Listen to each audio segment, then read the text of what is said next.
MP3. 1. Shamanic Qabalah, a mystical path to uniting the tree of life, the great work. Drive, PDF. Shamanism. There is no such thing as an immortal work of art. There is one art, the greatest of all, the art of making a complete human being of oneself. Origin, on love, psychological exercises, with some aphorisms and other essays with the passion of an enraptured mystic, the erudition of a veteran scholar, and the eloquence of a virtuoso storyteller. Daniel Moeller has accomplished something truly extraordinary in writing Shamanic Qabalah, a mystical path to uniting the tree of life and the great work. Not only has he convincingly laid bare the shamanic foundations of our most enduring Western mystery tradition, the esoteric Jewish theosophical doctrine of Kabbalah, he has simultaneously managed to demystify the raison d'etre of our contemporary human estrangement from the sacred dimensions of life. At heart, Shamanic Qabalah is a breathtaking tour de force about the anarchically aroused shamanic longings of the soul for rescue from the tyranny of an unexplored human mind, from the confining structures and strictures of literalism in all its forms. It is a consummately articulated visionary sermon on spiritual human freedom. Reading Shamanic Qabalah is itself a process of divine gnosis, a self-transformational plunge into the timeless waters of our remembering as immortal souls. It offers both the novice and seasoned initiate of shamanic ritual arts or Western Hermetic traditions a necessarily ego-annihilating path of communion with the great primal abyss and subsequent embodiment of the 10 Sephiroth hierarchically nested within the sacred tree of life. I thus encourage you to read this remarkably insightful book by allowing it to touch your heart and not only awaken your mind. For in order for us to live with more soul in a global culture increasingly entranced by consumerist values, which are falsely justified by a materialistic and mechanistic worldview, it is incumbent upon each of us to do everything from a deeper, more reflective, shamanic soul experience of divine interdependence with the living cosmos. Shamanic Qabalah is a veritably life-transforming, soul-animating field guide to the great work. All aspiring psychonauts keen on exploring astral realms stand to greatly benefit from the hands-on practices elucidated within this fascinating book. The perennial wisdom foundation of Shamanic Qabalah is adroitly punctuated with in-depth esoteric and exoteric ritual guidance derived from Tchi, gematria, tarot, astrology, pathfinding, and Pachacuti Mesa tradition cross-cultural shamanism, all woven together into a seamless ceremonial companion guide for skillfully navigating and befriending our wildly sentient multiverse. Any finely written book about the great work and the golden chain of initiation, or a katana, that preserves it inescapably becomes a book in the great chain, a radiantly connective golden link of treasured wisdom and illumined guidance replete with shamanic power to elicit a remembering of our divine immortality as human souls. Shamanic Qabalah is precisely one of these books. Exposure to the soul-educing gnosis divulged within the pages of this captivating book shall irreversibly transform your life for the better. Please proceed to read without caution. It is quite a challenge to adequately express the depth of esteem and gratitude I feel for Daniel Moeller as the unapologetic, demon-intoxicated hollow bone that gave expression to this unique opus, for his unassailable dedication to the great work as a sanctioned teacher of Pachacuti Mesa tradition cross-cultural shamanism, for his assured honesty as my trusted friend and shamanic soul brother in faith. For these reasons and many more, I respectfully offer my humble support and service to his calling as an adept shamanic Kabbalist. In sacred relationship, Don Oscar Miroquizada. Oscar Miroquizada is a respected Kamazka curandero and Altamizoic adept from Peru, founder of the Heart of the Healer, Thoth, originator of Pachacuti Mesa tradition cross-cultural shamanism, and co-author of Lessons in Courage, Peruvian Shamanic Wisdom for Everyday Life. Introduction. You must realize clearly that the aim of the work is to train for initiation, not to convert the world. Lord Erskine, channeled by Dion Fortune, and the inner light. Instead of spaceships, we have our minds.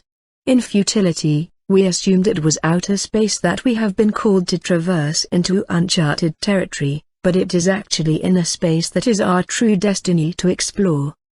It was on Day of the Dead 2013 that one particular psychonaut crossed the threshold of my front door and into my living room with strange eyes that were full of conspicuous mystery.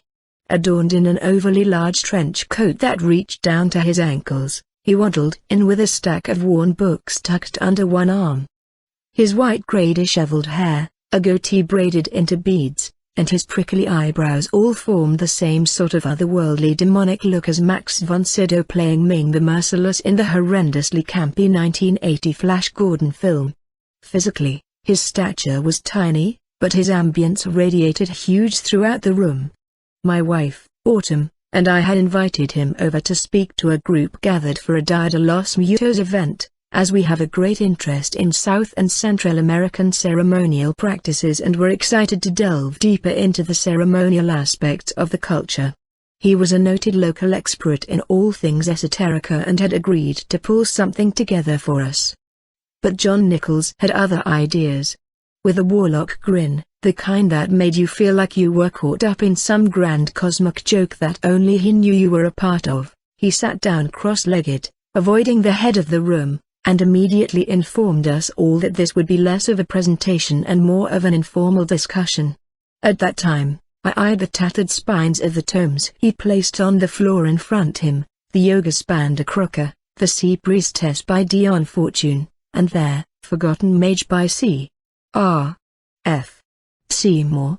What do any of these texts have to do with Day of the Dead? I thought.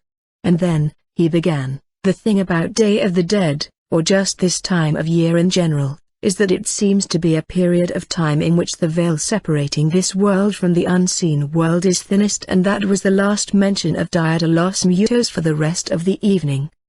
The conversation breathed its own life from there, from discussing other dimensions of existence to the expansion of consciousness, from shamanic techniques of ecstasy to something called the Tree of Life. I had known about the Qabalah Tree of Life for years. Because it is a vital component to a robust career in the magical arts, I understood its importance but somehow always likened it to the quantum physics of mysticism. At some level, I knew I needed to acquire my so-called mystical undergrad and graduate degrees first before taking on PhD-level territory. I had mentioned this at some point during the conversation that night, feeling like I wasn't ready yet to take on the Tree of Life. As a response, John pulled out his well-read copy of the Yoga Spanda Crocker, one of the most important tantric texts in Kashmiri Shaivism, translated by Kalu Rinpoche disciple Danulyadya. John and his partner teach Tantra, a highly misunderstood discipline that is less about sex and more about the fulfillment of sensory experience, around the world. Spanda Crocker translates from Sanskrit to Song of the Sacred Tremor, the sacred tremor being the infinite fluctuation of creation and death, which the tenets of Kabbalah identify with. Check this out. John eyed me with a court jester glance. Adya is talking about meditation, and the fellas who stay quiet all day and deprive themselves of experience, to gain some sort of enlightenment, and how great that is, and everything, but that Tantra, resonating with the sacred tremor, well, let me just read it. In general, this is what happens. We have this presence to inner feeling, then we come to a situation where there is a great variety of stimulations, and we get lost in order to taste what is outside. Wow. He closed the book, a shiver of elation jolting through his body like he'd been overcome with some invisible ecstasy. He looked back up with wide, determined eyes. You see, incarnating in this life, I see it like a massive buffet splayed out before us, a great variety of stimulations, and it's our duty to try a little bit of this, a little bit of that, not to deprive ourselves, but to get lost in order to taste what is outside. The inner world grows through the experience of the outer, and vice versa. They augment each other. There's nothing you need to prepare for, because life itself is the preparation, the experience to gain the knowledge you need. Hours later, John and the crowd left. Autumn and I looked at each other with an earnest expectation. We knew there would be no going back from here. We were going to execute an initiatory path working into the Qabalah Tree of Life. After 5 months of intensive study and preparation, we gathered a cadre of like-minded folks to join in on the path working together. Historically, these rites were always done in groups, from the mystery schools of old to the secret societies of the modern age. The lodge of people, run from our home temple, was a hodgepodge of bright individuals from a variety of spiritual disciplines but with one common goal in mind: exploring the Tree of Life together as a sacred community. On the evening of March 20, the spring equinox of 2014, the lodge candidates all gathered together to launch the great work, a collective path working into the Qabalah Tree of Life. From the outset, we dubbed our endeavor the Mystic Path. Initially, almost tongue-in-cheek, we likened our venture to that of the television show Star Trek, explorers going where no human has gone before. In some respects, we had no idea how true this sentiment would be as the weeks, months, and then years rolled by. However, the interesting thing about this work is that others have gone to these places before. This is what makes the Tree of Life function as a vital spiritual architecture. It is powered by those who have previously worked it throughout history, but it is up to us to take that knowledge and move it forward, to explore further and deeper into the unknown based upon what has come before. As with any voyage of discovery, there are times of both rapture and despair. Regardless of the difficulties, Autumn and I knew that this information would have to be communicated out to the world.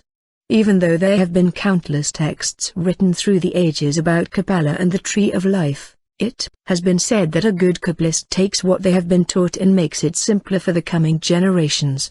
After completing a full initiatory pathworking of the Tree of Life, we indeed now consider ourselves justifiable Kabbalists. Lineage: we need to get away from this crap, John told me once. Lineages and fraternities, we no longer need that shit to be legitimate. In a way, he is absolutely right.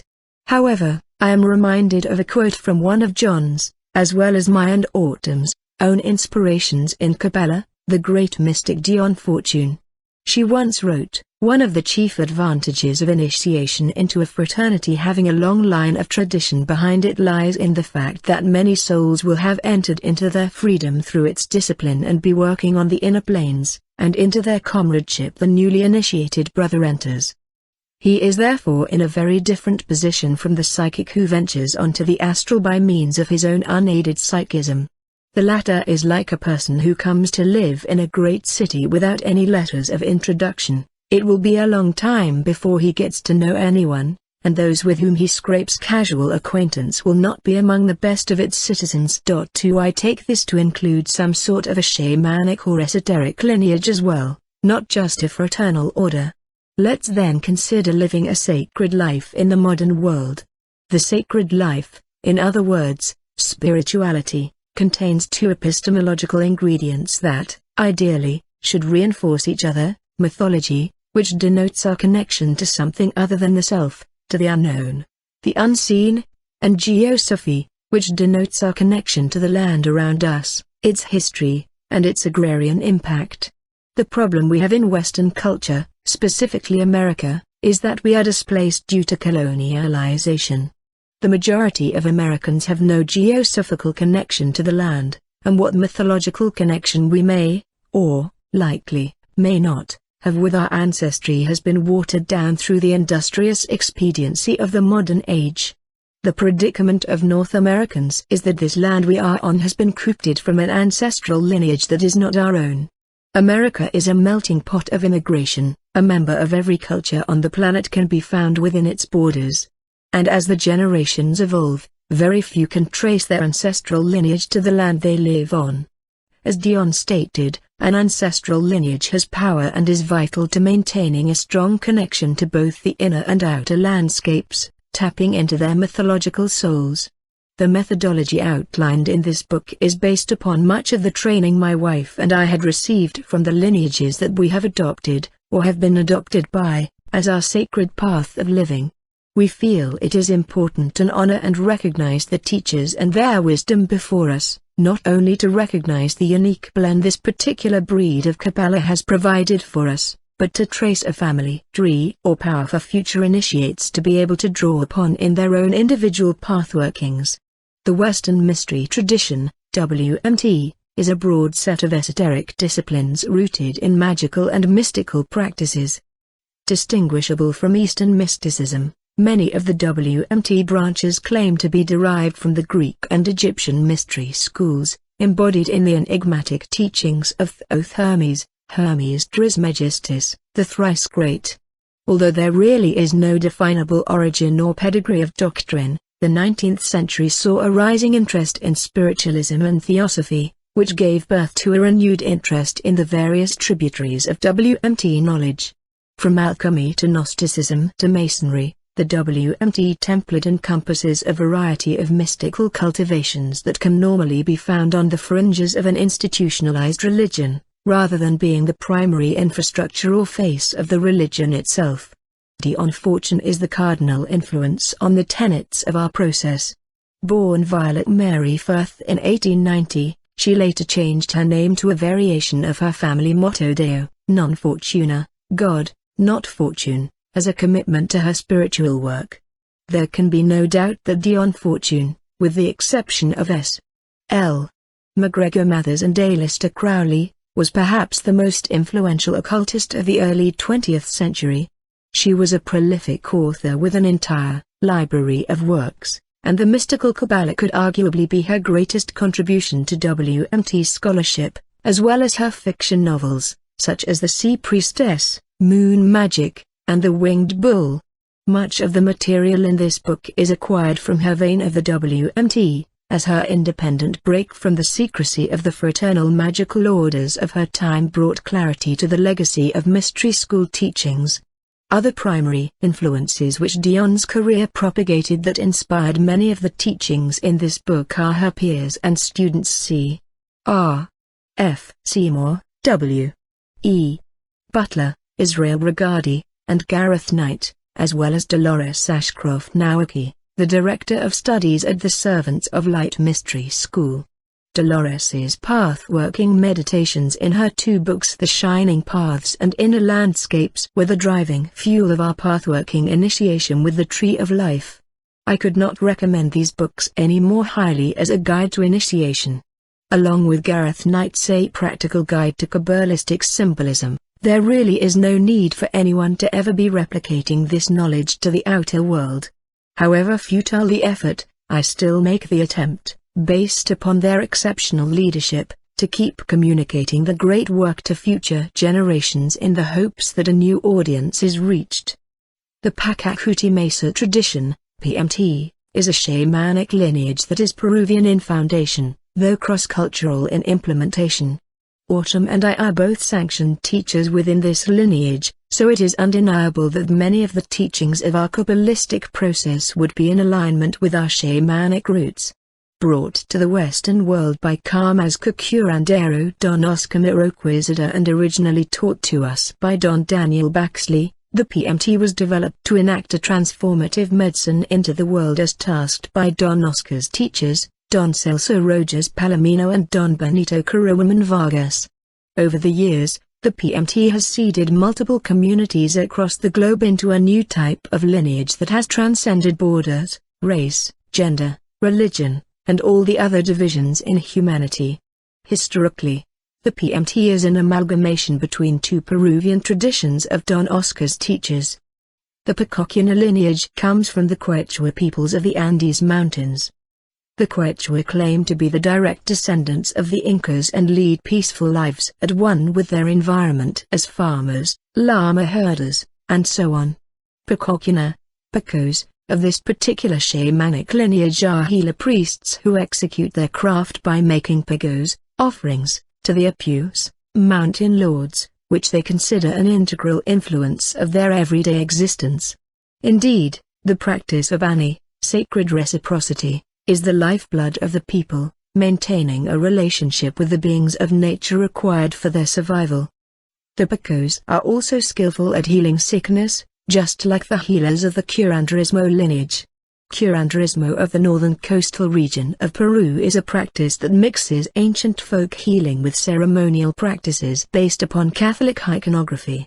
The practice, other than the utilization of an altar called a mesa, explained later, revolves around the usage of a sacrament called San Pedro, a mescal-infused tea which produces visions and healing capabilities. Many curanderos, curers, are expert herbalists and often spend their time combating sorcery and misfortune in others. Lineage is important not so much as to justify a system of knowledge but to understand its framework. However, in truth, wisdom needs no lineage. Going forward after my initiation into treading the paths of the Tree of Life, utilizing my foundations of shamanic training, I uncovered a strong connection between the two. After years of training, notes, journals, and blog posts, the information was compiled into the volume you now hold in your hands. The goal of this book is to provide an introduction into the initiatory mysteries of Hermetic Qabalah, correlated with the philosophy of shamanic practice. It is my assertion that shamanism and Qabalah go hand in hand, as they are both methods for facilitating direct relationship with the unseen powers of the universe. I have organized this book into 3 parts. Part I, the great work, lays out the philosophy, aim, and makeup of what exactly this thing called initiation is and why it matters. Part 2, Shamanic Qabalah, details the definitions and the meanings of both Qabalah and shamanism and dives into the particular methods of interacting with each school of thought. Finally, Part 3, Simulacrum, takes one through various paths of the Tree of Life as a practical initiatory tool for use by the modern reader. It has been my experience that coming across viable information on all plus the paths of the Tree of Life all in one volume is difficult. I hope to provide all the information a practitioner needs to get started working with the Tree of Life in one volume, albeit in a shamanic way of creating sacred trust with the natural world. Contents: 1. Danyalodia, Trans, Yoga Spandakroka, The Sacred Texts at the Origins of Tantra, Rochester, VT, Inner Traditions International, 2005, 67. 2. On Fortune, The Training and Work of an Initiate, San Francisco, California, Wiser Books, 2000, 76. Part I, The Great Work, 1. Preamble of the Stone Enlightenment is about truth. It's not about becoming a better or happier person. It's not about personal growth or spiritual evolution. An accurate ad for enlightenment would make the toughest Marine Blanche. There is no higher stakes game in this world or any other, in this dimension or any other. The price of truth is everything, but no one knows what everything means until they're paying it. In the simplest of terms, enlightenment is impersonal, whereas what is commonly peddled as enlightenment is personal in the extreme.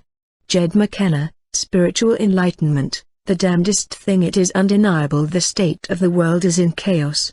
In the rapid technological prowess and innovation of the 21st century, leading a life in tune with the sacred can be an arduous task. Our current day-to-day routine is a product of centuries of industrial expansion. Our unchecked rate of growth has exploited the Earth's resources and natural habitats. It is becoming increasingly more obvious to the scientific community that we have disrupted the balance our planet has previously maintained in order to sustain the conditions of life for millions of years, and through this exploitation and abuse at our hands, we have disintegrated our connection to the natural world and, in turn, ourselves.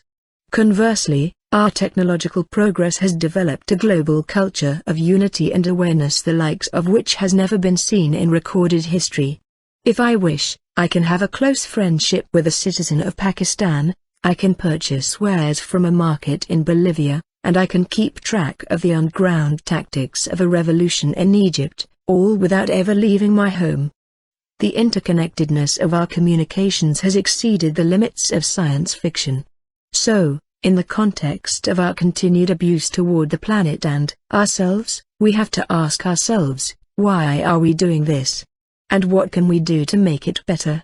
Dagara Medicine Man Melidoma Patrice Sum writes, I have come to suspect that in the absence of ritual, the soul runs out of its real nourishment, and all kinds of social problems then ensue. I suggest that the road to correcting ills goes through the challenging path of ritual. 3. I also assert that transcendence, through some means of ritualized connection with the sacred, is the way our collective psyche can try to surpass these gluttonous addictions pervading our society. This is the aim of the Shamanic Qabalah, a field guide to assist fellow psychonauts, astronauts of the psyche, through the process of initiation via the great work. Gary Lachman is the former guitarist for the rock band Blondie, now turned mystic scholar. He is convinced we are indeed here to be stewards not only of the earth but of the entire universe itself. In his book The Caretakers of the Cosmos, he outlines the duality of human existence as shown in various mystical traditions throughout history, Gnosticism, Hermeticism, etc., and asserts that, taken together, these traditions present a path forward in the human predicament. I believe that nature, the world, the cosmos, separated us off from itself in order for it to become conscious of itself through us. It is in this way, through our own increasing consciousness, that the work of creation is completed, or at least carried on. Drawing on the work of different participatory thinkers, it is my belief that our evolutionary task now is to regain an experience of participation and all that it entails, without losing our independence as conscious egos, capable of free will and creative action, something our ancestors, more at one with the cosmos, lacked. Our task, then, is to become more conscious, not less, which means facing the sense of separation from the world firmly, and getting through it. 4 But what exactly does being more conscious mean? That answer, I believe, can be found in the process of initiation. It can only be explored to be known. Getting started, I was sitting in a circle of people. It was a spiritual gathering, a workshop centered on self-transformation and what have you. We were taking turns one by one to introduce ourselves and share the state or county where we were from. The first woman stood, covered in beads and tattoos, bells jingling off her hemp dress as she rose. My name is Priestess Ishtar Blue Feather Woman, and I'm from Atlantis. Actually, her name was Maggie Smith, and she was from downtown. But her creative opening remarks inspired everyone else in the group. Light bulbs sprung over their heads all throughout the circle, a 4th of July spectacle of compulsive, lemming rapture. The next person stood, a guy in dreadlocks with a t-shirt that stated proudly in bubblegum letters, Spiritual Gangster. My name is Bear Claw, and I'm from, He thought about it for a little bit, a childish grin on his face. Orion's belt, hee, yeah. Everyone laughed. The next person stood, and it continued. My name is White Buffalo Seeker, and I'm from Jupiter. My name is Star Child, and I'm from Dimension X. My name is Standing Tall Man, and I'm from the Pleiades. And on it went, everyone getting more and more creative with their fictionalized names and origins, until the group came to me. My name is Daniel Moeller, and I'm from Olathe, Kansas. They all kept smiling, but there were no more giggles. They were the kinds of smiles painted on forcefully to keep a composure of calm, but underneath their flow had been interrupted. I'd been a killjoy. I wasn't trying to be. I was actually just being me.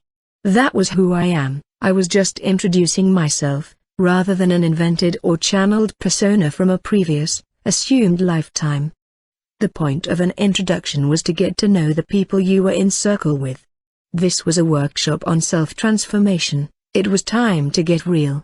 I didn't have a sense of who anyone was from their super-identities. Plus, to be honest, I did want to make a point I've heard numerous times from seekers in alternative spirituality and transformational communities that they are dissatisfied with the world. That is indeed why they want to transform, because they are dissatisfied with their current state of being. But too often I interact with others who are so uncomfortable in their skin they even make comments like, I wonder if there was some mistake when I was sent to this planet or just waiting for my star relatives to pick me up. Coupled with the ornamental introductions from above, often I get to the place where I just want to ask them, why do you keep disassociating yourselves from the earth? Why are we discarding the lineage of being children of the earth? It's the same situation in fundamentalist religious institutions. I grew up in a Christian church, and I was taught from an early age that God created the earth, and then we were created from God. The Christian creation myth, like other creation stories, denotes that we were basically plucked out of the sky and placed here on the planet as a sort of test of our mettle. Almost as if we are alien to the earth. But I believe in science, in reality, even though I am a highly spiritual person. To hearken to our Terra heritage, we literally grew out of the earth. Starting in the seas, we began as cellular organisms that evolved into multicellular organisms, which eventually ended in us walking out of the primordial waters to become sentient beings on the land. Again, literally, the earth is our mother. This is not an abstract or metaphorical concept. It is as real as the oxygen we breathe. We should not want to be from anywhere else. We should be proud of our heritage. This is who we are, earth beings having an earthly experience. I understand the disenchantment with being human, though. Frankly, we live in a shitty world right now. A world we ourselves have created. At the moment, there are mass shootings and mass bombings happening all around the globe. There is unprecedented environmental devastation putting pressure on our lives, and nobody wants to do what it takes to change the course. Roughly 80% of the world is in poverty. The list goes on, and for some it goes on all too long until the point where all our fragile brains can do is shut down. But none of this is Earth Mother's fault. Don't disown her. We must have our resolve. And we must do something about this. Part of the problem of wanting to effect change is that there is too much to do. We become overwhelmed and lose sight of what we can do, because we can't do everything. Wisdom teachers around the world agree, though, echoing the popular statement, attributed to Mahatma Gandhi, we must be the change we wish to see in the world. But Gandhi didn't actually say that. What he said was simplified and turned into a meme that's easy to copy and paste onto a tweet for a motivational uplift. What Gandhi actually said was this: we but mirror the world. All the tendencies present in the outer world are to be found in the world of our body. If we could change ourselves, the tendencies in the world would also change. As a man changes his own nature, so does the attitude of the world change towards him. This is the divine mystery supreme. A wonderful thing it is and the source of our happiness. We need not wait to see what others do. 5. This statement, actually an esoteric commentary, has been co-opted into an exoteric pretext for a form of religious exploitation pervading our modern culture. It has been taken literally, instead of mystically, to promote a commercialized narrative that seeks to secularize true spiritual seeking into a success-oriented pyramid scheme. Former Zen monk Mu So-eng is now an author and program director at the Barr Center for Buddhist Studies in Massachusetts. So-eng is a critic of what he calls the happiness industry pervading Buddhism, but also our entire culture of spiritual and social media. He states that the overlaps between the happiness industry and spirituality have forced religions, including Buddhism, into traffickers of bliss. Consequently, a spiritual path can no longer be legitimate unless it caters to the benefit of people's happiness. So-eng continues his analysis of happiness-seeking belief systems as something separate from the liberation or illumination sought after in mysticism.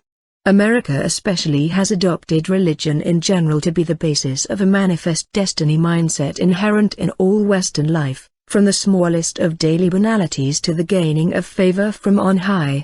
It's almost as if religion has turned into a principle of self-gratification, that God itself is invested in the minutiae of every person's innate desires. So-eng explains, throughout history, all popular religions have sought to convey a prosperity gospel through faith in one deity or another. What's distinctive about the prosperity gospel in America is that it fits into a distinctly American narrative about happiness, starting with what Max Weber has called the spirit of Protestant ethic. This is the Calvinistic idea that God rewards prosperity to those who work hard.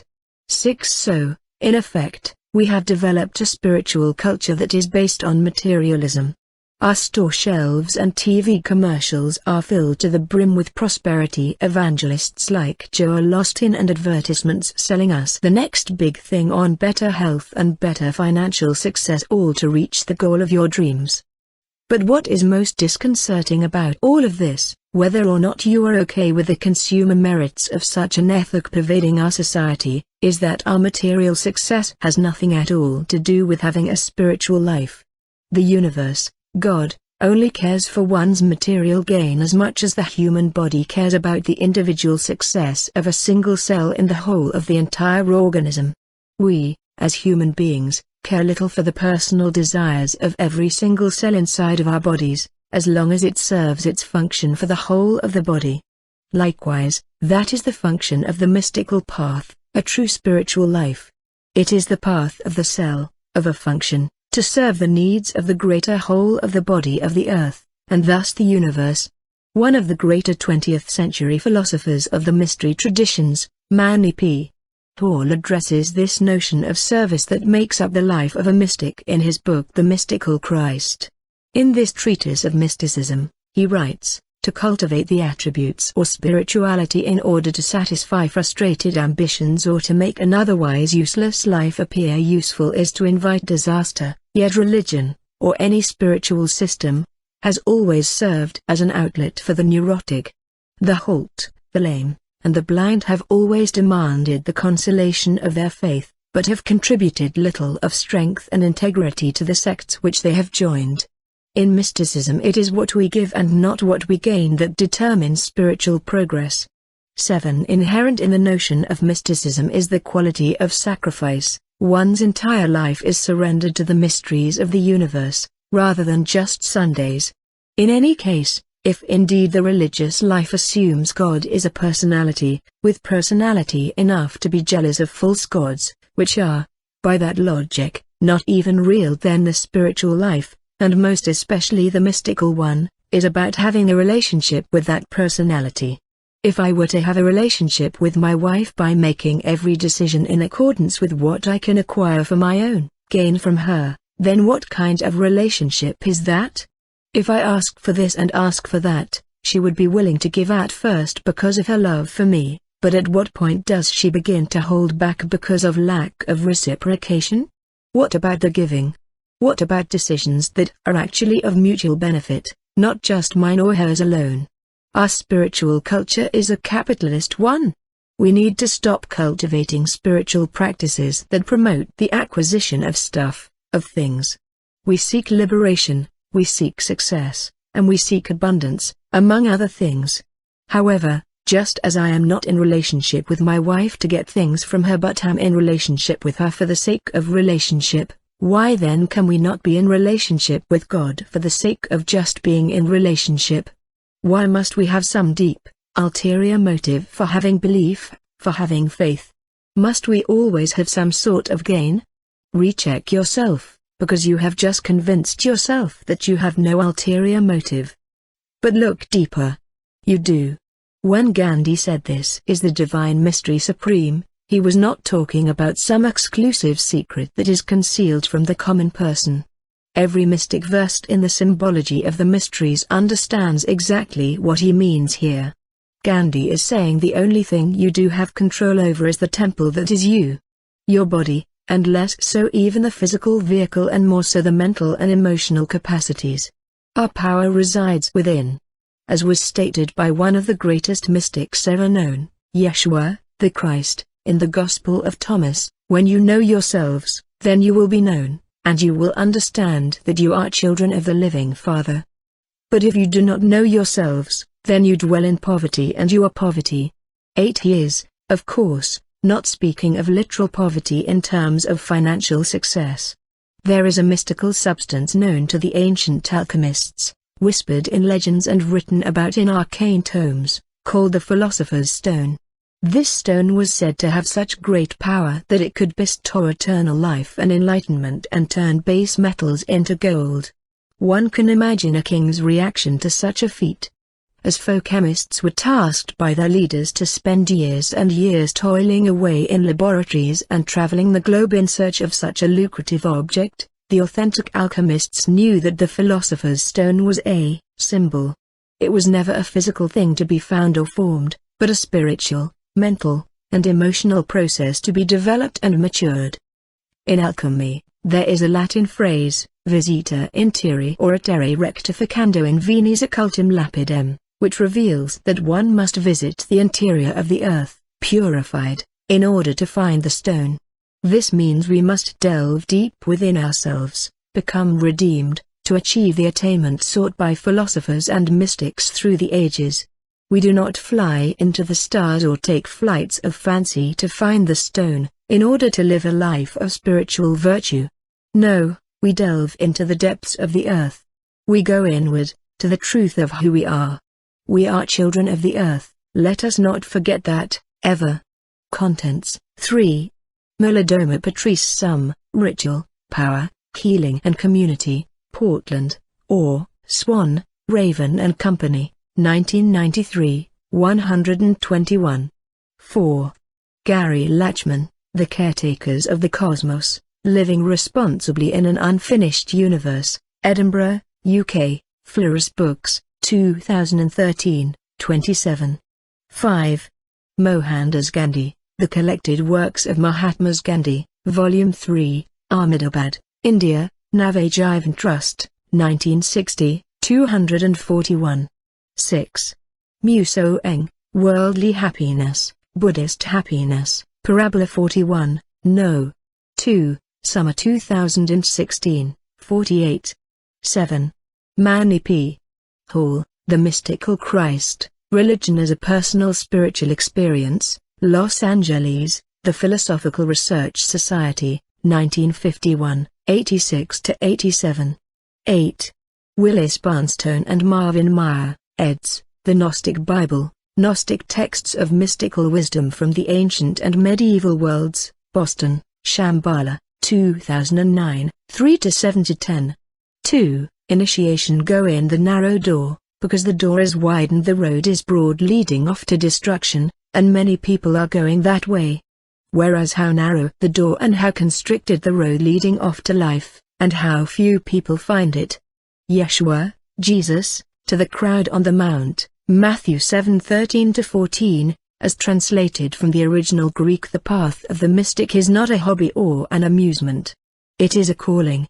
As a child, I often found myself plagued by insomnia, my gut clenched with the anxiety brought on by the greatest of mysteries, who, or what, is God? And how can I get to know him, her, or it? What in the hell is this thing called reality? From the very beginning, I was trying so hard to just figure out life. I wanted to know what this thing was. What the hell is happening?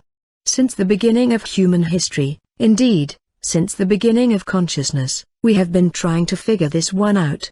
We are at least aware that we exist. Philosophy has figured out this much. Cogito ergo sum, as is often paraphrased from René Descartes' seminal work Discourse on the Method. I think, therefore I am. Another version of the translation is I am thinking, therefore I exist, and this has seemed to reign supreme throughout history as Descartes' own first principle of philosophy, as well as the fundamental basics of consciousness studies. 9 We each have a brain, therefore, we receive the reality perceived by the brain. For some, this is enough. However, those called to the work of the great mystery need more. Indeed, it is the mystery which lures us, like Ariadne's thread leading us out of the labyrinth of the mundane. One highly regarded scholar of the mysteries, Charles R. F. Seymour, known as the Colonel, speaks of this in A Calling to Those Who Cannot Settle for Simple Answers, those who yearn for a deeper connection with the source of all creation. There is a divine discontent that urges one on to seek beyond the skyline where strange roads go down. As a rule, it is only the restless soul, who, driven by this strange but divine feeling of discontent, seeks for the ancient mysteries. 10 It is those whose souls grapple with the mystery of God that are often called to the path of initiation, otherwise known as the Great Work, the pursuit of the Philosopher's Stone. Throughout history there have been mystery schools of various fraternities, orders, and grades that have sought, outside of the confines of core religious institutions, an authentic path of transcendence. From the earliest pangs of Neolithic shamanism to the rites of Mithras, from the pyramids of Egypt to the Temple of Apollo, from the Freemasons to the Theosophical Society, the great work has manifested in one way or another throughout history as an enigma. Most typically, the great work found itself in the tracks of so-called secret societies, the subject matter of most conspiracy theories. However, there was always good reason for the rites of these organizations to remain in the dark, oftentimes literally. Partially, it was to avoid persecution. Even before persecution had become the customary reaction of the establishment, though, secrecy was vital to maintaining the integrity of the ritual processes. For an example, turn on the television and watch the news for 5 minutes. It takes no effort on the part of the populace to take a piece of information and distort it based either on ignorance or political gain. Like mathematics and other sciences, the mysteries take a lot of training to fully understand. Certain pains were taken by the priests and priestesses of these ancient mystical orders to cover up their ceremonies and methods with symbols and abstractions in order to protect the sanctity of the knowledge they were tasked to carry. Indeed, this is where the word occult comes from. Contrary to popular opinion, it does not in any way relate to anything satanic or evil. The term was bastardized by religious fanatics intending to demonize any sort of mystical practice that did not match their own. Occult is derived from the Latin occultus, which means secret or hidden. All occultism really is or has been is the knowledge of the hidden, such as magic, mysticism, and religion, especially in regard to esotericism, which is often used interchangeably with occultism. Occultism became the common moniker used for ideas regarding the great work in the 18th century as a reaction to the rationalistic epistemology of the European Enlightenment. Gareth Knight elucidates, much portentous nonsense has been written about occult secrecy, the keys to power and the like in past years, mainly to cloak ignorance in the writer, or else for cheap self-aggrandizement. The reason why the mysteries, which are really the yoga of the West, are called hidden, and for the few, is because they cannot be explained to outsiders. The barrier is purely one of communication. To try to describe a mystical experience is like trying to describe the scent of a flower, one cannot do it. The best one can do is to tell the inquirer how best he can obtain the particular flower so that he can smell it for himself.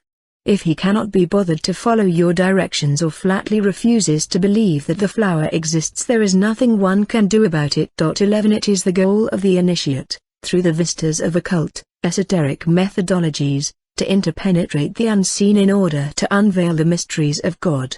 So, what exactly is happening when an initiate is unveiling the mysteries? In the year 1888 a very peculiar image made its appearance in French astronomer Camille Flammarion's L'Atmosphère, Meteorologie Populaire. Often referred to generically as the Flammarion engraving, it is believed to have been the print of a wood engraving made by either Flammarion himself or an unknown artist. The image shows a man, sometimes noted as a traveler, for he carries a walking cane, kneeling down and stretching his upper body into a breach in the earth and sky horizon, revealing on the other side of this breach another world of cosmic symbols and machinery. In other words, he is moving into the world existing behind, or beyond, the one he currently sees with our very eyes. Figure 1, the author's reimagining of the Flammarion engraving. Flammarion's caption for this engraving reads, "A missionary of the Middle Ages tells that he has found the point where the sky and the earth touch. 12 Where the sky and earth touch would of course be the horizon line. However, there truly is no horizon, is there? You can't reach it. There is no true point where the sky and earth touch, it is an illusion. But, it is through that illusion, breaching that smoke screen, that the true machinery of the universe reveals itself. This horizon is what is referred to, especially in mystery traditions, as the veil." The Colonel has discussed at length the process of lifting the veil, or what he calls the unveiling of the self, as the prime objective of initiation. The second objective is to raise the veil of the cosmos itself. Paraphrasing G. R. S. Mead, Seema writes, To raise it, man has to transcend the limits of individuality, to break the bonds of death, and so become conscious of immortality. To raise the veil is to see nature as she is, and not as she appears to be. 13. He makes a point to say no mortal human has yet achieved this state of being. However, we see its echoes in the legends and mythologies of our world history, in the Christ of Christianity, White Buffalo Calf Woman of the Lakota, Horus of Egypt, Muhammad of Islam, Elijah of Judaism, Siddhartha of Buddhism, Pakakutekov, the Inca, the avatars of Vishnu in Hinduism, and so on and so forth.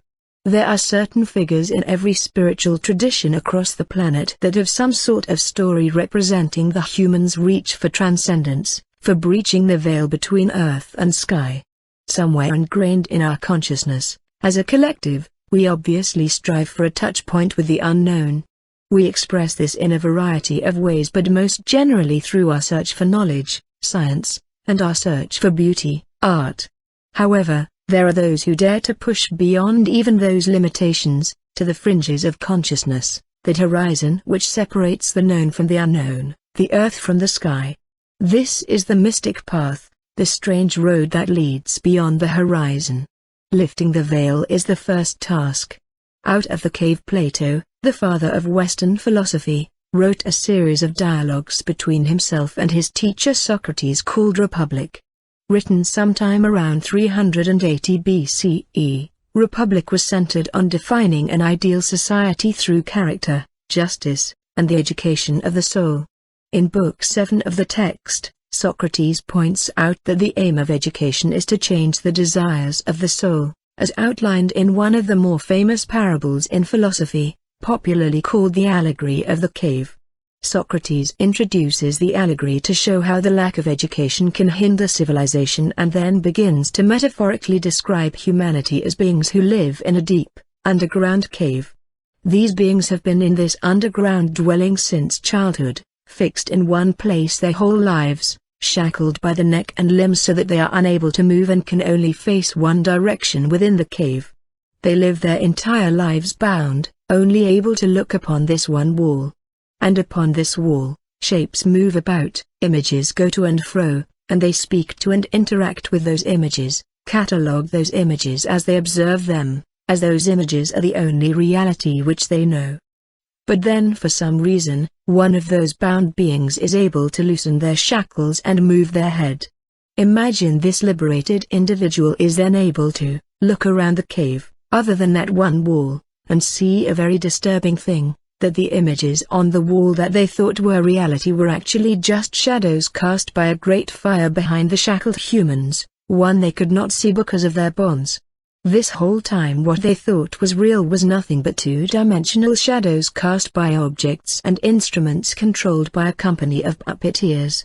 Socrates then goes on to say, consider, then, what being released from their bonds and cured of their ignorance would naturally be like if something like this came to pass. He'd be pained and dazzled and unable to see the things whose shadows he'd seen before. What do you think he'd say, if we told him that what he'd seen before was inconsequential, but that now, because he is a bit closer to the things that are and is turned towards things that are more, he sees more correctly? 14. Imagine the trauma induced by suddenly seeing and knowing the truth. And if that human decided to investigate further, to explore the cave, they would eventually be led up a path which would take them to the surface, where they would be temporarily blinded by the great light of the sun for having lived their entire life in darkness. Imagine the shock of this whole new world about them, seemingly unlimited, strange, beautiful, and terrible. But why do we start out living in darkness, shackled in the cave? Why are we born shrouded in the veil upon incarnation? To the ancient Greeks, the river Lethe was the answer to this question. Upon death and journeying to their final resting place in the underworld, a soul was required to drink from one of 5 rivers, namely the waters of Lethe. Lethe literally means forgetfulness or concealment. It was believed that a soul must forget their previous life before being reincarnated into a new one. Whether or not you believe in reincarnation is irrelevant. The myths of old were the compass through which the ancient thinkers could navigate the perplexities of consciousness. It is doubtful they were ever taken literally, but the characters and places within the myths were symbols used to explore the mysteries of phenomena. According to mythologist Joseph Campbell, a myth is the secret opening through which the inexhaustible energies of the cosmos pour into human cultural manifestation. 15 myths are symbols that the psyche produces subconsciously, not through deliberate manufacturing. They keep us in touch with our origins, which are secret, concealed. We can see that the ancient Greeks had this notion of a concealed origin, a connection to the source of being that was disrupted or forgotten. The memory of our origin eludes us. Occasionally, it seems, there is an individual who claims to have refused libation from the river of forgetfulness, but they are few and far between, and their story can prove quite nebulous at times. For the most part, we all share this commonality, even those who don't at least share the commonality of the underworld itself, as death waits for us all.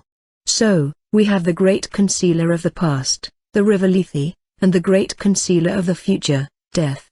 What then of the present? Concealed in the past and future, some say the present is the clear point of immediate attention. However, it cannot be entirely that clear, can it? If it were, why would we be so confused? Why would we have so much hate, fear, and bewilderment, which have together cascaded into a societal landslide of near inevitable extinction for our species? The Toltec civilization from Mesoamerica proposes another scenario to give some context to our present plight. Don Miguel Ruiz, a Toltec Nagual, shaman, discusses the concept called the mitat, a condition of consciousness that keeps us trapped in a perpetual state of concealment.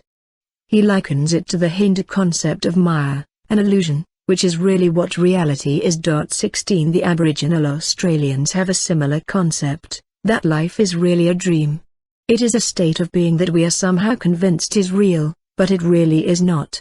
Ruiz writes, we live in a fog that is not even real. This fog is a dream, your personal dream of life, what you believe, all the concepts you have about what you are, all the agreements you made with others, with yourself, and even with God. It is the personality's notion of I am.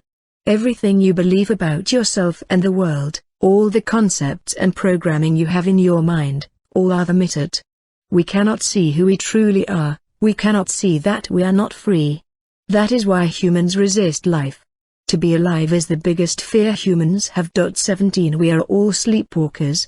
The vast majority of humanity is moving about, but we are asleep and unable to see each other, constantly bumping into one another, falling down, and walking into walls. How many times have you made the same mistake over and over again? How many times do you make that same New Year's resolution but are never able to relinquish your old, unhealthy habits? How many times do you keep ending up in the same shitty, destructive relationship? It is often stated that we are in a collective state of amnesia. I am more apartment to say we are in a collective state of anosognosia. Anosognosia is the brain's inability to be aware of a major deficit or illness with the body, typically due to physiological damage to certain parts of the brain. Maybe the damage we have done to ourselves through the trauma of history has created a physiological state in which we have become unaware of our own deficits. This might be a more updated model of the Christian concept of original sin or an explanation of mitat. Symbols We are rarely aware of our own collective sickness, our cultural malaise of anosognosia. The initiate on the path of mysticism awakens from this anosognosia, from the cave of our illusions. After there has been time for acclimation from this awakening, wouldn't then that human want to return to the cave, to free their other sisters and brothers who are still imprisoned within their old reality? Also, wouldn't that liberated human also face difficulty in explaining to their shackled fellows the actual world which exists above them? The prisoners would lack the sufficient language and terminology to be able to comprehend these new things the liberator would be describing. They would be confused and confounded, rejecting the absurdities coming from the liberator's mouth. They would demonize, and maybe even attempt to kill, the liberator for challenging their preconceived notions. As Socrates explained, in the knowable realm, the form of the good is the last thing to be seen, and it is reached only with difficulty. 18. It is because of this difficulty to reach the masses, who are shackled to their shadow puppet show, that a liberator will most often resort to symbols and allegories to speak of the actuality of all things.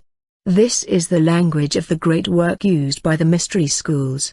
A symbol, put simply, is a concept that represents something other than what it is. Examples of symbols are words, ideas, images, and especially numerals. They are abstractions that convey a whole other reality from how they are materially displayed. The word symbol comes from an ancient Greek custom that was used to bind a group of people together. A slate of burnt clay was broken to pieces and each piece given to an individual within that group. When the group convened, the individuals would match, symbolen, together the broken pieces, confirming their legitimacy within that group. Hence, symbols are like pieces of a vast puzzle that, when put together, give us a great understanding of the universal picture. Mathematics is the primary example of this process. However, in esoteric philosophy there is another set of symbols that convey this universal picture in a different way. Unfortunately, there have been dogmatists throughout the ages who have literalized these symbol sets in the spiritual literature and, from that, tyrannized the religious process into a structure of fundamentalism. Symbols are not meant to be taken at face value. That defies the very nature of a symbol. Gareth Knight states, the whole aim of symbolism is its own destruction so that one can get to the reality which it represents. 19. Like the liberator in the cave, symbolism can, with all hope, communicate to those of us shackled to the illusion a bigger reality that exists around us, which the mitit of the Toltecs blinds us to. Symbols are the language of mysticism, and that language needs to be learned in order to tread these strange paths. The biggest mistake one can ever make while undertaking the great work is to take the imagery of mysticism literally. As Knight stated, the aim of the symbol is its own demise. One has to get past what the symbol seems to represent, its facade, and understand what lies behind it. Symbols are a system of mathematics that initiates use to decipher the secrets of the mysteries. Initiation, the great work, engages with these symbols in a conscious way, via ritual, to reach the subconscious recesses of the mind. Each symbol, whether it be a Hebrew letter, the image of a tarot card, an astrological glyph, a mythological figure, an angelic being, etc., represents a key that unlocks a certain dimension existing within the subconscious of the individual. The subconscious can be likened to encrypted data, and the symbols of the mysteries have been designed over millennia to be the code that unlocks the information already inside us but that we otherwise do not have access to. We may or may not be consciously aware of this unlocking right away. Often, especially as one moves into higher and deeper levels of initiation, it becomes more difficult to consciously discern and put into words the experience. Each symbol accounts for a factor within the cosmos, within oneself. When the mind concentrates upon the symbol, and when it is charged through consistent ceremonial processes, it is able to come into contact with the force behind the symbol. There then is the open portal to establish a channel between the aspirant and the world soul, the realm behind the veil. Naturally blinded, we are driven by discontent. That much is true. Using symbolic ceremony, the aim of initiation is to lift the veil of mystery surrounding us. It is not a singular operation that only happens once in a person's life, rather, it is a continuous approach to exploring the reality of both the seen and unseen. As the Colonel relays, an initiation into the mysteries by means of ritual is a long drawn-out process of self-development, that does not take place in a world of time and space. In a genuine initiation few can say where or when or at what moment realization came to them. Initio means I begin, and even the most successful initiation merely means a mental and spiritual process in the soul of the candidate. To this process there is no finality. 20. With no finality, to be a true initiate then is to align one's life with the standard that is required for success in the great work. Contents. 9. René Descartes, A Discourse on Method, Descartes, Philosophical Writings, trans. And ed. Elizabeth Enscombe and Peter Thomas Cheech, New York, Macmillan Publishing, 1971, 31. 10. Charles R. F. Seymour, The Forgotten Mage, The Magical Lectures of Colonel C. R. F. Seymour, Loughborough, Leicestershire, UK, Oath Publications, 1999, 19. 11. Gareth Knight, A Practical Guide to Kabbalistic Symbolism, 1-volume edition, Volume 1, Boston, M.A., Wiser Books, 2001, 5. 12. Camille Flammarion, L'Atmosphère, Meteorologie Populaire, Paris, Hachette, 1888, 13. Seymour, Forgotten Mage, 126. 14. Plato, Republic, trans. By G. M. A. Grube, Indianapolis, in, Hackett Publishing, 1992, 187-88. 15. Joseph Campbell, The Hero with 1,000 Faces, Princeton, N.J., Princeton University Press, 1973, 3-4. 16. Miguel Ruiz, The Four Agreements, A Practical Guide to Personal Freedom, San Rafael, California, Amber Allen Publishing, 1997, 16-17. 17. Ruiz, The Four Agreements, 16-17. 18. Plato, Republic, 189. 19.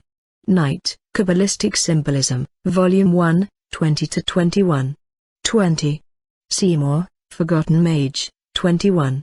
3. Illumination. The wind turns a ship from its course upon the waters, the wandering winds of the senses cast man's mind adrift and turn his better judgment from its course. When a man can still the senses, I call him illumined. Sri Krishna to Arjuna, Bhagavad Gita. Religion has a bad rap. Nowadays it is quite popular to decree oneself spiritual, but not religious. This is the rallying cry of many spiritual paths lately, perhaps the byproduct of generations of guilt-laden religious institutionalism. Even some mainstream religions have adopted the motto in the hopes of appealing to younger generations. Unfortunately, this has created a new religious paradigm in which the focus has steered away from spirituality entirely and turned into a new breed of corporatization. This new paradigm has mutated, focused more on individuation than rituals of reverence. Modernization is fine, but why can't one seek self-liberation and also be devoted to God, however that concept applies to you, at the same time? What we have now is a generation that is leaving God out of the equation of a spiritual life. Modern spirituality has offered up a puffball abstraction of a God that is all-loving no matter what, exactly what we all hoped for as children, instead of the cruel despot that would condemn us to damnation if we were bad. This abstraction of God is a being who wants you to succeed in your worldly endeavors no matter what, who cares about your sense of self-worth, your sense of self-fulfillment. Indeed, the universe is even conspiring for your happiness. The modern human has certainly created a God in their own image, a God always rooting for their cause, a God in which no darkness could ever enter.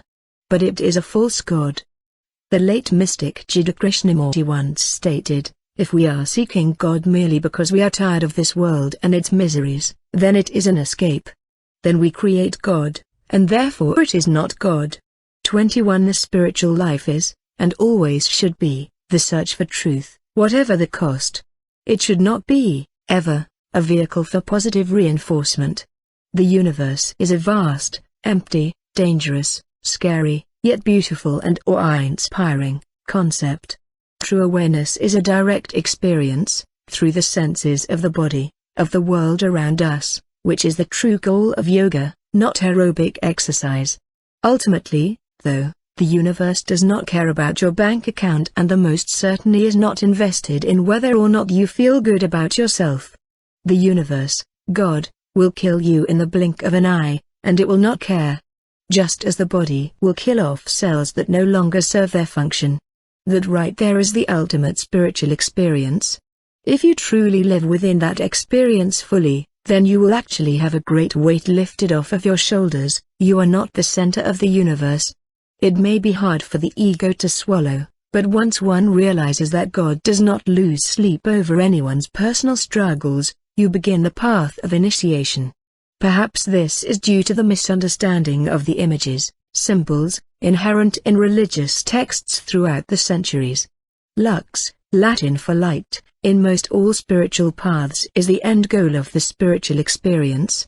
For the mystery schools, the path of attaining lux is even more apparent, and it most especially came to fruition and accuracy during the blossoming of the Hermetic Order of the Golden Dawn at the end of the 19th century.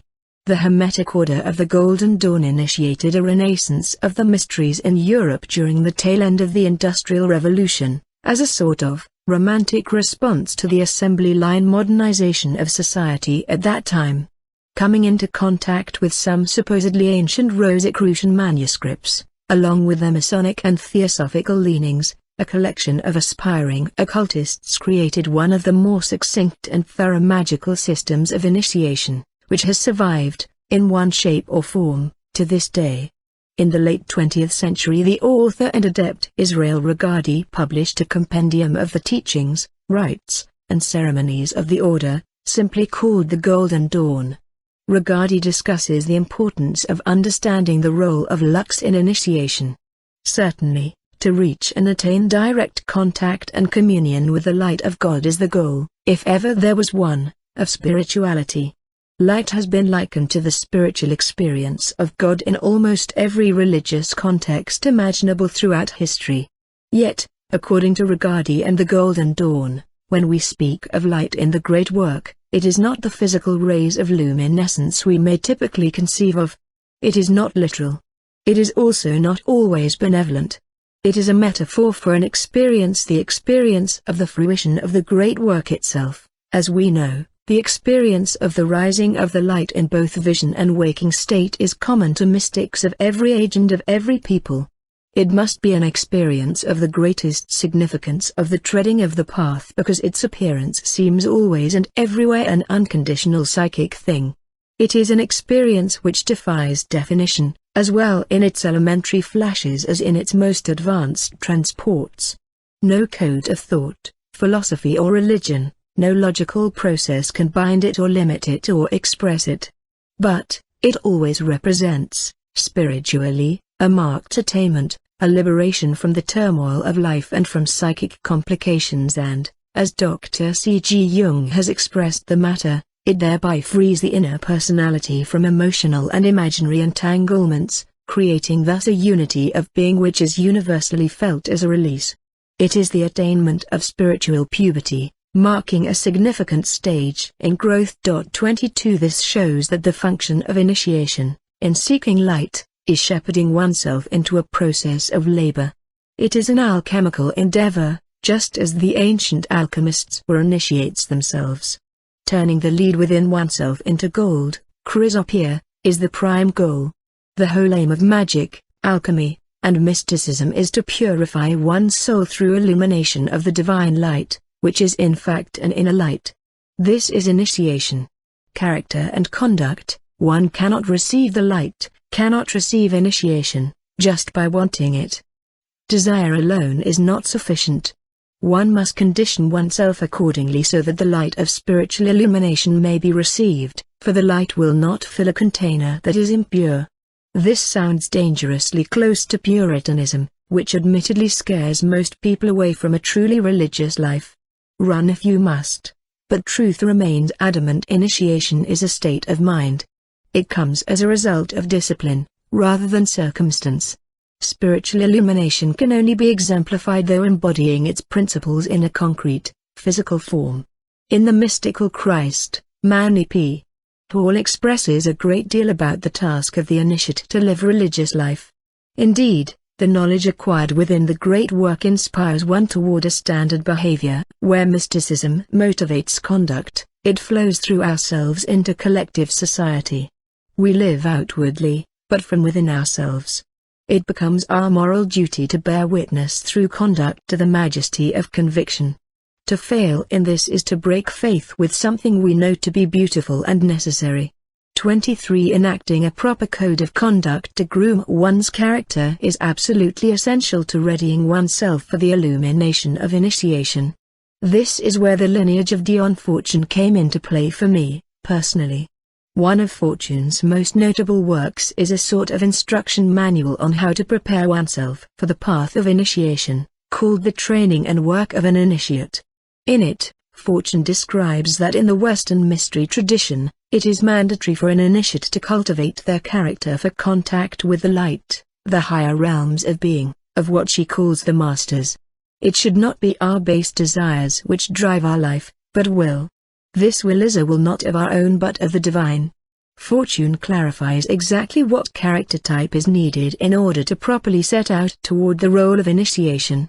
In this, one can see that mysticism truly is a way of life. Some of the attributes that need to be developed by a candidate of the great work are as follows: simplicity of life. The world is complex enough. Avoiding drama helps eliminate unnecessary dross, which will need to be wiped clean anyway if one desires initiation. Serenity in demeanor. To be unperturbed amid catastrophe results in the desired control of emotion necessary to calm the waters of the soul. A disturbed pond cannot accurately reflect the stars of the heavens upon its surface. Quiet. Fortune has stated that the great initiator comes in the silence to the higher consciousness. 24 It is rarely through excitable states that the true illumination of light shines. Cleanliness. Cleanliness is next to godliness. This is true in so many respects. The body is your one and only true temple. It is okay to have our vices, but regular self-care is paramount as an initiate. The light requires a physically strong and stable receptacle into which it can flow. Avoid attention. If gratification from others is what one desires, initiation cannot be achieved. True initiation is about the deepest of relationships with the self. Again we see another reason why the mystery schools were kept secret, as more eyes and ears seek to pick apart a spiritual experience. The light dissolves under the pressure of surveillance. Skilled with the hands, all the great alchemists, magicians, and mystics were masters over one or more crafts, whether it be painting, woodworking, composing, and so on. Part of initiation, we shall see, is making manifest that which is unmanifest, the process of creation. Replicating that process on a physical level is a requirement of the great work. Intellectually adept, it is recommended that the first things one learns before committing to the path are algebra and geometry, and from there, a healthy study of all the sciences, history, psychology, philosophy, and so on. The mind must be sharp and full of knowledge. That way, when one encounters an image or a situation upon the path, one will be equipped to deal with it accordingly. Many people will have issues with these requirements, but the school of initiation is not a flight of fancy. It is hard work. The ancient mystery schools were not weekend workshops and afternoon drum circles. To be inducted into a mystery school was a way of life that took dedication and tenacity. Candidates were normally well versed in all the sciences, multiple languages, and the arts, and were most especially skilled in some form of craft, if not many. Truly, they were Renaissance men and women, true embodiments of the balanced perfection displayed in Leonardo da Vinci's Vitruvian Man. There is a place for our own spiritual wackiness as well as the logic of reason within our lives. They can coexist. We can have our ideas and reality too. In our efforts to dream big in the cosmic woo-woo, we can allow empirical research to guide our vibes and intuitions to a more practical state of living within the world, and thus enact a more realistic effect on changing it for the better. In threes, an initiate, according to Dion Fortune, is one in whom the higher self, the individuality, has coalesced with the personality and actually entered into incarnation in the physical body. 25 Accordingly, there are three psychological elements at work within the self that are at play during the process of initiation: shadow, known in Hebrew as nefesh and also referred to as the unredeemed. The shadow is the animal soul of man. This is an aspect of being human that is primal and resides in the subconscious. In alchemical imagery, any human with horns or animal parts is representing the shadow aspect of ourselves. Its motivation is survival. Personality, known in Hebrew as ruach. The personality is the base human behavior set, reduced to a set of habit complexes. The personality is normally represented by the moon in alchemical imagery, as it waxes and wanes through innumerable incarnations. It is motivated by desire and fueled by emotion. Individuality, known in Hebrew as neshama, the individuality is also called the higher self and is built through the hard work of initiation. Represented as the sun, the individuality shines perpetually in the heavens, whether or not it is actually seen. Its motivation is the great work, the will of God. Initiation is successful through the victory of uniting the psyche. This happens not through a war of conquering the personality or the shadow, but through a harmonization among all the parts within the human soul. This process is called by many names in the esoteric traditions: the knowledge and conversation of the holy guardian angel, the alchemical marriage, individuation, or the great work. Most often in our lives, the personality is ruled by the shadow, but the goal is to have the personality most influenced by the individuality. When this happens, the human condition is alleviated from suffering and the real work of creating a better world can begin. Otherwise, the humankind will continue on its dim path toward ignorance and self-destruction. Across the globe, most shamanic traditions describe a three-realm cosmology that not only portrays the framework of the universe but is also relatable to the three parts of the human psyche. These three realms are commonly ascribed to the distinct regions of the lower world, the middle world, and the upper world. The three worlds are where shamanic practitioners travel to do their work, as they are the realms of being that make up the entire soul of man. A concise description of these worlds can be easily related to the three parts of the psyche above.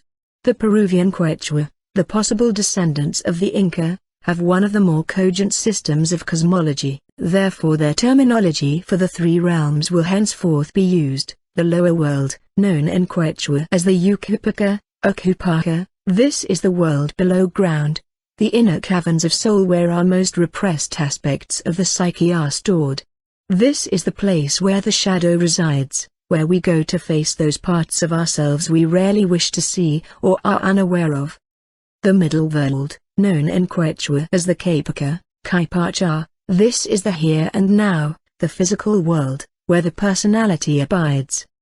The upper world, known in Quechua as the Hanakpaka, Hanakpaka. The Hanakpaka is the transcendent, the world above, and the realm of the highest state of consciousness. This, of course, then is where their individuality shines. Often thought of as celestial or angelic, this place can be thought of on a practical level as aspiration toward one's better self. Referencing the work of the famous mythologist Joseph Campbell, shamanic practitioner and author Matthew McGee has correlated the experience of these three realms with the hero's journey. The hero's journey is the universal story Campbell has recognized in virtually all the myths and spiritual traditions around the world and throughout history. McGee suggests a way of understanding these three worlds. In the hero's journey, a person must leave the familiar in order to fulfill a destiny, usually divinely inspired, overcome difficult obstacles, and finally, return to his or her community to share the message learned and to restore or enhance the lives of the people he or she represents. Campbell depicts this universal myth as having three stages: separation, initiation, return. Similarly, in the shamanic journey the curandera leaves the realm of the familiar and either ascends to the Hanakpaka or descends to the Yucupaka, gains otherwise inaccessible knowledge or power, then returns to the Kapaka. 26 There is a perspective of seeing these other realms as literal, external dimensions or realities. Although that could be taken into consideration, understanding them as the tenets of the psyche mentioned above begets an understanding of the alchemical mechanisms at play in initiation. Andean mysticism suggests that at one time these realms were highly integrated, and are meant to be integrated, and it was humankind's fall from grace that separated these realms. In fact, it is because these realms are separated that our society remains in its collective malaise of self-destruction and global destruction. The Kapaka, middle world, is just an interface for the Yucupaka and Hanakpaka, which both should be realms that exist to serve us for our highest good. A depiction of this process can be seen in the following images. Even though they are not literally displayed like this, conceptualize a life before the hero's journey, before initiation into any shamanic or mystery tradition. The three patches, worlds, exist separately, without interconnection. Now, imagine if you will the timeline of a person's life running left to right on this graphic. If we exist in a state of being without integration with these realms, we walk throughout our lives unaware of the shadow, the repressed notions of the psyche hidden deep within the lower world, the Ukipika. Poet and activist Robert Bly has written extensively on the shadow, the repressed psyche. He likens this shadow to a bag in which we store these repressed notions of ourselves that we drag around with us. The bag gets heavier and heavier as we get older, because the older we get the more we store away the parts of ourselves we do not want to see, that others don't want to see, and so on. According to Bly, when we put a part of ourselves in the bag it regresses. It devolves toward barbarism. Every part of our personality that we do not love will become hostile to us. We could add that it may move to a distant place and begin a revolt against us as well. 27. Figure 2. The three patches. If the shadow is left unchecked and not tended to, it explodes unexpectedly into our lives, often leaving a fallout that bleeds over into the middle world, the Kapaka. That manifests in outbursts that can involve hurting ones we love, undesired consequences, depression, and so on. As time goes on, the bag can get bigger, the outbursts more explosive. Figure 3. The three patches. This state of being creates a set of behaviors completely out of balance and affects the rest of the realms negatively. Unattended, the shadow can become worse, more out of control, and harder to manage as time continues.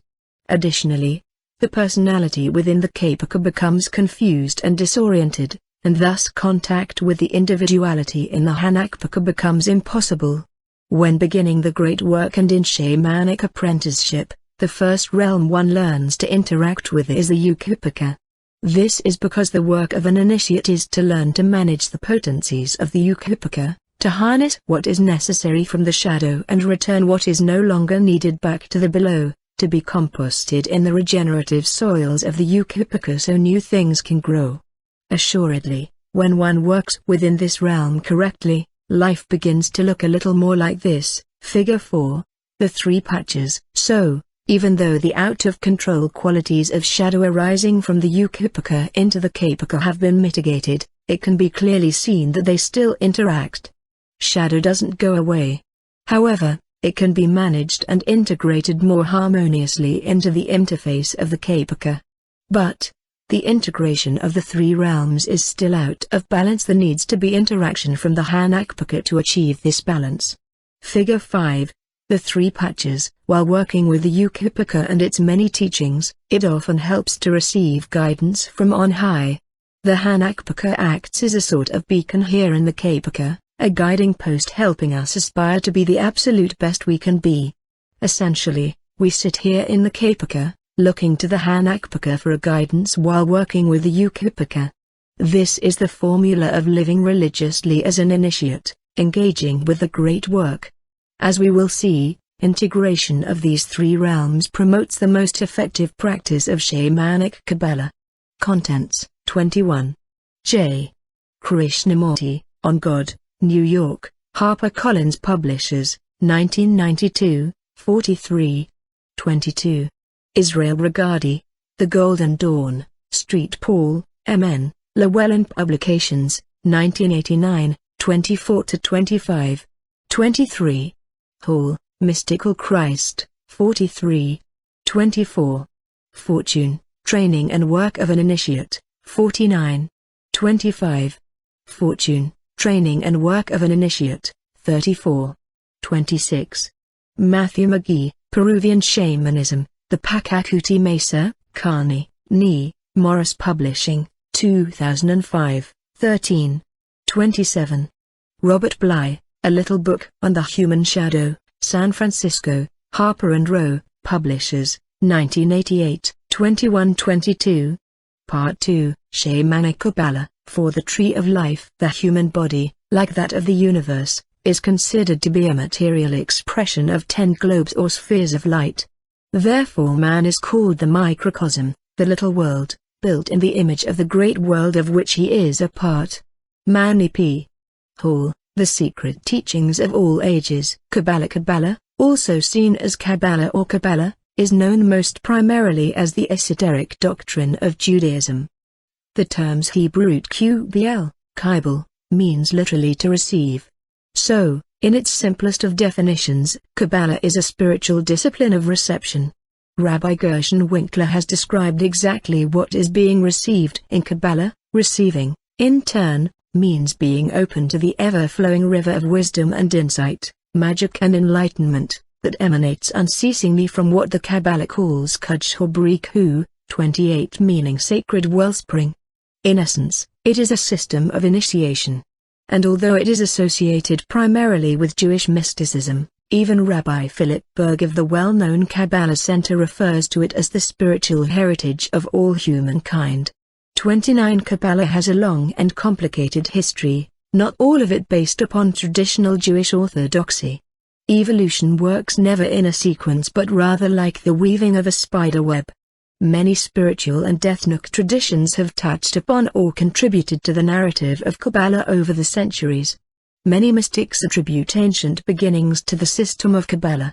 Their attribution of its inception comes directly from the divine order itself. God handed the system of Kabbalah directly to Adam, from Adam to Noah, from Noah to Abraham, who eventually brought the mystical tradition to Egypt, where Moses himself became an initiate. Egypt is often considered one of the origin points of the mystery schools, where the processes of initiation were not only refined, but institutionalized. From there, Kabbalah branched out to the Eastern nations and beyond, infiltrating many religious and philosophical systems across the planet. This is one of many accounts ascribing the origins of Kabbalah to Egypt, rather than it being strictly of Jewish ancestry. The Genesis mythologies can dive even further into the oceans of imagination, with influences said to have stemmed also from Atlantis and Lemuria, if you are into that sort of thing. Regardless of the actual historical record, it is the mythology that is important, for it carries the essence of the tradition into the work of the initiate. Though the essential historical texts of Kabbalah, the Zohar and the Sefer Yetzirah, are archaic and allegorical, centuries of academic interpretation have provided us with an accessible and comprehensive system of initiation. Indeed, Kabbalah has become one of, if not the, key elements of the great work. The Zohar and Sefer Yetzirah, through layers of numerological symbolism and poetry, illustrate and elucidate in essence the most profound emblem in all mystery traditions, the Tree of Life. The tree of life is a symbol, or symbol composite, that can be viewed as a graph of the unseen universe, both inner and outer. As a diagram, it exhibits every component and ingredient in the soul, tracing each of its disparate parts together so that a reintegration of its parts can be obtained. It integrates psychology, spirituality, and science into a holistic design whose sole purpose is to better understand our cosmic heritage. The Tree of Life seeks to define the ineffable, the nature and purpose of the universe and the individual, which are both one and the same, as well as autonomous. Ascribe the Tree of Life to be a roadmap, the roadmap of consciousness, used to explore the nature of God, the divine, the self, the soul, and all the myriad dimensions of being that exist in the unseen realms. On this roadmap, there are pathways and there are destinations, like any map would have. It is the role of the initiate to traverse this roadmap as on a journey of discovery. Figure 6. The Tree of Life. The importance of symbology was stressed in an earlier chapter. This is because the Tree of Life is not only a symbol itself, but a composite, a symbol composed of multiple symbols.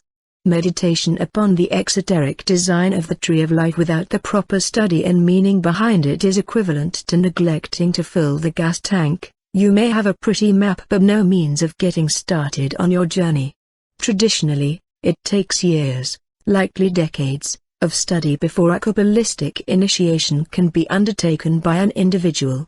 Part of the jobs for an initiate in the mystery traditions is to be schooled in all the sundry parts and layers of the tree of life, to learn its esoteric abstractions before the exoteric can be realized.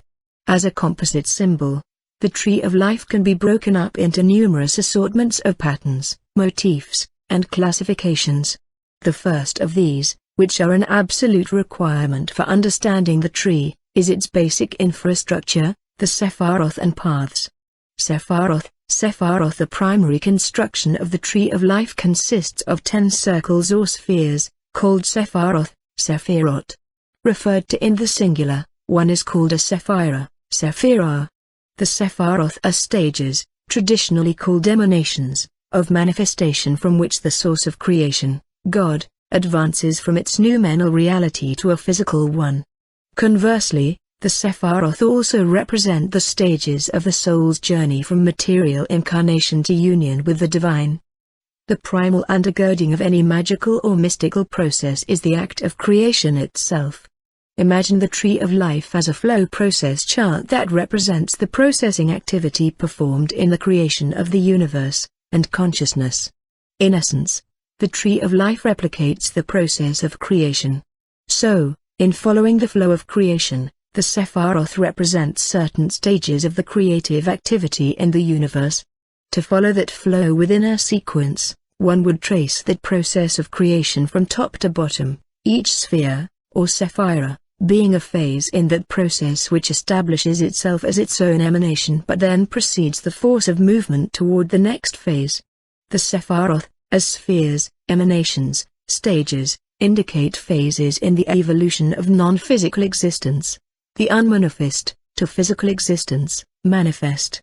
Here then we see the metamorphosis of spirit into matter, the materialization of the physical world as indicated by the bottom Sephira on the tree. How then was the universe created?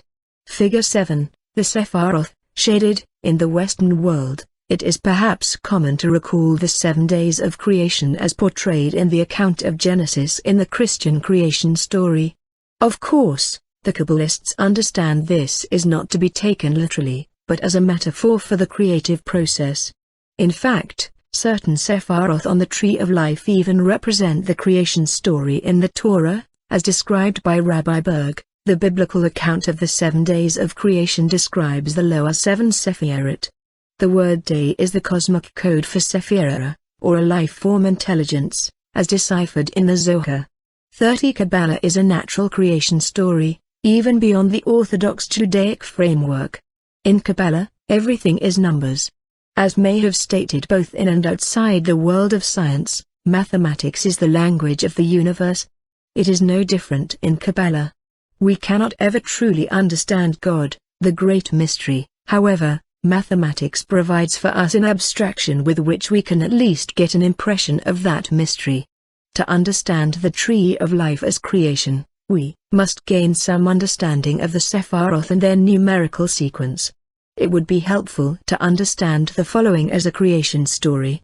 0, Ein Sof. Before any number, of course, there is 0. So before creation, there was nothing, what is generally called the unmanifest. According to Kabbalah, the unmanifest is actually the true substance of reality.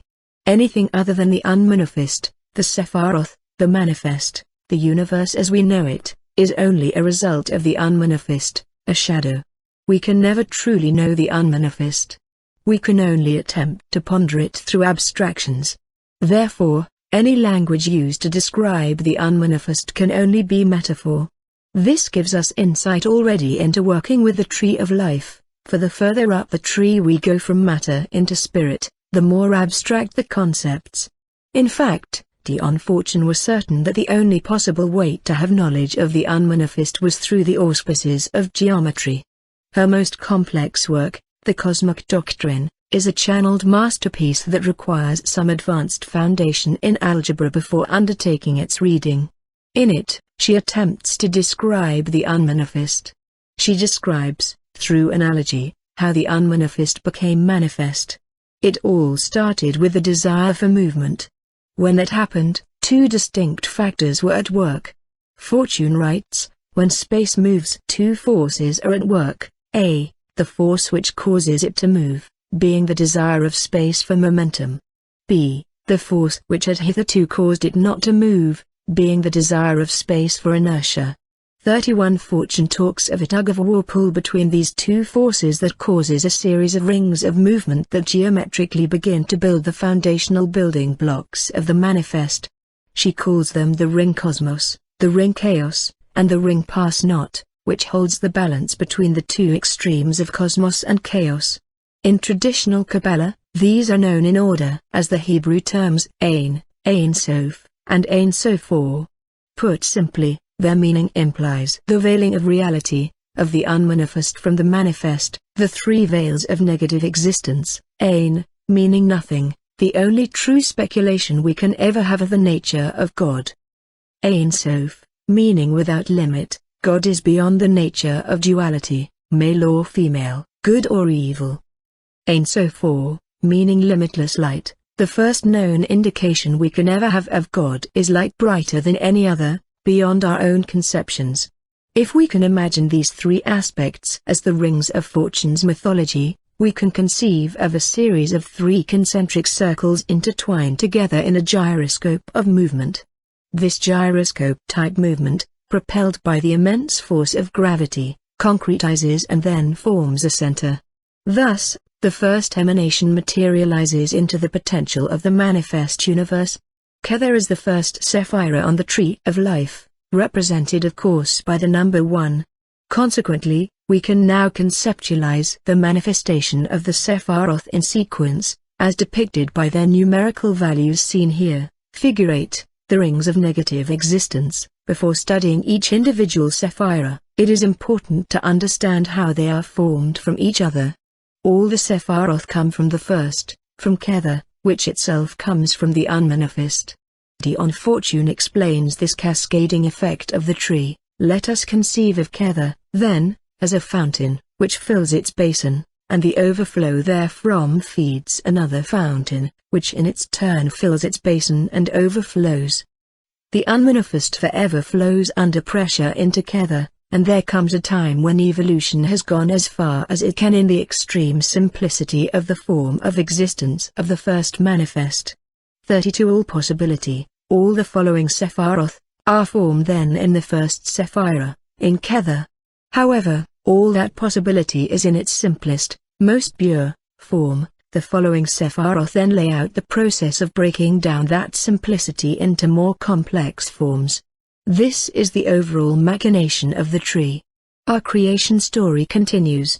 Let us now consider the individual sephiroth, which will be explained in more detail later in this book. Figure 9, the sephiroth, numbered 1, Kether. Kether translates to crown in English, as it is the reigning sephira of all creation. It is the basic life force of all root forms in existence.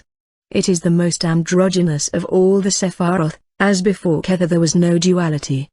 What is formed in Kether will be reflected throughout the rest of creation. In Kether, though, it is all one, all unity. There is no division in Kether. In essence, Kether is the highest essence of God that can be conceived. 2. Chokmah. Chokmah is Hebrew for wisdom. To begin the process of manifestation, Kether, God, could not create anything separate from itself, for all that is in existence is in Kether. However, it could reflect itself. Chokmah represents the first reflection of God, therefore, it represents the ultimate thrust or drive of spiritual force into existence. Because of this, it is the prime masculine identity of the universe. It is the vision of God face to face with itself, now exemplified as Him. This denotes the holographic nature of reality, that the resulting manifestation of which we are aware is nothing but a reflection of a reflection of a reflection, tenfold, of the only true reality, the unmanifest, of which Kether is the only true reflection. Chokmah is the first attempt of Kether, of God, to disembark from its unity and understand itself through separateness, through disparity. 3. Bina. Bina means understanding. Chokmah could not really have been considered a masculine identity until it reflected itself as Bina, the prime feminine identity of the universe. If Chokma represents the ultimate drive of spiritual force, then Bina encapsulates that force and contains it into form. Form in the esoteric arts is defined as an interlocking of free-moving force into patterns that can then operate as a unity. All forms inherent in the universe first beget their construction from Bina. With Bina, we get the first trinity found in almost all spiritual traditions. We get the intrinsic duality of manifestation. Without the concepts of both masculine and feminine, and the androgyny from which they spring, the material universe of the manifest would not be. 4. Cht is Hebrew for mercy. In Cht we begin to see prime imagery of Godhood begin to formulate into being. Truly, we cannot as humans contemplate or experience in physical form the likes of Bina, Chokma, and especially Kether. However, in Cht are the prime images that we associate with God, most especially the benevolent All-Father of numerous mythologies. Cht is where the will of God begins to move into manifestation, that will being, equated with the spiritual experience of universal love, which is far beyond our limited understanding of love. 5. Jebra. Jebra translates to severity in English. Here we see in the creation process the breaking down of the will of God into the actual forms which will be experienced in the manifest. As was stated before, form makes its first appearance in Bina, but it is only experienced as the idea of form. In Jebra we find the engine that actually produces the forms of manifested reality. Contrary to popular opinion, this is a harsh and severe process equated with the travails of birth. Therefore, the image types of the goddess are highly represented in this Sephira. 6. Tiferath. Tiferath means beauty. Understanding Cht as the center of masculine force, Joseph, and Jebra as the center of feminine form, Mary, the resulting birth would be the mediating balance of integration and regeneration, Christ.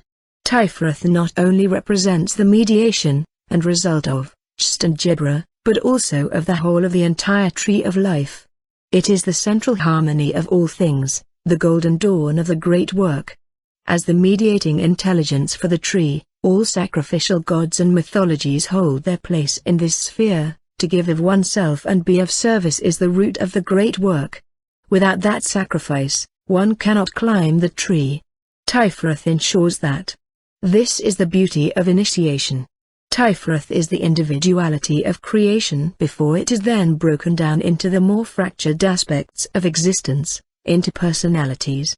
7. Netzach. Netzach is Hebrew for victory. As forms are broken down in Jebra and receive their individual components in Tiferath, in Netzach is the victory of achievement. Netzach is the celebration of diversity, but before ideas can come into full form, they must be inspired. This is where creative imagination of the universe resides. Here is where poets and painters receive their muses, sparking the inspiration needed to begin the process of creation into manifest. 8. Hod. Hod translates to glory in English. As the force of imagination moves through the spheres, in Hod that inspiration is designed and fashioned so that it can be forged into a physicalized reality. Here is where the formulations of language, numbers, and philosophy find their root, so that ideas can be taken from the muses of Netzach to be brought forth into the manifest. If Netzach is the place of heart, then Hod is the place of the mind. Within Hod, ideas are made concrete. 9. Yesod. Yesod means foundation. Just as Tiferath is the equilateral result of Cht and Jebra, so is Yesod to Netzach and Hod.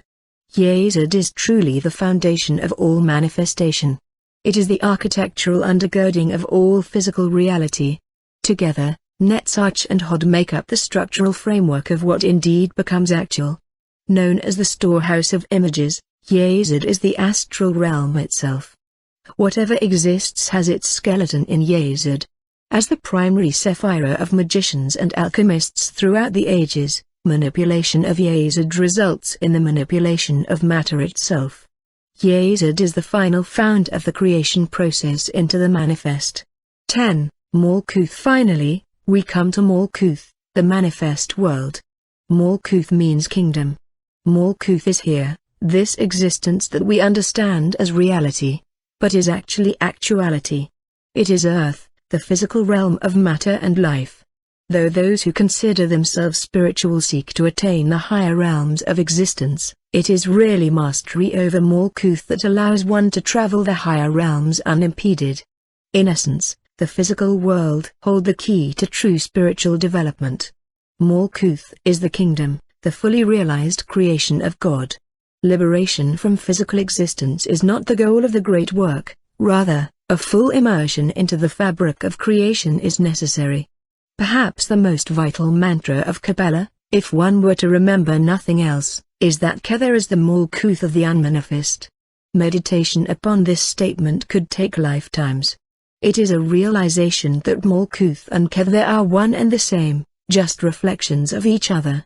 When one seeks heaven, truly, heaven does exist here on earth. There are potentialities even beyond our own universe, as the crown of all creation is just a Malkuth for another entire different universe of which we have no understanding. This axiom is highly reminiscent of the Hermetic phrase from the Emerald Tablet, as translated by the great Persian alchemist Jabir ibn Hayyan, that which is above is from that which is below, and that which is below is from that which is above, working the miracles of one. As all things were from one. 33 It is important to understand the flow of the Sephiroth is only sequential to our limited understanding of past, present, and future. The process of creation is not something that happened long ago but is an ongoing phenomenon that always exists within us, throughout us, and beyond us. However, because we operate within a consciousness that seems linear, it is helpful to look at creation via the Sephiroth in a series of stages. Each Sephirah contains within it the potentiality of the following Sephiroth that issue forth from it. It is as if each Sephirah represents a specific manifestation of creation. At the same time, each Sephirah is a reflection of those Sephiroth preceding it.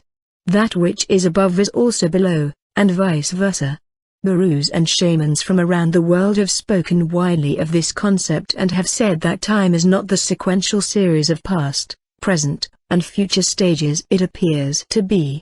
The key to understanding the Sephiroth is that they are currently in manifestation right now, even as you read this, and will continue to do so until the universe ceases to exist. The paths as can be seen, the Sephiroth are connected by a series of lines that act as roadways of association among the emanations of creation. They allow travel throughout the tree, as well as a configuration of relationship that assists the individual in communing with the unseen.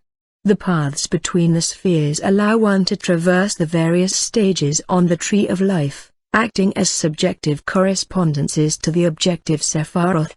The paths help us understand that there is no stagnation within the tree. No Sephirah can be understood in and of itself, by itself. It can only be understood in relation to the other Sephiroth around it. Life itself is a multifaceted synthesis of relationships, as is the tree. Life is relationship, therefore, the paths represent our experience upon the tree, our experience within the dynamic landscape of the cosmos. Therefore, no one Sephirah on the tree of life can be understood in isolation. A Sephirah can only be understood in its relationship to the other Sephiroth around it, and the dynamic of relationships among them, the paths. Atop the vestibule of one of the greatest mystery schools in ancient Greece, the Temple of Apollo in Delphi, was inscribed the maxim Nothiston, translated as Know Thyself. Exploring the consciousness of one's own being is the closest, and truly only, way of having a relationship with God. As Dr. Carl Jung had proposed time and time again, in more ways than one, over the course of his career, the goal of psychic development is the self. There is no linear evolution, there is only a circumambulation of the self. 34 This is even pointed out by the Christ, a Kabbalist in his own right, in the Gnostic Gospel of Thomas. In now understanding the basics of the tree of life, including the meaning of Malkuth as the kingdom, a vital understanding can be gained from these verses. Yeshua said, "If your leaders tell you, 'Look, the kingdom is in heaven,' then the birds of heaven will precede you. If they say to you, 'It's in the sea,' then the fish will precede you. But the kingdom is inside you and it is outside you." 35 The paths provide the thoroughfare of consciousness for us to be able to tread the three realms of the Ukapaka, Kapaka, and Hanakpaka throughout the emanations of creation. They supply to us a wealth of information to ensure a fruitful initiation. Contents: 28. Gershon Winkler, Magic of the Ordinary, Recovering the Shamanic in Judaism, Berkeley, California, North Atlantic Books, 2000, 71. 29. P. S. Berg, The Essential Zohar, The Source of Kabbalistic Wisdom, New York, Three Rivers Press, 2002, 3. 30. P. S. Berg, The Energy of Hebrew Letters, New York, The Qabalah Center, 2013, 53-54. 31. Dion Fortune, The Cosmic Doctrine, Boston, M.A., Wiser Books, 2000, 20. 32. Dion Fortune, The Mystical Qabalah, Boston, Wiser Books, 2000, 37. 33. The Emerald Tablet of Hermes and the Kybalion, ed. Jane Mouty Smith, Lexington, Key, Enhanced Air Books, 2008, 8. 34. C. G. Jung, Memories, Dreams, Reflections, ed. Aniela Jaff, trans. Richard Winston and Clara Winston, New York, Vintage Books, 1989, 196. 35. Barnstone and Meyer, The Gnostic Bible, 3-1-10. 5. Malkuth, The Elemental Packer. The student who is not grounded in the elements cannot understand the advanced teaching. Dion Fortune, The Training and Work of an Initiate. In order to begin work upon the Tree of Life, we must first know the world around us, the world of the elements. This means we must first begin an intimate relationship with the 10th Sephirah, in which we consciously reside, Malkuth. One evening, Autumn and I were getting ready for bed. Like she does sometimes, she pulled a statement out of thin air as if we were already in the midst of a conversation. "That's why I love shamanism," she said pointedly. "Why is that?" I asked, immediately trying to find the answer to my own question. "Because it grounds you. No matter what, it always pulls you back here, in this world, to what's happening right in front of you." She could not have been more correct, as always. Autumn was referencing higher states of being, like the Sephiroth, altered states of consciousness, meditation, and so on. Being teachers in a shamanic tradition, and Autumn is a yoga instructor as well, we have more than our fair share of touch points with a wide variety of spiritual seekers and practitioners. More often than not, unfortunately, we see a lot of escapism, seekers addicted to seeking, participants whose heads are so far up in the clouds that they have lost touch with the real world. Some even lose all ability to function in reality. One of our favorite definitions of shamanism comes from anthropologist and psychiatrist Dr. Roger Walsh from the University of California. Dr. Walsh characterizes shamanism as a family of traditions whose practitioners focus on voluntarily entering altered states of consciousness in which they experience themselves or their spirits interacting with other entities, often by traveling to other realms, in order to serve their community. 36. This description is comprehensive, and it acknowledges shamanism as a method of practice, or interaction, rather than a specific religion or spiritual path. In fact, almost any religion on the planet stems from, and comprises a branch of, shamanic practice. These are some examples: Shaktism, a shamanic subset of Hinduism; the Bon of Tibetan Buddhism, a Rebbe, often considered a shamanic rabbi in Judaism; the Mutakin of Islam; Curanderismo of Latin America, a synthesis of indigenous shamanism and Catholicism, part of the lineage to which Autumn and I ascribe. The list goes on and on. Essentially, when going back to the origins of any religious or spiritual path around the world, one will find shamanic roots tied to it. It is humankind's first spiritual tradition, spanning back to the Paleolithic age, and is often considered the first known profession in the world by anthropologists. Shamanism has evolved over the centuries, becoming an all-inclusive, cross-cultural paradigm for interacting with the unseen realms. However, The shamanic method is not as otherworldly as this definition, and common perception, implies. We cannot be relieved of the burden of everyday life.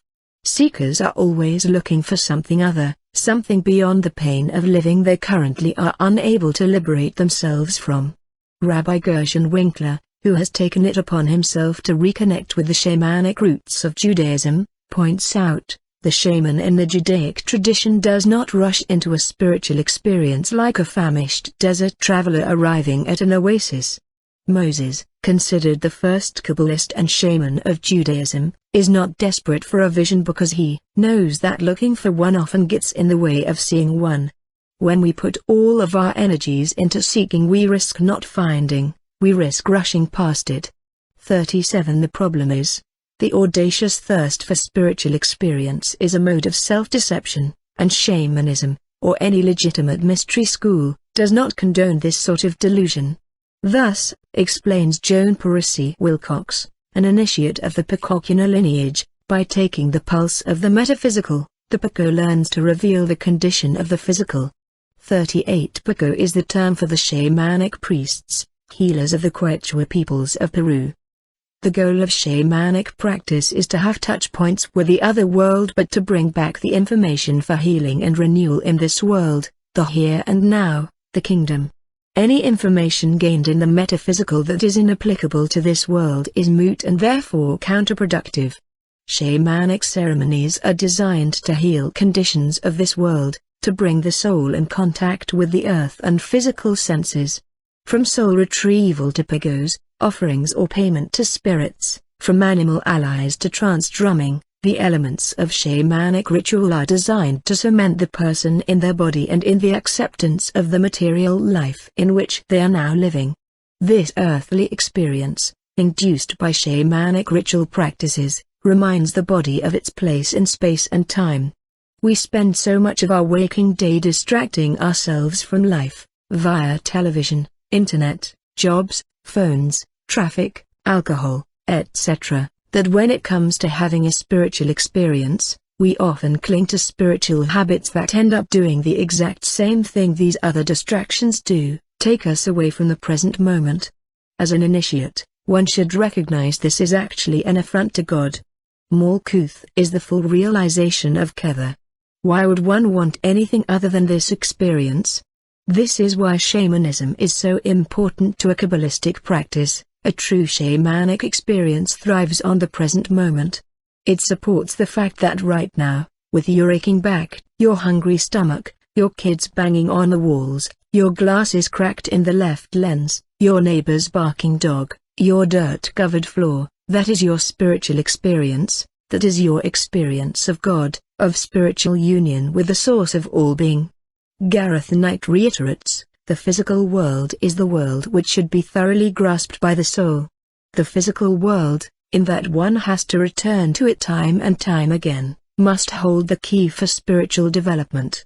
And this development is surely not to be gained in regarding all physical nature as a trap and temptation which must be strenuously denied and put away from one. 39 In this way, a shamanic practice is much like Zen. Both are based upon the philosophy that the pursuit of the good without the recognition and acceptance of the bad is an illusion. To become more than what you are now is folly, for you are already whole just as you are. Even when you are sick, even when you are depressed, even when you are poor, you are already exactly what you need to be in order to have a vital spiritual experience of union with life and death, for they are two sides of the same coin.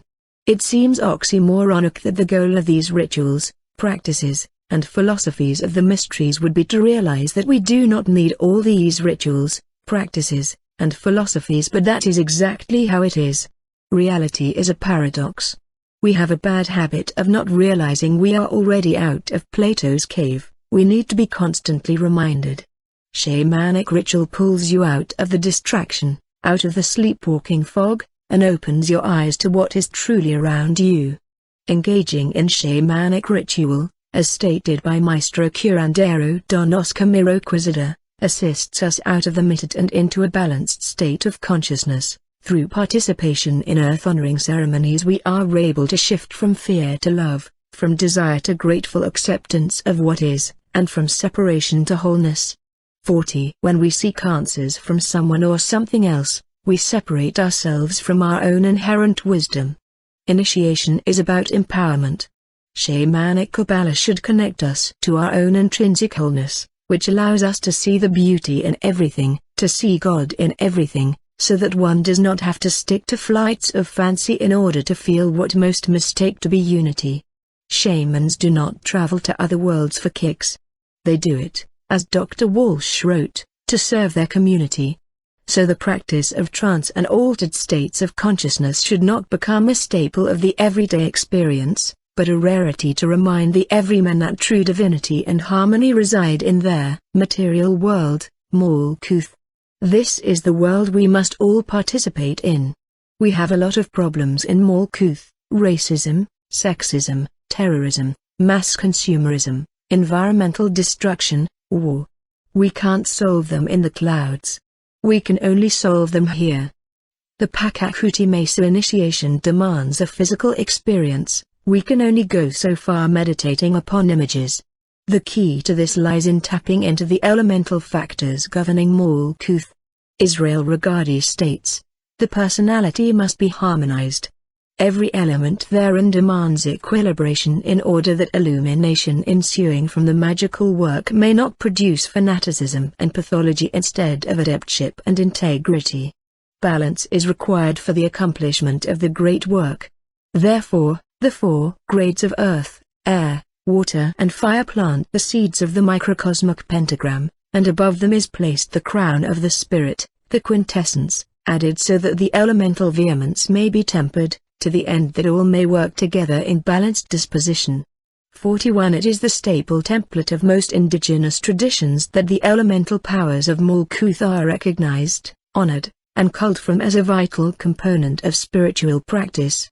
From the medicine wheel of the First Nations people of the Americas to the pentagram of the pagan Celts, the Platonic elemental powers of earth, air, fire, and water are represented as an altar set to be used in some way, shape, or form.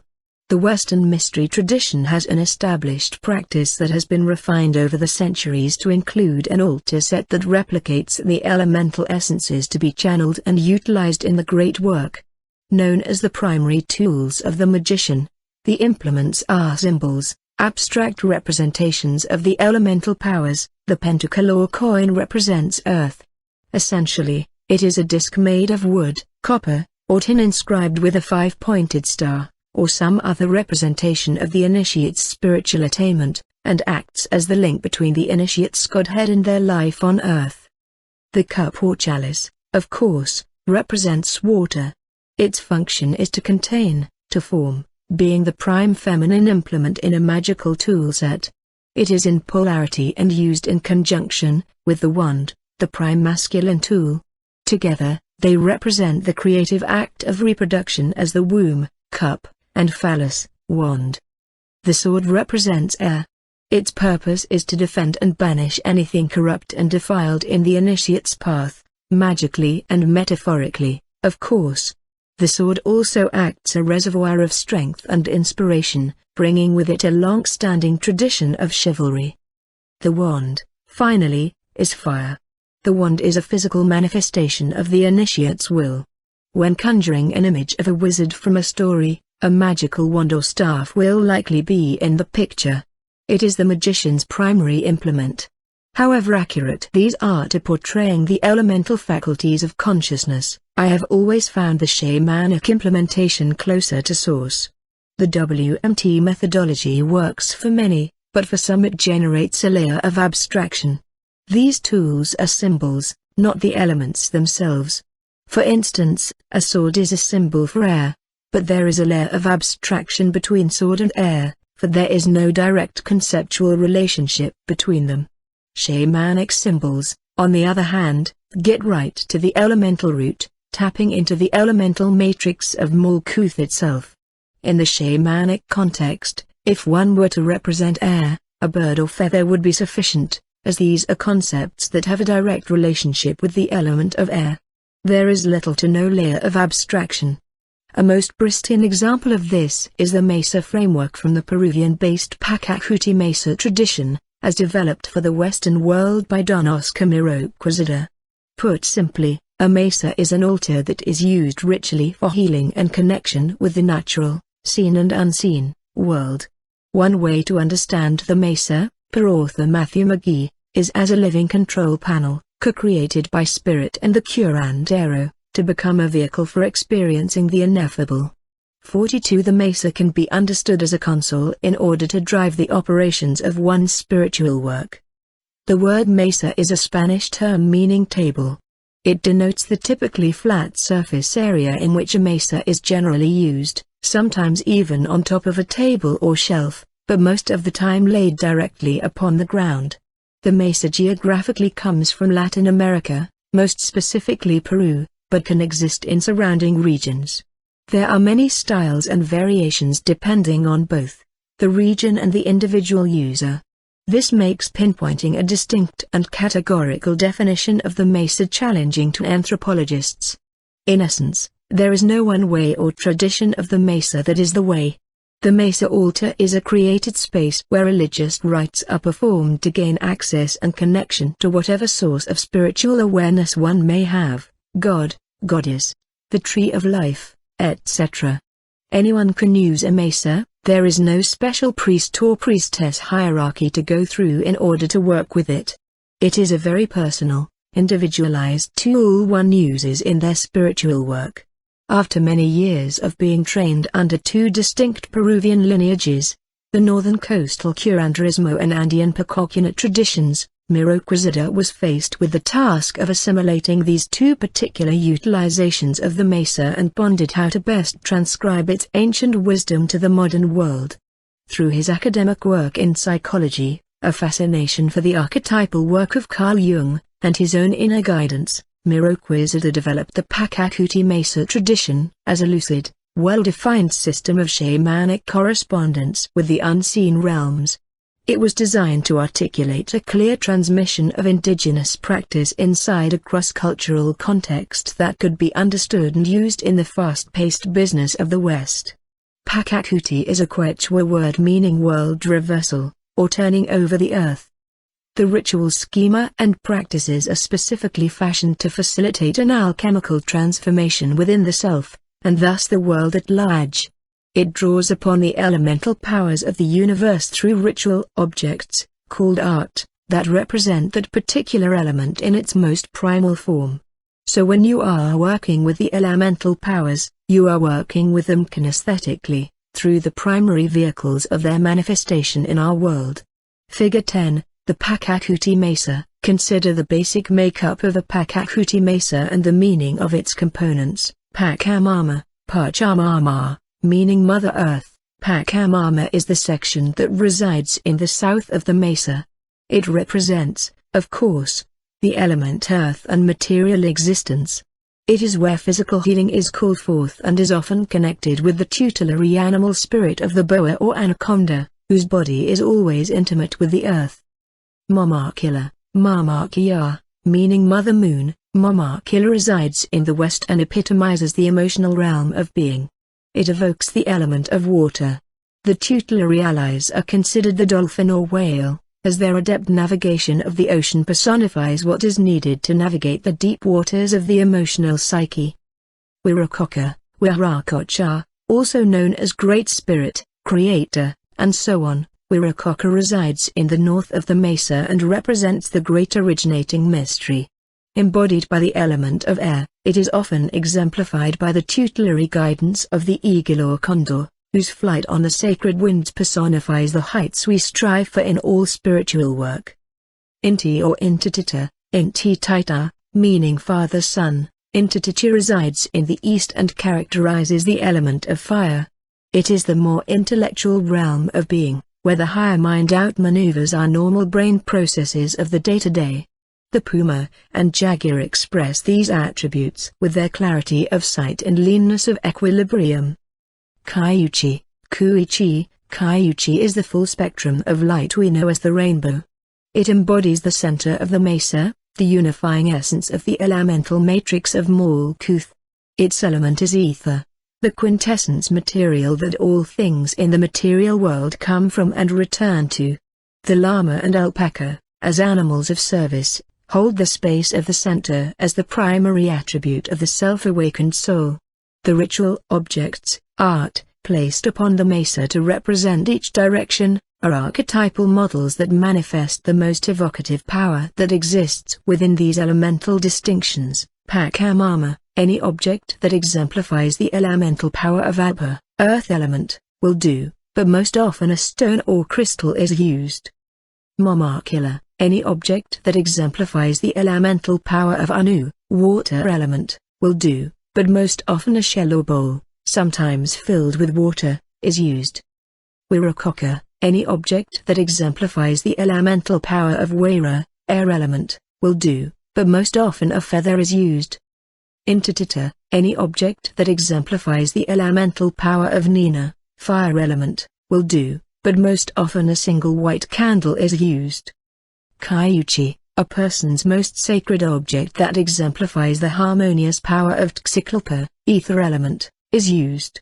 The Pakahuti Mesa is awakened before ritual use by following the logarithmic spiral, found in nature through spiral galaxies, nautilus shells, and so on, throughout the altar space in a clockwise direction, starting from Pachamama in the south and ending at center with Kaiuchi.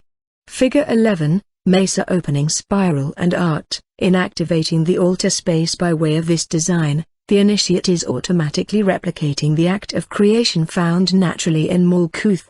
The reader is encouraged to initiate this activation through their own intention. However, this is not the only way to understand the elemental matrix as experienced through Mesa. The Cross in 1970 Princeton University Press published famous psychoanalyst Dr. Carl G.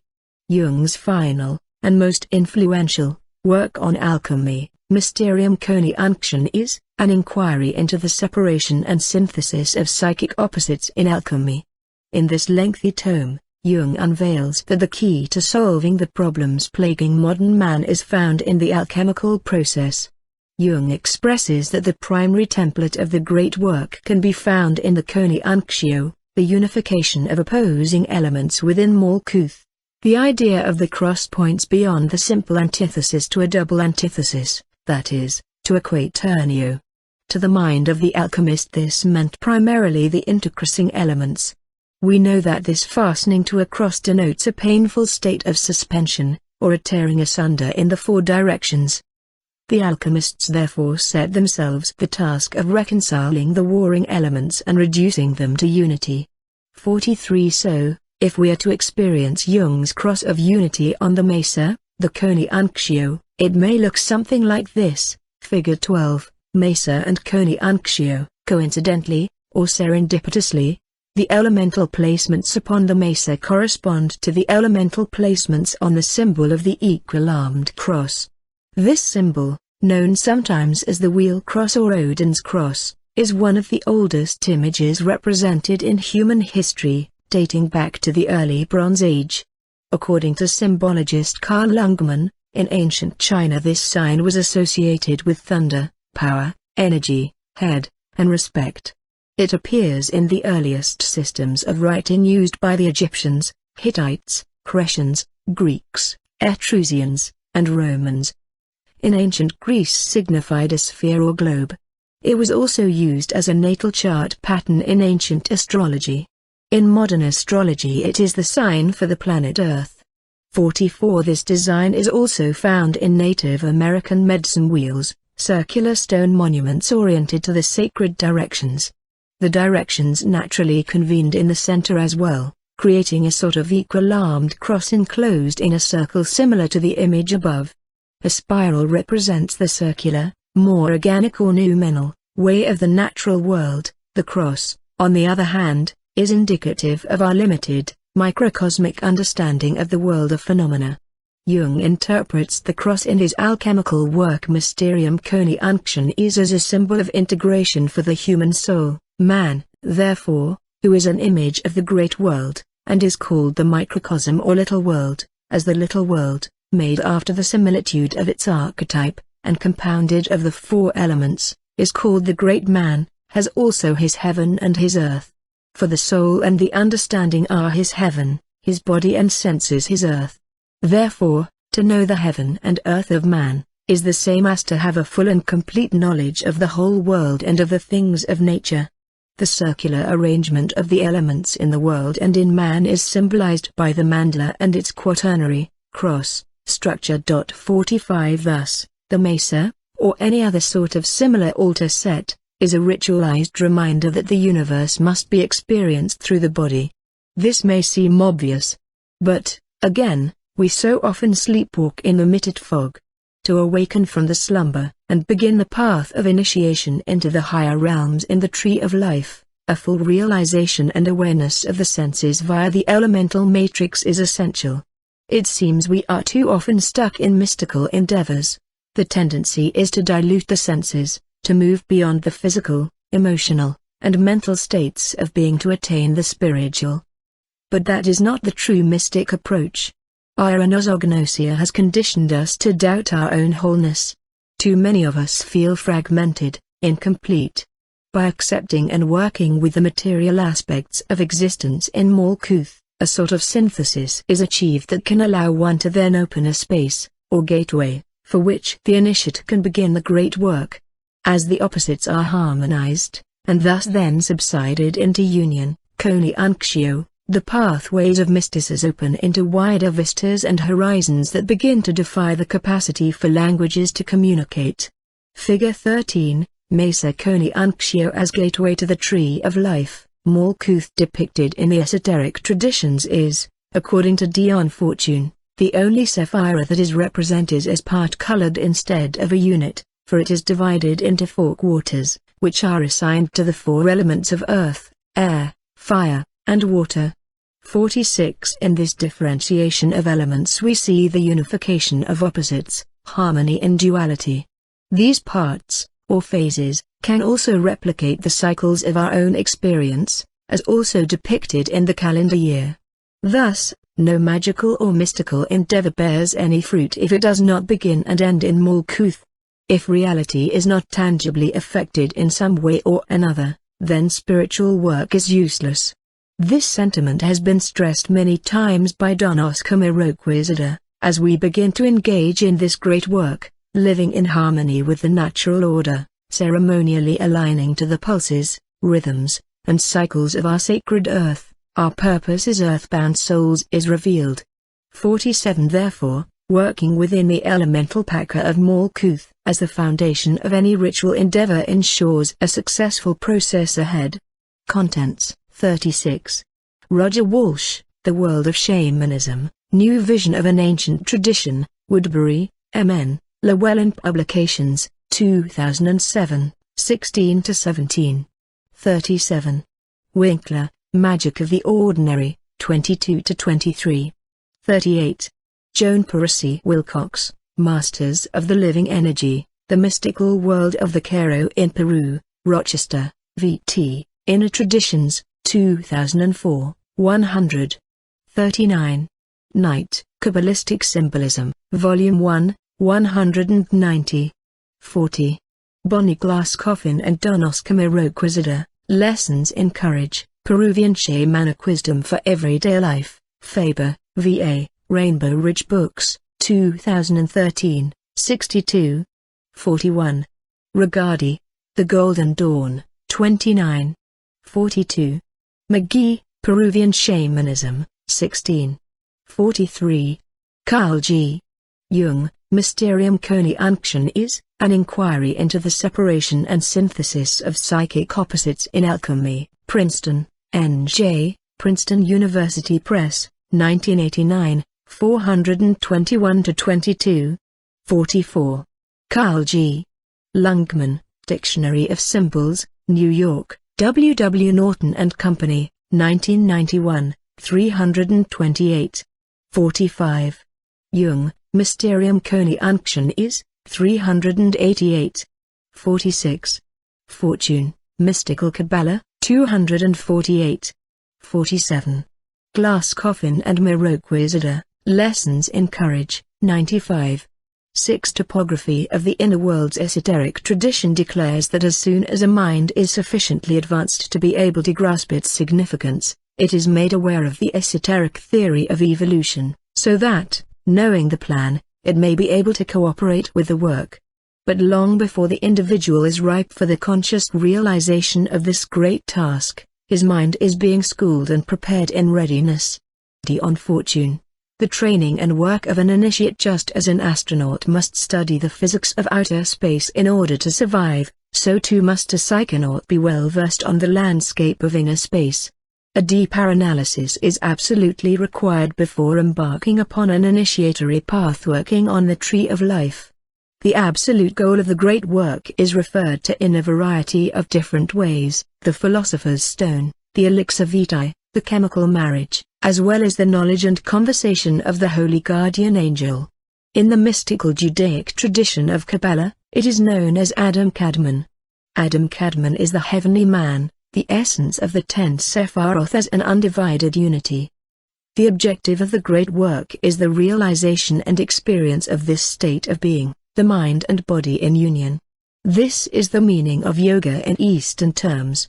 In the Western mystery tradition, however, it is designated by the god name formula tetragrammaton, comprised of the Hebrew letters Yod, He, Vaf, and He, YHVH. Over time this traditionally unutterable name came to be known as Yahweh. This formula can be laid out upon the tree of life to gain insight on how the Adam Kadmon concept is achieved via the marriage of the conscious and subconscious self as described in alchemy. In Judaism, each letter in the Hebrew language holds a wealth of meaning, as well as a mathematical equivalent, known as gematria.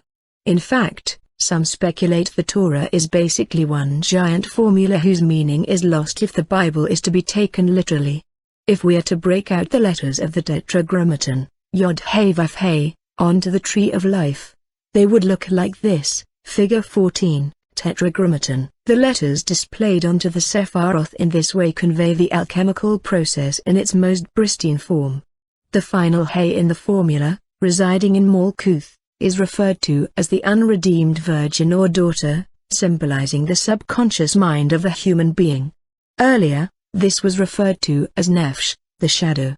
As we discussed, this is usually in dire conflict with the conscious mind designated by Vaf in Tifereth, otherwise known as the sun, dubbed earlier the Neshama, the individuality.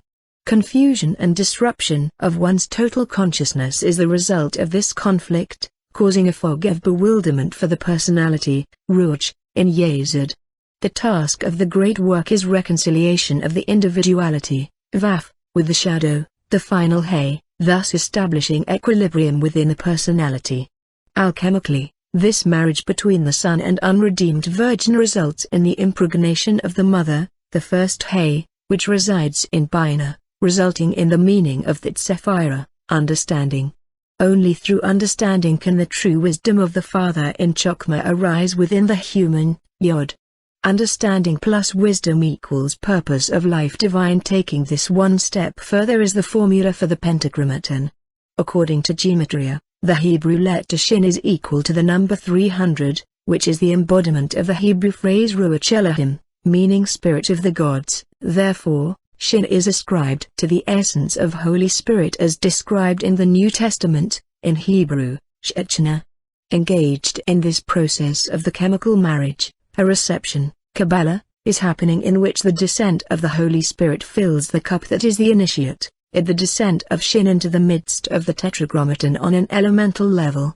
That being said, it should be noted that there is an elemental designation to YHVH, Yod, fire, first He, water, Vaf, air, final He, earth. As Shin descends, Yod He Vaf He then becomes Yod He Shin Vaf He, the pentagrammaton. In Hebrew this is designated as Yeshua, from the Aramaic Yeshua, related to the personification of Christ.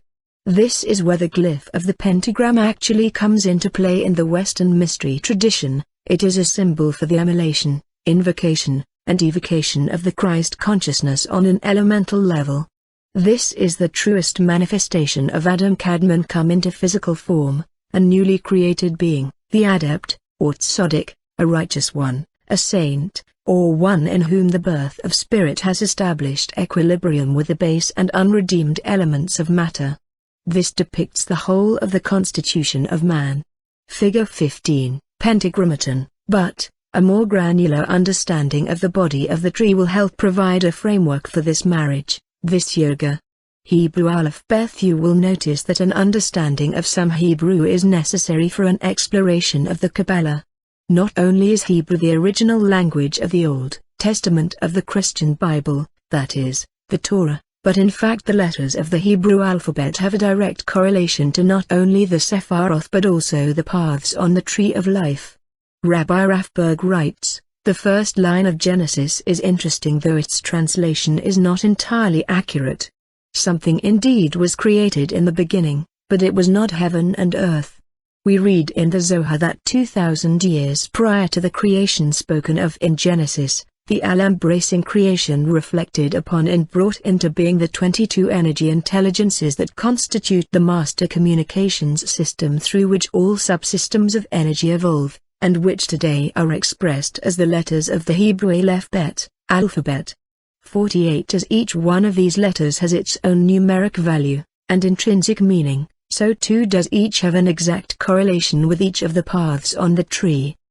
The correlations are as follows: value letter name Aleph Beth Gimel Daleth Hey Vaf Zain Cheth Teth Yod Kaf, name meaning ox house camel door window nail or hook sword fence serpent hand fist, path 11, Kever to Chokma path 12, Kever to Bina path 13, Kever to Tifereth path 14, Chokma to Bina path 15, Chokma to Tifereth path 16, Chokma to Chst path 17, Bina to Tifereth path 18, Bina to Jeberah path 19, Chst to Jeberah path 20, Chst to Tifereth path 21, Chst to Netzach, 1 2 3 4 5 6 7 8 9 10 20, 20 30 40 50 60 70 80 90 value letter Kaf lamed Memnun Sema Kenpet Sodi, Fistox Code Water Fish Prop High Mouth Fish Hook, path 21, Chst to Netzach path 22, Jeberah to Tifereth path 23, Jeberah to Hod path 24,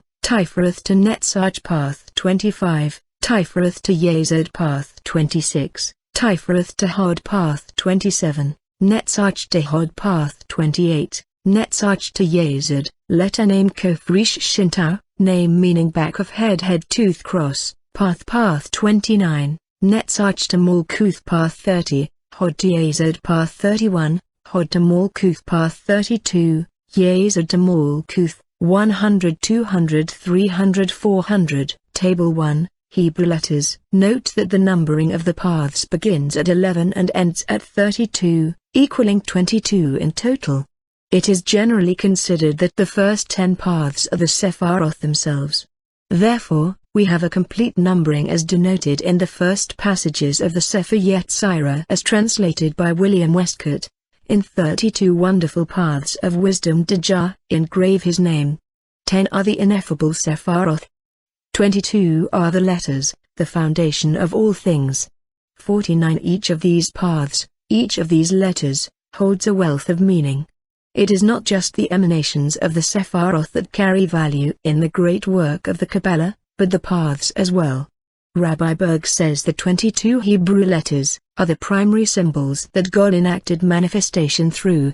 22 sublime tonalities emanated, and it pleased the Lord to use them to fashion his universe. The Lord created all of the souls through these 22 emanations, each of whom was a trading partner with him, as stones hewed from mountain are of the mountain but are not the mountain itself. Thus, he could derive pleasure from imparting, just as they would derive pleasure from receiving. 50. Figure 16. The Hebrew letters on the Tree of Life, Tarot. The tarot is perhaps one of the most misunderstood divinatory tools. Its actual significance has been reduced to Hollywood-esque gypsy fortune-telling. Alphonse Louis Constant, whom many call the grandfather of the Western mystery tradition, was a 19th-century French socialist and Christian mystic, otherwise known as Eliphas Levi. Levi created one of the foundational syncretic tomes of the movement of Western mystery initiatory practices, called Transcendental Magic, its doctrine and ritual. In it, he unveils the legendary origin of tarot as the heart of all spiritual, indeed all human, traditions. Eliphas Levi's transcendental magic is one of the first instances in the history of the Western mystery tradition in which a direct correlation between the tarot and the actual paths on the Tree of Life is made. In fact, Levi has referred to the tarot as the foundation of all esotericism. All religions have preserved the remembrance of a primitive book, written in hieroglyphs by the sages of the earliest epoch of the world. Simplified and vulgarized in later days, its symbols furnished letters to the art of writing, characters to the word, and to occult philosophy its mysterious signs and particles. This book, attributed by the Hebrews to Enoch, seventh master of the world after Adam, by the Egyptians to Hermes Trismegistus, by the Greeks to Cadmus, the mysterious builder of the holy city. This book was the symbolical summary of primitive tradition, called subsequently Qabalah or Qabalah, meaning reception. The tradition in question rests altogether on the one dogma of magic: the visible is for us the proportional measure of the invisible. 51 This primitive book, written in hieroglyphs, is indeed Levi's reference to the tarot, and describes it not just as a symbolical summary of ancient wisdom traditions, that is, shamanism, but also equates Qabalah, or Qabalah, with those ancient practices. To the Golden Dawn's credit, they formalized the usage of the tarot within the Tree of Life in concrete, tangible ways that Levi only seemed to allude to. The self-acclaimed Beast 666, Aleister Crowley, an initiate of the Golden Dawn who later created his own magical fraternity, Ordo Templi Orientis, had even gone on to say that Levi made mistakes in his attributions between the tarot trumps and the Hebrew letters in order to still keep the occult secrets hidden and in code. However the case may be, whatever manuscripts the Golden Dawn stumbled upon served to solidify and ritualize the attributions in a way that made sense. The tarot has a habit of being the subject of uncertainty throughout its history, and even in its beginnings. Tarot has a mysterious history. As such, it is difficult to pinpoint its origin and evolution throughout time. Many authorities, like Levi, trace its inception to the Egyptian mysteries. Some say it originally existed as the Book of Thoth but was burned in the Library of Alexandria, thus taking on a new form in a series of pictures and symbols to shroud their true meaning from persecution. However, the incarnation of the tarot we are most familiar with today came from 16th-century Europe, most notably Italy, France, and Spain.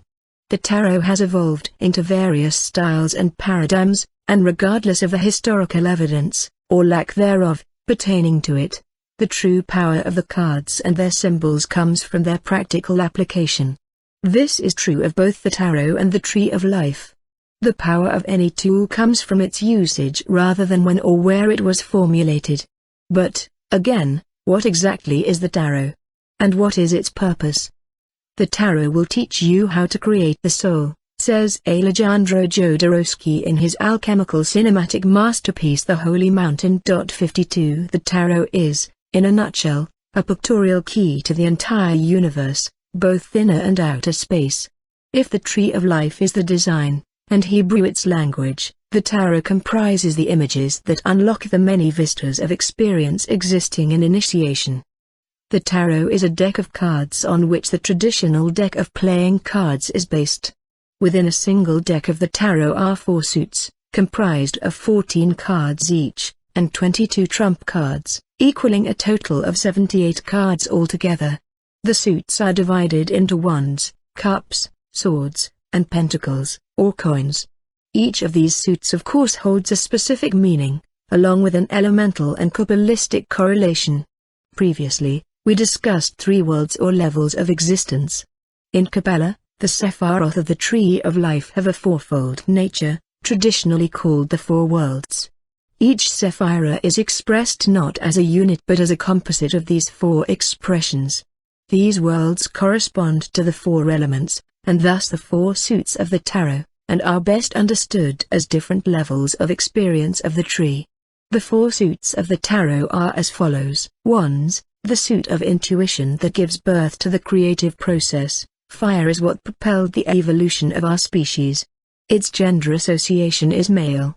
Element, fire, the Pakakuti Meso association being Intitata, Father-Son, Kabbalistic world, Atziluth, the archetypal world, which can only be expressed through the 10 holy names of God, the divine emanations, the most abstract of the 4 worlds. Hebrew letter, Yod, cups, the suit of intuition that represents feeling and emotion. Cups are the receptacles of ever-shifting expression. Its gender association is female. Element, water, the Pakakuti Meso association being Mamakila, Grandmother Moon, Kabbalistic world, Bra, the world of creation, where the divine emanations can begin to manifest through the 10 mighty archangels, also called the world of thrones. Hebrew letter, Hey, swords, the suit of intellect, logic, the seeking of truth, swords cut through deception and illusion. Its gender association is male. Element, air, the Pakakuti Meso association being Wirakoka, Father Sky, Great Spirit, Kabbalistic world, Yetzirah, the world of formation, where the divine emanations become fully manifest through a variety of beings. The angelic host. Hebrew letter, Vaf, pentacles, coins, the suit of sensation and physicality. Pentacles represent the completion of existence made manifest. Its gender association is female. Element, earth, the Pakakuti Meso association being Pakamama, Mother Earth, Kabbalistic world, Asaya, the world of action, where the divine emanations manifest as the base element of earthly matter. Hebrew letter, Hey. Notice that the Hebrew letter associations in order of the 4 worlds, from archetype to action, form Yod Hey Vav Hey, the tetragrammaton. Within each suit, the numerical values from aces to tens represent the 10 Sephiroth. Therefore, each suit is the totality of the expressions of the tree of life via the 4 worlds of the Kabbalists, as well as the elements and the totality of the most holy name of God. The other cards of the suits are the court cards, kings, queens, knights, princes, and pages, princesses. These 16 cards find their inherent value through both their suit association and rank. The kings are obviously male gender cards, representing a mastery, command, or dominion over that particular suit. Queens are obviously female and are less forceful than the kings, though they still represent a mastery of the suit, just via more internal processes. Knights are primarily male and represent the most extreme expressions of that suit, however positive or negative those expressions may be. Pages have a strong female association and are a more passive or playful expression of the suit. These 4 court cards correlate as well to the Sephiroth and 4 worlds, King, Yod, Chokmah, Queen, Hey, Bina, Knight, Vaf, Tifereth, and Page, Hey, Malkuth. The trumps, 22 in total, are the remaining cards. Numbered 0 through 21, they essentially tell the story of the human soul, of human evolution, of the entire process of life, death, and everything in between as well as beyond. They are the topography of the universe in man. Their significance cannot be overstated. Acting as the primary hieroglyphs of the tarot story, the trumps do not adhere to any suit. Although each trump card constitutes a single image, or symbol, the trumps are also all connected in sequence to communicate a larger composite. In the least, each trump image is an archetype for a different expression of human consciousness. At most, they are keys to unlock the mysteries of the unknown. Although there is much debate on how the tarot trumps correspond to the tree of life, they are most normally understood to align with the paths. Seeing as how there are 22 trumps and 22 paths, they are usually mapped to each other accordingly. Path trump number trump name: the fool, the magician, the high priestess. Hebrew letter, path 11, Kevata Chokmah path 12, Kevata Bina path 13, Kevata Tifereth, 11 12 13, 0 1 2, 14 15 16 17 18 19 20 21 22 23 24 25 26 27 28 29 30 31 32, 3 4 5 6 7 8 9 10 11 12 13 14 15 16 17 18 19 20 21. The Empress, the Emperor, the Hierophant, the Lovers, the Chariot, Strength, the Hermit, Wheel of Fortune, Justice, the Hanged Man, Death, Temperance, the Devil, the Tower, the Star, the Moon, the Sun, Judgment, the World, Table 2, the Paths, Path 14, Chokmah to Bina Path 15, Chokmah to Tiferath Path 16, Chokmah to Chst Path 17, Bina to Tiferath Path 18, Bina to Jebra Path 19, Chst to Jebra Path 20, Chst to Tiferath Path 21, Chst to Netzach Path 22, Jebra to Tiferath Path 23, Jebra to Hod Path 24, Tiferath to Netzach Path 25, Tiferath to Yazed Path 26, Tiferath to Hod Path 27, Netzach to Hod Path 28, Netzach to Yazed Path 29, Netzach to Malkuth Path 30, Hod to Yazed Path 31, Hod to Malkuth Path 32, Yazed to Malkuth. Of the entire tarot, the trumps are studied the most, as traversing the paths on the Tree of Life is a vital component to the process of the great work within the Western mystery tradition. Each trump will be covered in more detail with each path in Part 3, Simulacra. Regardless, for now, they just need to be understood as a crucial ingredient in the apparatus of the tree's topography. Triads. While traversing the Tree of Life, it is important to be aware of the various relationships among certain sets of Sephiroth and paths.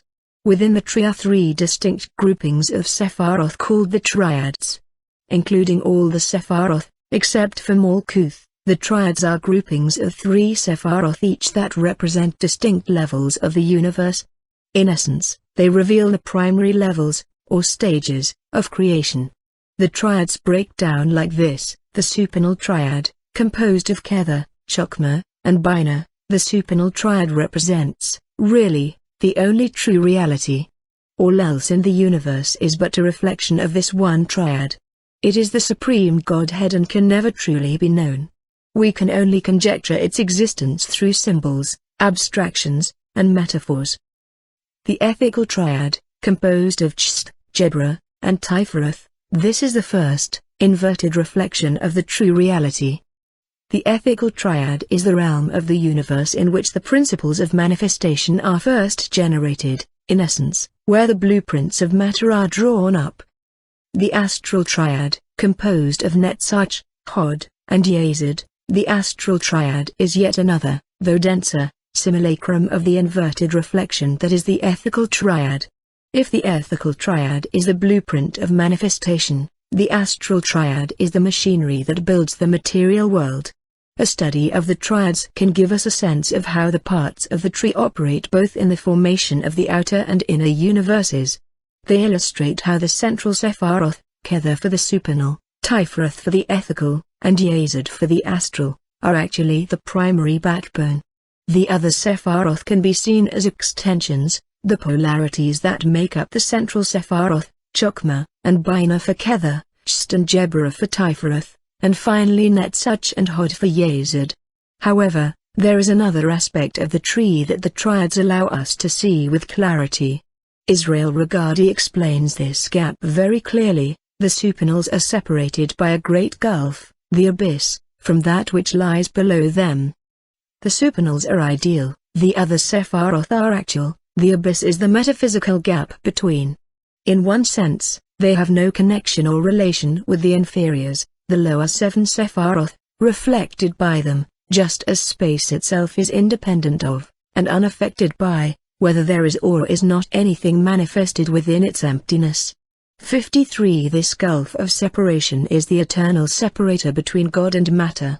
Whatever passes through the abyss is completely dead to what it once was before, for nothing of the supernal Triad can be truly understood in the lower two Triads, just as nothing in the lower two Triads can withstand the purity of the supernals. Regardie is actually referring to a space upon the tree where there resides an 11th, invisible Sephira. Figure 17, the Triads and the Abyss. Death. Some Kabbalists refuse to even acknowledge death, or dat, which means knowledge in Hebrew, the non-Sephira prevalent in the space of the abyss on the Tree of Life. Between the supernal and ethical realms is the void of the abyss, where death resides. Death is the realm where the elements of existence that lie beyond our understanding become assimilated into the faculties of the human mind. Its name means knowledge, and as such it is the destination for all those who wish to know thyself. Israel Regardie extrapolates on death's role and why knowledge is the tenet most ascribed to this area, this void within the tree, in the golden dawn. Fundamentally it is the ascent of the dragon or, if you wish, an upwelling of the unconscious archetypes, a highly dangerous and unbalancing ascent, until they are assimilated to consciousness, which first renders death a possibility. It is the fall which is responsible for the acquisition of self-knowledge. 54. Figure 18. Death. The symbol of the dragon is a useful image here in all esoteric and alchemical traditions. The dragon is emblematic of the struggles of humankind with their own inner selves, as a knight battles the winged fiend in tales of old. Carl Jung often postulated that the dragon reveals itself in many forms through dreams, a demon, animal, old man, cave, or even a walled garden. The dragon is a common theme in the work of psychotherapist and shamanic practitioner Dr. Jose Stevens, specifically as a means of turning one's own internal fears and personality patterns into objects of personal power. This is, in actuality, the goal of death, of the entire process of the great work itself. Stevens suggests the task of initiation is to submit the dragon, the baser elements of the shadow, to the will of the individuality, higher self. Stevens writes, a dragon is merely an icon, a powerful image that represents danger and fear, and of course lies in wait on our path to roar out a terrible challenge to our progress. The dragon when first encountered represents fear itself. It is only later, with familiarity, that the dragon may actually give us clues to redemption, the necessary information to transform defeat at its claws to victory and passage. With victory, fear and separation are overcome. Fear flies, and the path leads to a greater reality encompassing unity, knowledge, wisdom, truth, and beauty. 55 Death can be the most uneasy and even dreadful sephira to encounter. For as one ascends the tree of life in earnest connection with the supernal realms of being, death, the abyss, is where the last remnants of oneself, one's image of oneself especially, is shredded. We see this play out in the biblical story of the Garden of Eden. For as Eve encounters the serpent, dragon, she takes fruit from the tree of knowledge, death. As she and Adam partake of the fruit, Eve being a personification of Binu and Adam of Chokmah, their nakedness is revealed, and they are ashamed. They see their true selves. As a result, they are cast out of the Garden of Eden, of paradise. This is not a literal account but the mythology of our consciousness. What comes as a result of this banishment of paradise is a separation between man and woman, and here we are in a world where neither the feminine nor masculine are honored together, in balance.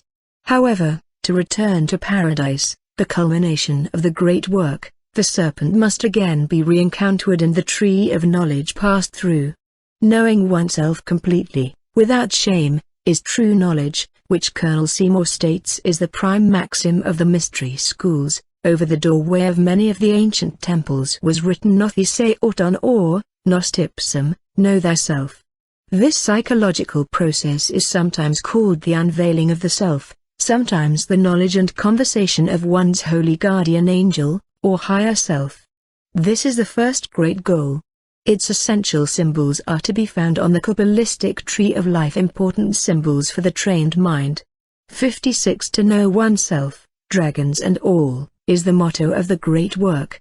Entraining our mind to various symbols in the mystery traditions will incorporate all elements of the self into a whole. This is the essence of death, the non-sephiroth of the tree of life. The Charkana. It is important to understand that the Sephiroth and these levels of creation are not hierarchical levels of heaven that are separated from the real world and which we must attain through various stages of afterlife to get to God. This is an illusion beset on us from our modern way of life and mainstream institutions, in which one must climb the ladder of success, that is, cleansed of sin, in order to access the upper management of the heavens. This line of thinking can lead a soul's evolution into a trap, even beyond death, that contributes to our modern predicament of disharmony with the natural world. All the Sephiroth, both individually and as a collective, encompass both positive and negative aspects of existence. In the Western mystery tradition, This is known as each sephira containing both a virtue and a vice. In the indigenous traditions of Peru, this concept is best represented by what is known as the Andean cross, the chacana. Embedded within the ancient architecture of Peru, the chacana is a multi-leveled symbol that encompasses the astronomical means of reflecting the Southern Cross, the most significant constellation in the night sky to the Incas and other Andean people. The Quechua chacana means stair and comes from the word chacay, which means to cross. The multi-tiered formation of the chacana not only emulates the crossing of the cardinal points of the four directions but was also revered as a pattern of creation. For instance, the tiers, or stairs, of the chacana form 12 points, each representing a month of the calendar year and mapping the sun's solstices and equinoxes. Figure 19. The chacana. Further, the chacana represents a bridging, or crossing, of the three worlds in the Andean cosmology, as discussed in Chapter 3, converging into one universal whole. In the shamanic traditions of Peru, the Yucapica, lower world, Capica, middle world, and Hanakpica, upper world, are not three disparate realities that are supposed to exist separate from one another. These patches are only separate because of our inability to be in harmony with ourselves. Indeed, in the Pachacuti Mesa tradition, when these three patches are united within and without, as emulated in the chacana, the Corupacha, Golden Age, will arise on earth, an era of peace and tranquility. Dante and Orlando Salas Delgado, brothers and archaeological researchers from the National University of St. Anthony the Abbot of Cusco, refer to the chacana as La Flor de la Vida, which means the flower of life. 57 Modern mystic Drunvalo Melchizedek has taught and written extensively about the flower of life as a universal symbol of magic and creation. Manifesting in various forms throughout many cultures, including the mandalas of the East and the medicine wheel of the northern Native Americans, there is indeed a global symbolic pattern representing the totality of the universe. No one symbol is more accurate than another, for they all communicate the same thing, that the entire cosmos is contained within one matrix of being. In terms of the tree of life, let's revisit the idea of virtue and vice. It is known that for each sephira, a virtue and vice is contained. For example, the virtue, the prime attribute of manifestation, for the sephira of Hod is truthfulness. Therefore, when one is in alignment with positive attributes of the intelligence of Hod, then one is being truthful with oneself and others. However, it is in this same sephira that one's downfall and truthfulness can be achieved. It is normally the inverse of the virtue that creates the vice, and vice versa. If out of alignment, the vice of Hod manifests as the attribute of falsehood, or dishonesty. Thus, both the virtue, a characteristic of the Hanakpica, the individuality, or neshama, and the vice, a characteristic of the Yucapica, the shadow, or nefesh, exist within the same sphere of potential, or sephira. The playing field where this potentiality takes place is the Capica, where the personality, or ruach, interacts in the scrimmage of life, choosing between the polarities of virtue or vice. So, in this sense, the tree of life is not a map of heaven. It is both heaven and hell, as well as earth, Malkuth. In Chapter 4, I describe the tree of life as a road map to explore the nature of God. God is the totality of all things, heaven, hell, and everything in between. In Quechua, this is referred to as the Tagzimayu, the entirety of the universe that is God. God is not something separate from who we are, but we are a part of it. The chacana represents both the entire spectrum of the tree of life and its inversion, what the Kabbalists call the klipoth. The Hebrew word klipoth means shells or husks, and here we can trace the original term for what is known as a demon in occult lore. Demons are merely shells, husks empty and devoid of the divine, which is what we become if we continually live in vice, rather than virtue. This means we are our own demons and angels at the same time. We are the source for our damnation or salvation. It all hinges on our ability, as initiates, to recognize that we are the microcosmic totality of the macrocosmic universe, the Tagzimayu. We are and contain both the Sephiroth and the Klipoth. We are the Chakana. As we understand this truth, we pave the path for our own soul's evolution in consciousness. Figure 20, Chakana and the Three Worlds. Figure 21. The Chakana as Taksimayu. Contents, 48. Berg, Energy of Hebrew Letters, 47. 49. William Wynne Westcott, trans. Sefer Yetzirah, The Book of Formation and the 32 Paths of Wisdom, 2nd ed. London, Theosophical Publishing Society, 1893, 15. 50. Berg, Energy of Hebrew Letters, 42-43. 51. Eliphas Levi, Transcendental Magic, Its Doctrine and Ritual, trans. Arthur Edward Waite, Mansfield Center, CT, Martino Publishing, 2011, 95. 52. Alejandro Jodorowsky, The Holy Mountain, Mexico City, Mexico, Producciones Zohar, 1975, DVD, 115 minutes. 53. Israel Regardie, A Garden of Pomegranates, Screeing on the Tree of Life, ed. Sheikh Cicero and Sandra Tabitha Cicero, Street Paul, M.N., Llewellyn, 1999, 44. 54. Regardie, Golden Dawn, 34. 55. Jose Stevens, Transforming Your Dragons, How to Turn Fear Patterns into Personal Power, Rochester, VT, Inner Traditions, 1994, 3. 56. Seymour, Forgotten Mage, 125. 57. Dante Salas Delgado and Orlando Salas Delgado, Arquitectura Cosmica Inca, Arqueoastronomia, Cusco, Peru, Biblioteca Nacional del Peru, 2016, 188. 7. The Campos and the Pillars. Even within duality, the Tantrika goes straight to the non-dual source, because pure subjectivity always resides immersed within his own nature. Vasagupta, Yogasbanda Kroka. The first time I ever drank the mescaline-containing psychedelic cactus called San Pedro, or Huachuma, my maestro, coincidentally also named Daniel, called me up to his mesa. We were in an all-night healing ceremony called a mesada, in which participants imbibe the San Pedro medicine and receive healings, limpias and levantadas, from the curandero. It is usually held within a lodge space or patio and is most often performed, depending on the region in Peru, in complete darkness.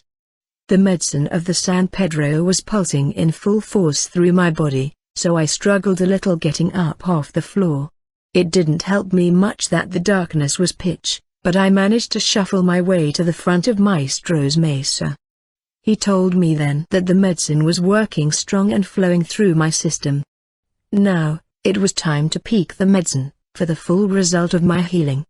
With the facilitation of his auxilios, assistants, I would be handed a shell, containing a tobacco infusion, that I would then need to imbibe through each nostril.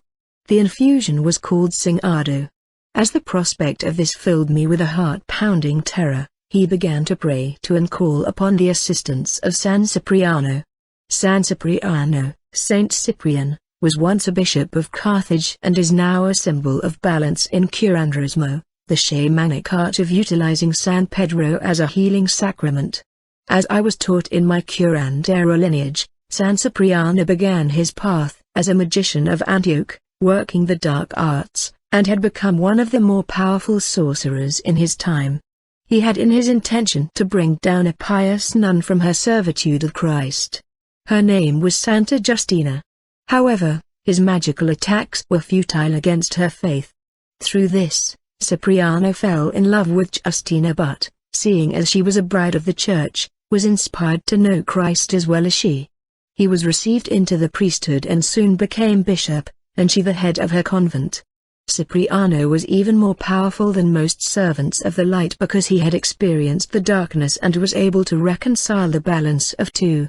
Although curanderismo from Peru is rooted in indigenous folk healing practices, it is also a fusion of Catholic symbolism and iconography. When the Spanish invaded, the local populations were smart to adopt the Catholic cosmology and incorporate it into their own indigenous spiritual framework. After all, Many of the saints, as well as the Holy Trinity, fit almost like perfect puzzle pieces into the Incan pantheon of deities. Anthropologists Donald Jorelman and Douglas Sharon have spent the bulk of their lifetimes studying northern coastal Peruvian curanderismo. They express that the amalgamation of native and colonial religions has proven to be a benefit to the healing practice, integrating two distinct historical and ethnic traditions, Spanish Catholicism and indigenous animism. The Mesa dialectic provides a code for the problem-solving activities entailed in curing. 58 Even though Peruvian, and especially Andean, archaeological evidence has always supported such a dialectic, it is perhaps due to this historical integration of traditions that curanderismo iconography is rife with a strong sense of duality. To the Peruvian curanderos, San Cipriano represents the arbiter between Christian and pagan beliefs, light and dark, exemplifying two sides of the same coin that is the curing process in ritual shamanism. Dr. Bonnie Glass-Coffin, professor of anthropology at Utah State University, expresses the important nature of opposites, of duality, in shamanic ceremony, the binary oppositions of celestial, chthonic, straight, tangled, orderly, chaotic, and culture, nature that permeate cosmological beliefs are expressed in Mesa symbolism. Additionally, this emphasis on dualism and opposition seems to influence and reflect the healer's conceptualization of the harm that threatens his patients. 59 Maestro had me take in the cingado, the tobacco infusion, from the left and then right nostrils. It went down hard, like daggers slicing through my nasal cavity and down my throat. My head swelled, my gut wrenched. He told me their infusion on the left side was taken in order to let go of what was no longer needed in my life. The one on the right side was to call in good fortune for myself. The left for dispatching, the right for raising. Each side of the person, as well as the mesa, which are reflections of one another, represents certain powers and forces of the universe and psyche that are in opposition and need to come into some sort of harmony. Jorelman and Sharon state, curing rituals, including nasal imbibing of tobacco juice, activate a dialectical process by which the forces of good and evil in both man and nature are brought into meaningful interaction through the mediation of the middle field. The balance of forces or complementarity of opposites achieved through ritual is then symbolically transmitted to the patient. 60 Life is composed of dualities. It is the resistance and opposition of the dualities that cause suffering and disease, in the curandero paradigm. Additionally, the curandero understands that where there is duality, there is always triality. This is why the curandero's healing practice is always threefold, first to work one side of these polarities, then the other, and then to integrate a balance between the two. The curandero stands at the crescendo of these two forces, bringing them together to clash, to harmonize. This tug-of-war between dualities is reflected in every ritual process in a curandero's healing ceremony, as well as in the arrangement of the mesa altar space. The campos. There are many different types of mesa out in the world. What has been offered in this book, the Pachacuti Mesa tradition, is just one of dozens, perhaps hundreds, of mesa traditions across the South American landscape. The mesa, as in all shamanic lineages, is not a dogmatic practice, like the liturgies of the Catholic Church or the pillars of Islam. Shamanic traditions are more like family lineages passed on from generation to generation, modified over time as the culture evolves.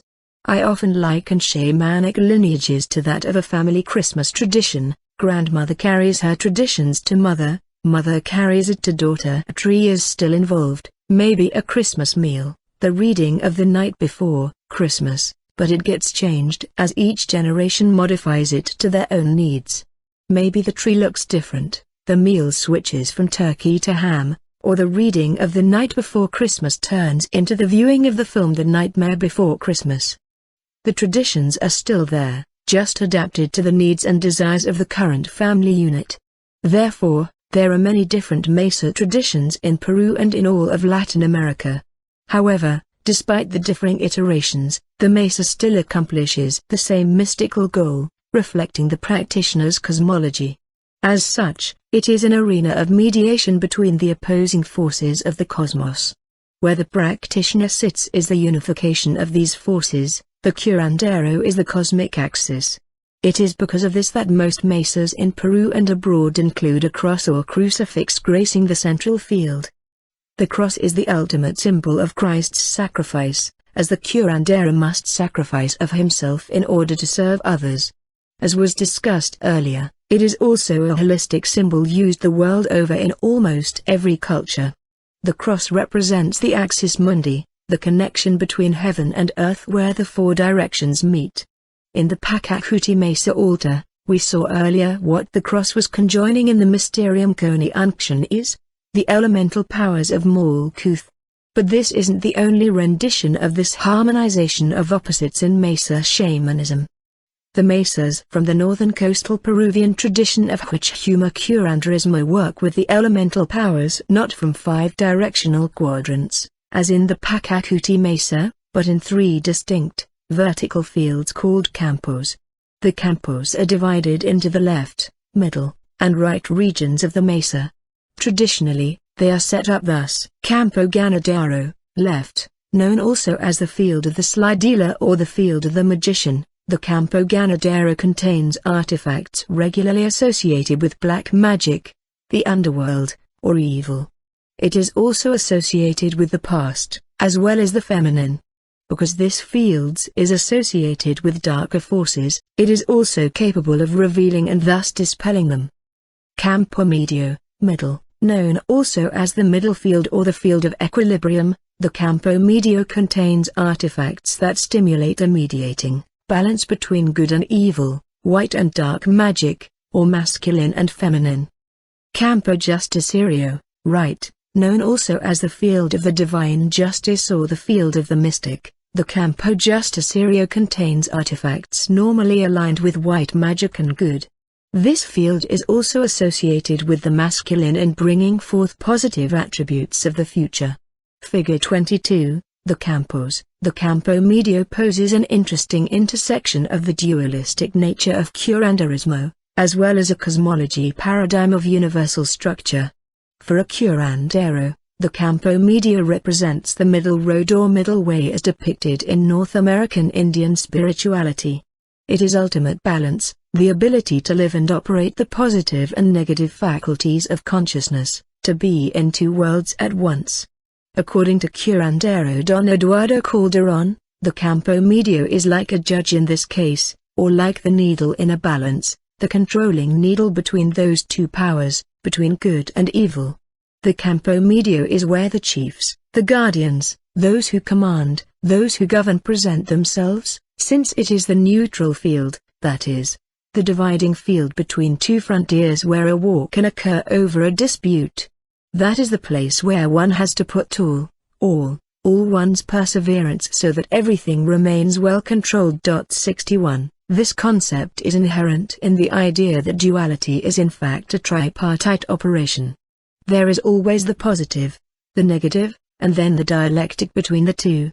In this case, the Campo Medio is less a field in its own merit than a field of interaction and discourse between the Campo Ganadero and the Campo Justiciero.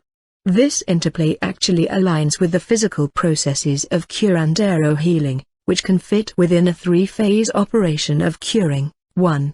Limpiadakui, a ritual cleansing of the body, normally done with artifacts from the Campo Ganadero, left. The goal of the limpia is to extract illness from the individual. 2. Florecimiento, a ritual flowering of the body, normally done with artifacts from the Campo Medio, middle.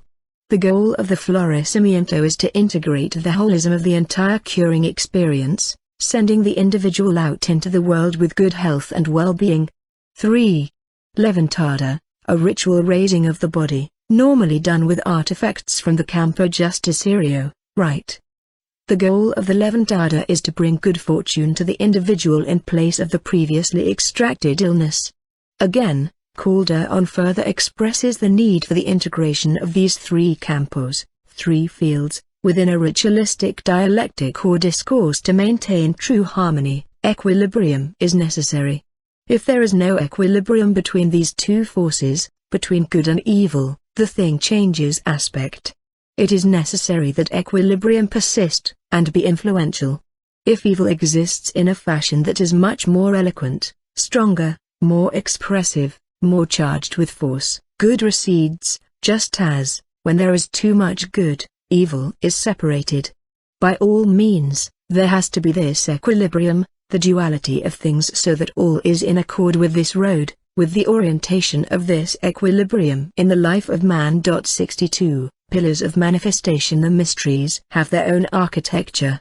As we see in the cathedrals of Europe, mosques of Arabia, and stupas of Asia, the architecture of a sacred space emulates that which it is trying to invoke and evoke.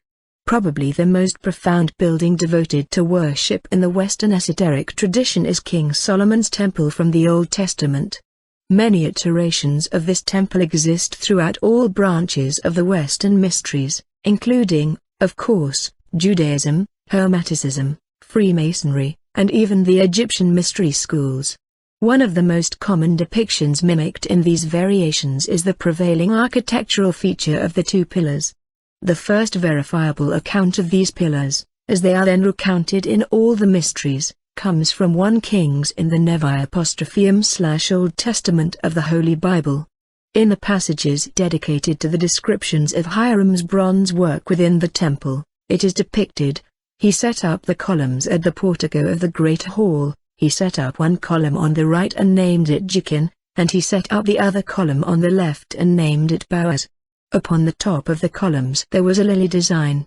Thus the work of the columns was completed.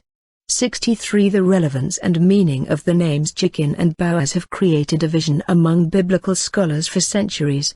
Some believe the names are variations of Babylonian or Phoenician deities that were adopted by the Hebrews, while others claim they translate clearly into to establish in the Lord and strength, respectively. 64. Either way, they communicate to those entering the temple that herein resides the presence of the Almighty. Western esoteric scholar Manly P. Hall conveys a more naturalistic depiction of the pillars as a representation of polarity within one of the temples of Isis. The World Virgin is sometimes shown standing between two great pillars, the Jachin and Boaz of Freemasonry, symbolizing the fact that nature attains productivity by means of polarity. As wisdom personified, Isis stands between the pillars of opposites, demonstrating that understanding is always found at the point of equilibrium and that truth is often crucified between the two thieves of apparent contradiction. 65. Another way to understand the conscious flow of the tree of life, and thus ourselves, is to engage the Sephiroth in terms of what Kabbalists call the pillars of manifestation. Emulated as a simulation of the pillars in the temples of the mysteries, the pillars upon the tree provide yet another template for understanding the way the universe works. As Kether came into manifestation, it split into a male aspect, Chokmah, and a female aspect, Binah. Each of these are distributed atop the heads of two columns, generating a vertical alignment of the Sephira on the tree of life. The column on the left is called the pillar of severity, and on the right the pillar of mercy. In the middle, extending from Kether in the center, is the pillar of mildness or equilibrium. The pillars on the left and right are noted in the Western mystery traditions as being representative of the entrance to King Solomon's temple, the pillar of mildness being the candidate of initiation standing between the two, ready to enter the mystery. Figure 23, the three pillars. The pillars within the context of the tree represent the paradigm of all creation, that the corporeal world is only manifest through the interaction of opposites. Just as it is shown in the yin-yang symbol from Eastern traditions, the tree of life also displays an interaction of the dualistic aspects of the universe in motion. Earlier the Sephiroth were described in their order, 1 through 10, upon the tree, which when diagrammed in succession, forms a zigzag motion across the entirety of the symbol. Figure 24, Lightning Flash. This is known as the lightning flash, the descent of power, or the flaming sword in esoteric orders. Following the path of creation, from Kether to Malkuth, from the unmanifest to the manifest, we can see that constant interplay between the two poles of duality on the tree. In fact, It is this interplay which creates the mediating presence of the middle pillar, which then results in the establishment of corporeality. A further study on the role of these pillars is necessary in order to understand the dialectic of the pillars of manifestation. Figure 25, the pillars and campos, pillar of severity, representing the Sephiroth on the left side of the tree of life. This pillar signifies the negative pole of universal interaction. It is the feminine side, passive, where the expression of form is conceptualized into being. Pillar of mercy, representing the Sephiroth on the right side of the tree of life. This pillar signifies the positive pole of universal interaction. It is the masculine side, active, where the expression of force is conceptualized into being. Pillar of mildness, representing the Sephiroth in the middle of the tree of life. This pillar signifies the equilibrium of the two poles. It is both feminine and masculine and neither at the same time. It is where the expression of consciousness is conceptualized into being. Force and form can correlate with the positive and negative poles, respectively. This presents to us a reflection on how interaction with spirit takes place. When descending the tree, all action is first derived in force before manifesting into form. Therefore, spirit always begins with the idea of something before it becomes something. Conversely, when ascending the tree, all action begins with form before moving into the thing behind the form, force. The universe constantly operates under this paradigm, like a water on seashore ebbing back and forth with the tide, waxing and waning, dancing. This is the cadence of the Sephiroth. Viewed in this light, it is easy to see the correlations of the curandero mesa in accordance with the three campos. In fact, one could make an exact mapping of the three pillars of manifestation with the three campos and would be able to almost flawlessly replicate the operative processes among each triptych. That these pillars or campos are divided into masculine and feminine attributes should not be taken literally. As clarified before, these are merely symbols to rationalize the positive and negative characteristics of the cosmos. This concept is among one of the toughest for aspiring esotericists to accept, but it also one of the most important to incorporate. Esoteric training is, in theory and practice, the act of making this dual consciousness a single reality. Dion Fortune elucidates that the positive and negative polarities of the tree exist to create equilibrium. It is obvious that nothing can be evolved, unfolded, which was not previously involved, enfolded. The actual course of evolution follows the track of the lightning flash or flaming sword, from Kever to Malkuth in the order of development of the Sephiroth previously described, but consciousness descends plane by plane, and only begins to manifest when the polarizing Sephiroth are in equilibrium. Therefore the modes of consciousness are assigned to the equilibrating Sephiroth upon the middle pillar, but the magical powers are assigned to the opposing Sephiroth, each at the end of the beam of the balance of the pairs of opposites. 66 This middle way is indeed the modus operandi of Shamanic Qabalah and distinguishes the prime differentiation between magic and mysticism. The great work can only be completed when the polarizing aspects of consciousness are in equilibrium, harmonized like San Cipriano to highlight the beneficial factors of both the left and right-hand path. Contents 58. Donald Jorelman and Douglas Sharon, Sorcery and Shamanism, Curanderos and Clients in Northern Peru, Salt Lake City, University of Utah Press, 1993, 187. 59. Bonnie Glass Coffin, The Gift of Life, Female Spirituality and Healing in Northern Peru, Albuquerque, University of New Mexico Press, 1998, 150. 60. Jorelman and Sharon, Sorcery and Shamanism, 6. 61. Douglas Sharon, Wizard of the Four Winds, A Shaman's Story, 2nd ed. Create Space Independent Publishing Platform, 2015, 79. 62. Sharon, Wizard of the Four Winds, 175-76. 63. Tanakh, The Holy Scriptures, Philadelphia, The Jewish Publication Society, 1985, 1 Kings 131-32. 64. William M.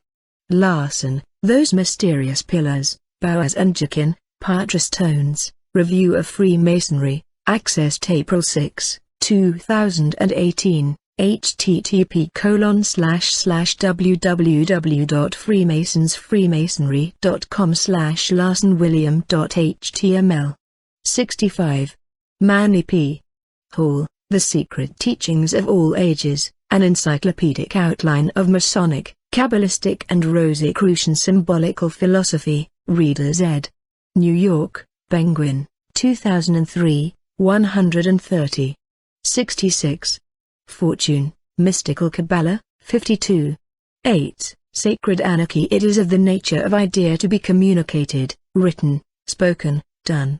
The idea is like grass. It craves light, likes crowds, thrives on crossbreeding, grows better for being stepped on. Ursula K. Le Guin, The Dispossessed Anarchy. The word itself conjures a multitude of feelings and imagery. Masked looters ravaging the streets, battling the police with Molotov cocktails. Vigilantes who have taken the rule of law into their own hands. Crumbling infrastructure. It invokes the most terrifying Mad Max future, a landscape of lifeless chaos, debauchery, and lawlessness. Our culture is obsessed with the idea of dystopia, a perversion of the perfect society, as evidenced through major hits that audiences can't get enough of, such as The Hunger Games, the Divergent series, or even The Walking Dead. We are afraid of it yet relish its excitement at the same time. Anarchy, in this day and age, has become synonymous with disorder. But we have been led astray. This is not, nor has it ever been, the true essence of socio-political anarchism. I believe that in order for a religious practice to be effective, it must adhere to the principles of a sacred anarchism. Added space. Etymologically, anarchy comes from the word, anarchos, which simply means to be without a chief or ruler. And means without. Archos is derivative of archon and implies a single source, a hierarchy of importance from which the rule of law flows. At its root, anarchy, anarchos, doesn't mean without law, it means without a single authority of law. In 17th century Europe, the word was used by royalty to demonize those who fomented disorder against the state. Their slander made the term derogatory in order to undermine criticisms toward the monarchies at the time, which were beginning to crumble in their political attempts to hold fast to an absolutist sovereignty over the people. Having been the inspiration for revolutionary thought for centuries, anarchism as a term was never popularized until Pierre-Joseph Proudhon, a 19th-century French politician and philosopher, spearheaded its use in his 1840 treatise What is Property? Proudhon's assertion was that man has no right to be owner of, and therefore to abuse, land, because that land is a gift provided by the natural world. Property owners were hoarding the surplus, creating monopolies on the fruits of what the earth had to offer to all people. How can the supplies of nature, the wealth created by providence, become private property? Proudhon asks. We want to know by what right man has appropriated wealth which he did not create, and which nature gave to him gratuitously. 67. This sentiment fed wholeheartedly into Proudhon's proclamation as an anarchist. In fact, he considered the ultimate form of an effective government, as many did at that time, to be a republic, though a republic being representative as an anarchist organization. He writes in Solution of the Social Problem that the republic is a positive anarchy. It is neither liberty subject to order, as in the constitutional monarchy, nor liberty imprisoned in order, as the provisional government understands it, but liberty delivered from all its obstacles, superstition, prejudice, sophistry, speculation, and authority. It is reciprocal, not limited. Liberty, it is the liberty that is the mother, not the daughter of order. 68. Liberty delivered from all its obstacles. Anarchism is about a true equality among people and their relationship to the world, where no prejudice, no hierarchy resides. Where order arises out of freedom rather than the other way around. And so anarchism evolved into being one of the primary proponents of revolution across the world, most specifically rooted in the labor movement. Errico Malatesta, Emmers Goldman, Peter Kropotkin, and others are just a small few of many activists and philosophers who sought a social revolution against the capitalist grip on the workforce, where the laborer rarely, if ever, enjoys the fruits of the product of their labor. The German Rudolf Rocker was one of these revolutionaries who helped define anarchism as an economic model for workers to gain control within a capitalist paradigm. In his seminal work Anarcho-Syndicalism, a treatise on anarchistic industrial unionism, Rocker defines a society of anarchism through the desire of the anarchist. Anarchists would have a free association of all productive forces based upon cooperative labor, which would have as its sole purpose the satisfying of the necessary requirements of every member of society, and would no longer have in view the special interest of privileged minorities within the social union. 69 Anarchism would see the fulfillment of each individual's needs as a requisite to their common contribution to the community at large. Again, equality of economy and property is a key element in Rocker's philosophy, much like Proudhon's. A prime contemporary advocate of anarchism as a socio-political movement is the linguist, historian, philosopher, and activist Noam Chomsky, who is one of the most respected intellectuals of our day. Chomsky is quick to note in conversations about anarchism that it is definitely not about chaos at all, but a highly organized society, just one that's organized democratically from below. 70 Anarchism is not about an absence of order. It implies that the horse must lead the cart, rather than the cart before the horse. A government, the state, cannot govern the people as if it were some lone entity with powers from on high. The people are the government, therefore, they govern themselves. Rather than top-down leadership, anarchism promotes bottom-up collaboration. The anarchist ideal has not always been just a political doctrine. In fact, its ideals have roots in the Greeks' philosophy of self-governance, Lao Tzu's Tao Ching, and Jesus's Beatitudes, all the way to Rousseau's contributions about natural freedom to the Enlightenment. In fact, anarchism's sensibility has even inspired modern-day business models of management. Major companies like IBM and the New York Times are proponents of bottom-up management styles because of the increase in employee morale and productivity. Research has shown how an anarchistic style of self-initiation in the workplace utilizes the full potential of workers. In fact, writes Josh Bersin, contributor to Forbes, one of the leading business publications in the world, our research shows that the best companies develop leaders from the bottom up. 71 Perhaps the greatest example in literature that portrays a purist vision of anarchism can be found in Ursula K.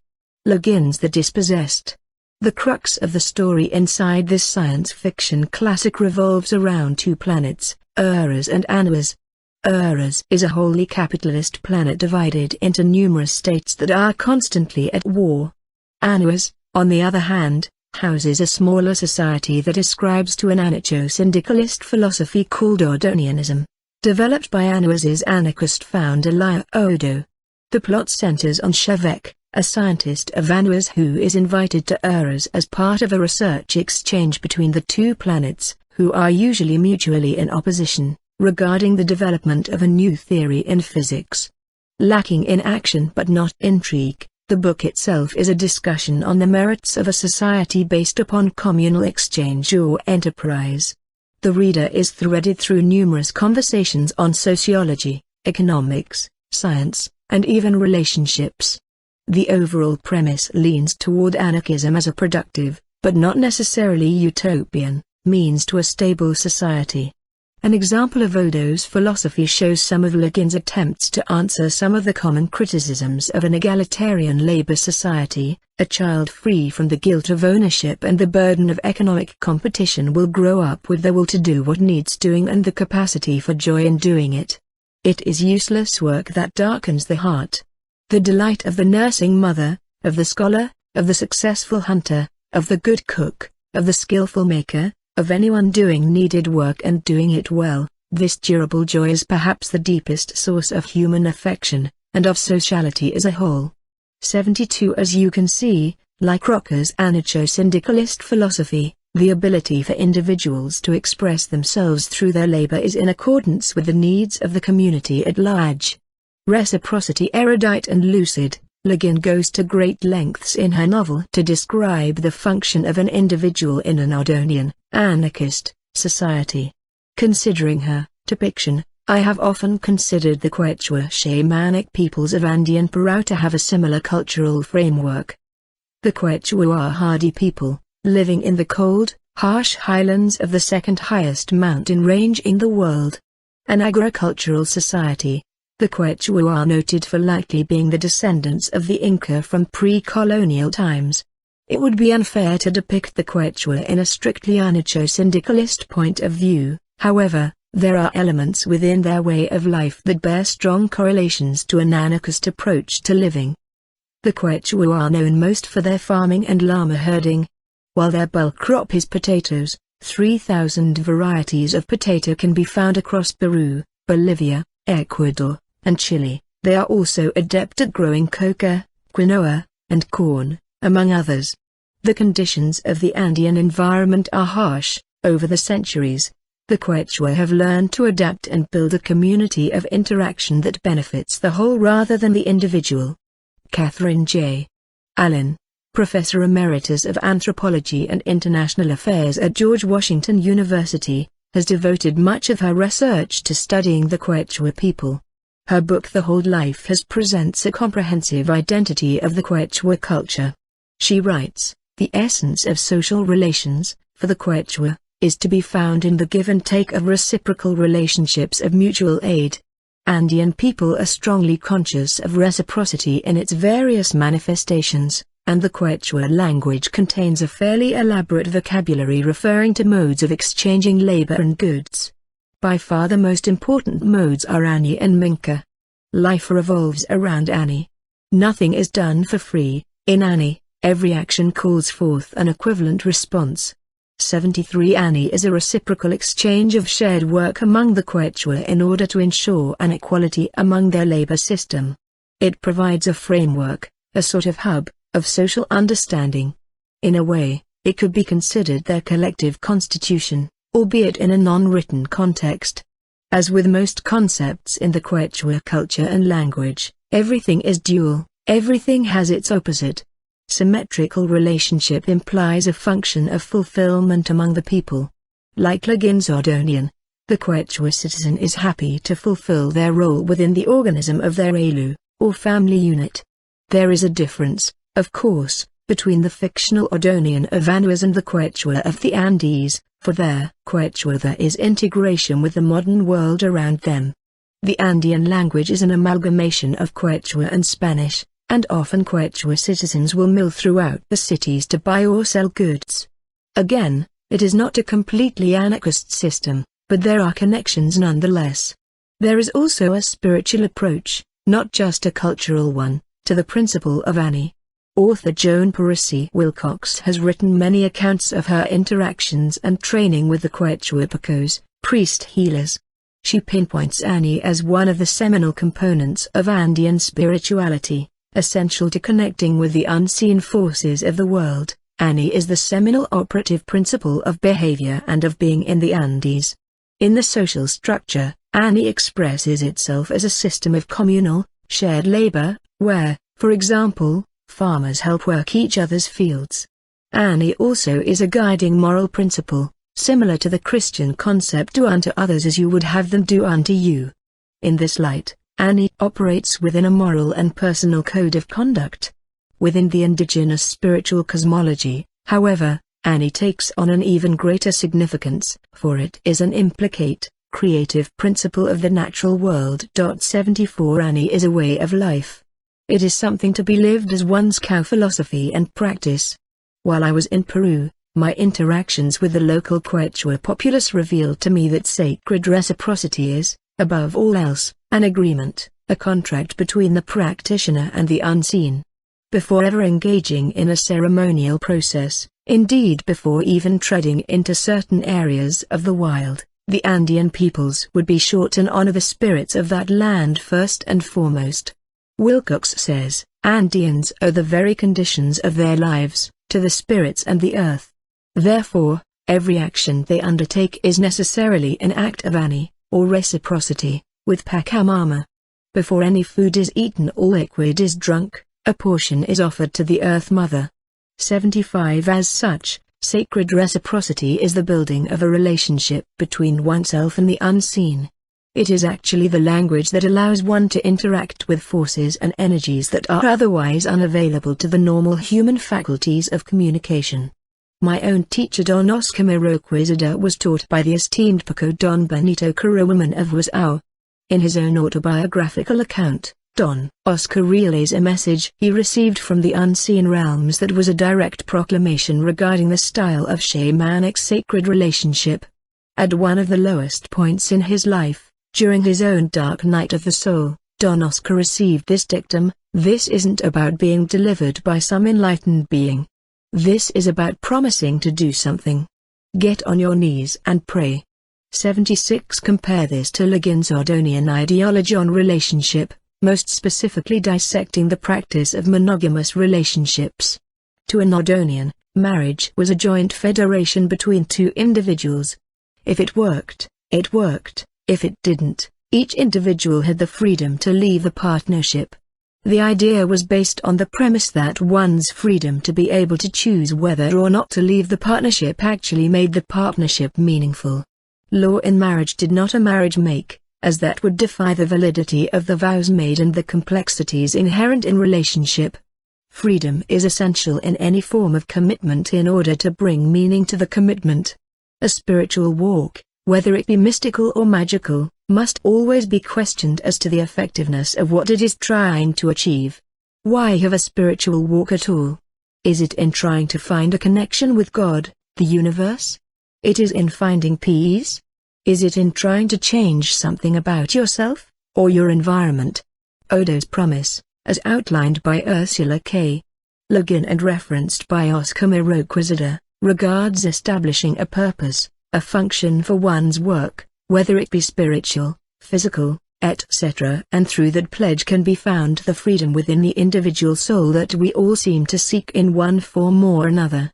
It is through that promise that our human purpose is formed. It is especially true of the mystic path, in which the primary focus is interacting with various intelligences within the unseen, that sacred relationship is so important. A relationship of mutual cooperation, of ani, often populates the analogues of the soul realm.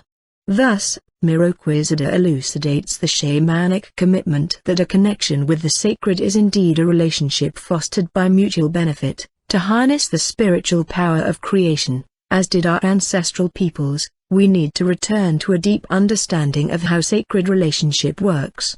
By doing earth-healing rites and ceremonies, we re-establish a conscious, awakened, sacred relationship with the earth. This encourages all the conscious beings who inhabit our beloved Pachamama to feel more comfortable revealing themselves to nurture and support us. This is the nature of ani. 77 So it is understood why the shamanic system works so well within the Western esoteric context. As mentioned before, all the ideas explored during pathworking are symbols, simulacra. These simulacra, whether they be pictures, magical glyphs, Hebrew letters, Quechua words, or mantras, each have a force behind them, a living energy field, in Quechua, Corsapaka, if you will. These images, in a sense, are alive, not static mechanical forces.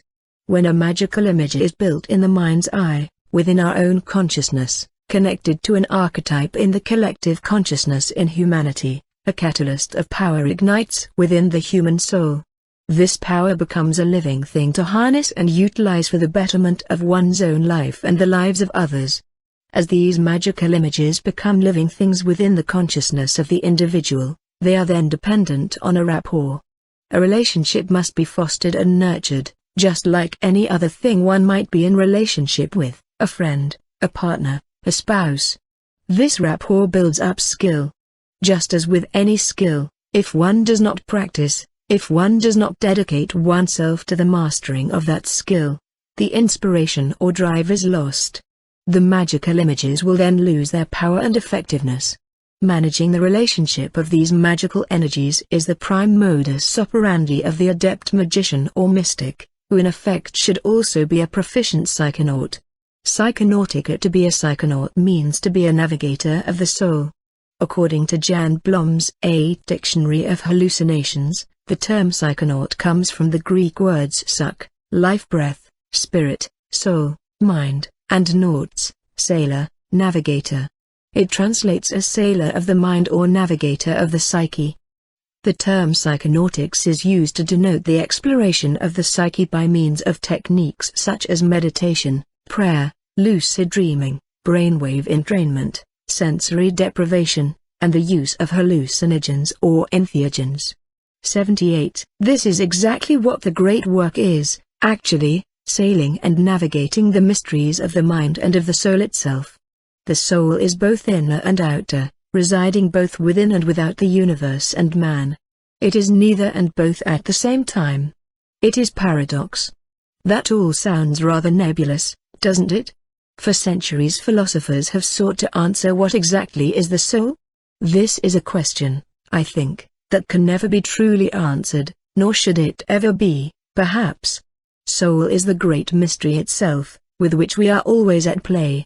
Much growth has been made in pinpointing a definition for soul throughout the centuries, specifically by the Rosicrucian movement. Known as the predecessor to the Golden Dawn and other modern mystical orders, Rosicrucianism dates back to 1378 with the birth of Christian Rosencreutz, Rosecross, who is cited as being the author of the first published Rosicrucian documents. Built upon a library of alchemical symbolism from Hermeticism, Christianity, and Kabbalah, the Rosicrucian paradigm brought a scientific methodology to spiritual practice. Rosicrucian orders have evolved over time, much like and with many ties to the Masonic fraternities. In 1930 the Supreme Grand Lodge of the ancient and mystical Order Rosicrucis, Amok, published a manuscript by the Imperator of the Rosicrucian Order of North and South America, Dr. H. Spencer Lewis, called Mansions of the Soul, The Cosmic Conception. Although the book has more specifically to do with the Rosicrucian theory of reincarnation, it provides a very concise definition of the soul for our use. It is to the effect that the real part of man is the infinite, divine, or intangible consciousness and essence which constitutes the inner self. For this inner self many names have been invented and universally adopted at various times. The most general of these names is that of soul, and we find it associated with another word, which means the breath, and for many ages the inner self of man was associated with the idea of breathing an invisible essence which constituted the spiritual nature of man. A second general principle most universally and consistently adopted was the idea that this soul of man is a distinct entity, or a spiritual something, that is immortal, and at times separates from the physical body. 79 We see here that a description of soul is not so easy to pin down.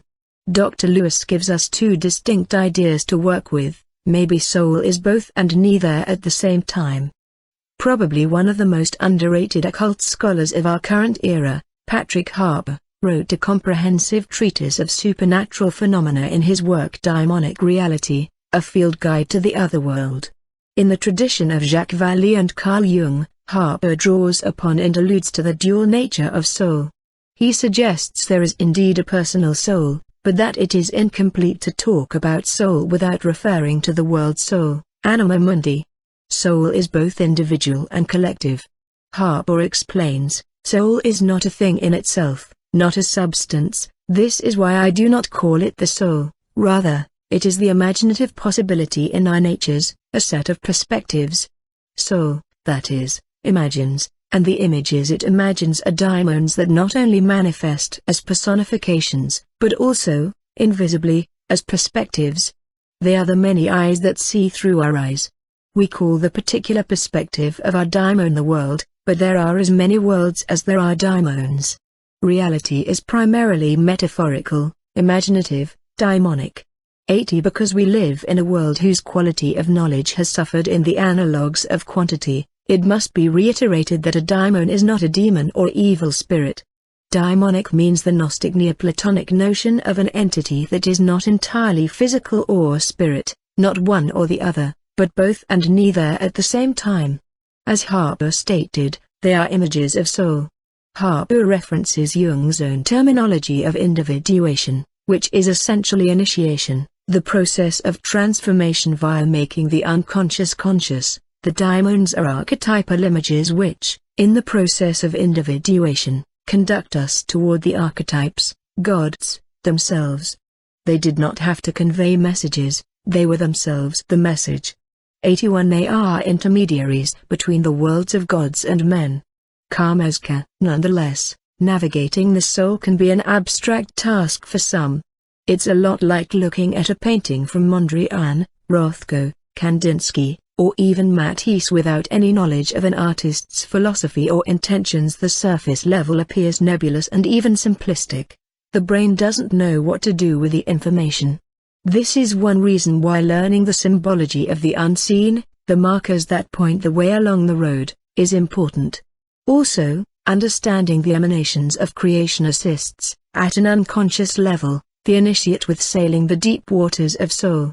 In Peruvian shamanism there is a concept, or an essence, if you will, called Karmazka. Through her years in training with the Quechuapacos, Joan Parisi Wilcox portrays Karmazka as a derivative of the word Kamak, which is the supreme creative principle in Andean cosmology. Pacakamak is the creator of the world. 82. She describes Karmazka as also one who has been called to the sacred path without formal training, one who is the experience of the outpouring of creation, of soul, into the world. Even though he has had formal training, Don Oscar Miroquizada is one of those whom I have met who is the embodiment of that outpouring. As a Karmazka curandero and my own teacher, I went to him to uncover the mystery of Karmazka, to pinpoint an accurate translation of this nebulous Quechua term and its relationship to the goal of the great work. In a personal conversation with me, this was Miroquizada's explanation: as all power, Karmazka is both an effluence, an etheroclite fluid, as well as a dreaming. It is an active imaginative space. It has a temporal component, and it has a spatial component. It is always creative, just as any river that is born of the melting of the glaciers, which starts as a trickle and then becomes the roaring rivers that feed the ocean. Along its way it creates habitat through life, it creates opportunities, lands to be cultivated and the people to be fed from it. I, personally, as with everything that is good medicine, take the stance of the poet when it comes to my relationship with Karmazka. I try not to define it too much. I try just to understand that it visits me in different expressions, and every one of the expressions allows me to be more creative as a soul because I am anointed and touched by its flowing through me. It never composes me, it never defines me, but it does inspire me. And it does help dream me into being. And that's how I understand Karmazka to be. Creative power is a good definition, but there is much more to it. 83. As the river forms the landscape, so too it seems that Karmazka, the creative effluence, forms our soul growth along the sacred path. The key to this, as Miroquizada points out, is that Karmazka is an active imaginative space. Imagination, it seems, is the vital component to tapping into the divine outpouring from the higher realms, the Hanakpaka, onto the physical plane. The English poet William Blake once wrote that man has no body distinct from his soul. 84. Known perhaps as one of the greatest Western poets who ever lived, William Blake was a romantic. Romanticism was a reaction to the modern destruction of nature and humanity brought on by the Industrial Revolution in the 19th century. The Romantic movement emphasized the expression and inspiration of the artist and the individual as not only a rebuke of modernization, but also as a re-engagement with the mysteries of the universe. Blake was fascinated with the imagination, he saw it as a tool for connection with the divine. As expressed by one of the phrases upon his engraving, Laocoon, Roger Whitson, professor of English at Washington State University and author of William Blake and the Digital Humanities, has presented Blake's relationship with the imagination as a means of liberation from his concept of the veil constructed by a celestial being that controls the material world, Urizen. Arisen was Blake's own take on the Gnostic concept of the demiurge, an antagonistic deity subordinate to the supreme God yet who masks itself as God. Whitson expressed to me, in some ways, Blake did believe that the imagination could help us move past the illusion of arisen. Note the play on words, eurisen, your reason, horizon, etc. 86 Whitson notes Blake's use of printmaking as a medium for expressing imagination as a means of liberation from arisen. Blake is well known as a pioneer of the use of image and text working together in a singular context to convey an idea. Whitson then went on to explain Blake's imagery as a developed system that itself induces a form of interactive alchemy. What's interesting here is that Blake is interested in a complete system, in a complete material practice, in a mode of communication that places all these contraries in a dialectic or dialogue. It doesn't mean that they agree, or that they synthesize, but they are interacting.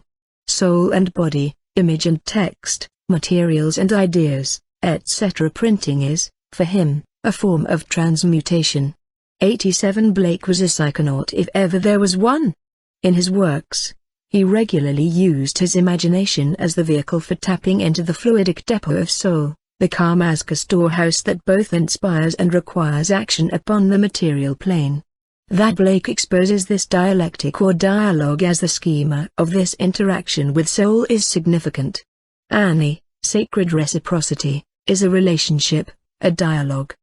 Anthropologist Catherine Allen writes that reciprocity is like a pump at the heart of the Andean life, 88 and, likewise, it is most definitely the pump at the heart of Shamanic Qabalah. For a mystic, an efficient psychonautic practice must be able to build a rapport with the unseen, create a dialogue. Otherwise, the system breaks down, and instead of an anarchistic aggregation of relationship you get chaos. Contents, 67.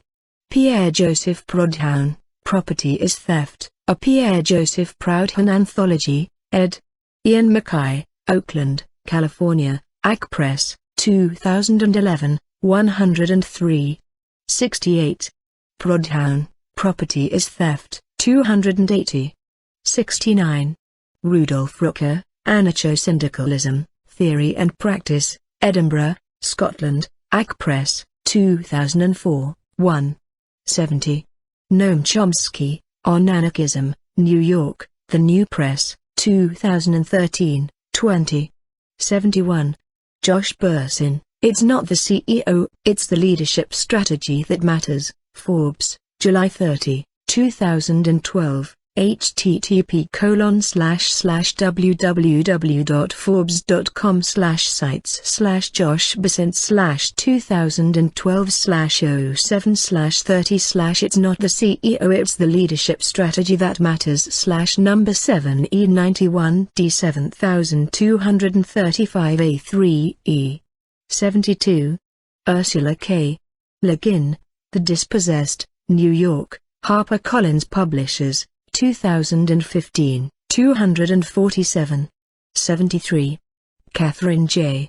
Allen, The Whole Life Has, Coca and Cultural Identity in an Andean Community, 2nd ed. Washington, D.C., Smithsonian Books, 2002, 72. 74. Wilcox, Masters of the Living Energy, 26-27. 75. Wilcox, Masters of the Living Energy, 2776. Glass Coffin and Miroquizada, Lessons in Courage, 50. 77. Glass Coffin and Miroquizada, Lessons in Courage, 61. 78. Jan Dirks Blom, A Dictionary of Hallucinations, New York, Springer Science Plus Business Media, 2010, 434. 79. H. Spencer Lewis, Mansions of the Soul, The Cosmic Conception, San Jose, California, Supreme Grand Lodge of Mook, 1954, 39-40. 80. Patrick Harper, Daimonic Reality, A Field Guide to the Otherworld, London, Viking Arcana, 1994, 126. 81. Harper, Daimonic Reality, 38. 82. Wilcox, Masters of the Living Energy, 320. 83. Oscar Miroquizada, Personal Communication with the Author, February 2017. 84. William Blake, The Marriage of Heaven and Hell, in the Poetical Works of William Blake, ed. John Sampson, London, New York, Oxford University Press, 1908, electronic reproduction by Bartleby.com, 2011, line 10, http://www.bartleby.com/235/253.html. 85. Irene Taylor, Blake's Laocoon, Blake, An Illustrated Quarterly 10, No. 3, Winter 1976-77, 72-81, http://bq.blakearchive.org/10.3.taylor. 86. Roger Whitson, Email Correspondence with the Author, February 23, 2017. 87. Roger Whitson, Email Correspondence with the Author, February 23, 2017. 88. Allen, The Whole Life Has, 73.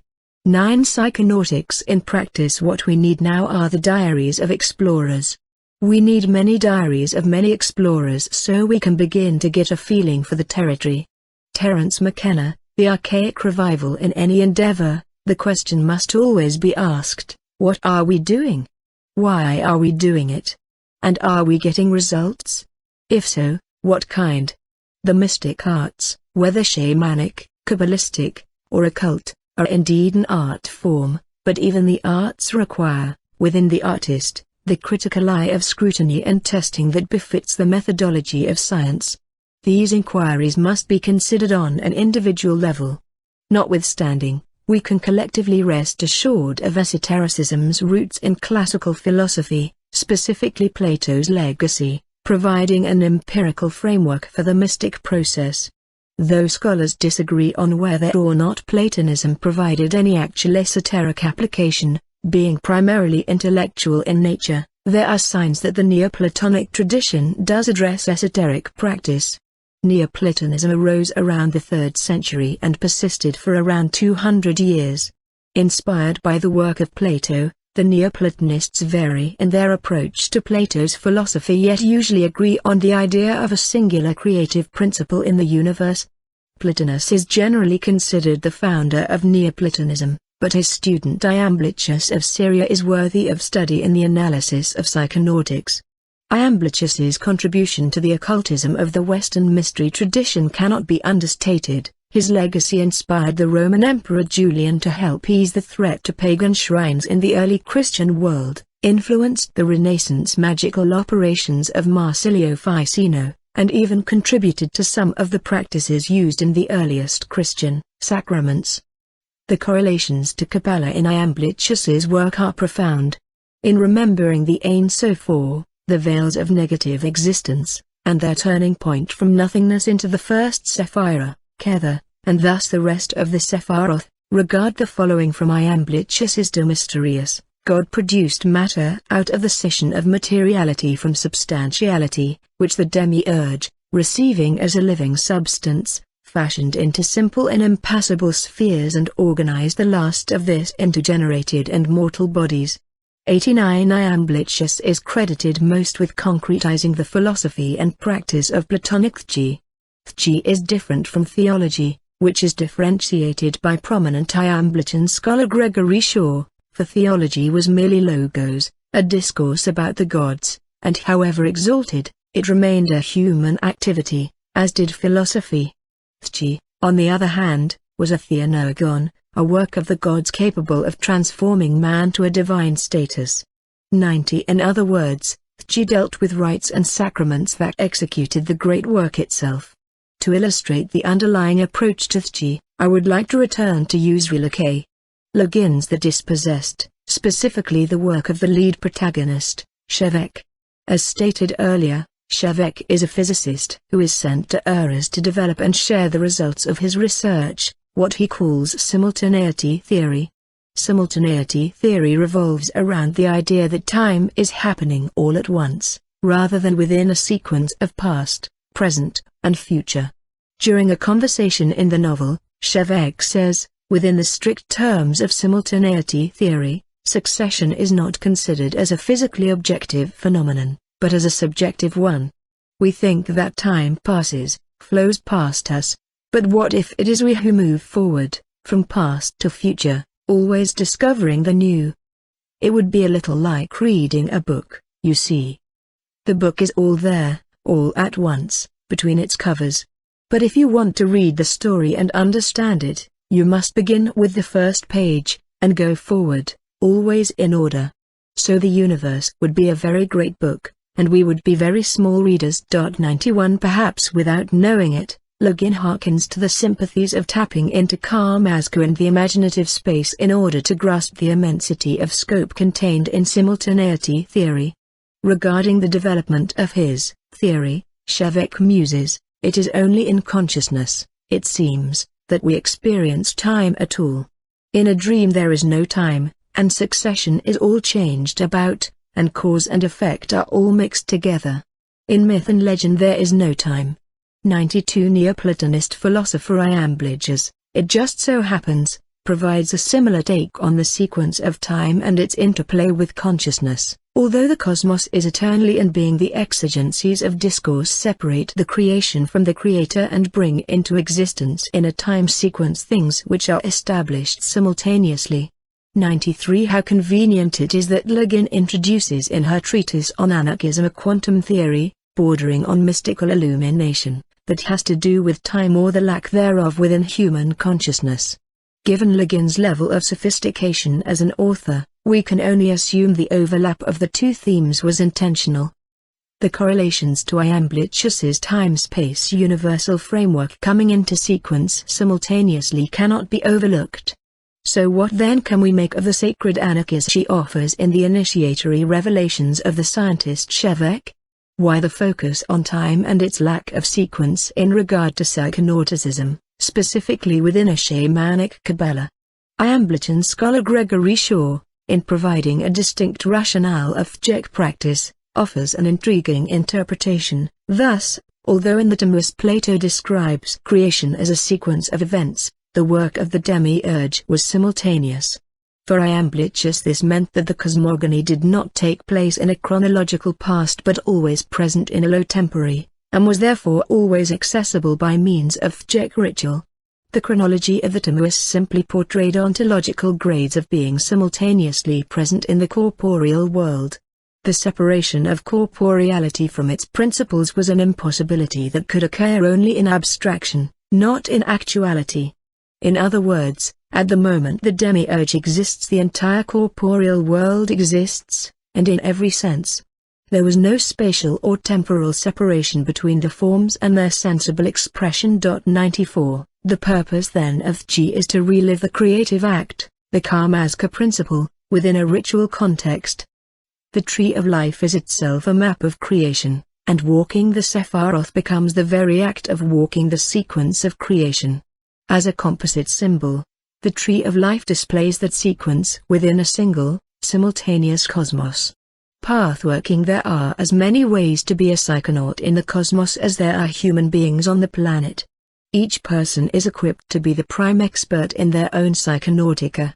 As an ages-old shamanic tradition, psychonautics is as varied a methodology as there are cultures around the world, each approach with its own individual flavors as information gets passed on, retried, tested, and refined over time. The great thing about the Tree of Life is that it is not only a symbol but also a composite one that can carry within it an innumerable amount of images from almost any tradition across the planet. It can place these magical images into categories that can then interact through relationships via the paths between the Sephiroth. Psychically and astrally exploring the symbol systems on the Tree of Life is most generally referred to as pathworking. There is no better way to define pathworking than through the living maestra of pathworking herself, Dolores Ashcroft Nowacki. In Highways of the Mind, she writes, "A pathworking is a journey between this side of the mental worlds and the other side. One of the most exciting journeys mankind can take because it offers a path, a map through the landscapes of the mind, landscapes that are as yet barely explored and offer one of the last great frontiers. They are doorways between the known and the physical and the unknown and the non-corporeal. They accomplish their work through the medium of the creative imagination, the seed from which everything made and produced by mankind has sprung. They can and do cause actual physical effects in the everyday world in which we live, which is one of the reasons why they have been held in secret for so long. 95. Pathworking, in the context of Western esotericism, is the process of journeying with the imagination through the various paths and sephiroth of the tree of life. If the paths are the roads, the sephiroth are the destinations, and the symbols upon each are the markings and road signs pointing the way, allowing passage, and keeping you on the right trail. It is easy to get lost in the imagination. Just because one is able to induce visuals within the mind does not mean one is pathworking. The symbols are very important. One should imagine that the pathways on the tree of life are covered in a fog at night, and the symbols are light posts keeping you from veering off into the ditch, your own altar the headlight of your vehicle paving a beam of illumination ahead. This is why it is very important to follow a ritual process of some sort. These ceremonies have been designed to facilitate an efficient use of these symbols and emotions within the subconscious, opening the appropriate doorways of access to the intelligences associated with the tree and its machinations. As our master teacher Dion Fortune says, it is well known to mystics that if a man meditates upon a symbol around which certain ideas have been associated by past meditation, he will obtain access to those ideas, even if the glyph has never been elucidated to him by those who have received the oral tradition by mouth to ear. 96. Furthermore, these ceremonies have evolved. As evolution progresses, the dross burns away, what no longer works finds its place in obscurity, and the new, more effective methods grow into pristine channels of reception. Dion Fortune herself was no slave to tradition for tradition's sake, especially if it stymied the evolution of a system. When I was majoring in studio art for my undergraduate degree, the professors expressed time and again that, for now, learn the basics, learn the rules, learn from the masters that came before. Then, when the foundation is set, take off from there, be creative. Take what they did and deconstruct it, bend it to your own will, make it work for you. In essence, experiment. But you can only do that by truly learning the system first. My instructors could spot from a mile away someone who built something new from a foundation of aesthetics and technique, and someone who was just randomly trying to be abstract. There was no substance to the work of those who didn't take the time or energy to school themselves in the masters of old first. The following pages will provide some sample ritual protocol to follow in order to engage in a pathworking on the tree of life. However, your journey is your own, and I cannot define it for you. Ceremonially, you must find what works and what doesn't. But, once you do discover your niche, stick to it, take it seriously, and become as expert as you can at it. It is only through expertise that true results come. So goes the common adage, practice makes perfect. Sacred space first, create a space in which to perform your work. Ideally, you will want a lodge space that is private and in which you can easily close away the outside world. However, because the modern world doesn't always afford us all with such opportunities, at least carve out for yourself a space within your home, a corner, a cleaned-out closet space, and so on. You need a place that is dedicated solely to the work itself. This amps up the power of your pathworking and also provides a focal point of concentration that is required for an effective chi. There needs to be a clear delineation of the outside world and the inner one. Add to this sacred space an altar of some sort. I, of course, have recommended the use of a Pakakuti Mesa in this book, but you must choose whatever vehicle of ritualistic paradigm works for you, whether Golden Dawn, Wiccan, Lakota, and so on. Whatever altar system you have in place, study it, and study it thoroughly. Make it your life's work. Working an altar is not a trifle matter. It requires attention, love, and care. Immersing yourself in the mythology of the tradition you are practicing is essential, as it adds to the depth of the pathworking experience. Ideally, in your study and expertise, you will need to immerse yourself in the tradition or lineage of that altar set. Learn how to turn on and turn off the altar as you would a computer. Learn how to operate it effectively, how to provide the commensurate offerings that will feed its etheric nutritive organism. In the Pachacuti Mesa tradition, we burn incense like Palo Santo or copal or use scented waters like Agua de Florida to feed the ceremonial grounds. This starts the dialogue, the discourse with the unseen. Your altar is the interface, just as the web page you may look at on the internet is the user interface for the unseen code behind the application. Regardless of the altar set in use, incorporating the elemental matrix is vital. From there, it is recommended to carry over certain ritual practices from the Western mystery tradition in order to provide the core curriculum of a viable path working in the Qabalah tree of life.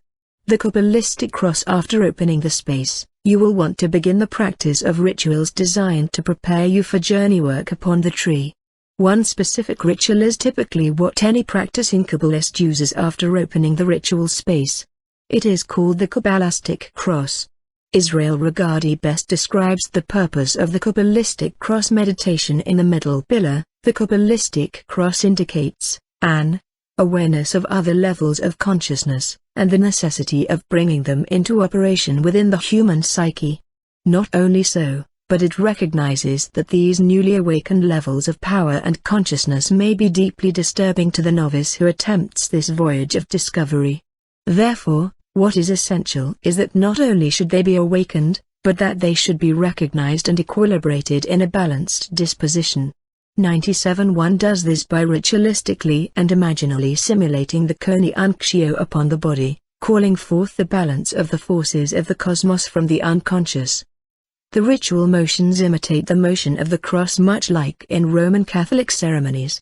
When intoning the ritual phrases in the following rituals, it is important to focus more on the vibration than the notes, as in the Mesa opening described earlier. The vibration is typically low, with less of a focus on volume than the resonance being generated within the physical body. The usual Western mystery tradition paradigm of the Kabbalistic cross goes thus: 1. With your right finger, or a ritual wand, touch your forehead, imagining a white glow of light emanating into your forehead area, and intone, Ato, meaning thou art. 2. Bring the finger down, drawing an imaginary line of white laser-like light, and touch the breast, intoning, Malkuth. 3. Now bring the finger up to your right shoulder, imagining a white glow of light emanating into your shoulder area, and intone, Jedula, meaning glory, another name for the Sephirachst. 4. Bring the finger across your body, again drawing an imaginary line of white laser-like light, and touch your left shoulder imagining a white glow of light emanating into your shoulder area, and intone, Jebra, meaning power. 5. Imagining the laser-like cross of light you have just created over and throughout your body, clasp your hands in a prayer-like fashion over your heart, and intone, Leolam, Amen, meaning forever, so be it. Those with a Christian upbringing will recognize the doxology, sometimes added at the end of the Lord's Prayer, embedded throughout the intonations of this ritual, for thine is the kingdom, the power, and the glory, forever and ever. Amen. Whether Christian or not, it is a fine prayer or mantra to emulate the Hermetic axiom as above, for thine, so below, is the kingdom.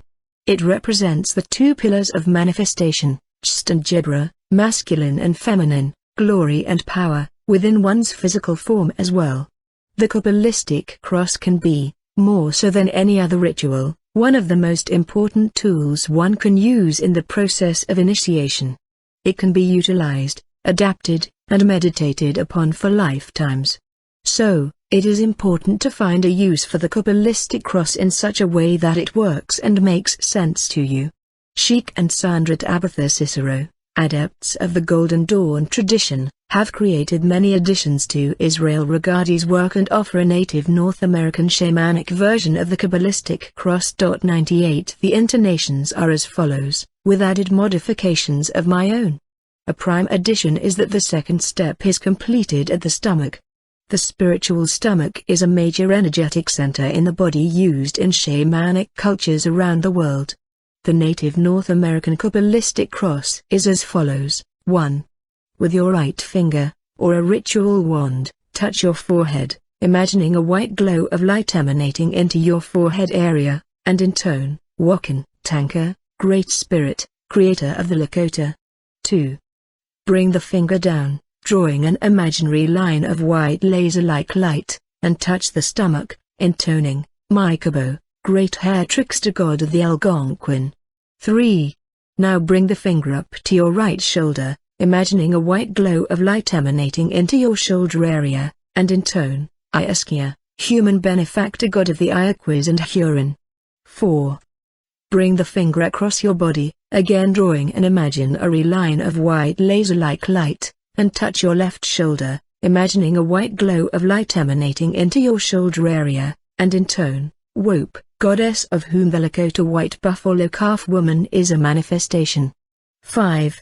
Imagining the laser-like cross of light you have just created over and throughout your body, clasp your hands in a prayer-like fashion over your heart, and intone, Amitaku Ioi Asin, meaning all are related, so be it in Lakota. In terms of the Pakahuti Mesa tradition, I have developed a version of the Kabbalistic cross that incorporates the directions and qualities of the Mesa. As Don Oscar teaches, each direction not only contains an elemental and tutelary as well as healing attributes, they also provide standards of virtue by which to uphold one's character and actions. These virtues provide a template for living one's life in alignment with goals of the great work, and are attributed to the Mesa thus: Pakamama, South, Earth, Lankai, pronounced Yonkai, which means hard work, right action, and pragmatic industriousness. Momakila, West, Water, Mune, pronounced Munei, which means compassion and unconditional love. Wirakoka, North, Spirit, Uia, pronounced Uyai, which means a non-embodied understanding, a remembering of who we really are as spiritual beings. Intatita, East, Fire, Yoke, pronounced Yachai, which means wisdom, knowledge, and mindfulness. Kaiuchi, Center, Ether, Kunui, pronounced Hunui, which means to join, to unite or reunite, to bring together in harmony. Taken together, if we were to follow the spiraling of the Mesa from south to center, the words themselves form into a sentence that is itself a mantra to be taken into meditative consideration: Lankai, Mune, Uia, Yoke, Tunui. Bringing these concepts together in English, we have this mantra: right action, born of compassionate spiritual wisdom, unites. Pulling these attributes into the Kabbalistic cross not only invokes the power of these virtues, but, when aligned accordingly, it also replicates the power of the Mesa onto one's very own body. The following steps are considered the Kabbalistic cross of the Pakahuti Mesa tradition. 1. With your right finger, or a ritual wand, touch your forehead, imagining a white glow of light emanating into your forehead area, and intone, Uia. 2. Bring the finger down, drawing an imaginary line of white laser-like light, and touch the stomach, intoning, Lankai. 3. Now bring the finger up to your right shoulder, imagining a white glow of light emanating into your shoulder area, and intone, Yoki. 4. Bring the finger across your body, again drawing an imaginary line of white laser-like light, and touch your left shoulder, imagining a white glow of light emanating into your shoulder area, and intone, Mun-a. 5. Imagining the laser-like cross of light you have just created over and throughout your body, clasp your hands in a prayer-like fashion over your heart, and intone, Tunui. As I stated earlier, the function of initiation is to shepherd one into a process of labor. By simulating the virtue of Lankai into our stomachs, the area in our bodies most industrious in breaking down what is no longer needed, we make way for the other virtues to manifest within our form. Figure 26, The Kabbalistic cross for the Pachacuti Mesa tradition, the LBRP. Although I will not provide as thorough a study for it as for the Kabbalistic cross, the lesser banishing ritual of the pentagram, LBRP, is nothing to ignore in the slightest. Together with the Kabbalistic cross, it is one of the most basic and preliminary of magical techniques taught in the mystery schools. Donald Michael Craig, the renowned occultist who authored the best-selling Modern Magic, has said, "I cannot overstress the importance of the LBRP. Becoming proficient in magic is a precarious task, and the LBRP is the rather tiny support. If you are not proficient at the LBRP, the entire system can fall down around you. This is why the LBRP is taught right at the beginning. In fact, other than initiation rituals, it was the only ritual given out to members of the Golden Dawn until they entered the Inner Order. This would take over 1 year of practice." 99. Because this book is focused on mysticism and not magic, more focus is devoted to the Kabbalistic cross ritual. However, even though the LBRP leans more toward the magical territory, it is an important one to integrate into your practice. There are many reasons to do this ritual, chief among them being to widen your scope of the celestial presence in preparation for Thjek pathworking. It is also designed to remove, or banish, any influences from the ritual space that could be dangerous or undesired. This is in actuality what the pentagram is for. Although it has been bastardized by popular culture as a symbol of evil or witchcraft, the pentagram in the Western mystery tradition serves as a vital tool for protection. The pentagram relates wholly to Jedra, the fifth Sephira on the Tree of Life, as the pentagram is a symbol for banishing unwanted forces. The LBRP seals your ceremonial space in preparation for traveling the Tree of Life, ensuring that your sacred intentions remain clean and clear. It acts as a filter, removing any dross that may want to make its way into your ritual. It should be followed thus. 1. After the Kabbalistic cross ritual, ensure you are facing east. Extend your right hand and with your index finger trace a 5-pointed star into the air, the line manifesting as a white or blue beam of laser-like light. Start with the lower left point, going to the top, then down to the lower right point, up to the upper left point, over to the upper right, and completing the pentagram by tracing it back down to the lower left point. With the pentagram complete, touch the center of the pentagram you have created in the air, establishing a white point of light in the center. Intone the God name for the East, YHVH, Yod-Heh-Vav-Heh. 2. Then turn to face the south. Complete the tracing of the pentagram the same way as before. Then touch the center of the pentagram you have created in the air, establishing a white point of light in the center. Intone the God name for the south, Adni, Adonai. 3. Turn to face the west. Complete the tracing of the pentagram the same way as before. Then touch the center of the pentagram you have created in the air, establishing a white point of light in the center. Intone the God name for the west, Aheh. 4. Turn to face the north. Complete the tracing of the pentagram the same way as before. Then touch the center of the pentagram you have created in the air, establishing a white point of light in the center. Intone the God name for the north, Agla, Agala. 5. Return to face the east, holding your arms and hands out horizontally, extending to your left and right. And state clearly, visualizing the pentagrams you have created surrounding you, alive and glowing vibrantly, before me Raphael, behind me Gabriel, on my right hand Michael, Mishael, and on my left hand Uriel, Ohrel, for about me flame the pentagrams, and in the column stands the six-rayed star. After this, it is conducive to repeat the Kabbalistic cross a final time. There is plenty of scholarship available on the LBRP in occult literature, and I advise you to study it thoroughly and make it a part of your daily practice, along with the Kabbalistic cross. Now that you have the space created, turned on, and sealed, and the angelic intelligences of each direction called forth, it is time to begin your pathworking on the Tree of Life. Figure 27, the LBRP, Animal totems of the Sephiroth. There are various ways to ensure an effective path working with the Tree of Life, especially by meditating or journeying with various symbols associated with the Sephiroth and paths, such as the tarot cards, the Hebrew letters, and other provided imagery.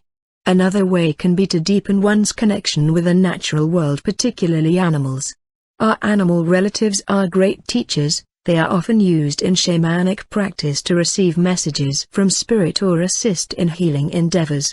Either in physical reality or in meditative journey work, animal totems are key allies in interpreting the otherwise misunderstood powers of the universe around us. The Sephiroth of the Tree of Life are regularly represented in terms of aspects of God or angelic powers. However, this can sometimes usher in a layer of abstraction that is difficult to integrate into the material world. Being our next of kin in consciousness, animal allies provide a relatable translation of perception of the universal powers inherent in the Tree of Life. In the shamanic sense, the late great Ted Andrews wrote, "The image of the animal helps the shaman transcend the normal, waking consciousness so that he or she can more easily attune to the more ethereal realms and beings." 100. An animal totem provides an access point to a specific universal archetype or energy, in much the same way as the other symbols associated with the Sephiroth. There are many good references for the meaning of various animal totems, but like interpreting a dream, the meaning is mainly subjective to the experience of the receiver. Also, to my knowledge, no one has made animal totem attributions to the Sephiroth of the Tree of Life, so this is my interpretation only. I will provide basic information here and in the individual sections on the Sephiroth in future chapters, but only you, like for all symbols, can derive its most potent meaning for yourself. To develop a vital animal totem cosmology for the Sephiroth, we must review the Tree of Life in terms of creation, from top to bottom, Kether to Malkuth. Producing an animal guide for each Sephira is akin to telling the story of life itself. 1. Kether, sponge. It's surprising to some, but the sea sponge is actually classified as an animal, not a plant. In fact, it is one of the oldest species of animal on the planet, which is why it is the representation of Kether, the fount of all creation. The sponge is our oldest living relative that still resides in the primordial waters of our birth. 2.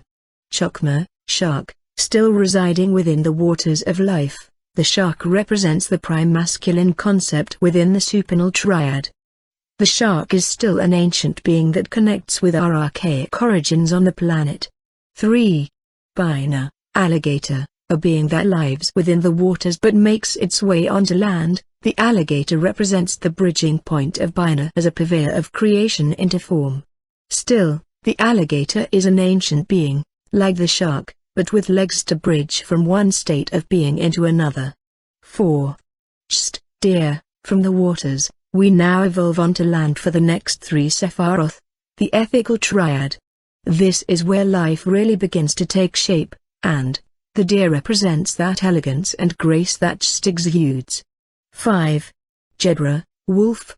The wolf counters the deer, representing those aspects of Baina that organize and break down the aspects of creation that are yearning to become manifest. Figure 28, Animal Totems of the Sephiroth. 6.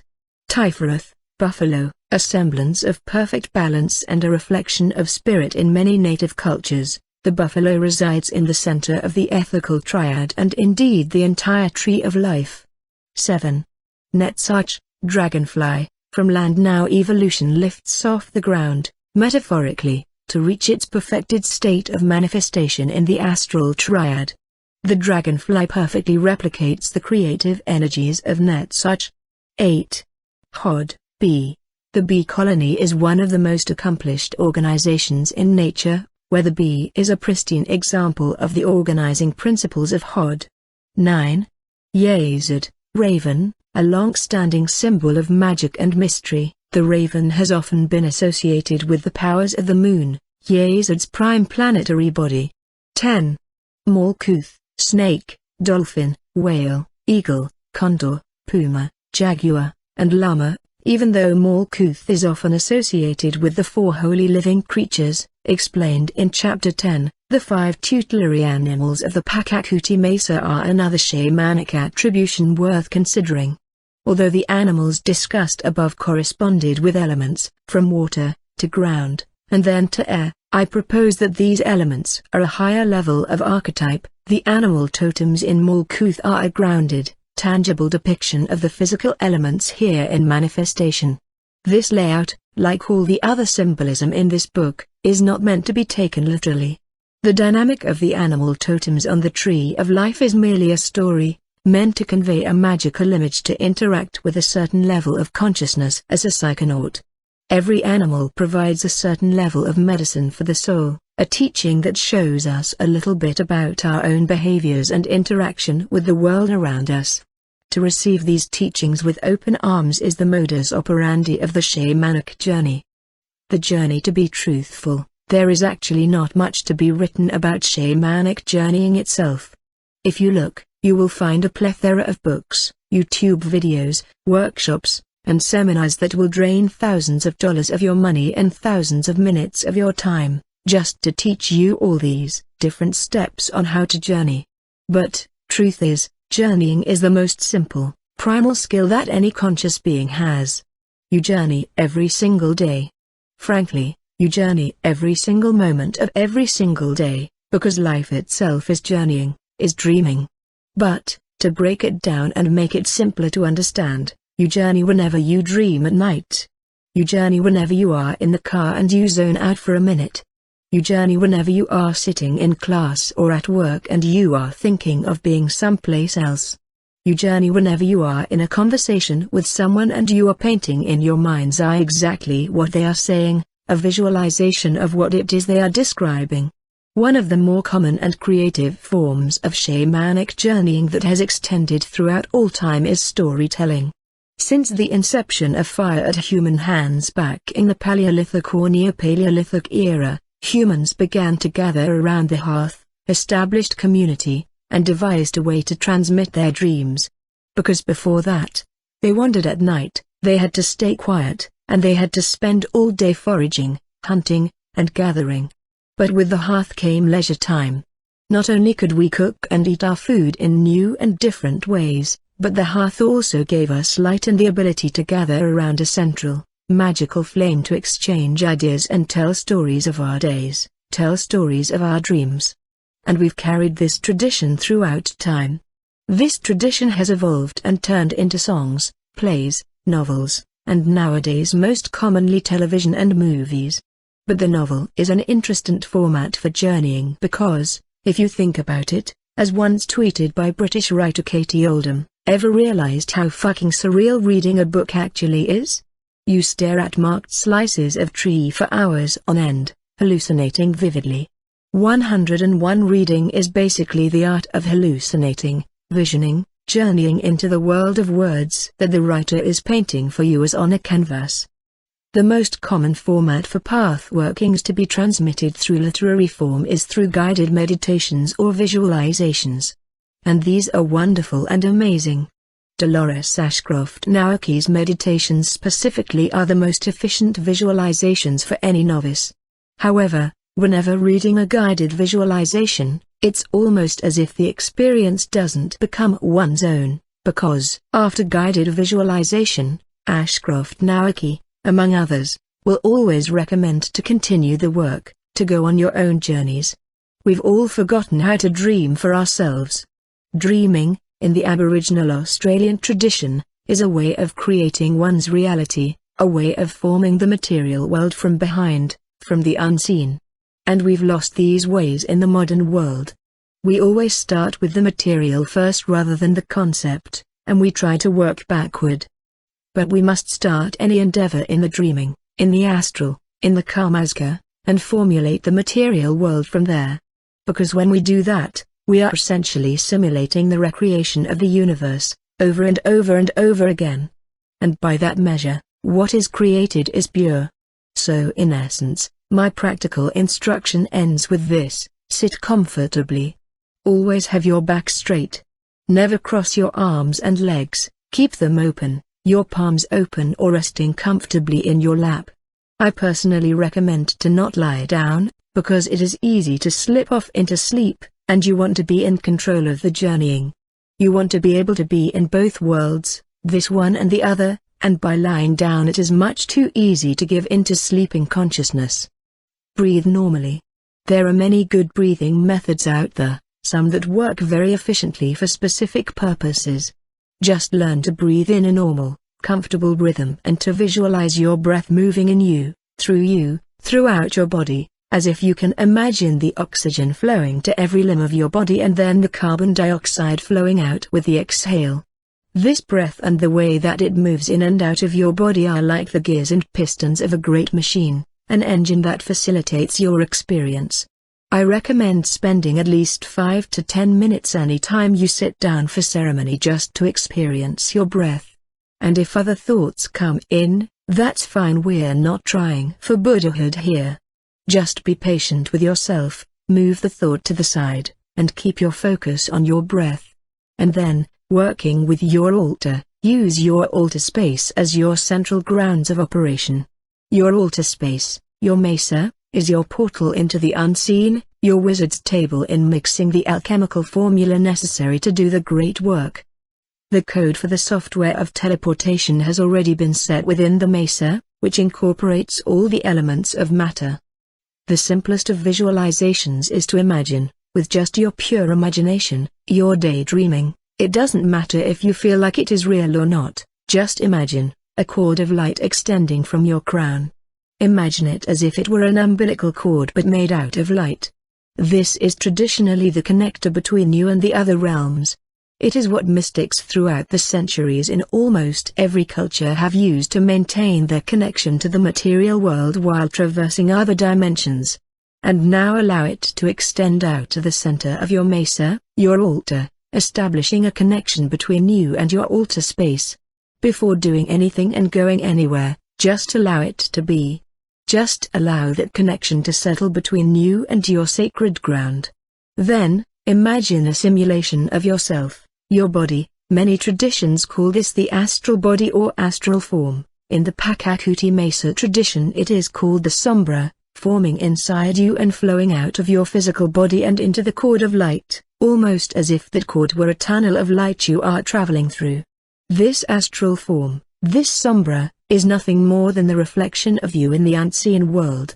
Flowing through that tunnel, allow yourself to move into the center of your mesa, into whatever medicine piece resides in the center of the altar space, and as you move through that centerpiece, imagine that centerpiece as a portal that transfers you into the unseen.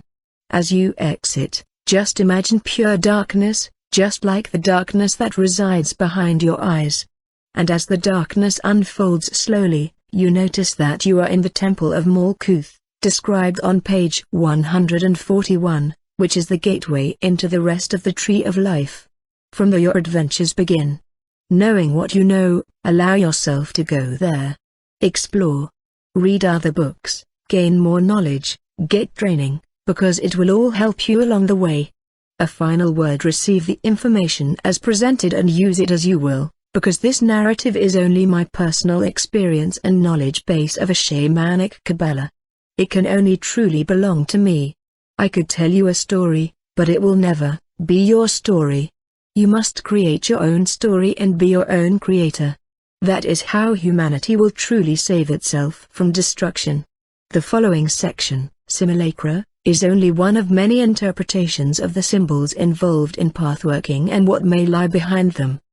They are mysteries, waiting to be unlocked. The Sephiroth and the paths among them act as keys. No one person's interpretation can unlock, or most especially lock, them all. This is your work, the great work. You have to exhibit lanky eye, some industriousness in finding a way unveil the mystery of the tabernacle. That's the whole gig of esotericism, occultism, or shamanism. It's a very individual process in which you do truly own the means of your production. You are the only one who can capitalize on your own efforts, no matter how much you try to sell your ideas or interpretations. The daimonic realm only works at the level of soul, and soul will always find a way to evade detection, banality, and commercialization. Soul is wild, the river of Karmaska, and will not be tamed by our efforts, no matter what symbols we slap on its visage. 133, Figure 29, The Journey. Take the information, add it to your brain space library, and create your own keys. Civil rights activist June Jordan. Read this reminder, often attributed to a Hopi phrase, from poem for South African women to the United Nations in 1978, "We are the ones we have been waiting for." 102. In a sense, this is true. One reason humanity seems to feel so lost and chaotic nowadays is because we are lost and chaotic in our minds. The ancients long ago uncovered ways to help us sharpen our wits. I argue that the ancient mysteries must be studied so that we can evolve these archaic symbols and techniques into a new era of simulacra that will support and conduct the consciousness of the next 7 generations and beyond. Contents. 89. Iamblichus, The Platonic Commentaries, trans. John Dillon, Leiden, Netherlands, E. J. Brill, 1973, 141. 90. Gregory Shaw, Thji and the Soul, The Neoplatonism of Iamblichus, Kettering, O. Angelico Press, 2014, 5. 91. Le Guin, The Dispossessed, 221-22. 92. Le Guin, The Dispossessed, 222. 93. Shaw, Thji and the Soul, 30. 94. Shaw, Thji and the Soul, 39, underlining added. 95.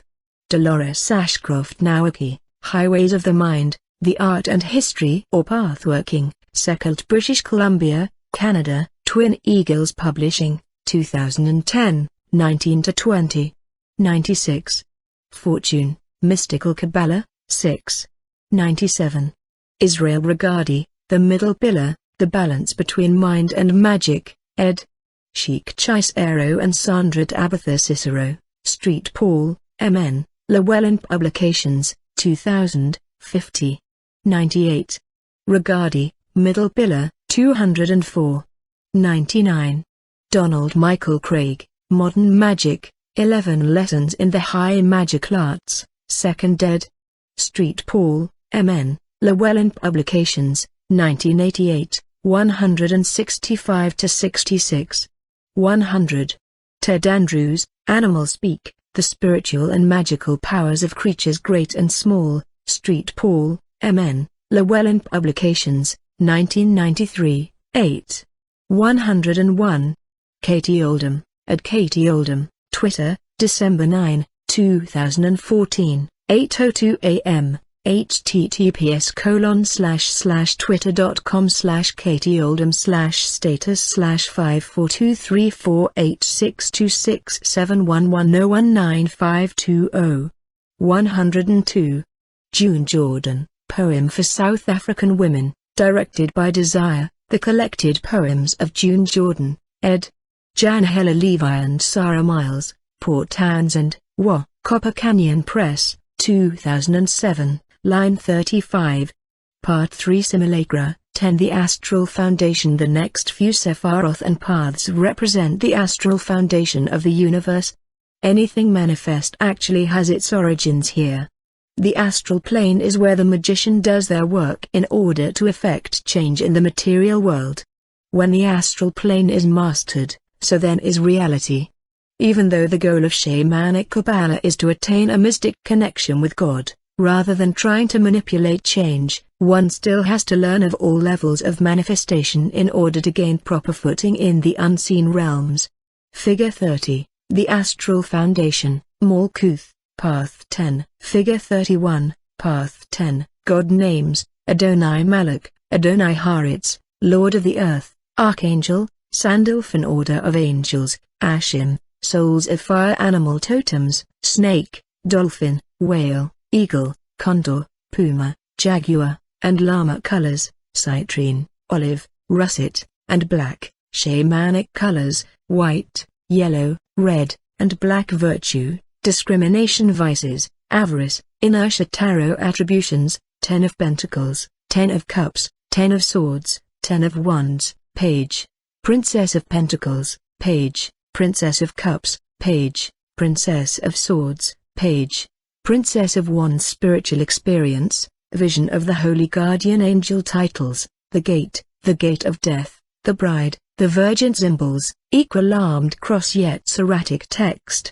The 10th path is the resplendent intelligence, because it is exalted above every head, and sits on the throne of Bina. The intelligence spoke of in the 3rd path. It illuminates the splendor of all lights, and causes a supply of influence to emanate from the Prince of Countenances. 103. So much has already been written about Malkuth in previous chapters, but not even an entire book can cover all there is to know. Many people, while undergoing spiritual work, wish to be floating in the heavens and realms, though they often forget that Malkuth is the only true place where spiritual work begins and ends.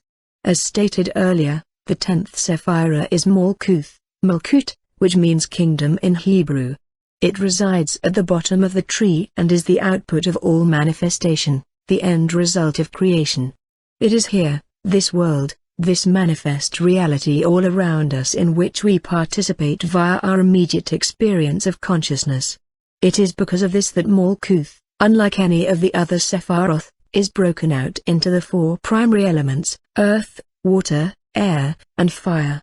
These elements are traditionally depicted in many originating mystical traditions as an equal-armed cross, the symbol of Malkuth. It is best to try to understand the elements in terms of Malkuth's relationship with the Sephira Yazid, the astral realm that ensouls the world of matter.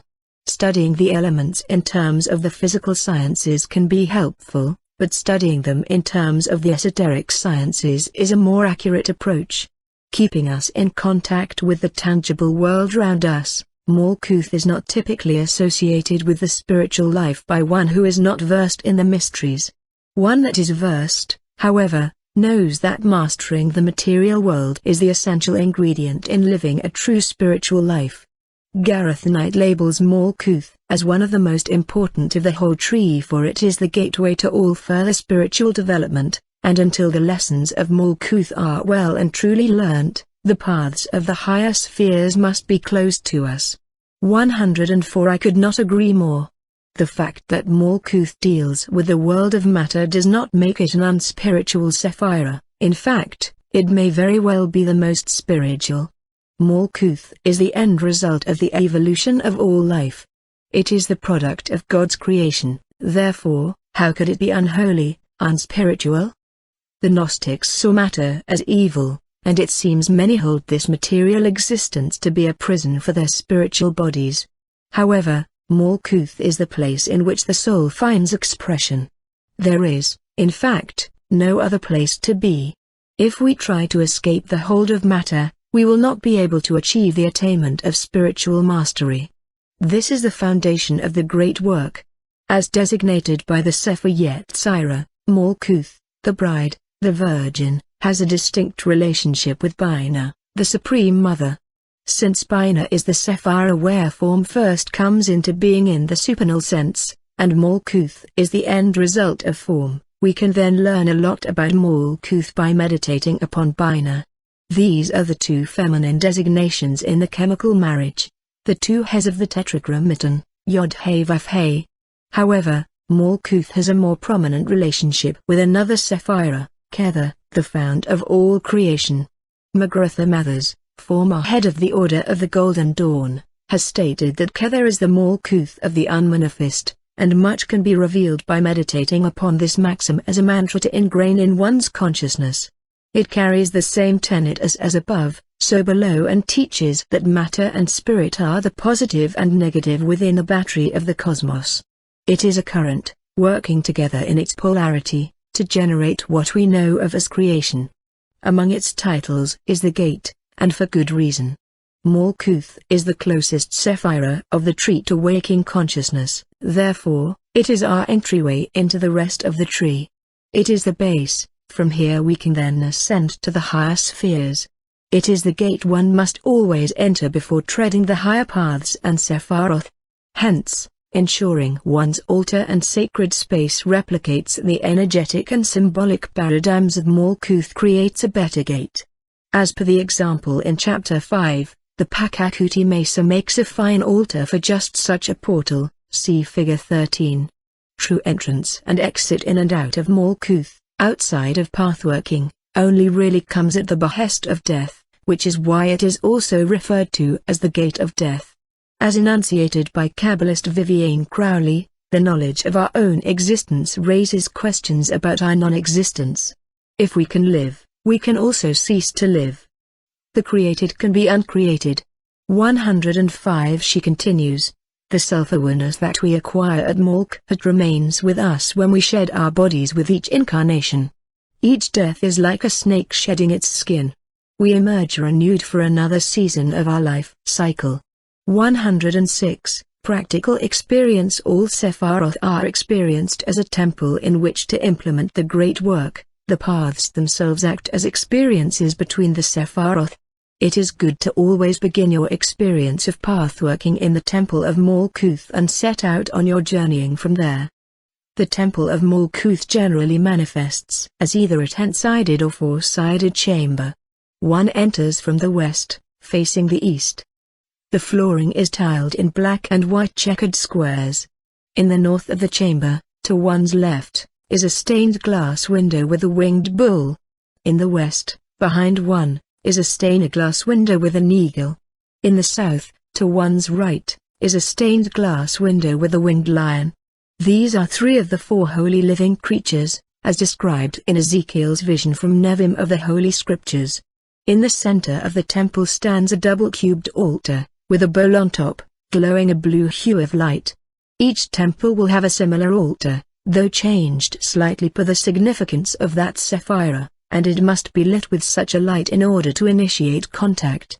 Although these are the totemic representations of the elemental powers of the world in the Western mystery tradition, you can integrate the animal totems of the Pakakuti Mesa tradition, or any lineage of your choosing, into the temple space as well.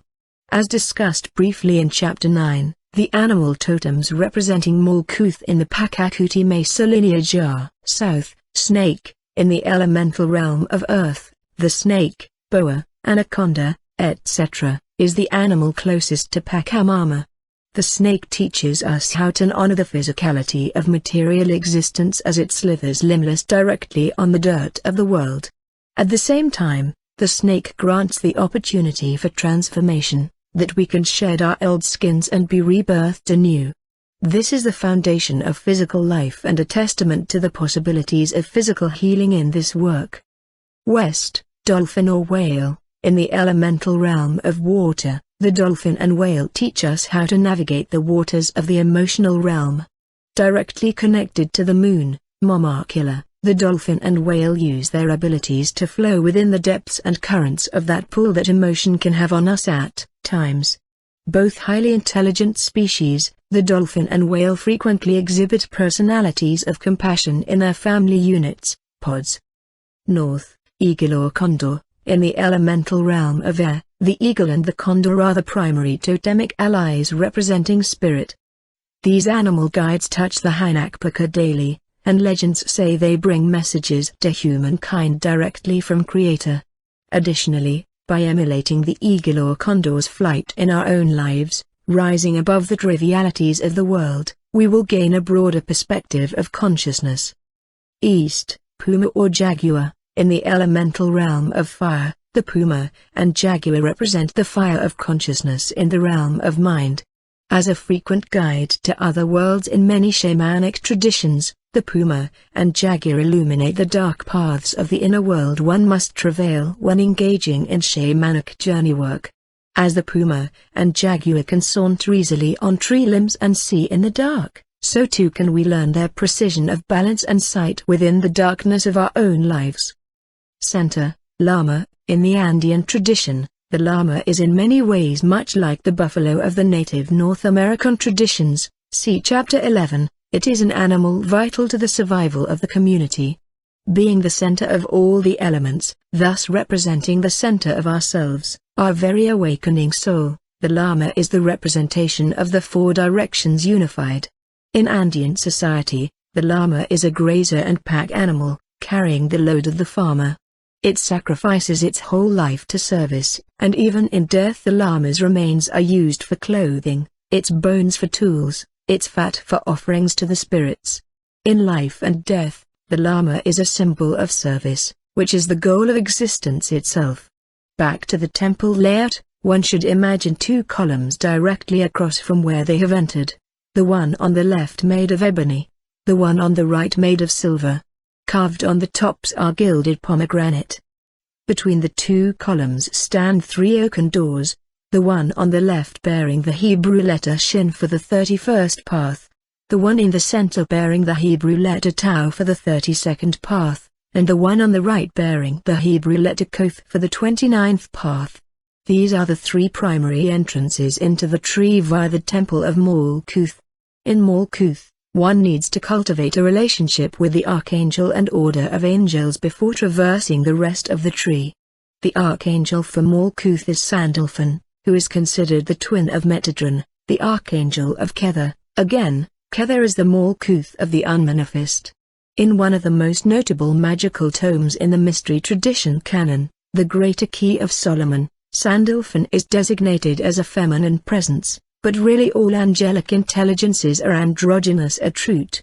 Sandalphon is said to be the one responsible for watching over Earth directly, and she assists in the growth of crops, metaphorical or otherwise, as well as brings about the differentiation of gender within the embryo of all mothers. Sandalphon, when called upon, will assist in preparing one for the journey throughout the rest of the tree. She is in charge of keeping the gate ready and clear for one's travels in and out of the temple. The Asham are the order of angels known as the souls of fire, who normally appear as sparks or flames generally in the shape of the Hebrew letter Yod. They are the embodiment of the sacred flame, found in every temple upon the Tree of Life, lighting the way in their Remba dance. They are the souls of human beings dedicated to service of the divine light. The experience of Malkuth is a reflection on the great work here in this world, to garner a relationship with the elementals and ready oneself in piety for further journeys on the Tree of Life. The goal of pathworking in Malkuth is to understand that there is no such thing as a spiritual experience outside of what is real, what is practical, right here in front of you. Only what is relevant to the real world is what counts, otherwise all else on the mystic path is pointless. Rabbi Gershon Winkler resolves that the universe is not secondary to the spiritual, is not dispensable to our soul journey. It is essential. It is a requisite. It is the mean by which we germinate. 107 From here on out, no matter where you travel within the Tree of Life, Malkuth shall be your launching pad. It is the responsibility of the initiate to cultivate a relationship with the temple of Malkuth, as well as the archangel and order of angels within that sephira, before undergoing any further work. Tau, Path 32, Figure 32, Path 32, Path 32, Malkuth to Yezid Hebrew letter, Tau Hebrew letter meaning, cross tarot attribution, 21, the world astrological sign, Saturn Yetziratic text. The 32nd path is the administrative intelligence, and it is so called because it directs and associates, in all their operations, the 7 planets, even all of them in their own due courses. 108 If Malkuth is the gate, then path 32 is the first, and last, opening. Knowing the path of initiation as both a beginning and an end lends to the Arabic nature of all things, comforting and terrifying all at the same time. This is the first path on any initiatory path working with the Tree of Life. It is the path between Malkuth, the kingdom, and Yezid, the foundation. As Malkuth is the earth, Yezid is symbolized by the moon, so this path corresponds to the relationship between the two as the basis for initiation. Before exploring the rest of the universe, we must first spring from the earth to the moon. This is not just an outer, exoteric, experience but also an inner, esoteric, one. This path is the primary passageway to the inner world, which is the true key to the great work. The tarot key representing this path is the world card. In a way, the figure in the tarot card is a more cosmic vision of Alice in Wonderland, as she is surrounded by the 4 holy living creatures at the corners of the card, which symbolize the four elemental attributes of the earth, Malkuth. Originally described as cherub-like beings in the Book of Ezekiel, the four holy living creatures are also noted in Judaism as being attributes of each of the four winds. Rabbi Gershon Winkler describes the four holy living creatures in regard to the four winds of Shamanic Judaism. All of the four winds join together to form the singular spirit that animates all of creation. The ancient rabbis taught that the human is created from the spirit of the four winds and from the earth taken from all four corners of the planet.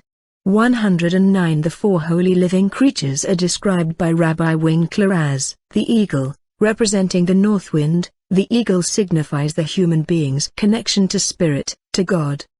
The lion, representing the east wind. The lion signifies the divine spark within us that stimulates creativity, individuality, and warriorship. The human, representing the south wind. The human signifies us in our most basic and banal form, the opposite of the eagle. The bull, representing the west wind. The bull is a herd animal that signifies our merging into family, community, and even death, the greater herd of the unseen. 110 So the woman in the card is in descent from spirit, surrounded by four attributes of the earth. The woman, in actuality a hermaphrodite, the genitalia traditionally covered by a floating sash, further signifies spirit entering Malkuth, as shown through the two rods she holds in her hands, the positive and negative attributes of spirit joining to descend into material form. The fact that she is hermaphroditic is another signal of the conjoining of positive and negative, male and female, in order to create the unity of form, of matter. She is surrounded by a wreath, another symbol of her enclosure by the world around her. Its meaning, material reality is always dual in nature and exists by the harmonization of the two opposing forces. This is further illustrated through the Hebrew letter Tau, pronounced Tav. Its primary attribute stems from the way in which the letter was originally written, a three-armed cross, a cross without the upper vertical bar. Like the world card, it signifies two forces interacting on a higher level, their impact producing a form on a denser level below. This is illustrated by the two high bars of the Tau cross intersecting in the middle and a shoot of their interaction descending below them. This is another representation of how the unmanifest influences the manifest, which is the prime lesson of the mysteries. Figure 33, Three-armed cross. To work this path, it is vital to understand the two-way nature of it, spirit ascending and matter descending. If we are to engage with Path 32 ascending the tree of life, we can see that all things from the material world do indeed come from the immaterial. Matter is caused by the astral realm's influence upon it. To descend the tree, the route of creation into the manifest, it is apparent that the spirit becomes limited, compacted and dense, into form. The cyclic nature of these two actions is again apparent in the world card of the tarot. The woman represents the essence of spirit itself, but she is bound by a wreath circling her form, bound by matter. To accept this truth in body, heart, and mind is the first step in devotional mysticism. To be an initiate in the mysteries, acceptance of all that is, both positive and negative, has to not only be just a posture of the intellect, but the attitude of one's whole being. Practical experience. One of the prime methodologies for experiencing a path on the tree of life is to dive into the stories and characters of the mythologies associated with each path. The Greek myths especially were designed for this task. These myths are in actuality archetypes of our own consciousness and help us understand the relationship between the Sephiroth that they link to. The myth associated with this path is the Greek myth of Persephone. This myth was the foundational teaching of initiation for the Eleusinian mysteries, and still is for modern mystery schools. Persephone is the daughter of Zeus and Demeter, who is the goddess of harvest and agriculture. In essence, Persephone is the mascot for Path 32. Her story revolves around being kidnapped by Hades, god of the underworld, and he whisks her away to the lower realms to marry her.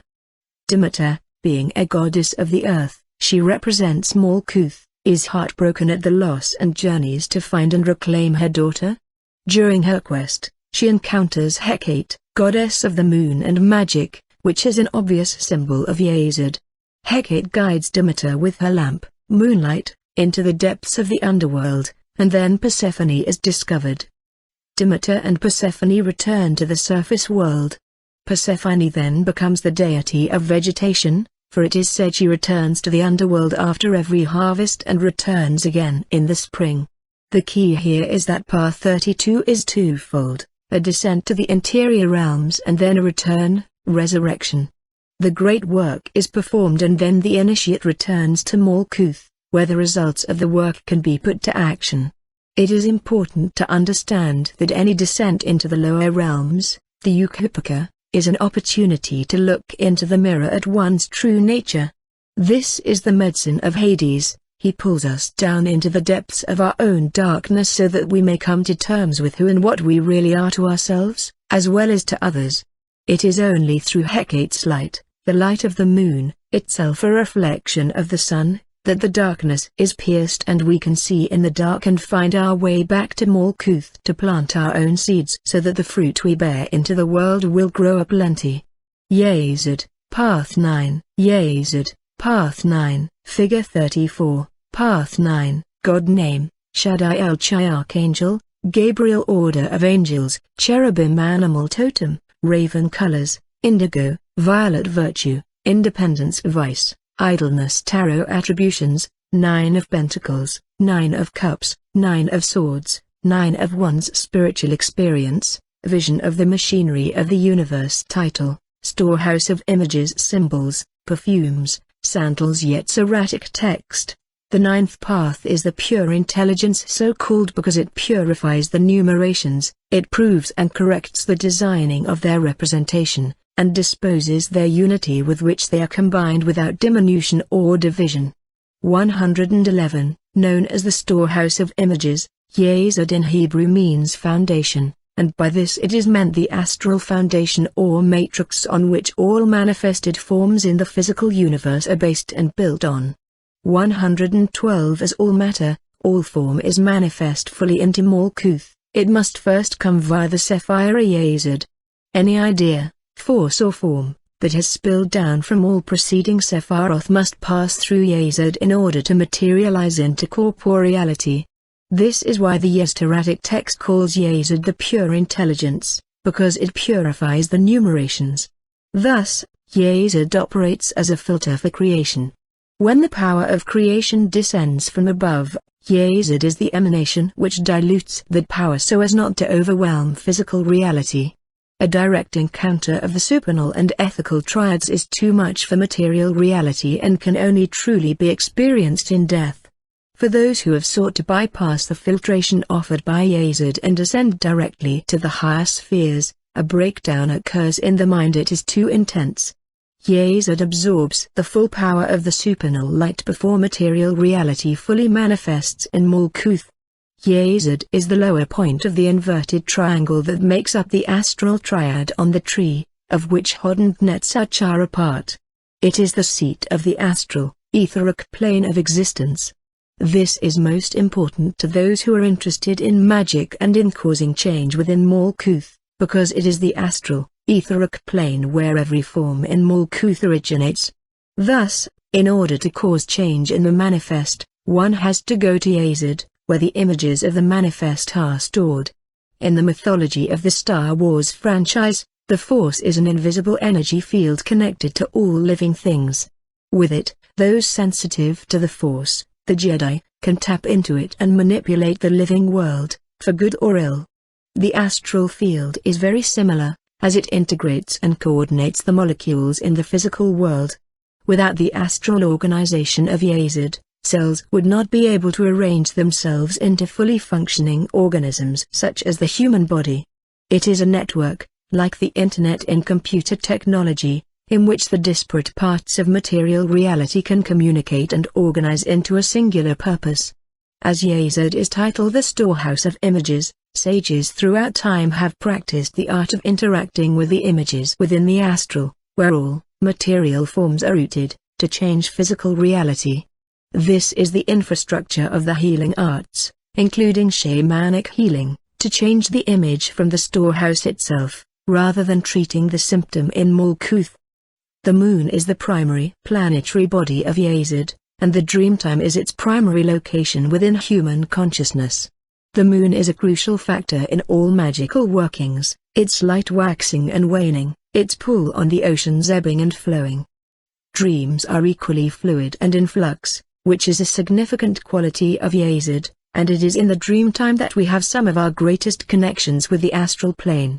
Although, one would be wise to be highly discerning of any experience with dreams as being a definitive message from Yazid or the astral plane, as confirmed by esoteric scholar Tau Maliki. Schools of thought are mistaken that propose that all dreams inherently convey deeper wisdom or that all dreams represent the communication of the inner light or higher self. Rather, dreams reflect the state of the soul or the state of consciousness. 113 Not all dreams are visions, not all visions are dreams. The oceans of dreamtime are like the oceans of reality, they are illusory and not always trustworthy. Part of the accumulation of wisdom comes with learning what is indeed coming from higher spheres and what is just imaginary fancy. Because Malkuth is a reflection of Yazid, we can then see the mirroring of that relationship with the other Sephiroth on the middle pillar of the Tree of Life. Remember, in the Mistray traditions everything resides within a duality. Specifically, the Earth, Malkuth, is the negative circuit to the positive circuit of the Moon, Yazid. The Earth is a receptor of universal creative energy coming from the Moon. Likewise, the Moon reflects the light of the Sun, which is symbolized by Tifereth on the Tree of Life. In turn, Tifereth receives its light only through Kether. As Kether is the apex of the supernal triad, so Tifereth is the reflected apex of the ethical triad, and Yazid the re-reflected one of the astral triad. This shows how manifest reality is driven by the forces above it. If we can, according to fortune, liken the kingdom of earth to a great ship, then Yazid would be the engine room. 114. Practical experience. The temple of Yazid is, like all the other temples within the Sephiroth of the tree, a mere reflection of the temple of Malkuth. There are variations to how the temples of the other Sephiroth manifest, minus Malkuth. Studying the attributes of the Sephiroth, one should be able to build one's own perspective of the temples of the individual Sephira. Take for instance that the temple of Yazid would indeed be a moon temple, since its astrological attribution is the moon, so it may be round instead of being square like the temple of Malkuth. The walls may be silver, and the faces of the moon depicted visually on the floor instead of black and white checkered tile. Regardless, every temple should have the altar in the middle, with a flame rising from its bowl. This attribute will provide a continuity throughout the spheres that will anchor one's Jek experiences. Further, ensure that the doorways to the other paths are visible, in this case paths 30, 28, and 25, as well as path 32, of course. The archangel for Yazid is Gabriel. Gabriel is known as the Archangel of the Annunciation, the messenger who provides the power of visions, one of the highest-ranking angels in the heavenly law. In Islam, his importance is considerable. Muhammad claimed it was Gabriel, Jibril in Islamic, of the 140 pairs of wings who dictated to him the Quran, surah by surah. 115 It is befitting to imagine Gabriel in terms of the colors associated with the moon and the sea, blues, greens, silvers. As with most angels and archangels, his true form is not anthropomorphic. Our minds cannot conceive of these intelligences as they actually are. It is encouraged to cultivate a truer form of Gabriel over time, such as a magnificent pillar of silver light. In developing a relationship with Gabriel, learning about the designated symbols of Yazid is vital to initiation. Perfumes contain an understanding of the ethereal vibratory quality inherent in the material world, and their aroma can emit a change in consciousness. Sandals are a symbol that allows one to walk easily within the storehouse of the astral realms. The cherubim, or cherubim, are the order of angels known as the strong. They are depicted as huge winged beings. In Genesis, they guarded the tree of life in the Garden of Eden with the flaming sword, the symbology of which can be easily deciphered. The benefit of interacting with the cherubim centers on harnessing astral force, specifically through the use of symbols. As discussed before, this is integral to understanding the depths of the subconscious mind, which is the gateway to the astral fabric. The cherubim assist one in learning to use the storehouse, or treasure house, of images in order to affect the material world. This is the basis of all magical, as well as mystical, aspirations. All engagement with Yazid should center on building a relationship with the moon, the astral realm, and the framework, foundation, behind magical imagery. Finally, facilitating connection with the animal totem of the raven is a beneficial endeavor in Yazid. In many cultures the raven is a symbol for magic, divination, and psychic power, prime attributes of Yazid. In Norse belief, there were two ravens that acted as messengers for Odin. One's name was Hugin, which means thought, Hod, and the other's name was Munin, which means memory, Netsuch. Through the ages, the raven has frequently been noted as a messenger of the unseen realm, especially associated with omens. Yazid being the primary entry point into the astral foundation, into the unseen itself, the raven can teach us to become empowered with our own magical abilities. It is our divine right to be in relationship with the sacred, and the raven is our reminder that we are our own best tools to achieve that right. Shin, Path 31, Figure 35, Path 31, Path 31, Malkuth Tahod Hebrew letter, Shin Hebrew letter meaning, Tooth Tarot attribution, 20, Judgment elemental sign, fire. Yetziratic text, the 31st path is the perpetual intelligence, but why is it so called? Because it regulates the motions of the sun and moon in their proper order, each in an orbit convenient for it. 116 Delving into the underworld, via Path 32, can dredge up a lot of surly stuff from the muck of one's subconscious. This is not meant to make you suffer but merely to recognize those things in your life walk, whether they be habits, addictions, situations, or even people, that do not serve you. It is now time to begin to formulate how you want your religion, your relationship with God, your psychonautica to be implemented here on Malkuth. This is a difficult task.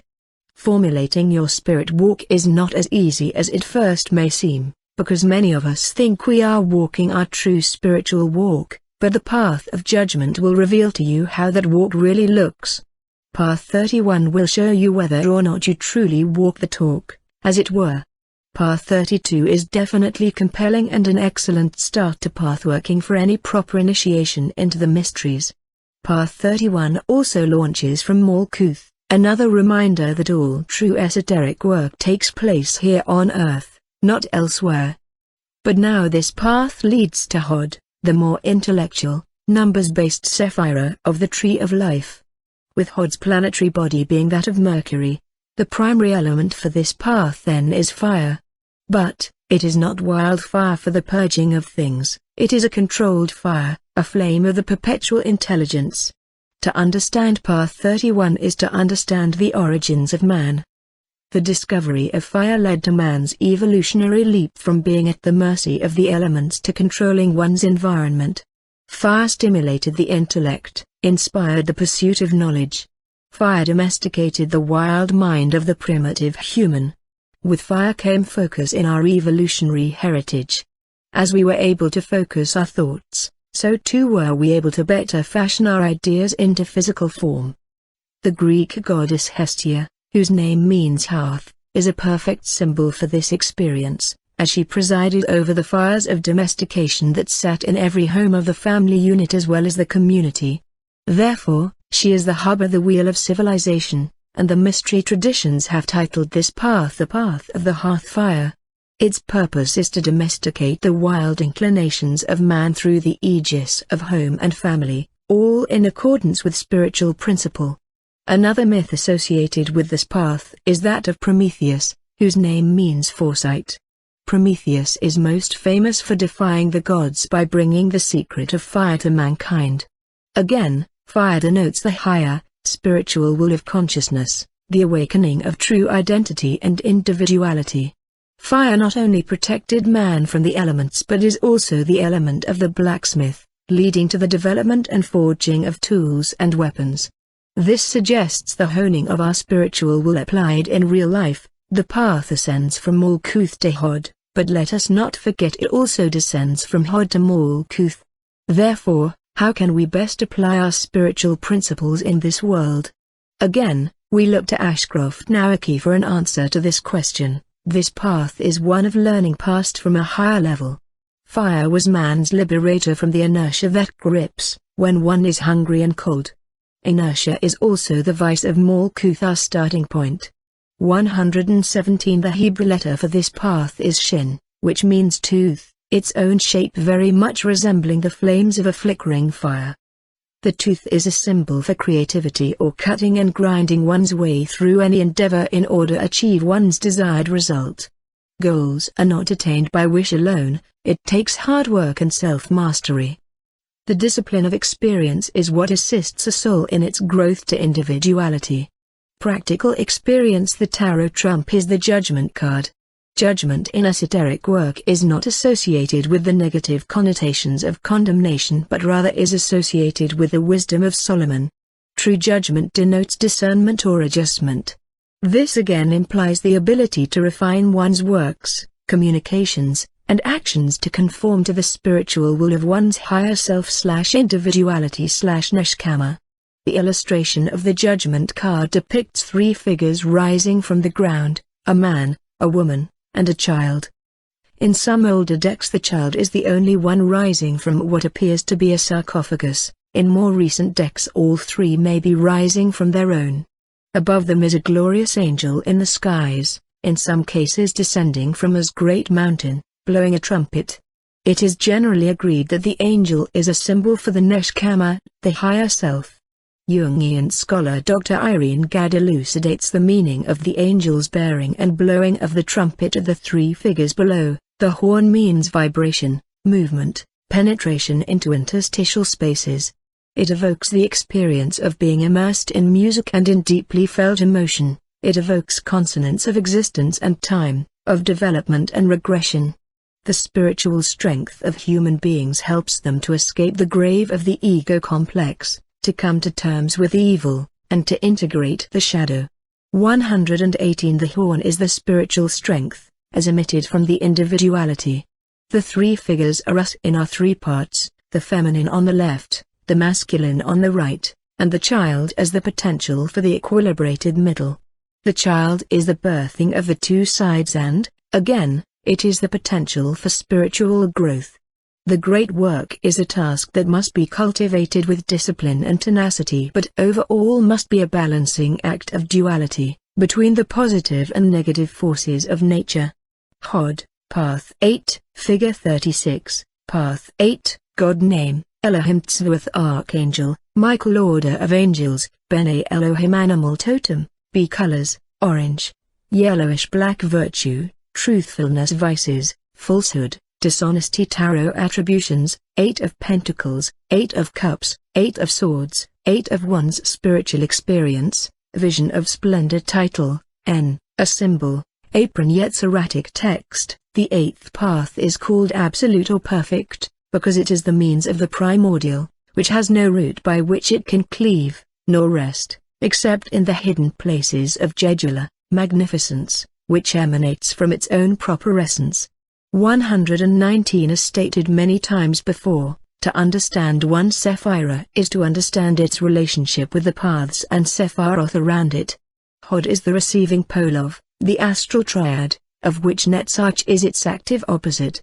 Yesod is the true center of this triad, representing the astral plane of existence. Hod and Netzach are the representations of form and force respectively that comprise the emanation of Yesod. When the power of creation flows down through the tree and passes through Netzach, the lowest Sephirah of the pillar of mercy and force, it then enters Hod, the lowest Sephirah on the pillar of severity and form, before moving to Yesod and thus manifesting into material reality. Being the lightning flash's last interaction with the pillar of severity, it is in Hod where the last vestiges of creation are constrained into form, into images, before they are brought into being. Where Netzach concerns itself with the emotional aspects of being, it is in Hod where those forces are tempered, so that the astral body of Yesod may be balanced. It is important to understand that this is a pole of the dualistic nature of the astral realm, Yesod. Netzach tends to be the more emotional and intuitive aspect of astral consciousness, whereas Hod is the more logical component. Hod is, then, the waking consciousness of the logical mind. Logic exists so that we may communicate with thoughts and ideas in a clear, rational way. Writer and magician Alan Moore's comic book Epic Promethea, a pristine treatise on magic and esotericism, relays why Hod means splendor and how that impacts being a sphere of the logical mind through the titular character, Promethea. I suppose communication is how minds reveal themselves. Language gives a shape to the splendors of the intellect. Language, it shapes our whole consciousness, how we put ideas together. Even our concepts of time. Before we had command of language, we couldn't record events in the past. 120 Therefore, written language and mathematics are the primary achievements of Hod. Hod is a realm of intellect, its planet Mercury, thus, it is associated with the Greek Hermes. Hermes was the messenger of the gods, therefore the deity of communication and language. His name was also inherited by the arcane figure and some say originator, of the Western mystery tradition, Hermes Trismegistus. The purported author of the influential Corpus Hermeticum, the thrice great Hermes, is known to be the founder of the Hermetic tradition, responsible for the prime occult axiom as above, so below. He was a great esoteric philosopher and alchemist as well as the master of all magic. Hod, then, is the Sephira of the magician. It is in Hod where the constructions of form are fashioned to manifest in Malkuth, such as language and mathematics. Therefore, it is Hod where these forms are retrieved for magical work, for if magic is the modification of reality, are language and the math not the building blocks of reality itself? Through the mental Sephira of Hod, the astral energies of Yesod can be refined, polished into clarity. It will be noted that the symbol of Hod is the Masonic apron, which is typically imagined as the apron of a blacksmith forging his weapon. This echoes the idea of God as architect, building and formulating reality. When worn, the apron conceals the area of the body in which Yesod is located, the gut. Therefore, Hod's forms are best worked when the astral realm is veiled. The daimonic realm cannot ever be fully understood. That being said, considering that logic and intellect are the center of Hod's attributes and truthfulness is its highest virtue, it is something to meditate upon regarding the concealment of truth's expression. Practical experience. It is prudent to first interact with Hod before Netzach, because it is in Hod that the emotive inhibitions of Netzach are tempered by the rational mind. Emotion is a good thing, but not when it is out of control. Esoteric initiation with the tree of life can often lead one down emotional labyrinths in which one can get lost. Emotional upheavals will prevent ascension of the paths by knocking one down completely from the tower. Path 27. One of the things we can learn most from Hod is the usage of symbols, where the chaotic nature of emotion can be constrained and focused in accordance with one's will. The temple of Hod will, of course, be logical and numerical, as the Sephira designates. It is not just the planet but also the chemical element of Mercury that pervades over the structure of this sphere. Therefore, it is likely that the various themes in the environment of Hod will be mercurial. This is an excellent opportunity to begin to astrally experiment with Mercury as a builder of forms. Further, because this is a Sephira whose primary element is fire does not mean to take that literally, necessarily. Remember, these are all symbols. Some depictions of the Temple of Hod manifest as structures made of ice. That the Sephira of fire could be constructed of frozen water is evidence of a pristine alchemical meditation. Again, the doorways to the other paths, paths 31, 30, 26, and 23, should be visible. The archangel for Hod, Michael, is known in biblical lore as being one of the more powerful angels in the celestial hierarchy, along with Gabriel. The Chaldeans worshipped him as a god. Being chief of the order of virtues, truth is his magnate, which is the primary virtue of Hod. In most depictions, Michael sports wings and brandishes an unsheathed sword. The sword is an important aspect for this sephira, especially as the base sephira of the pillar of severity in the symbolism of discipline pertaining to esoteric craft. This is the sephira of magic, and the exercise thereof must not be treaded lightly or carelessly. Magic is less about muttering spells and gestures than it is about having a precise understanding of how things are constructed.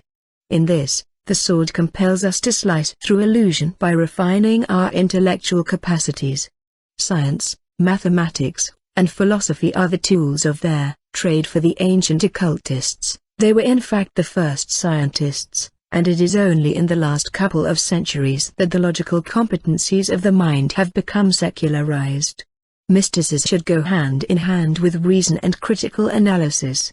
The order of angels is the B'nai Elohim, who will assist in the mercurial arrangement and the manipulation of forms. B'nai Elohim is translated sometimes as sons of God or sons of man, of which there is considerable debate in rabbinical academia. Much knowledge can be gained by meditating on either translation. The bee is the animal totem of Hod. As Hod is the perfect intelligence, it is no surprise that the bee, in its highly structured society, would represent this sephira. The bee colony is one of the most well-organized systems in nature, with a distinct role for every member in order to attain the most effective means of production. Much can be learned from observing the bee's example in order to produce our own manifestations in the world. Although the bee has a sting, it is good to remember that this rigidly mechanical lifestyle does indeed produce sweetness into the world that can be enjoyed by all. Through its perfect system, the bee's life is integral to the entire ecosystem of the planet. Likewise, it would be good for us to remember our own impact. Rish, Path 30, Figure 37, Path 30, Path, Yezod Tehod Hebrew letter, Rish Hebrew letter meaning, Head Tarot card, 19, the Sun astrological sign, the Sun Yetziratic text. The 30th path is the collecting intelligence, and is so called because astrologers deduce from it the judgment of the stars, and of the celestial signs, and the perfections of their science, according to the rules of their resolutions. 121 After working paths 32 and 31, you should have a distinct realization of what no longer serves you, and thus it has been revealed how you want to truly walk the talk of the great work. Path 30 is the path where the opportunity to give it a shot comes from. This is a good path to concretize one's daily spiritual regimen, if so inclined. A spiritual ethic should be outlined, a craft formalized and ready to execute. Will it be used wisely for humankind? Or will your gift become the next Abram? Will you abuse the knowledge of the sacred arts? Although this path has its highs, a great lesson in the tarot card is that you will dance in their sun. Be ready to fall and land back on the earth with a thud at any time. Pick up and move on. Path 30 completes a triad of path working among Malkuth, Yezod, and Hod. The primary symbol of this path, as denoted by the tarot trump, is the sun. In Path 32 one has delved into the underworld of the subconscious. In Path 31 those unconscious aspects found in the underworld were called to be regarded and integrated into conscious awareness. Now, in Path 30, we are tasked to fully realize the spiritual with the material. The sun, of course, represents our highest attribute of spirit in this path. The Sefer Yetzirah refers to this path as the collective intelligence, and in its description it is indeed heralding true enlightenment. Not the enlightenment most assume comes from yogic meditations or Buddhist transcendentalism, but one more closely associated with the Age of Enlightenment beginning in the late 17th century, which signaled an age of science and reason, pulling us out of the depths of the Dark Ages and into a time of philosophy, comfort, and technological progress. As with every aspect of being on the tree, and thus life, there is a virtue to these attributes as well as a vice. The sun's light brings life, but too much sunlight can cause withering death. Reason is no different when out of balance. The Hebrew letter Resh is the head. This is the seat of the mind, of intelligence. Through this symbolism, it becomes apparent that this path consists of improving the relationship between Hod, the sun, mind, and Yazid, the moon, dream. The aim of pathworking the tree of life is to balance these two opposing forces, to harmonize the rational and intuitive minds with us. Practical experience. The most informative teaching of this path comes from its tarot card, the Sunday. A common image is of two children dancing in a garden under the sun, enclosed by a garden wall. Another is a single child on a horse, the garden wall in the background. The card normally signifies illumination, inspiration, the sun outpouring the forces of light and love upon humankind below. By below it is meant the manifest world. The card also represents the popular meaning of spiritual liberation. However, unlike what it may seem, spiritual liberation is not about unhindered freedom, left unchecked. The wall, as articulated by Gareth Knight, represents restriction and discernment. It is an enclosure, the limitation which is a protection, the cultivated growth within a garden which is sealed off from wild nature.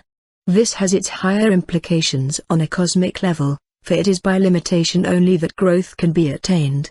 122. This stems directly from the judgment drum, from which we learn discernment, what needs disciplining in our lives, and now the sun is a refinement of this discipline to allow our great work to continue pristine.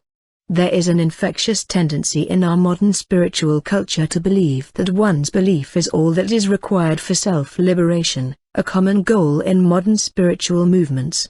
There is a yearning for the spiritualist to be free from limitation, most particularly in their yearnings to liberate themselves from traditional upbringings. But that is all hubris. It is only by limitation, by the concrescence of boundaries, that we understand our place in the world and develop our understanding of it. It is by understanding that spiritual attainment, whatever that means, is only reached through discipline and hard work, not just by feeling and intuition alone. A thorough study of the tarot illumines this, as the traditional sun card, as well as every card in the major arcana, is a replication of the balance between male and female, the masculine and the feminine, to portray the path to knowledge. These depictions of the masculine, mind, and feminine, emotion, represent the two pillars of manifestation in the mysteries, as seen in the Temple of Apollo and in the Judaic traditions of Qabalah.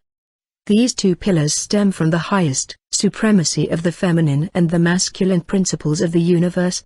It is within the uniting of these dualities that we experience the limitations of form, but also the harmony of true singularity. This unity is likened to nirvana in Buddhism as well as moksha in the Hindu traditions. It is the closest attainment one can have to union with the source of all being, with God, or with what we in the shamanic circles often call the great originating mystery. The universe isn't limitless. It has rules, boundaries, limitations. And tarot, among other methodologies such as Qabalah, shamanism, and Hermeticism, help us understand those rules and learn how to utilize them for our own potential growth. Kof, Path 29, Figure 38, Path 29, Path, Malkuth to Netzach Hebrew letter, Kof Hebrew letter meaning. Back of head tarot card, 18, the moon astrological sign, Pisces. Yetziratic text. The 29th path is the corporeal intelligence, so called because it forms every body which is formed beneath the whole set of worlds and the increment of them. 123 In the same way that the farmer plants a seed and allows it to germinate in the soil, so Path 29 germinates our spiritual ethic before it fully comes into fruition. Path 29 is all about subtlety and letting data settle underneath the surface of the waters. It will take effect over time. As the phases of the moon wax and wane, we can watch the effects of time and its attenuated pulls on us. This path is so subtle that in fact it is very hard to register the conscious outlines of it. The common image of the iceberg comes to mind. 90% of it is under the surface of the water, and that 90% is actually what's driving the direction of the 10% that we are aware of above the surface. This is exactly how the astral realm affects the manifest, and this is the prime teaching of this path. If any of the paths should have a sign marked caution, says Dolores Ashcroft Nowicki, the 29th is the one I would choose. 124 This is one of those paths that are difficult to describe. It can now be seen that this is the final exit from Malkuth in the path working, as the other two have led to Hod and Yazid, and now a connection with Netzach is made. While we have been working with the calculation and exactitude of Hod, the logical side of the astral fabric, we now dive into the Venusian waters of Netzach, the emotional side. This is most definitely a path of intuition. It is a path of flux and reflux, like the tides of the waters being drawn by the moon. In the previous path, 30, the Hebrew letter acting as the gate was Resh, the head, where one can travel into the intellectual auspices of consciousness. Now, in path 29, the gate is Kof, the back of the head. The visual portrayal of the letter itself resembles the cerebellum, which links to the spinal column, the wilder, more primal part of the brain. The initiate understands that no matter how much of a path of reason we may tread, we can never escape the primitive. The astrological sign is Pisces, the two interlocking fish, and we again acquire this connection with water as well as seeing the male-female duality inherent in all symbols upon this path. See info below on the next page on the tarot trump. Indeed, this path is primarily about sex, not necessarily in terms of reproduction, but in the utter primal connection between self and other, man and woman, human in nature. Nature is red in tooth and claw is the primary axiom for path 29. The raw, unbridled brutality of nature in this path is what one must encounter. This is not an experience of frolicking in a field of flowers, prancing with the fluttery butterflies. This is an experience of watching a lioness tear the flesh off her own children due to starvation. The black Isis, in her ugliest and the most grotesque form, must be accepted before the white Isis, in her glorious beauty, can be experienced. Nature is not only a thing of refined beauty, she is also terrible. To love nature is not only to appreciate her glorious qualities, but also to confront her and accept the harsh and brutal realities she has to offer us. Practical experience. The tarot trump is the moon. It is normally illustrated as two towers on either side of a body of water, the moon in the sky between them. The towers of course stand for the pillars of manifestation. This symbolism should actually be inherent, in one way or another, in every card of the major arcana. An animal resides at the base of each tower, a wolf on one side and a dog on the other. A very distinct dialectic of duality can be noted here, as both are the same type of animal, but one domesticated and one wild. Through this, we can begin to gain an understanding between our civilized selves and primal selves. A crustacean crawls out of the primordial waters, like we once did hundreds of millions of years ago in our evolutionary cycle. Thus, this card is like a beeline into our evolutionary origins. Knowing thyself goes as deep as knowing our biological ancestry as just another organism on this great planet. In the card, we can see how the moon is the primary deity that moves us, like the tides, even pulling on the blood in our very own bodies. It is well known to science how much the moon phases affect our mood and behavior. However subtle the moon's impact may be, the effects can be extreme. Connecting with the Egyptian deity Anubis can be beneficial in this path. Anubis is commonly known as the jackal-headed god of mummification and the afterlife, and sometimes the dog and wolf are depicted as Egyptian-style jackals in the tarot trump. My own teacher in the Western mystery tradition, John Nichols, is quite the Egyptologist himself and once explained that Anubis, in reality the hieroglyph should be transliterated as Anpu, is actually referred to as the Nita of the horizon. The horizon is the place between worlds. The horizon is not really there because you cannot ever actually get to it or touch it. However, it seemingly still separates two realms, the above and the below. This idea is a worthy meditation for path 29.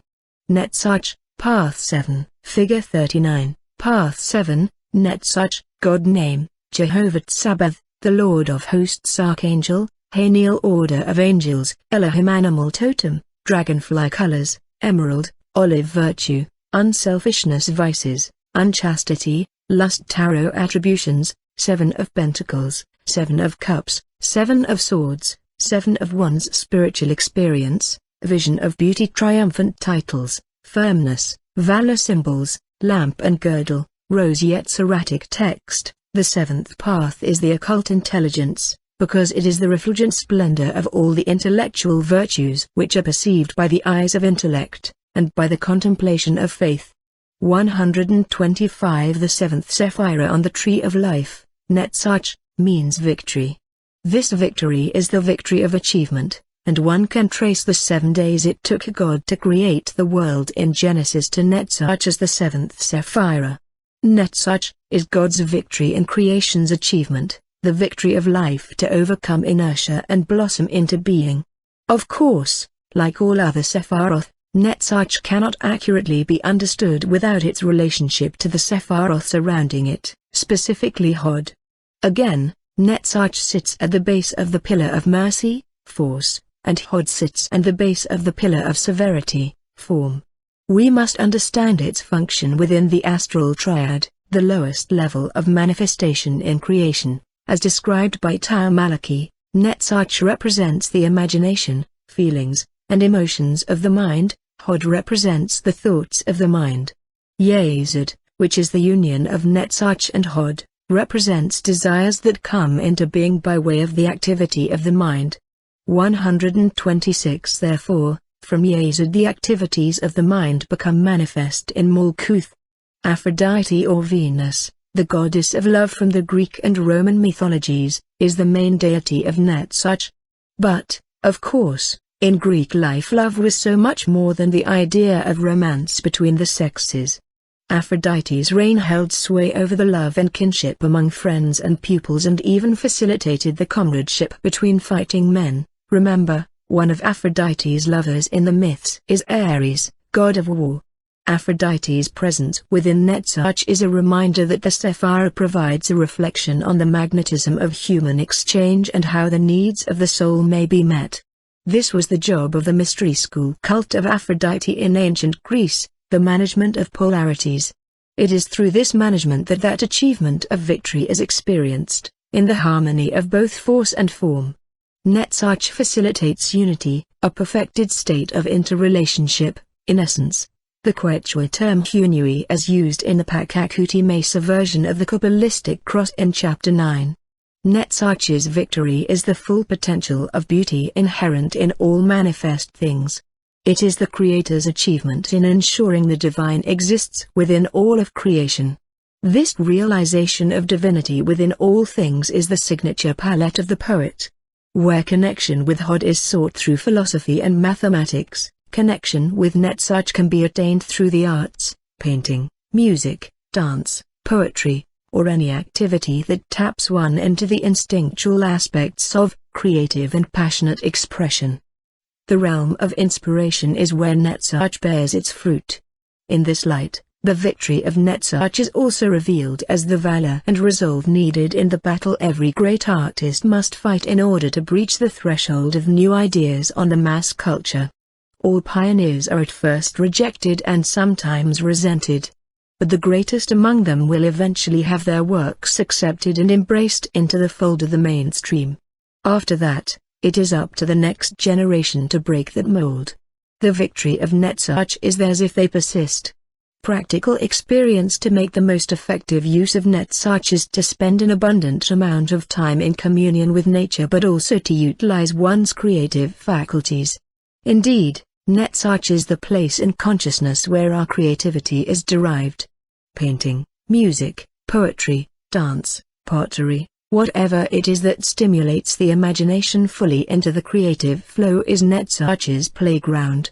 This is the Sephiroth of the Muses, where we receive our inspiration for things which eventually become formed in Hod. In connecting with nature, the symbol of Netzach, the rose, and the shamanic animal totem, the dragonfly, are suggested items of focus. The rose as an esoteric symbol gets its roots from the Rosicrucian movement of Christian mysticism, dating back to as early as the 13th century. Normally in conjunction with the cross, The rose cross represented the evolution of man's spiritual climb to connect to God. The rose being that blossoming moment of enlightenment. A primarily feminine symbol, the rose is the perfected representation of the spiritual experience. Rose water, rose petals, and incense reflect Netzach's characteristics of purity, passion, and perfection. Likewise, the dragonfly is often found around water, a feminine element that embodies the chaotic waters of emotion, a prime attribute of Netzach. Starting off early life within water itself, the dragonfly undergoes metamorphosis, mastering the waters, and then inhabits the air. The dragonfly's movement is precise and dazzling with its aerial stunts, becoming a master of the air. The medicine offered by the dragonfly within Netzach is harnessing the creative and emotional waters, mastering them so that they can become focused intentions to carry out in honor of spirit. Tzodi, Path 28, Figure 40, Path 28, Path, Yesod to Netzach Hebrew letter, Tzodi Hebrew letter meaning, Fishhook Tarot card, 17, the star astrological sign, Aquarius Yetziratic text. The 28th path is called the natural intelligence, by it is completed and perfected the nature of all that exists beneath the sun. Day 127 Path 28 ignites the implementation of one's spiritual path fully by their own hands. This path is about manifesting the dreams created on the previous paths. They are all working consecutively in perfect alignment. To support this execution of manifestation, this path highly distinguishes the importance of knowledge regarding the individuality and personality, which have specific definitions in occult philosophy that we discussed earlier. The correlations of individuality and personality have also been made to Neshama and Ruach, respectively. It is important to note that the Sephiroth within the triad of the astral relate to the personality, the ethical to the individuality, and the supernal to the source of all creation. The point of this path, and of course all initiation, is to get in touch with the individuality, recognizing the mirroring quality of the personality on the lower planes, as represented by the astrological symbol for this path, Aquarius. The zigzags reflect one another, as the surface of the water reflecting one's image. This is an important image to consider when engaging with Path 28. Figure 41, Aquarius. We are not to fall short and succumb to the personality. The lower self should be the reflection, a simulacrum, of the higher self, not the other way around. This path takes everything we have learned so far and seeks to implement it into action with balance. As above, so below, but also as below, so above. As a follow-up to Path 29, which was primarily about sexual union, this path yearns to integrate the symbols of the holy naked man of Yesod and the holy naked woman of Netzach into a union that is less about the horizontal, physically sexual, conjunction of bodies and more about the vertical, God-centered, synchronization of harmony between two poles, positive and negative, like a battery. Tzodi is a fitting Hebrew letter for this path, as it is the fishhook. The dancing between these poles for balance is much like a fisherman teasing the fish along with his hook skipping along the water, being reeled into the source. And so is our yearning for the divine. This is done under the sun, as the Yetzirah suggests. It may seem like this would be referring to Path 30 of the Sun Tarot Trump, but in this case the sun being referred to is the Sephirah of Tiferet as the guiding principle. There is a great risk of falling into vice regarding sexual work on this path, so be prepared for tests to your commitment to truth, to beauty, and to the great work. Do not mistake the symbols of sexuality as literal interpretations of male-female copulation. Further, do not fall into the guise of believing you can produce supernatural effects to change the natural laws of the universe. As Gareth Knight has stated, there truly is no such thing as the supernatural. For instance, per Gareth's example, if one is falling off a cliff, a magic wand will do you no good. The magical tool for this issue is a parachute. Be practical and utilize the established laws of the universe. Being tested is a primary component of this path, which is why Lucifer, the light bringer, is an excellent angelic source to tap into. His role exemplifies the testing of one's spiritual identity, for one cannot truly grow and evolve without the temptation of glamour, power, and perfection, such as the fall from Eden. Only through mistakes can growth be allowed to occur. Practical experience. There can be confusion regarding the major arcana to be used for Path 28. As we have been following the sequence of the tarot trumps in reverse order, it would naturally seem to befall the trump of the star, being the 27th card of the major arcana. However, many mystery schools switch this trump for the 4th card, the Emperor. Each magical system has its purposes for this switch, but it is up to the initiate to do the work in figuring out which card works for them on this path and why. I have chosen to keep in natural sequence of the major arcana in reverse, aligning with the paths on the Tree of Life. The tarot trump of the star depicts a naked woman pouring 2 jars of water, one on the ground, and one in a body of water, each symbolizing the balancing of polarities. Stars reign in the heavens above, along with at least one major one that normally stands out among the others. This can usually be seen as a representation of Tiferet, which sits above this path on the Tree of Life. According to Dr. Gad, the stars represents the beginning of true initiation. The light of the stars gives direction in the night, as do position lights, beacons, milestones, and timers.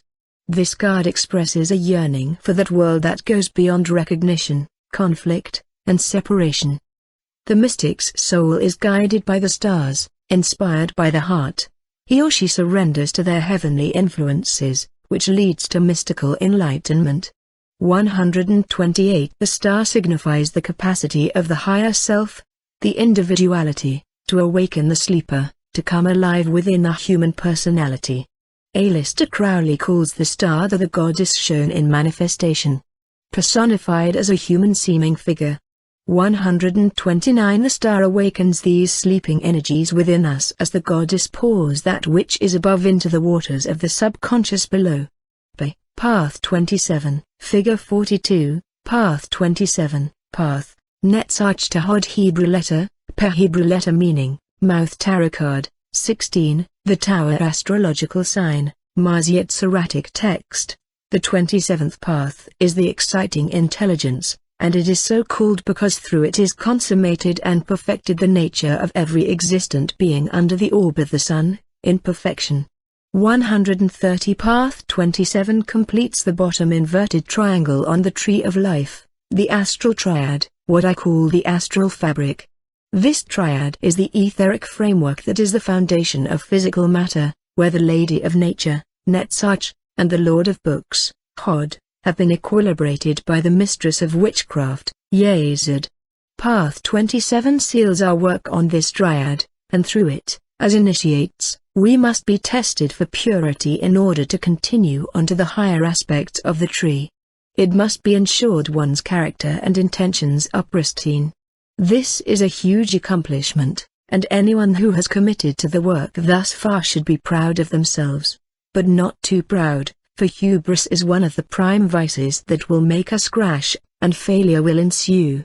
There is something to be said for this path being the first horizontal path encountered on the Tree of Life, directly connecting the 2 pillars of manifestation.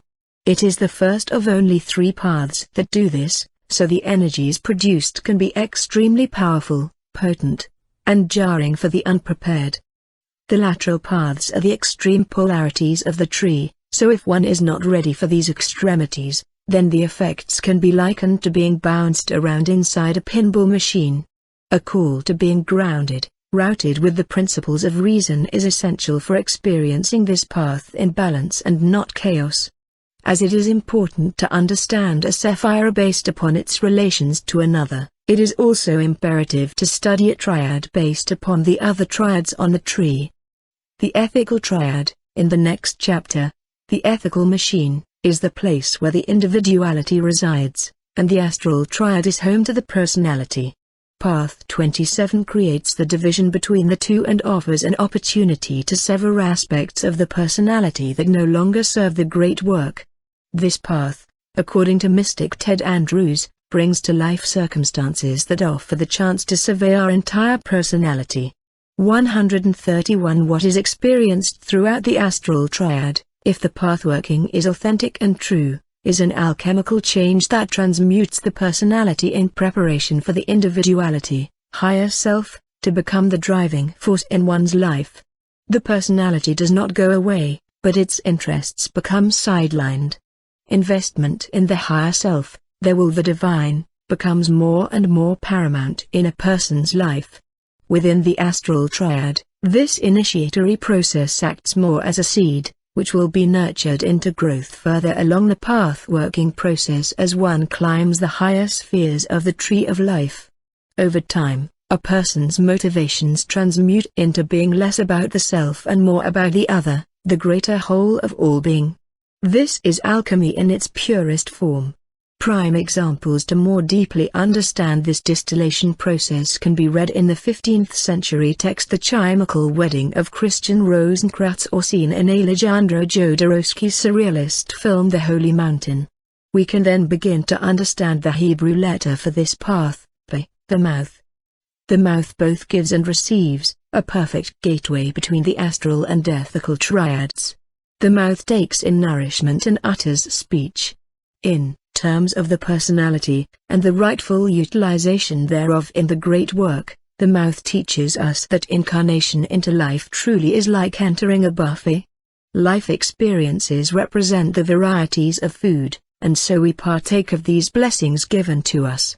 Conversely, we also use these mouths in which we have received nourishment to also give, to express into the manifest world the divine word of the Creator. It is through the physical mouth that the word of God can be expressed into the densest level of creation, Malkuth. In the history of mystery school training, pathworking is like building a relationship with these various levels and intelligences of consciousness. It is well advised to take a break from the pathworking after mastering the paths and Sephiroth from Malkuth to Path 27 and allow time to integrate the experiences thus far. This is where self-discipline as an initiate can be practiced, for there are those who would love to charge on through the paths in anticipation of ascending the tree. However, caution is advised.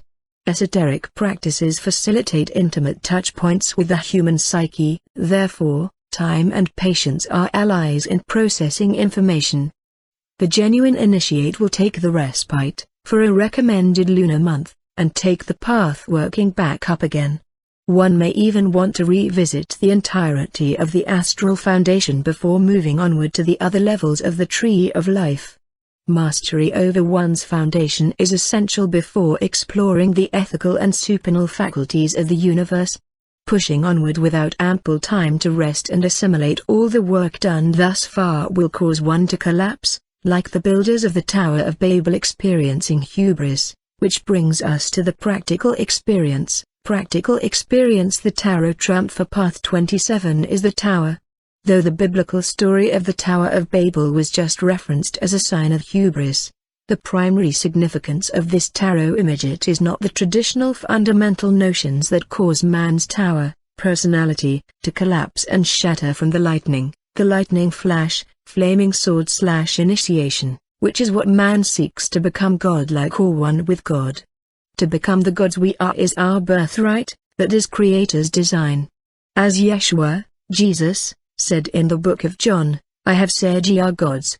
132. In truth, it is man's personality retaining its separation from divinity, building the tower prematurely, or wrongly, that causes its collapse, its rise denoting our rise from the astral triad to the ethical, and then eventually the supernal. We are reminded of the story of the Tower of Babel in the book of Genesis. Hubris will be one's downfall if our foundations are not sound. This is an indication that not only should our worldly endeavors be secured before embarking upon spiritual work, but we should also be fit in faith and humility to ready ourselves for the ethical, and thus supernal, expressions of universal experience. If we are not ready, the universe will certainly knock down our towers of ascent in order to teach a vital lesson. In the card, a bolt of lightning, the lightning flash of initiation coming from the highest source, strikes the tower toward the upper half, causing it to crumble. People fall from the blast, flailing to their deaths. It may seem gruesome, but this path is designed to compel one toward success. Our desire to receive the lightning flash of initiation will surely knock us on our asses, but will our individuality, higher self, reign supreme and continue onward? Lightning is truly a symbol of true initiation. In the Quechua tradition, to be struck by lightning, called the Hanakpakakakiarayu, is the highest form of initiation possible, likened to being touched by God. It is a cleanser, burning out the aspects of our personalities that no longer serve our higher good. This sort of cleansing only hurts if one resists the current. However, if one accepts the bolt of initiation, ready to learn its lessons, then one is touched by the finger of creation. The source of the lightning bolt is Kether, the divine spark of all that is. To accept that level of download fully and without reserve is akin to what the Quechua refer to as an Autem Saayak, a high priesthood. This is the goal of the mystic path and the purpose of what Path 27, and, in fact, the entirety of the Astral Foundation, has to teach us all. Contents: 103. Westcott, Sefer Yetzirah, 2nd ed., 29. 104. Night, Kabbalistic Symbolism, Volume 1, 203. 105. Vivian Crowley, A Woman's Qabalah, Qabalah for the 21st Century, London, Thorsons, 2000, 193. 106. Vivian Crowley, A Woman's Qabalah, 193-94. 107. Winkler, Magic of the Ordinary, 20. 108. Westcott, Sefer Yetzirah, 2nd ed., 31. 109. Winkler, Magic of the Ordinary, 42. 110. Winkler, Magic of the Ordinary, 44. 111. Westcott, Sefer Yetzirah, 2nd ed., 29. 112. Regardie, Garden of Pomegranates, 241. 113. Tau Maliki, Gnosis of the Cosmic Christ, a Gnostic Christian Qabalah, Street Paul, M.N., Llewellyn Publications, 2005, 290. 114. Fortune, Mystical Qabalah, 236. 115. Gustav Davidson, A Dictionary of Angels, including the Fallen Angels, New York, The Free Press, 1967, 117. 116. Westcott, Sefer Yetzirah, 2nd ed., 31. 117. Ashcroft Nowacki, Shining Paths, 30. 118. Irene Gadd, Tarot and Individuation, Correspondences with Qabalah and Alchemy, York Beach, Maine, Nicholas Hayes, 1994, 300. 119. Westcott, Sefer Yetzirah, 2nd ed., 29. 120. Alan Moore, J. H.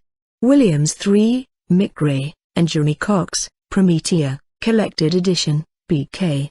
3, Issue 15, La Jolla, California, Wildstorm, 2013, 4-5. 121. Westcott, Sefer Yetzirah, 2nd ed., 31. 122. Night, Kabbalistic Symbolism, Volume 2, 52. 123. Westcott, Sefer Yetzirah, 2nd ed., 31. 124. Ashcroft Nowacki, Shining Paths, 45. 125. Westcott, Sefer Yetzirah, 2nd ed., 29. 126. Malachi, Gnosis of the Cosmic Christ, 238. 127. William Wynne Westcott, Trans, Sefer Yetzirah, 3rd ed. London, J. M. Watkins, 1911, Electronic Reproduction by John B. Hare for the Internet Sacred Text Archive, http://www.sacredtexts.com/jud/sefer.htm. 128. Gadd, Tarot and Individuation, 271. 129. Aleister Crowley, The Book of Thoth. A short essay on the Tarot of the Egyptians, Boston, Red Wheel, Weiser, 1969, 109. 130. Westcott, Sefer Yetzirah, 2nd ed., 31. 131. Ted Andrews, Pathworking, A Kabbalah Guide to Empowerment and Initiation, Jackson, T.N., Dragonhawk Publishing, 2009, 153. 132. Psalm 82-6. 11. The ethical machine. The next phase to traverse on the Tree of Life represents the area of the ethical triad, which, included with its paths, I refer to as the ethical machine. As the spiritual experience of Yazid represents the vision of the machinery of the universe, the following paths and Sephiroth make up those machinations that build the construct of the universe. It is the scaffolding that the astral foundation fills as the cement of existence.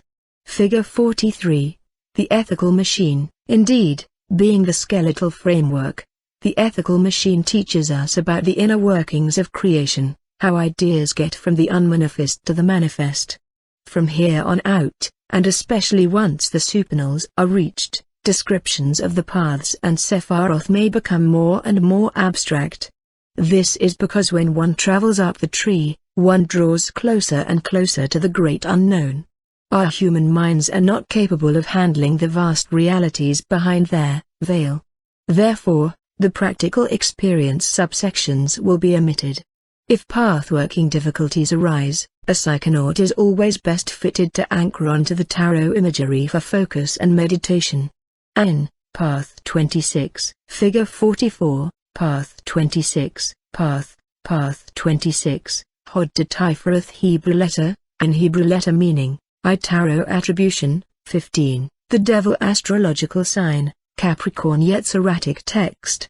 The 26th path is called the renovating intelligence, because the holy God renews by it all the changing things which are renewed by the creation of the world. 133. Hopefully, one will have taken a quality holiday from pathworking before engaging the following series of gates on the Tree of Life. For the next few paths set up a very specific trilogy that can be quite daunting if one is not sufficiently prepared. In many Maastricht traditions, the following three paths refer to the spiritual experience known as the dark night of the soul. The dark night of the soul is a common term to denote a spiritual crisis. However, this experience doesn't have to be a crisis per se, as long as one faces the work head-on. Although in some cases resistance can prove beneficial for revolutionary change, this is one of those Zen moments in a spiritual walk when surrendering to the experience will assist you in gaining far more ground than an antagonistic approach.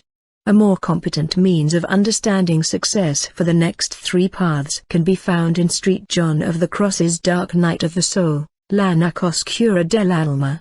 This poem embodies mystic achievement in the Christian paradigm but can be applied to any spiritual framework. The dark night has normally been understood as an experience of meaninglessness that comes from spiritual depression, but this is an incorrect assertion when referring to the poem by St. John of the Cross. 134. Dark Night of the Soul outlines the necessary series of purifications one must go through in order to achieve union with God. It can almost be seen as a sort of purgatory state in one's spiritual path, where the remnants of the personality are faced with being stripped away so that the individuality can be the guiding force of one's thoughts and actions. So, again, this can, during the experience, seem like a spiritual crisis. Always remember, though, that it is a purging of what no longer serves the human vessel in order to receive the full benefits of initiation. The crisis only persists when you resist stripping away the parts of the personality that weigh you down. For the next three paths, pieces of the poem will be presented as meditative pieces, beginning with the first three stanzas. On a dark night, kindled in love with yearnings, oh, happy chance. I went forth without being observed, my house being now at rest. In darkness and secure, by the secret ladder, disguised, oh, happy chance. In darkness and in concealment, my house being now at rest.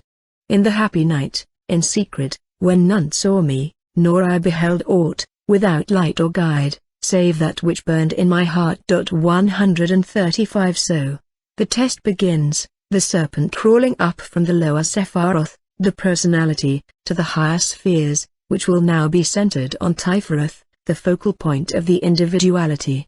Thus begins our process of the alchemical marriage between the conscious and subconscious mind. Various aspects of the human psyche and soul are tested throughout these three paths. According to Gareth Knight, the 24th path tests the driving emotions, the 25th path the devotional aspirations, and the 26th path the intellect.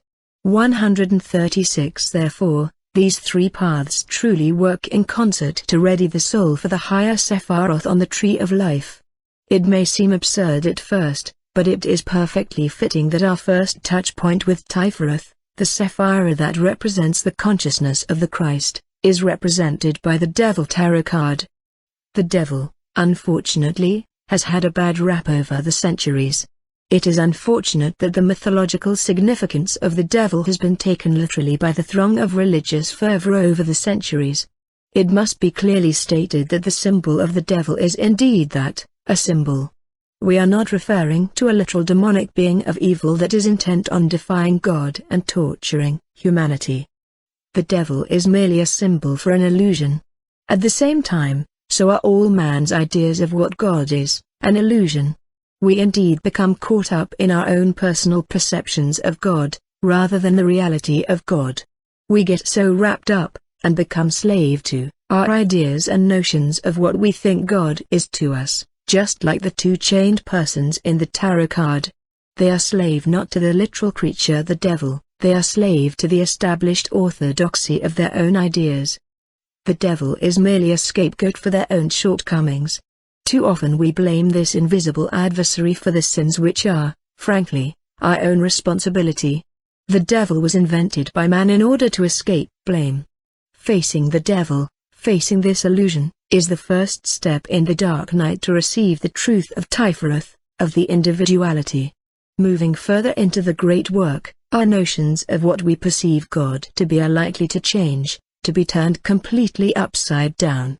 We need to be ready, as we strive further and further to uncover the veil of the mysteries, for truth with a capital T.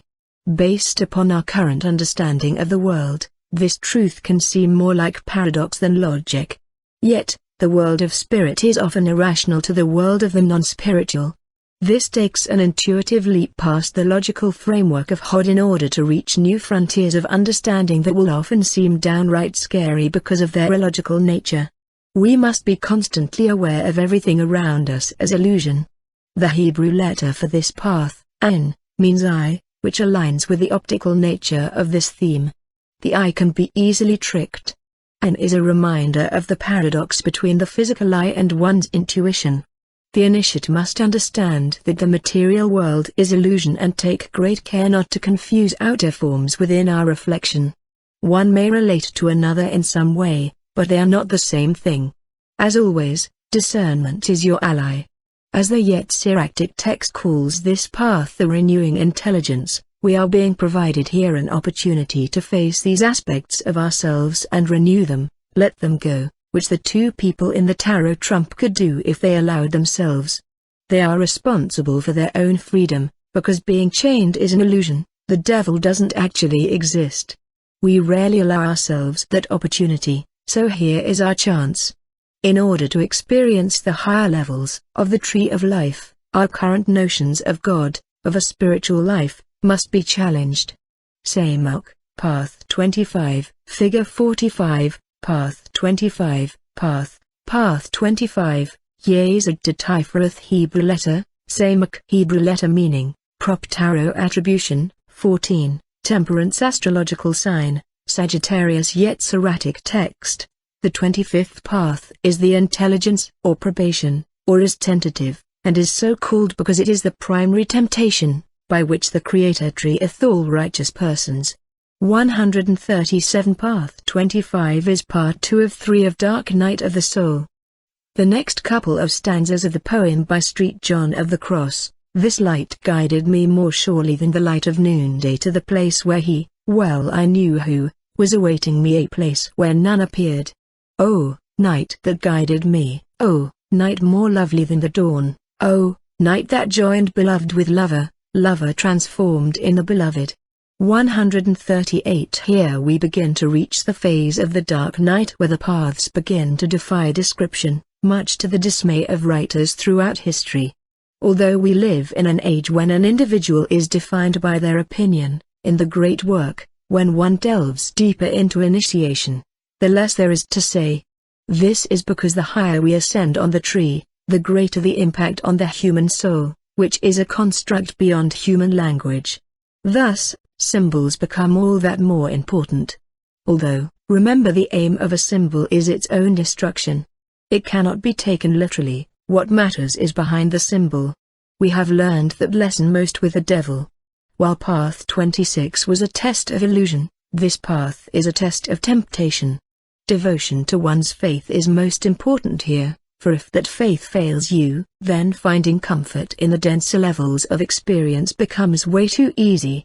The story of Jesus being tempted in the desert is a perfect theme associated with path 25. Including all stories of visioning into the wilderness. To test one's faith and senses in exchange for a high connection with the upper worlds. Those familiar with Native American shamanic vision questing will understand the nuance, which is why I believe a shamanic approach to Qabalah is vital. Temptation is Creator's way of strengthening the soul. The Hebrew letter samak means prop or crutch, implying a support from the divine in the face of temptation. It should be noted this prop also forms a T-cross, tau, see figure 33, on the tree of life with path 27, Hod Tanet such.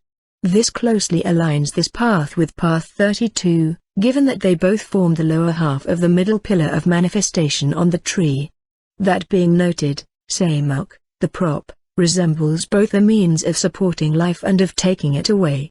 This paradox is one of the more important ideas in occult training that must be understood.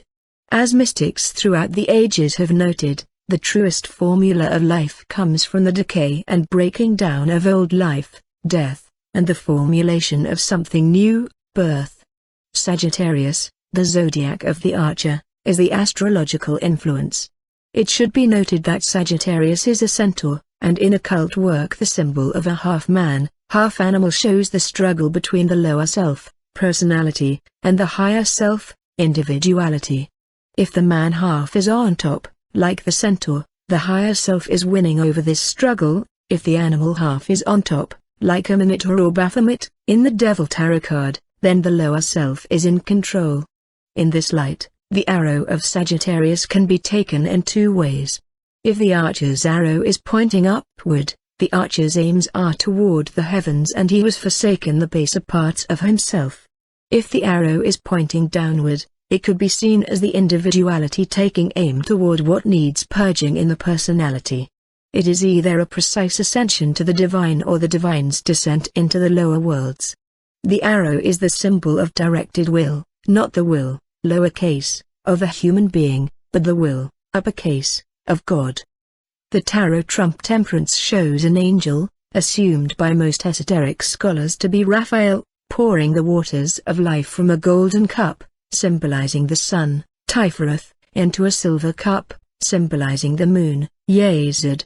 This imagery shows the alchemical process of the tempering of souls, as with metals, to make them fit to be used as tools in the great works of God, according to Night. 139. Aleister Crowley, of course, has his own interpretation. Changing the title of the card to art, the angel of the card in the Thoth Tarot is instead represented as an amalgamation of the king and queen who have been married from the Lover's card, path 17, they are fused into one androgynous being. Since the duality has become obsolete and now unified, Crowley references this symbolism as being a foreshadowing of the result of the great work. 140. We can see then his reasoning from the name change, as this is the symbol of the true art, the arrow piercing the rainbow. The rainbow, hearkening back to the story of Noah and the flood, is the divine promise kept. The rainbow, Kayuchi, in Quechua, is the bridge between God and man. Its promise is that despite the dark age of the flood, the dark night of the soul, we will overcome our tribulations to achieve union with the source of creation.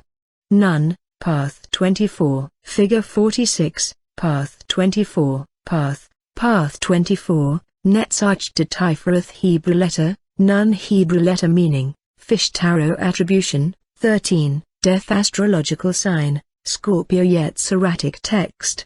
The 24th path is the imaginative intelligence, and it is so called because it gives a likeness to all the similitudes, which are created in like manner similar to its harmonious elegancies. 141 These are the final 3 stanzas of Dark Night of the Soul by St. John of the Cross. Upon my flowery breast, kept wholly for himself alone, there he stayed sleeping, and I caressed him, and the fanning of the cedars made a breeze.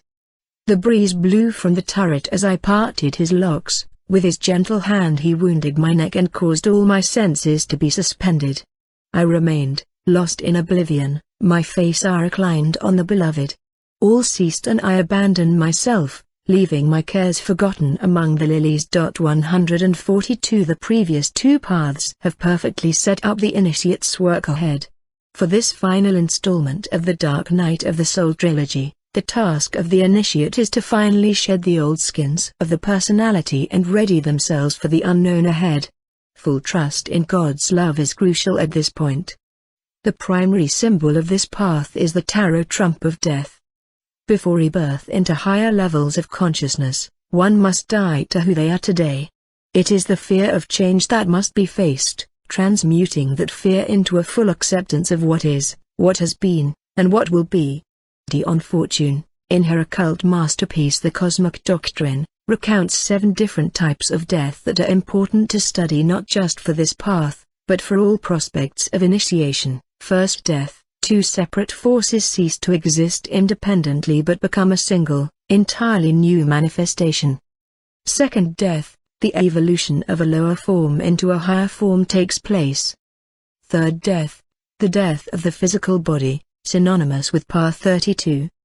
Fourth death, essentially, sleep, this is actually a lesser form of the third death.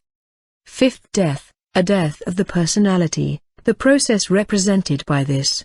The 24th path. Sixth death, trance, which is an induced sleep, akin to the 4th death. Seventh death, illumination, a death wherein any lingering remnants of the personality are burned away for good. All paths below Tiferet are still subject to the whims of the personality, but from Tiferet and above, only the individuality can prevail. In this path we are concerned with the 5th death, in that it will eventually lead to the 7th death. The aim of the path is to tap into one's true spiritual will, which in fact is the will of Creator, and to have the courage and discipline to act on it. Therefore, death is a necessity for the higher spheres of consciousness to work appropriately. The lower animal mind will distort whatever information is coming in through Tiferet, so the animal mind, the personality, must die. The Hebrew letter of this path is Nun, the fish, obviously representative of water, and its astrological sign is Scorpio, ruled by Mars, a planet of fiery presence. So, these 2 energies together could be shown to mimic a first death, the blending of fire and water to make steam, the essence of spirit. As the abyss is the gulf between the supernal states of the godhood and the ethical triad, the higher spiritual centers of man, so we are also experiencing a similar gulf here with the dark night of the soul, separating the individuality and the personality. According to Night, the gulf is something that has to be leapt, and leapt alone, stripped of all hindering burdens, in faith. It is thus one of the crisis points of spiritual progress because of the great temptation to turn back from the unknown to the apparent safety of known things, and to succumb to this temptation is to lose all the fruits of past endeavor. 143 Sometimes, in order to not surrender to these temptations, we must allow ourselves to be devoured completely by the death offered by spirit. A helpful image to meditate on is that of the Hebrew letter for this path, Nun, the fish, and its mirroring of Path 28, Tzodi, the fishhook, from the star. Is the hook catching the fish or is the fish swallowing the hook? One may recall the story of Jonah and the whale, in which Jonah is swallowed whole by the fish and by God's will. This path is a renewal, regeneration into a new form of being. This is the goal of initiation. All gods and myths centered in Tifereth are gods and myths that have died to become reborn, Christ, Osiris, and so on. It is our aim, as initiates, to follow in their footsteps. As the song goes, merrily, merrily, merrily, merrily, life is but a dream. Tricksters throughout time have asked, if life is the dream, then who is the dreamer? Well, death is the dreamer of life. Life and death are truly the embodiment of the yin and yang, a marriage of two fundamental expressions of the universe that are both natural and essential to the growth and development of the soul. Indeed, to ignore death in life is the worst death of all, for without the threat of our ultimate end permeating our waking consciousness, the human mind is liable to squander the limited time we have available to live. Tifereth, Path 6, Figure 47, Path 6, God name, Jehovah Aloavadath, God made manifest in the sphere of mind. Archangel, Raphael. Order of angels, Malashim. Animal totem, buffalo color, gold, yellow, or pink. Virtue, devotion to the great work. Vice, pride. Tarot attributions, 6 of Pentacles, 6 of Cups, 6 of Swords, 6 of Wands. Knight, Prince of Pentacles, Knight, Prince of Cups, Knight, Prince of Swords, Knight, Prince of Wands. Spiritual experience, vision of the harmony of things. Titles, Zor Anpin. The lesser countenance symbols, Calvary cross, Rose cross, the cube. Yetziratic text. The sixth path is called the intelligence of the mediating influence, because in it are multiplied the influxes of the emanations, for it causes that affluence to flow into all reservoirs of the blessings, with which these themselves are united. 144. Tifereth, the sixth Sephira on the Tree of Life, is the goal of illumination sought by initiates. It is the inspiration for the name of the Order of the Golden Dawn. Tifereth is the Golden Dawn. It is the source of the higher self, Neshama, the individuality. Known as the mediating influence from the Sephir Yetzirah, human consciousness cannot truly ascend past the sphere of Tifereth. Beyond this Sephira, there can only be speculation or the intimations of experience, but not experience itself. It is the highest point of evolution a human soul can reach while alive. Tifereth means, and is, beauty, the divine plan coming into fruition as it should be. It is the central Sephira and holds all the others around it in balance, the axis mundi, as it were. Taken into context of the three triads on the Tree of Life, it is the apex of the ethical triad where the machinations of the universe construct the rules or ideas of what form will be in the manifest before it is then moved on to the astral triad to be, in actuality, formed. In a nutshell, Tifereth is where above and below meet. Again, writer and occultist Alan Moore explains in his graphic novel masterpiece Promethea, as relayed by the titular character, Tifereth's mankind's highest point, and God's lowest, where the two connect. Absolute God's the highest sphere, above existence. Tifereth's God born into existence, as man. As his own son. Humanity's highest point. 145. This is the gold the alchemists sought, not the literal mineral, but the beauty and perfection of the eternal soul. There are many symbols and associations attributed to Tifereth, one of them being the symbol of Christ as the sun, which is why the princes, or knights, depending on the deck, of the tarot are the primary correlation, along with the sixes, as well as the planetary body of our own sun. Kether represents the Father, and Yesod the Holy Spirit. Thus, Tifereth is the Son in the Holy Trinity upon the Tree of Life. Therefore, we can see again how the Bible can actually be a vital Kabbalistic text in understanding the tree and especially Tifereth and its symbolism. This Holy Trinity creates a direct vertical line of the three primary Sephiroth on the tree, upon the pillar of mildness, thus forming the backbone of mystic initiation. Akin to Christ in the Abrahamic traditions is white buffalo calf woman in the native North American traditions, specifically the Lakota Nation. White Buffalo Calf Woman came to the Lakota people to deliver the messages of how to conduct ceremonies to connect Earth, Malkuth, to Spirit, Kether, which is the very axis mundi represented in Tiferath. Like the llama in the Andes, the buffalo provided sustenance, such as food, clothing, and shelter, to the people of the plains. It is the most sacred animal to many of the First Nations peoples still to this day, representing a benediction from Spirit to all humanity. Buffalo is a messenger of illumination, a bridge of every person's potential to intimately connect with Creator. It should be no surprise, then, that Tiferath is often referred to as the giver of illumination, which can also be associated with the Greek god Apollo. As discussed previously, this illumination, according to the entire realm of the great work as described within the Golden Dawn system, is delivered by means of a ray of light, lux, whose beams of brilliance really come from Tiferath, not actually from Kether, the source, as most may assume. As initiates, this must be understood, because illumination is so often misunderstood. The human mind cannot take the illumination offered from Kether, which is why Tiferath is the mediating intelligence. A direct transmission from the supernal levels of consciousness simply overwhelm the human mind. A buffer is needed to cushion the impact of information readily flowing from the higher levels. Therefore, absolute devotion to the great work is imperative. If we do not train ourselves sufficiently, slowly, patiently, and humbly to befit even the illumination from Tiferath, then this flash of illumination is nothing more than a blast of light that will leave us blind. We will be left with more mystery and darkness than when we first began the mystical experience. Luckily, Dion Fortune rarely leaves her students without a remedy to counter such a predicament. The story, miracles, and parables of Christ as an adult provide a crucial locus to this Sephira. At the same time, Fortune offers a compelling case to meditate upon concerning the Christ as child, as well. We must accept the fact that the child Christ does not spring like a Minerva, formed from the head of the Godfather, but starts as a small thing, humbly laid among the beasts and not even housed in the inn with the humans.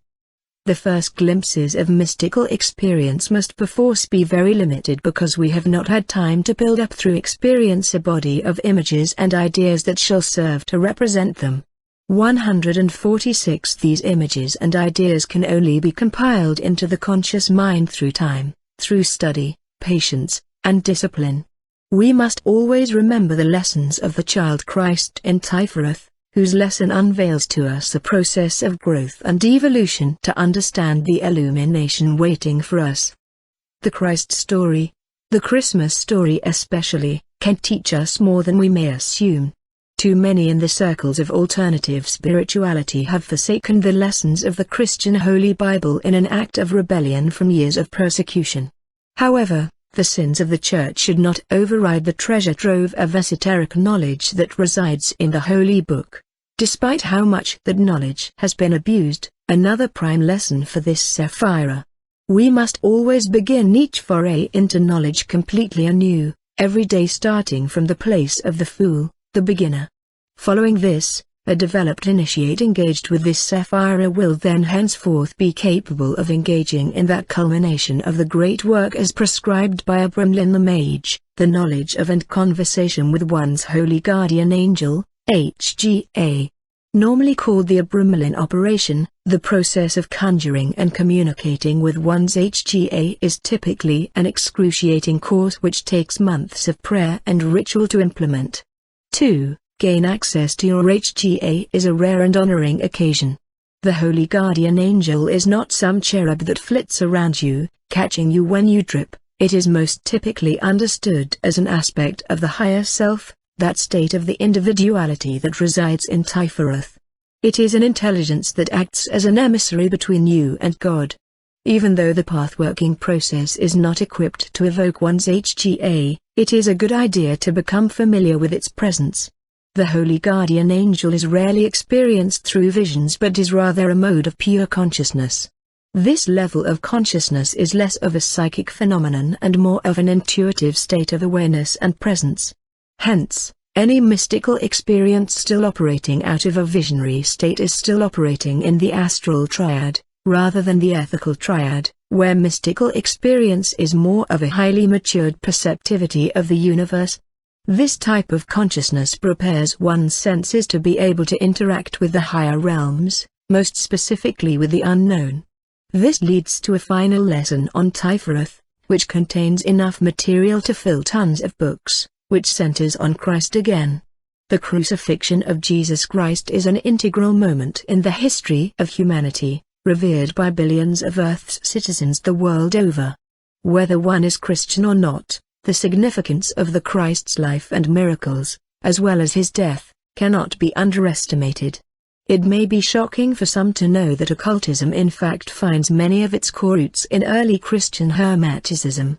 Much of the symbology inherent in Hermetic Qabalah stems from Christian doctrine. So, it is perhaps fitting to finish our notes on Tiferet with the final living act of the Christ as human flesh, before the resurrection as a new being of light. In Alan Moore's Prometheia, the two main characters, Sophie and Barb, are acting as vessels for the Prometheia deity, a goddess of the imagination, and literally traveling the spheres of the Tree of Life in search for Barb's dead husband. Upon entering Tiferet, they meet Barb's holy guardian angel, who just so happens to be a cigarette-smoking, foul-mouthed, younger version of Barb herself.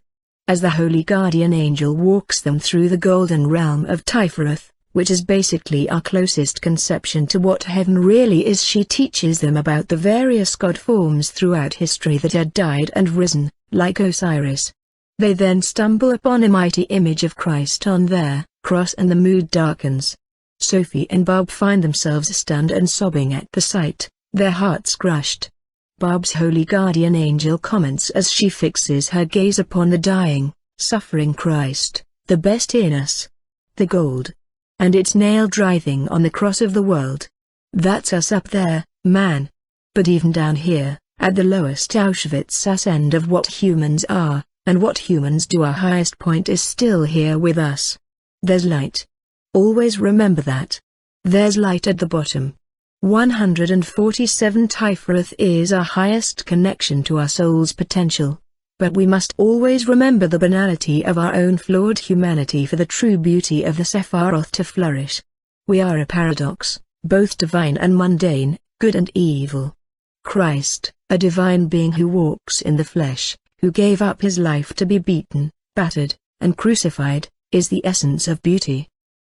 Path 23, Figure 48, Path 23, Path 23, Hod to Deborah Hebrew letter. Hebrew letter meaning, water tarot attribution, 12, the hanged man elemental sign, water. Yetziratic text.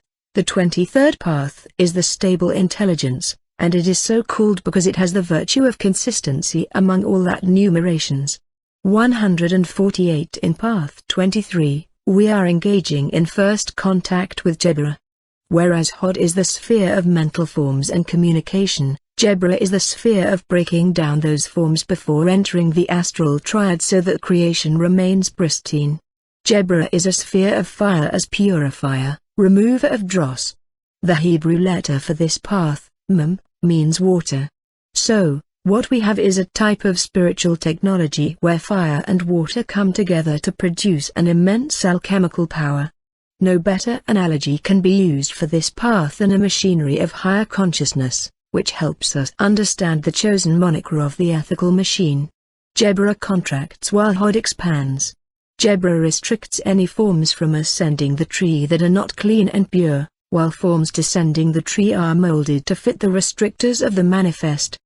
The opposing energies of Hod and Deborah are forced to comply, which, according to the Yetziratic text, creates a stability between polarities.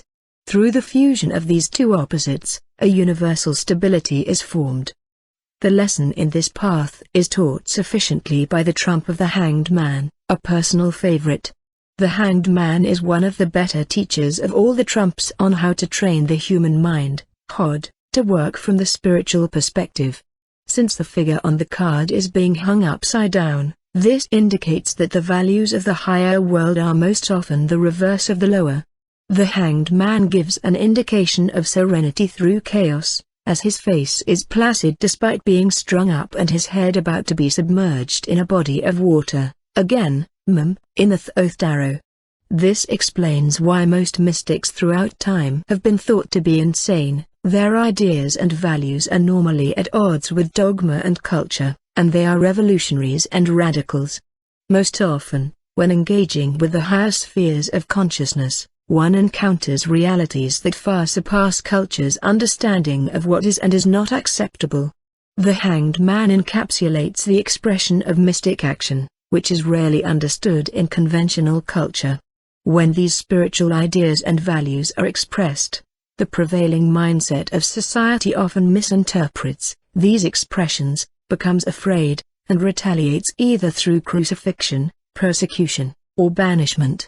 Hence, the secrecy of occultism. Again, a deeper understanding of the Sephiroth denotes a more intimate understanding of this path's place in terms of our relationship with the individuality, higher self. Gebra is the action of the individuality. It assesses and then corrects the energy moving through it, either ascending or descending. To interact with Gebra is to see a situation for what it currently is and then to see how it should be. Gebra's function is to adjust conditions to correct the course.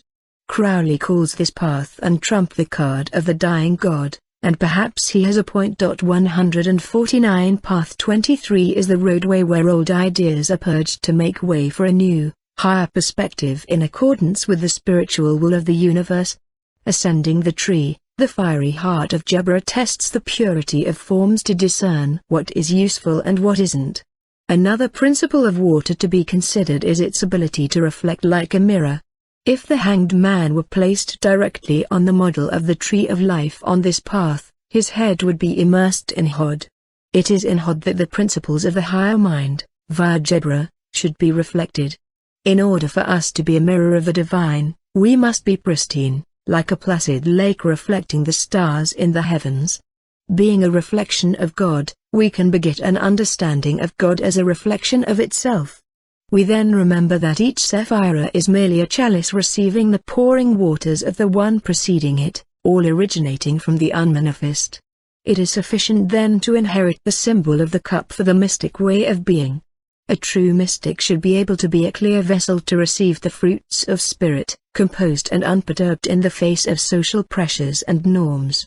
Turning one's point of view upside down, in reverse, apakakuti, is the magical formula of seeing the world via the perspective of spirit. It is the prime elixir of alchemy. Further, in the obvious attributions of self-sacrifice, of surrender, as seen in the tarot trump, we can understand that the result of this formula rests in the absolute relinquishing of one's personal will for the will of the god. Gebra, Path 5, Gebra, Path 5, Figure 49, Path 5, God Name, Elohim Gebra, Almighty God Archangel, Carmel Order of Angels, Seraphim Animal Totem, Wolf Color, Scarlet Red Virtues, Energy, Courage Vices, Cruelty, Destruction Tarot Attributions, 5 of Pentacles, 5 of Cups, 5 of Swords, 5 of Wands Spiritual Experience, Vision of Power Titles, Pakad, Fear, Din, Justice Symbols, Pentagon, Pentagram, Sword Erratic Text. The fifth path is called the radical intelligence, because it is itself the essence equal to the unity, uniting itself to the bina, or intelligence which emanates from the primordial depths of wisdom or chokmah. 150 Destruction, especially in spiritual circles, is often perceived as a negative thing. In the Mistray traditions, it is an often necessary means in order to transmute into finer states of being. This is the crux of the experience of the Sephira of Gebra, which means severity. It is sometimes the least understood Sephira of the Tree of Life. Gebra has been referred to as a negative Sephira, but that reference is entirely wrong.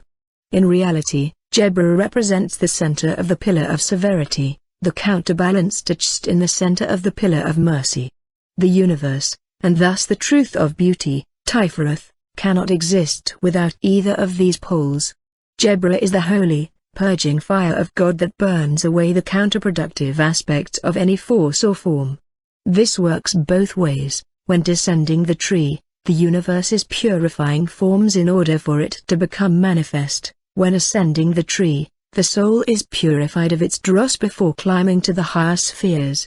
The archangel of Jebra, Carmel, whose name literally means burner, fire of God, represents a purifying presence whose sole purpose is to remove obstacles that prevent the flow of grace.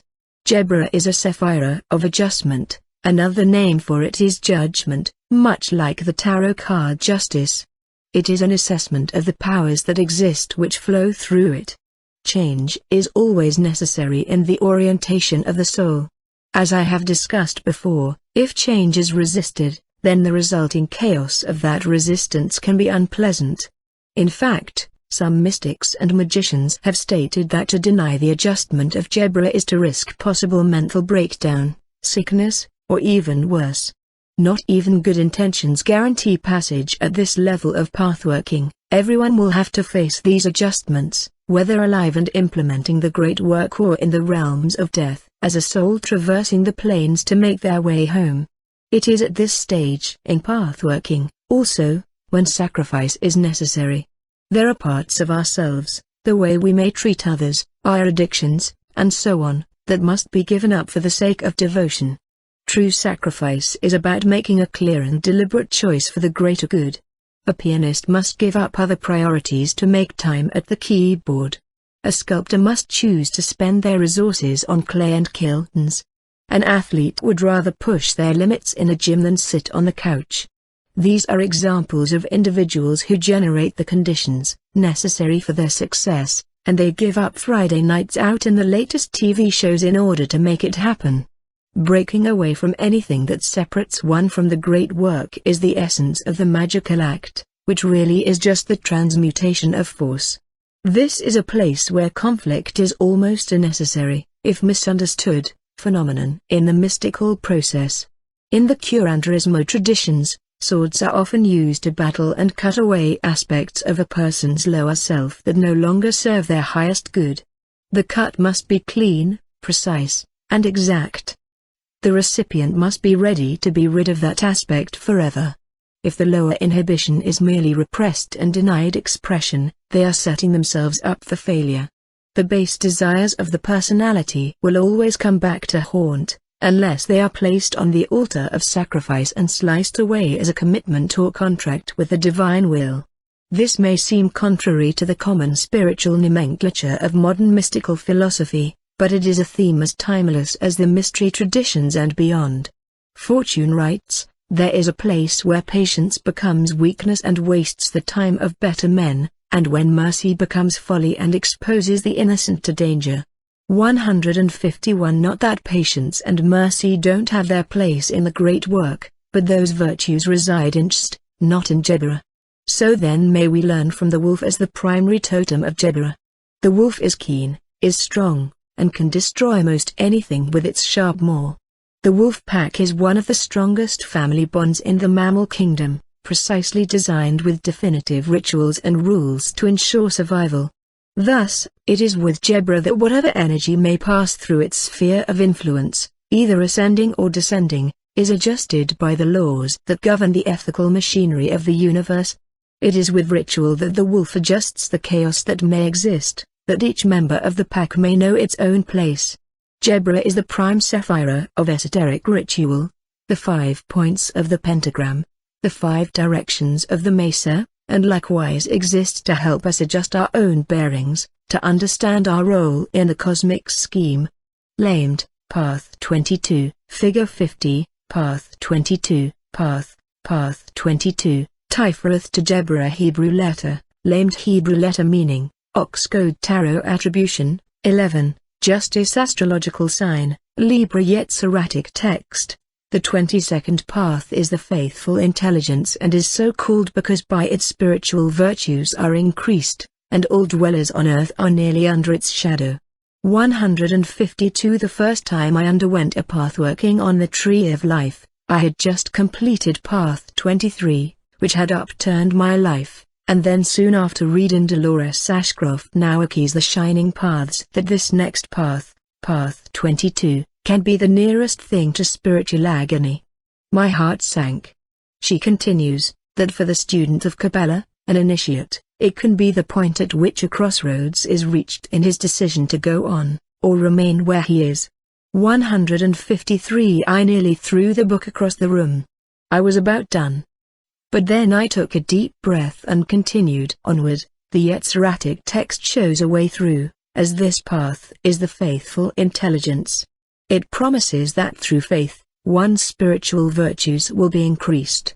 This is the place where we really, truly begin to meet our mettle in true integration of the individuality, the higher self, where the personality, lower self, no longer has influence. The Hebrew letter lamed is the ox goad, the instrument that guides the ox down its path.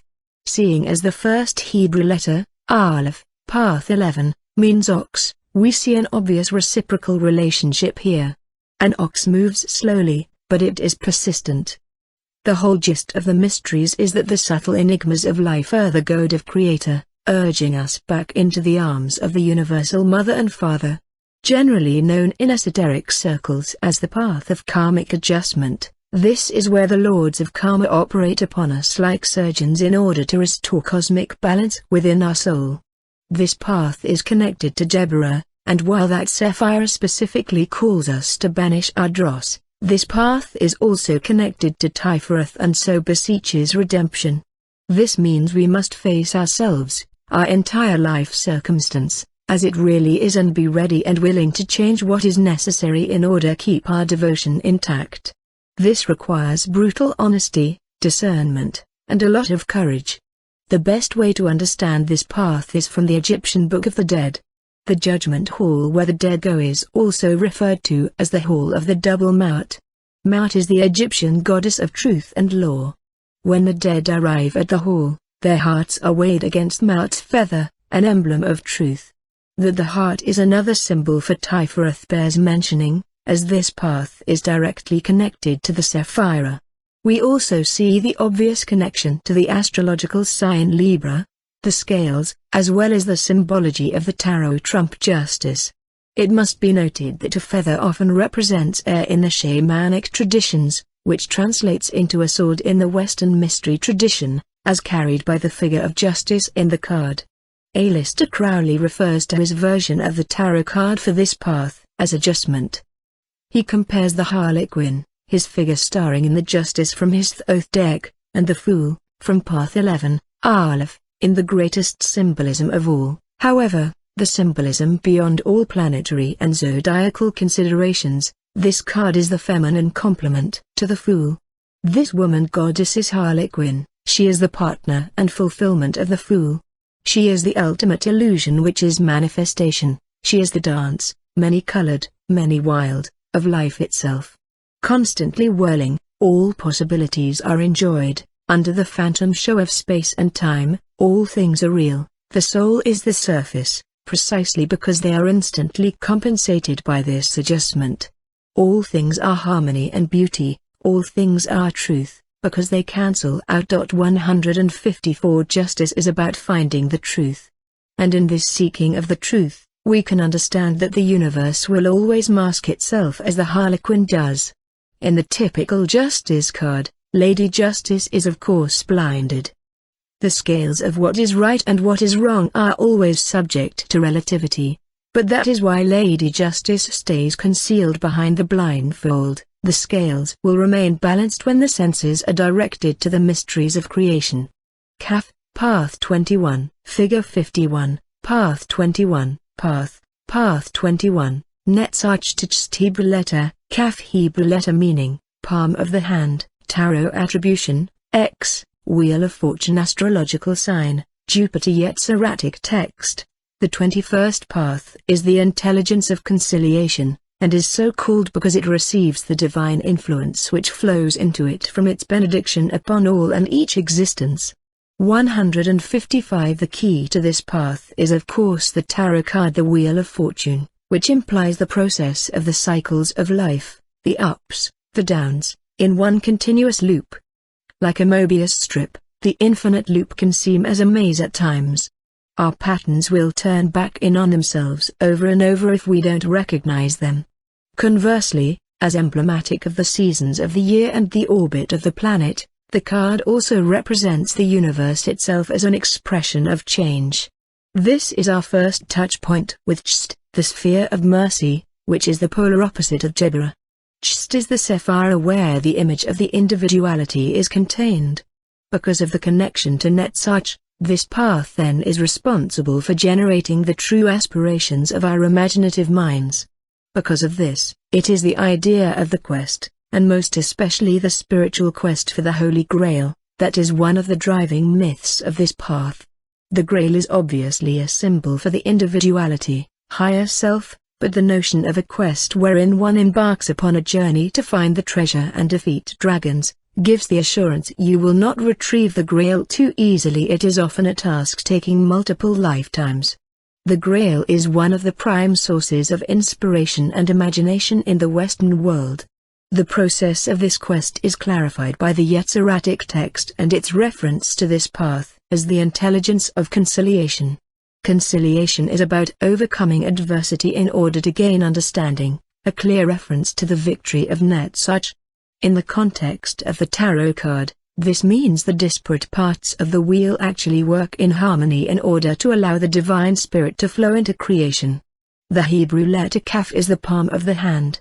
The hand is a highly mystical symbol through the ages, representing the use of spiritual power, divination, scrying, palmistry, and so on. The hand of Kaf is the hand of opportunity, writes Ashcroft Naoki. 156 Kaf provides for us an opportunity, and an avenue, leading us through the maze, which is the continual state of change in the universe. It is by action we keep with the flow of the turning of the wheel, rather than getting stuck in the cog. Staying the course of this path on our quest is apparent in the virtues of each of the Sephiroth we have touched upon so far, the discrimination of Malkuth, the independence of Yazid, the truthfulness of Hod, the unselfishness of Netzach, as well as the devotion of Tifereth. This path teaches us how to receive the benediction of the divine influence of Chst, where all new forms are created, where the fatherly images of the Godhead reside. By being open to receiving the blessing from the upper world, the Hanakpaka, the flow of destiny will come down. A further operates life in service to the family, therefore, the initiate acts accordingly, utilizing their own talents and possessions in service to the greater good. The resources of the universe will thus be at one's disposal. Chst, Path 4, Figure 52, Path 4, God Name, El Archangel, Sodkiel Order of Angels, Chasmalim Animal Totem, Deer, Color, Blue or Deep Purple Virtue, Obedience Vices, Bigotry, Hypocrisy, Gluttony, Tyranny. Tarot Attributions, 4 of Pentacles, 4 of Cups, 4 of Swords, 4 of Wands. Spiritual Experience, Vision of Love. Titles, Jedula, Love, Majesty, Magnificent. Symbols, Tetrahedron, Wand, or Scepter. Yetziratic text, the fourth path is named Measuring, Cohesive, Receptacular, and is so called because it contains all the holy powers, and from it emanate all the spiritual virtues with the most exalted essences. They emanate one from the other by the power of the primordial emanation. The highest crown, 157. The deer is a fitting totem for the fourth Sephira, Chst. It is graceful in its stride, regal with its crown of antlers, and in mythology is hearkened as the bearer of great adventure. In many tales of old it is normally the deer or stag that inspires the spirit of the quest, so it is that Chst represents that spirit of why we engage in great work. One of the earliest depictions of a shamanic figure comes from a cave painting in Troyes, France, called The Sorcerer.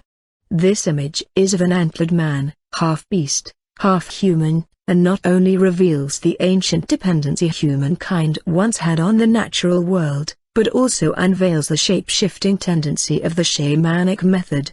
Assuming the form of an animal was a common staple of indigenous shamanic practices in order to fully tap into the healing potencies of that spirit. Likewise, we come to the place in the tree of life where we shed our own identity in order to allow ourselves to be fully encompassed by spirit above. Another name for Chst is Jedula, the opposing force on the Kabbalistic cross from Jebra. To understand Chst is to understand Jebra. just as we need to gain knowledge of any opposing sephira in order to understand the designated sphere of influence. Whereas Jebra is the center of the pillar of severity, and thus its meaning and title, Chst is the center of the pillar of mercy. Where Jebra breaks down energy, Chst uplifts. One of the designated symbols is a scepter, denoting the presence of a king on his throne, ruling his kingdom in peace. Jebra, on the other hand, is the sephira of war. In Jebra we understand when using the sword is called for. In Chst, however, we understand when to use compassion. As the tree of life is a symbol representing the creation of the universe, Chst is the first place in which true manifestation begins. When descending from the first three Sephiroth, the gulf created by the abyss, death, separates the supernal triad from the rest of the tree. This makes Chst the first sphere of influence on our physical world. While the forces of the supernals are abstract, the first interaction of this sephira builds the archetypal images that will later determine how the divine is perceived and received in the material, Malkuth. Because of its placement beneath the abyss, Chst is the place where the highest entities of known consciousness reside, as anything above the abyss is truly unknowable. These highest entities, otherwise known as the Ascended Masters or Inner Plane Adepti, are the human souls who have evolved beyond the cycle of life and death, karma, and choose to interact with and guide humanity, such as Jesus, Kuan Yin, Paul the Venetian, Sanat Kumara, or even Buddha. Coincidentally, there are many ancient depictions of Buddha with the deer. They do not interact directly with humanity but by proxy via Tifereth and then Yazid.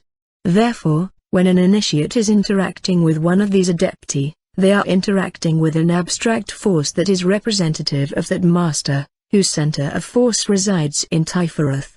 However, their point of origin or location, if ever that concept could be imagined in the cosmos, is in the dimensional intelligence of Chst. As divisive as the opinions on the man are, we do gain much from Aleister Crowley's philosophy in the case of Chst, for he coined the phrases "do what thou wilt shall be the whole of the law" and "love is the law, love under will." These statements are often misinterpreted as being a spiritual justification for doing whatever it is you desire, but they are certainly not about that. In actuality, they promote Chst's highest virtue, obedience. According to Gareth Knight, a frequent critic of Crowley, actually, but he gives him credit where it's due, these phrases apply well to Chst, for at the level of this sephira the will of the individual is completely in harmony with the will of God. Thus obedience, does not mean the willingness to take orders. What is implied is that the soul who has achieved the grade of the Chst initiation is so aligned with the will of God that his own will is the same as the will of God and so he can do no evil. It is completely foreign to his nature. 158 This is the sephira where the individuality, as described by Dion Fortune, is in full play and the personality is no more. We can learn much from Chst and Jebra's relationship and their interplay with each other in how to achieve this full-on individuality. This interplay is reflected in all life. Life is rhythm. It is a balancing act, as one might achieve motion by playing with the pull of gravity to ride a bike or fluctuating with the winds of the sea while sailing a boat. By giving in to one pull or the other, one is likely to collapse or capsize. Initiation involves establishing a rhythm with these forces and riding along with it. The personality loses its sway and one submits to the full authority of the higher self, the individuality. Yod, Path 20, Figure 53, Path 20, Path 20, Tifereth to Chst Hebrew letter, Yod Hebrew letter meaning, hand, tarot attribution, 9, the Hermit astrological sign, Virgo Yetziratic text. The 20th path is the intelligence of the will, and is so called because it is the means of preparation of all and each created being, and by this intelligence the existence of the primordial wisdom becomes known. 159 According to the Yetziratic text, this path is called the intelligence of will because this is the path where we initiated into the primordial wisdom, the divine will of Creator. This is made clear by the Hebrew letter Yod, which is the first letter of the God name Yhvh, the Tetragrammaton. It is the seed of wisdom sprouting forth to grow into the created form. Imagining this seed in terms of sperm fertilizing an egg, take into account the astrological sign of the path, as relayed by Virgo, which is the Virgin, the recipient of the Immaculate Conception. We are the virgins, ripe to become impregnated with the seed of spirit. Yod means hand and represents the hand of God leading the soul on its evolutionary path. Because the hand can both give and receive, this path is the perfect conduit of balance for both giving and receiving the wisdom of the Spirit. For this path is connected to Chst and as such is connected to the master teachers of humankind. This includes Jesus, the Buddha, Enoch, Moses, Black Elk, and the list goes on. When one engages in contact with these ascended masters, it is in Chst that they are receiving this contact, via the intercession of Tiferet, of course. The major arcana card for Chst is the Hermit, who holds the staff of faith and bears a lantern of light, which, depending on the deck, is often sourced by either the sun or the geometric figure of the tetrahedron. Knight explains, this light bearer of the tarot may be equated with the hidden, or unrevealed cosmic mind of man, which serves to guide and inspire the soul in all its ways. 160 The Hermit sits in the darkness, quiet and still, ready to receive the fullness of spirit from Chst. From Chst is where the individuality, which is always centered in Tiferet, both Chst and Jebera being two poles thereof, first takes its form. However, it is well noted that even though the individuality is the higher self, it is still not perfect, for the only perfection resides in Kether. The individuality is the first deviation from the supernal realm of being, so know that the journey does not end here. The Hermit represents a higher level of spiritual commitment. Death, Path 19, Figure 54, Path 19, Path 19, Jebera to Chst Hebrew letter, Teth Hebrew letter meaning, Serpent Tarot attribution, 8, Strength astrological sign, Leo Yetziratic text. The 19th path is the intelligence of all activities of the spiritual beings, and is so called because of the affluence diffused by it from the most high blessing and most exalted sublime glory. 161 One of the first things to know about this path is the correlation with Path 27, the Tower, also called the Mouth, which was the first lateral path on the Tree of Life encountered in this path working. There is a similarity in the distribution of energy here, from force to form, the pillars of mercy and severity linked together. An understanding of this power comes from insight into the zodiacal sign, Leo, which teaches us about pride. Too much of it, of course, will get in the way of divine will and be our downfall. Yet the symbol of the lion in the mystery traditions is a symbol of true dignity, where hubris has no sway. The lion, in the case of the major arcana, has other meanings as well. In alchemy, the lion represents the uncontrolled forces of nature. So, immediately we can see the process of the woman holding open the mouth, another reference to Path 27, of the wild lion in order to control and subdue it. The woman of course signifies our highest connection to spirit, the individuality.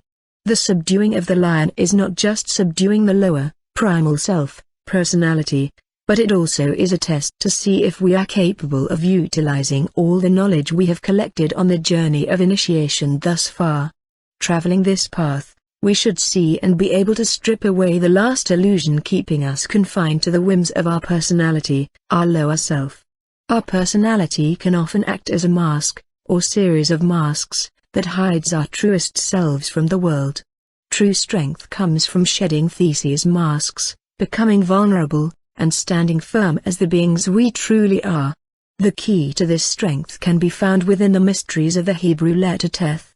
Teth means the serpent, and those with a shamanic knowledge base should understand the serpent as a teacher of transformation from one state of being to another. In Jewish mysticism, unlike in modern Christianity, it is a symbol of wisdom. In the Western mystery tradition, Sheikh and Sandrat Abatha Cicero explain that the serpent also represents a type of electromagnetic energy not unlike that of the Eastern Kundalini. This serpent power is used by mystics to activate the body's energy centers to cause a kind of divine rapture. The 19th path connects the Sephiroth of Chst and Jebera. the primary spheres of water and fire on the tree. Between these two polarities an actual electrical circuit is formed that generates this vitalizing serpent power, which is part of the magnetic current that powers the entire universe. The ability to direct and regulate this power is the basis for all occult work. 162 Crowley, of course, changed the title of this tarot card to Lust, and even though I generally don't agree with all of his changes to the major arcana, I do understand his reasoning. Lust in this context is vigor in which strength is being exercised. In traditional decks the lion is training to overcome the woman with its maw, the woman serenely holding back the primal instincts of the beast with ease, whereas in the Thoth arcana she is riding atop the lion with reins in one hand and a cup in the other, celebrating her rapturous victory. The cup, even though it is not in the traditional imagery of the card, is another prime symbol for this path. It is a key symbol in asceticism for full acceptance of one's thoughts, words, and actions, as well as taking full responsibility for them. This is the elixir vitae, the universal solvent of alchemy. To drink from this cup is strength in its highest form. Cheth, Path 18, Figure 55, Path 18, Path 18, Jebret Debina Hebrew letter, Cheth Hebrew letter meaning, fence, enclosure tarot attribution, 7. The chariot astrological sign, Cancer Yetziratic text, the 18th path is called the house of influence, by the greatness of whose abundance the influx of good things upon created beings is increased, and from the midst of the investigation the arcana and hidden senses are drawn forth, which dwell in its shade and which cling to it, from the cause of all causes. 163 Even though we still remain within the auspices of the ethical triad, this path begins the first interaction point with the Sephiroth of the supernal triad, which means we are crossing the space between the unmanifest and the manifest, the abyss. Because of this, language breaks down, and as the occultist Colonel C. R. F. Seymour said, this condition is utterly beyond our comprehension. It could be given a name, but no attributes. 164 For this chapter outlining the ethical machine, the Sephiroth will not be covered, only the paths, for these Sephiroth belong specifically on the supernal side of the abyss, which we will not yet cross. Path 18 enables the ability to regain some balance after such a tumultuous turnaround Tifereth from the previous paths. This path is one of stability, the quiet after a storm. It is designed to be a channel of influence, as stated in the Yetziratic text, for the individuality. Binah is the Sephiroth of understanding, the sphere where faith has its origins.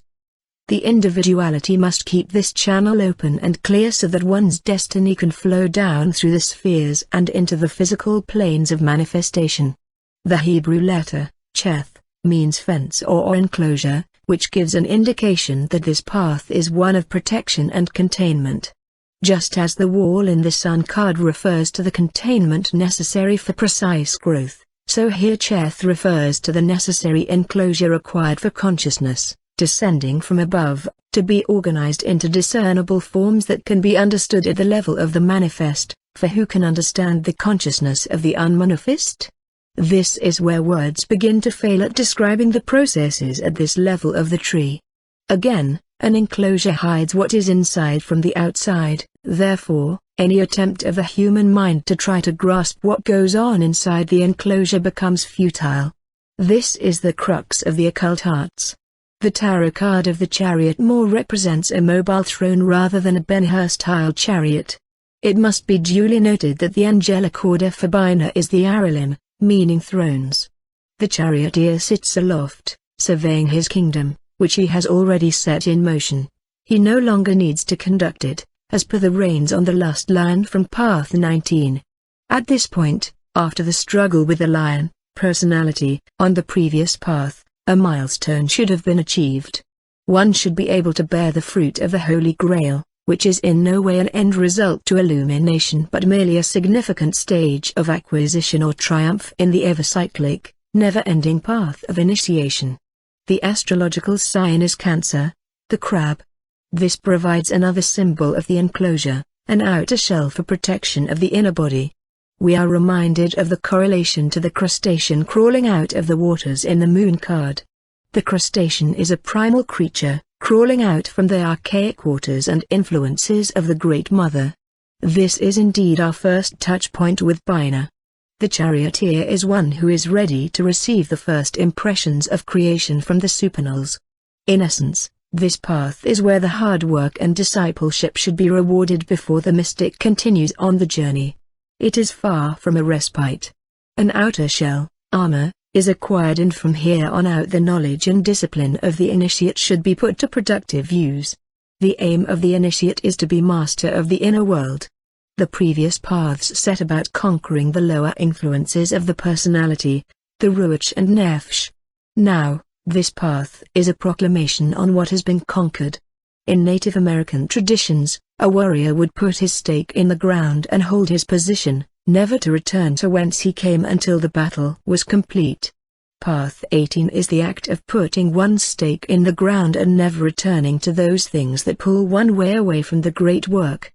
Zain, Path 17, Figure 56, Path 17, Path 17, Tiferet Debina Hebrew letter, Zain Hebrew letter meaning, Sword Tarot attribution, Vi, the lover's astrological sign, Gemini Yetziratic text. The 17th path is the disposing intelligence, which provides faith to the righteous, and they are clothed with the Holy Spirit by it, and it is called the foundation of excellence in the state of higher things. 165 Much like the paths of the devil and death, Path 17 is an often misunderstood path. This is due to students of the tarot taking the symbols at literal or face value. Many take the tarot card of the lovers to represent the love between two people, true love, marriage, and so on when, in fact, it is more closely related to the previously cited Hermetic allegory of the chimical marriage of Christian Rosenkreutz, which is itself a metaphor for the uniting of spirit, God, and matter, humankind. This duality, as represented by the lovers, is in us all. When descending the tree from Kether in the process of creation, it is the first of the major arcana to represent more than one figure as the prime symbol. From this we must understand and pay attention to the Sephiroth connecting this path, Bina, the Great Mother, breaking down the forms of the universe into the Son of Tiferet, matter in its highest form. This is the path where creation transitions from a singular to a dual experience. However, while ascending the tree, our duality becomes harmonized. Unity of being is the initiatory quality that will allow us to traverse into the supernal realms. This is, in actuality, what the gurus have spoken of as non-dual awareness.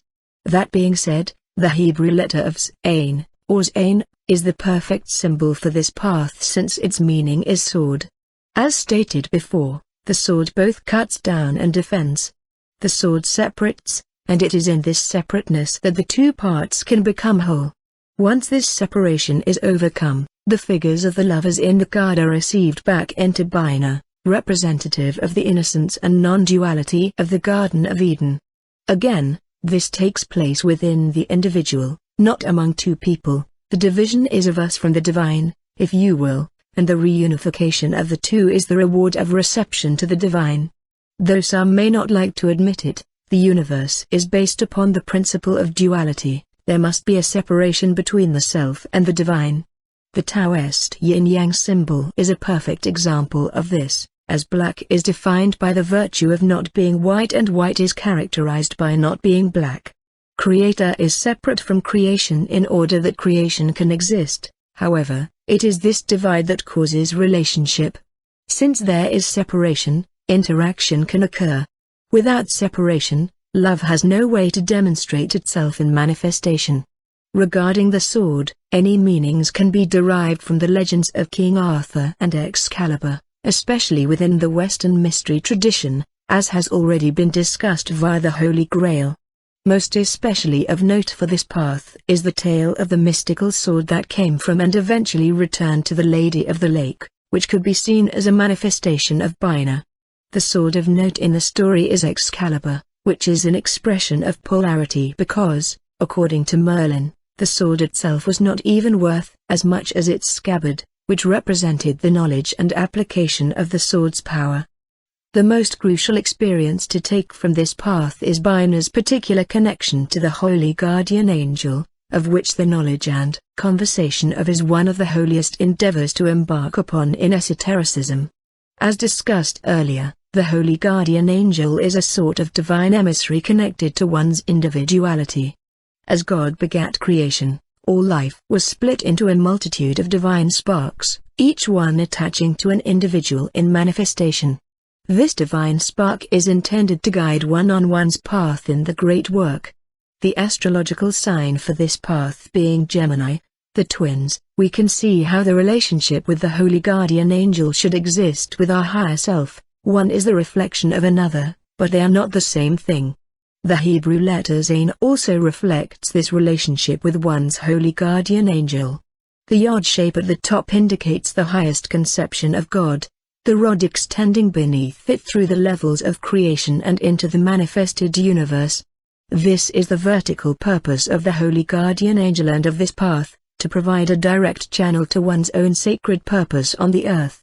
Vaf, Path 16, Figure 57, Path 16, Path 16, Chsta Chokmah Hebrew letter, Vaf Hebrew letter meaning, Nail Tarot attribution, V, the Hierophant, astrological sign, Taurus Yetziratic text, the 16th path is the triumphal or eternal intelligence, so called because it is the pleasure of the glory, beyond which is no other glory like to it, and it is called also the paradise prepared for the righteous. 166 This path is our first connection to Chokmah, the prime masculine godhead of the universe, Bina's counterpart. The title of Chokmah is wisdom, the title of Chst being mercy. However, another title in the esoteric literature granted to Chst is glory. Path 16 reflects the true pleasure of the glory, as referenced in the Yetziratic text, because it is the harmonious energy of divine will passed from the Great Father, Chokmah, to the merciful influence of Chst. This harmonious influx can first be realized through the Hebrew letter Vaf, or Vor, which is the nail. The nail is the tool that fastens or joins, the conjunction between the wisdom of Chokmah and the glory of Chst, the divine will's influence over the individuality. When looking at this path's parallel counterpart on the tree of life, Path 18, Bina to Jebra, the Hebrew letter being represented there as Cheth, the fence.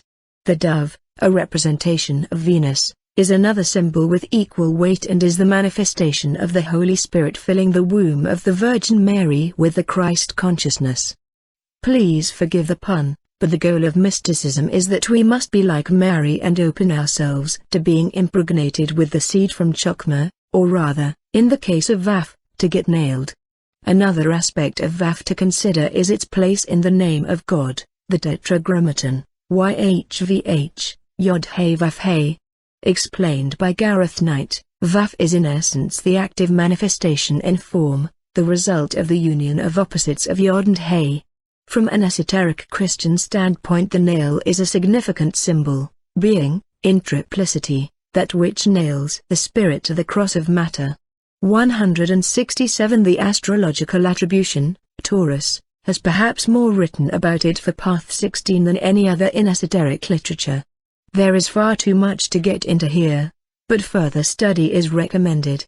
In short, Taurus represents the Bulkarub of the four holy living creatures, which is a strong connector to the earth. The figure in Crowley's Thoth card is enraptured by the Bulkarub, as well as centried by elephants, another representation of the Taurus nature. Further, in terms of the body, chakra system, Taurus operates via the throat. The throat is our primary vehicle for speech, the utterance of will into the physical world. The major arcana card for this path is the Hierophant, who is the emissary of the primal source, also called the Magus of the Eternal. A Magus is one who has the ability to mediate power from one level of being to another. Therefore, the Hierophant is one who can conjure the power of the higher realms and transmit them to the lower levels of earthly existence, from the above to the below.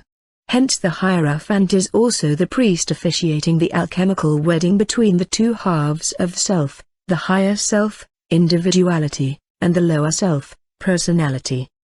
The two kneeling figures before him, their sex is moot, are receiving the teaching from the priest. Knowledge is being passed down from on high to the two dual selves, the lovers.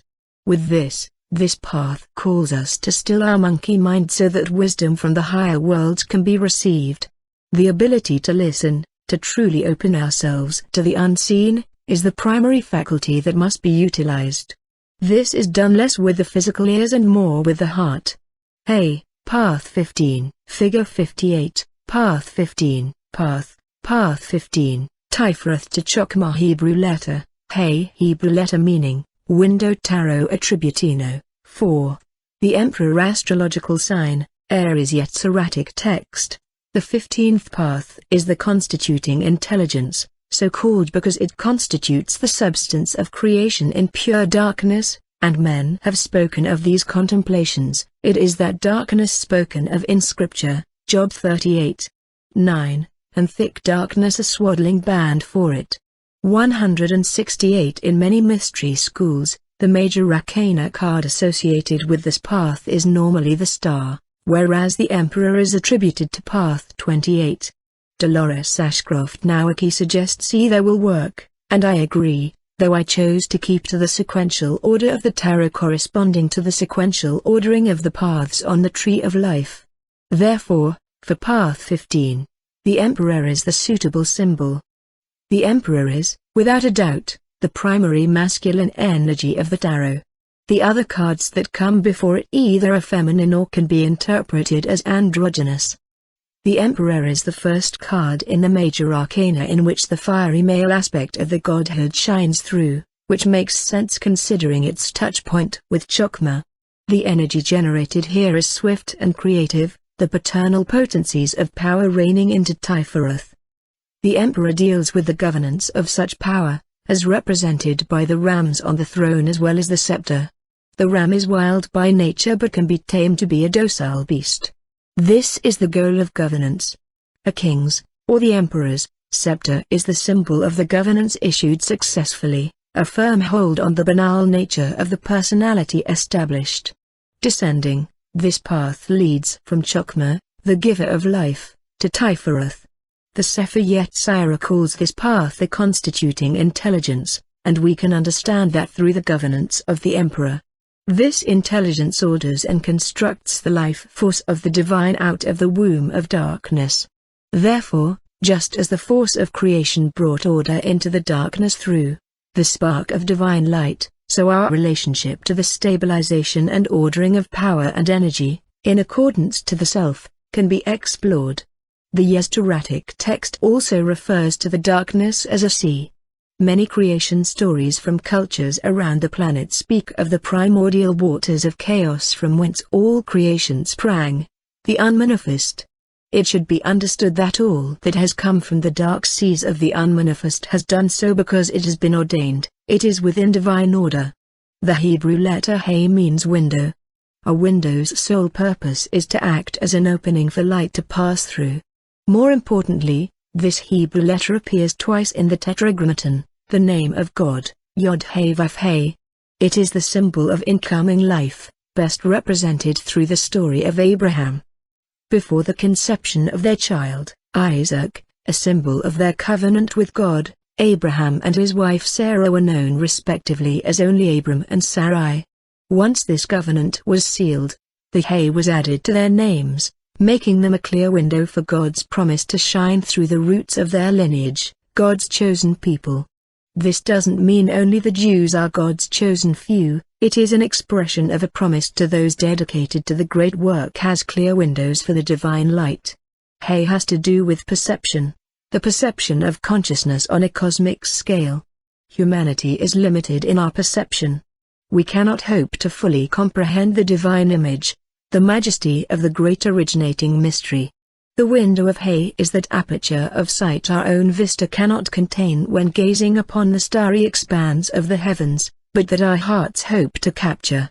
Thus, one can understand the case for the star being the primary major arcana card for this path, but the auspices of the Emperor can also fit well.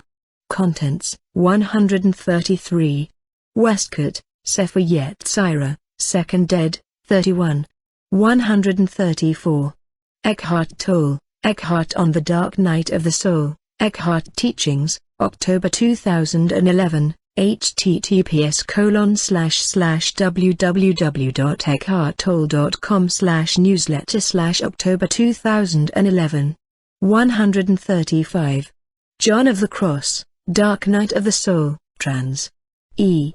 Alison Peers, Dover Thrift Editions, Mineola, NY, Dover, 2003, 1-2. 136. Night, Kabbalistic Symbolism, Volume 2, 78. 137. Westcott, Sefer Yetzirah, 2nd ed., 31. 138. John of the Cross, Dark Night of the Soul, 2. 139. Night, Kabbalistic Symbolism, Volume 2, 75. 140. Crowley, Book of Thoth, 103. 141. Westcott, Sefer Yetzirah, 2nd ed., 31. 142. John of the Cross, Dark Night of the Soul, 2. 143. Night, Kabbalistic Symbolism, Volume 2, 98-99. 144. Westcott, Sefer Yetzirah, 2nd ed., 28-29. 145.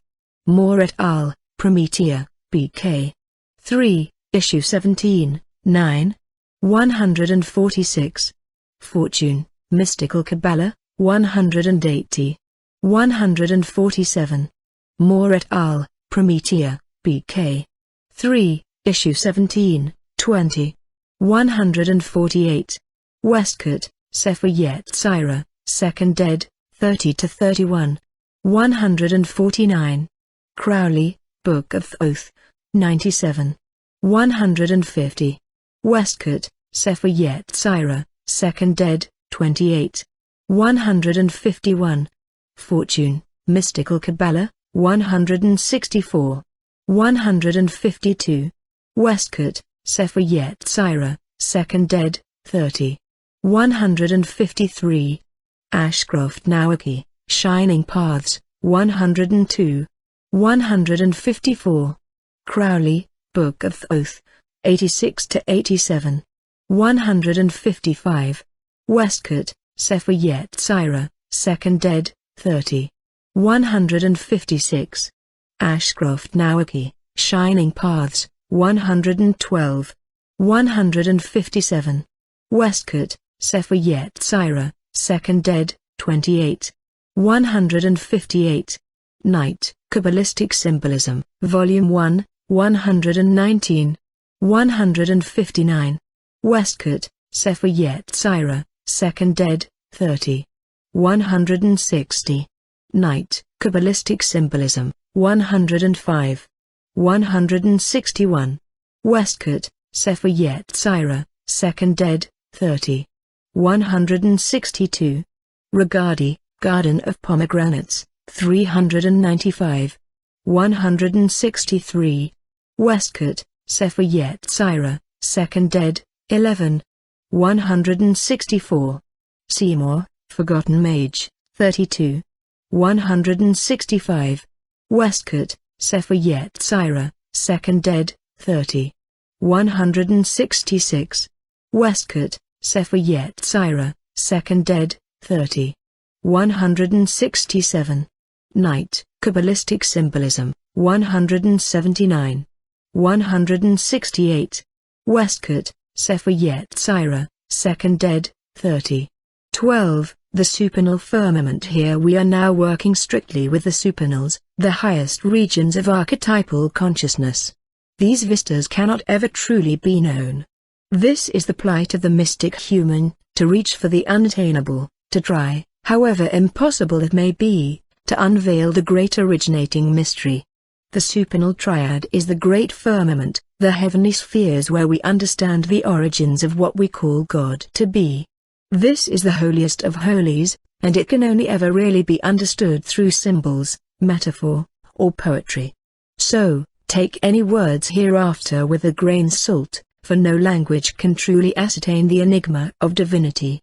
Figure 59. The supernal firmament. Dath, path 0, figure 60, path 0, God name, a conjunction of Jehovah and Jehovah Elohim Archangel, archangels of the cardinal points order of angels, serpent's color, lavender, silver gray, violet virtue. Detachment of personality vice, doubt of the future, apathy, inertia tarot attribution, N, a spiritual experience, vision across the abyss title, the invisible sapphire symbols, the condemned cell, the empty room, the cloud-hidden peak of the sacred mountain of any culture yet Socratic text, N. There is a chasm that separates the ethical and supernal triads and is sometimes called the abyss but often referred to as the invisible sapphire, the 11th sapphire, or the missing sapphire, Dath. Dath is not considered a sapphire. The abyss is a gulf astride the tree of life that separates the supernal triad from the rest of the Sephiroth. Much has been stated about Dath already in Chapter 6, though a little more could be expanded upon. Crossing the abyss is noted in the mysteries as being wrought with peril. However, it is also the most important journey for any magician. Graduation of this degree usually lands a magician the label of Master of the Temple. This is the gap, the opening where God's energy enters the universe. Therefore, only magicians and the mystics of the highest order can truly interact with Dath and survive with their psyche intact.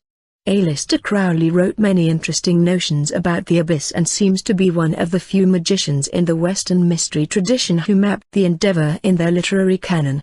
In his autobiography, The Confessions of Aleister Crowley, he lays out how crossing the abyss is truly about sacrificing one's identity completely, to penetrate beyond the abyss, where iniquity cannot exist. My personal selfhood must be annihilated. My being must be dissolved in that of the infinite. I may say that the essence of the matter was that I had hitherto clung to certain conceptions of conduct which, while perfectly proper from the standpoint of my human nature, were impertinent to initiation. I could not cross the abyss till I had torn them out of my heart. I knew that even my holiest, mine inmost self, might not protect me from the grim abominations of the abyss. 169 In essence, death is the representative region associated with nirvana. In nirvana, the sense of self is lost, there is no ego left in the human psyche. Before death, the soul yearns to become one with spirit. Once that soul is initiated into death, there is no more sense of trying to become anything, that soul is home. Self-identity is lost. This is the true purpose of mysticism. This is an experience mapped in many shamanic initiations, in which the identity, or self, is shattered in order to reconstruct the persona into a more dynamic being in union with the natural world. As Don Oscar Miroquizada states in his own autobiographical account, like most shamanic apprentices, I was taken to the brink of complete annihilation as a prerequisite to being able to serve others. 170 Don Oscar was driven to that brink by teacher Don Celso, who submitted Oscar to the initiatory process of being buried alive. While lying in a grave covered in wet sand, Oscar's experience of being unable to free himself gripped him in panic. All he could do was surrender his identity completely in order to survive the experience. When his ego was sufficiently dead, Don Celso exhumed Oscar and he emerged into the world anew. Ethnopsychologist Holger Kalwiet has studied shamanic initiations and apprenticeship from many cultures around the globe.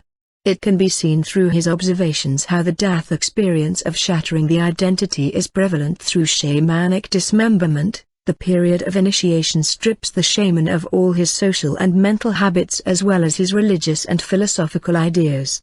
To use a more graphic expression, he is skinned, his bowels are torn out, and as happened to Saint Teresa, the flesh is cut from his bones. He is literally chopped into pieces, cooked, grilled, or fried. In many traditions, the spirits of the underworld not only take the body of the initiate apart in a most gruesome way, they also put it together again, but in a curious manner which endows the person subjected to such a dismemberment with superhuman powers. 171 It is then apparent that one of the symbols is the cloud-hidden peak of the sacred mountain of any culture, as we can understand the cross-cultural tale associated with scaling the mountain in order to find the face of God. Death is Hebrew for knowledge, and because of the intensity of experience regarding the death of one's identity, we can assume this is a knowledge not to be given lightly. It is earned by fear and hardship of falling into the abyss, the bottomless pit. Legend has it that death used to be an actual sapphire on the tree of life. Associated with it were the paths of the beggar and the fountain, which are now known as the missing tarot cards. But there was a great cataclysm, death ruptured into an abyss, and God, the supernals, was separated from the rest of the universe.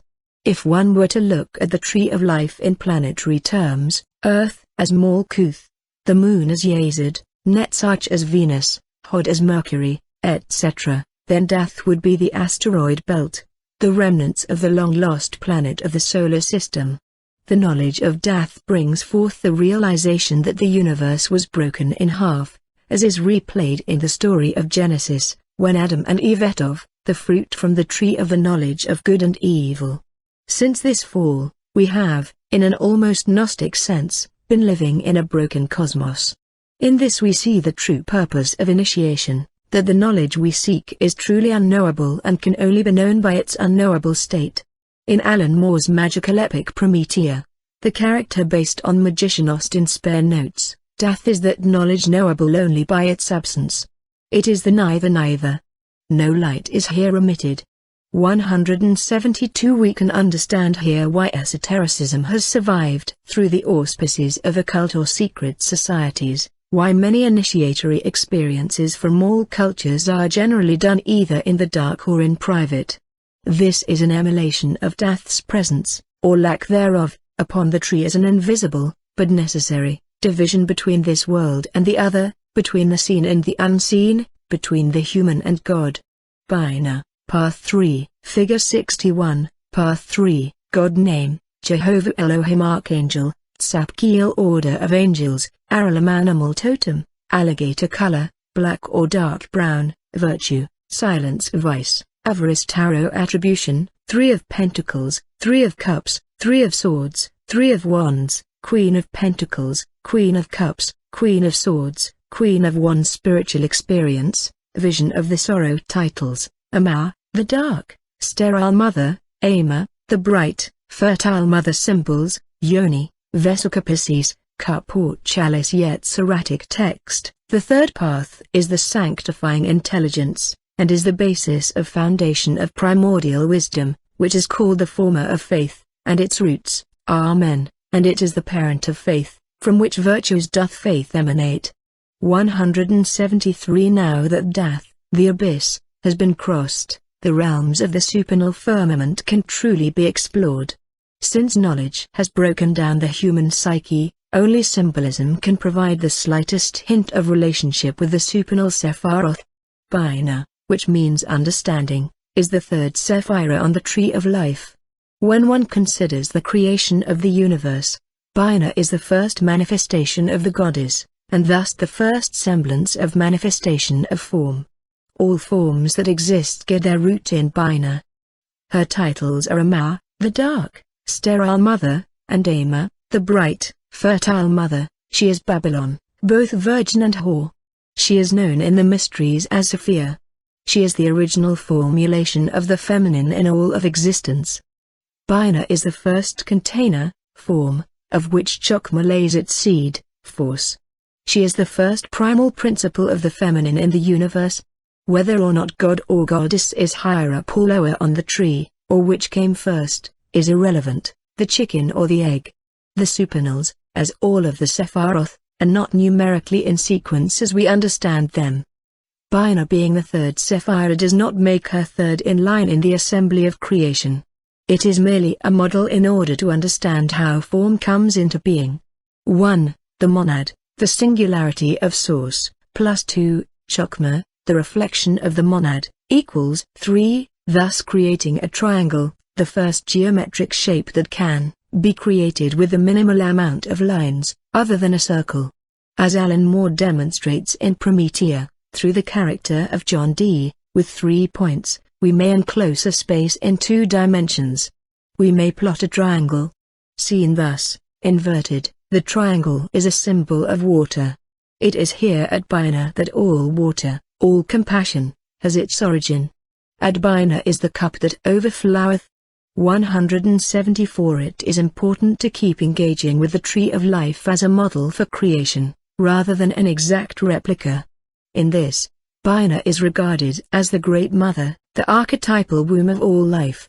In a womb, life is confined, but, through that limitation, an environment is created that facilitates the evolution of the organism. As Dion Fortune has stated, form checks life, thwarts it, and yet enables it to organize. Seen from the point of view of free-moving force, incarceration in a form is extinction. 175. Being the first inclination of form, Bina constricts the force from Chokma and regulates it. Putting the force through death, form eventually cultivates it into a useful structure for the ethical realms to eventually model into manifestation. The misunderstanding we have discussed many times regarding the role of the feminine in a spiritual context must be finely clarified in this Sephira. As Dion stated, and I have reiterated many times throughout this book, the feminine principle of the universe is not synonymous with the female gender. The principle of the feminine resides in both man and woman, but it must be understood what this energy truly means if we are to herald the return of the goddess in the modern world. Bina being the mother and associated greatly with the womb, we can also understand its reference as the Great Sea in esoteric literature. This makes sense for the totemic attribution as we have traveled up the tree and into the supernal firmament. The alligator connects us back to the prehistoric origins on this planet, to the primal core of what Bina represents. Alligators and crocodiles, revered by the Egyptians as well as other peoples, have often been associated with the unbridled feminine potencies of the world.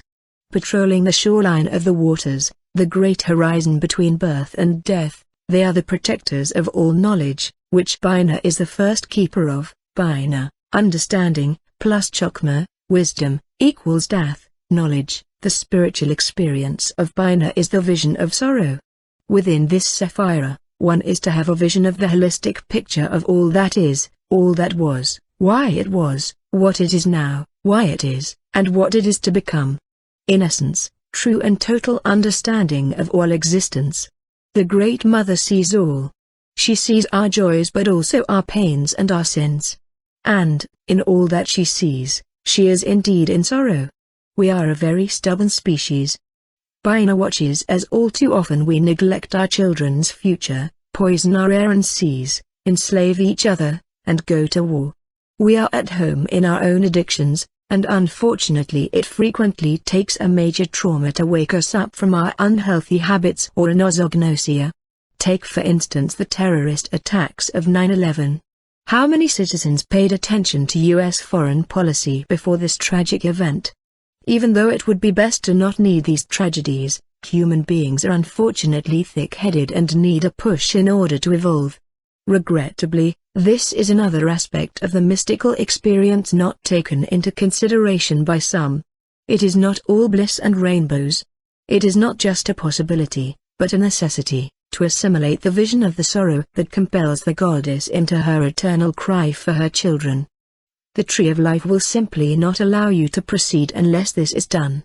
Therefore, managing the vision of sorrow is best achieved through Bina's primary virtue, silence. It is necessary to still the noise and the raging waters to understand all things in their truest vision. By stilling the clamor can the sparkling stars of the heavens accurately reflect on the mirroring surface of the body of water below. As the archetypal temple, she is the root of all temples in manifestation. The inner church, the sacred space of all sacred spaces. Because of this, Bina truly is the womb of life, the container from which all has been embodied. Approach the Dark Mother's temple in silence, approach the temple in sorrow, and the vision shall be received. The experience of Bina should be practiced through acts of complete silence. As has been taught to me by Don Oscar and my other teachers many times, silence is the greatest virtue in all esoteric work. Talking about these things too much is rife to ruin the experience. The temple of Bina is a pure silence, so deep and piercing it is liable to make one mad. So, when you engage in your ritual work, Remember that silencing your mind and tongue is essential to progressing into the supernal reaches of the great work. Duluth, Path 14, Figure 62, Path 14, Path 14, Bina to Chokmah Hebrew letter, Duluth Hebrew letter meaning. Tarot attribution, 3. The Empress astrological sign, Venus Yetziratic text, the 14th path is the illuminating intelligence, and is so called because it is itself the Chashmal which is the founder of the concealed and fundamental ideas of holiness and of their stages of preparation. 176 Path 14 is the final lateral path on the Tree of Life. This path represents the primordial connection between the Great Mother, Bina, and the Great Father, Chokmah. It is important to note the vast amount of symbolism of this path and to not get lost in it.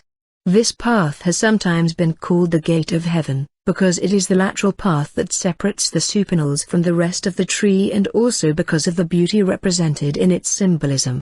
To understand this, we must also reflect on the path in its descending nature as well. The source of all being, all existence, is above in Kether.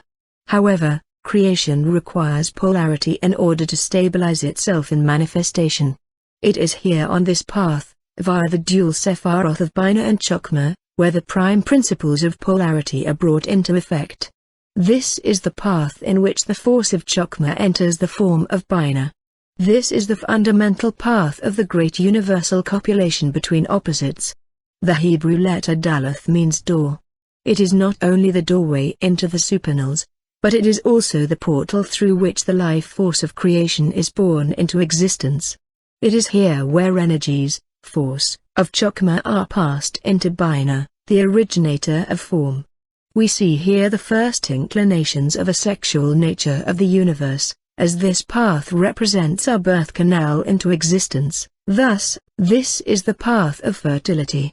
This fertility is highly representative in the tarot card of the Empress, normally depicted in a natural setting with abundant floral and vegetal growth. She is called Daughter of the Mighty Ones, Bina and Chokmah, and is also referred to as the Isis of nature. She is both virgin and pregnant with life, a paradox which is set in motion on this path and reflected throughout the rest of the tree. Paradox requires one to believe in the absurd and unimaginable, which is exactly how the door, Duluth, to true esoteric knowledge will be opened. Venus is the astrological sign, which of course has connections to all symbolic attributions to the goddess, but also, according to Crowley, it is the only one of the planetary symbols which comprises all the Sephiroth of the Tree of Life. 177, see Figure 63. So, it is our understanding that this path, the Empress, the representative of the ultimate fertilization and nurturing of the Earth Mother, helps us understand that love, in all its ways of expression, is the most important expression in all existence. Figure 63, Venus as the Tree of Life, Chokmah, Path 2, Figure 64, Path 2, God name, Jehovah, YHVH, Archangel, Raziel, Order of Angels, off-animal animal totem, shark color, gray, sometimes soft blue virtue, devotion vice, N, a tarot attributions, Two of Pentacles, Two of Cups, Two of Swords, Two of Wands, King of Pentacles, King of Cups, King of Swords, King of Wands. Spiritual experience, the vision of God. Face-to-face titles, Abba, the supernal father. Symbols, phallus, tower, straight line. Yetziratic text, the second path is that of the illuminating intelligence. It is the crown of creation, the splendor of the unity, equaling it, and it is exalted above every bead, and named by the Kabbalists the second glory. 178. As stated before, the key to pathworking in the Kabbalah is understanding, via Bina, the Tree of Life as not just a map of consciousness but also a sort of guiding post for the process of creation itself. In pathworking, we are essentially tracing the path of creation in reverse, backward through time, as it were, to the very beginning of all manifestation. So, as always, to interpret Chokmah we must understand the Sephiroth surrounding it. Kether, the first Sephirah, is the originating point of creation. I use the term point deliberately, as it can be best understood as a singularity, an adimensional point represented by a single dot. Imagine the cosmic egg before the Big Bang. All that ever was or will be has not yet been made manifest or conceived. However, all its potential is contained within this one-dimensional emanation, a blip of light from the unmanifest. This is God in pure unity, there is nothing other. But then, God moved. An idea was brought into being, the idea of imagining something other than itself. That idea, that movement, formed a line, from one dimension of existence to two dimensions. When Chokmah was formed, it was merely a reflection of the original Sephira, a mirror. As illustrated by Gareth Knight, it therefore reflects upon itself, and this reflection causes an image of itself to be formed, and as the mind of God is so powerful, this image takes on an objective existence. Anything that God thinks, is. Thus the whole of manifestation could be conceived of as the thought process of God. We are such stuff as dreams are made on. It is this first projection of an idea of itself that is what we call the Sephira Chokmah. 179. Chokmah is Kether in a lesser emanation, though it is recognized as the purest idea of force, the first force of movement, a line. It is from here that we then beget force being contained within its limitations, eventually establishing the venerable rhythm of the universe via form in Bina. And here we see the inception of all duality in the universe, according to Israel Regardie. If we try for a moment to think what is the ultimate differentiation of existence, we shall find that so far as we can grasp it, it is a plus and minus, positive and negative, male and female. And so we should expect on the tree of life to find that the two emanations succeeding Kether partake of these characteristics. 180. And thus we have the supinal triad. The cadence of universal manifestation is set, force and form in an infinite tango like the tides of the ocean.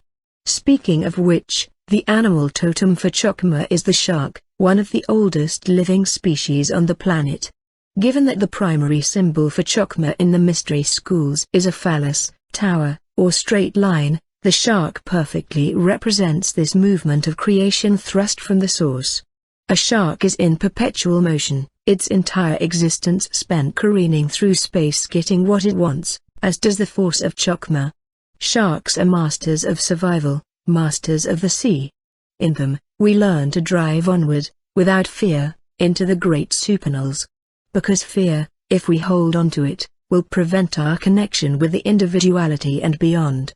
Stripping ourselves of fear and barreling through with our task is sometimes the only option an initiate may have when travailing the unknown vistas of consciousness.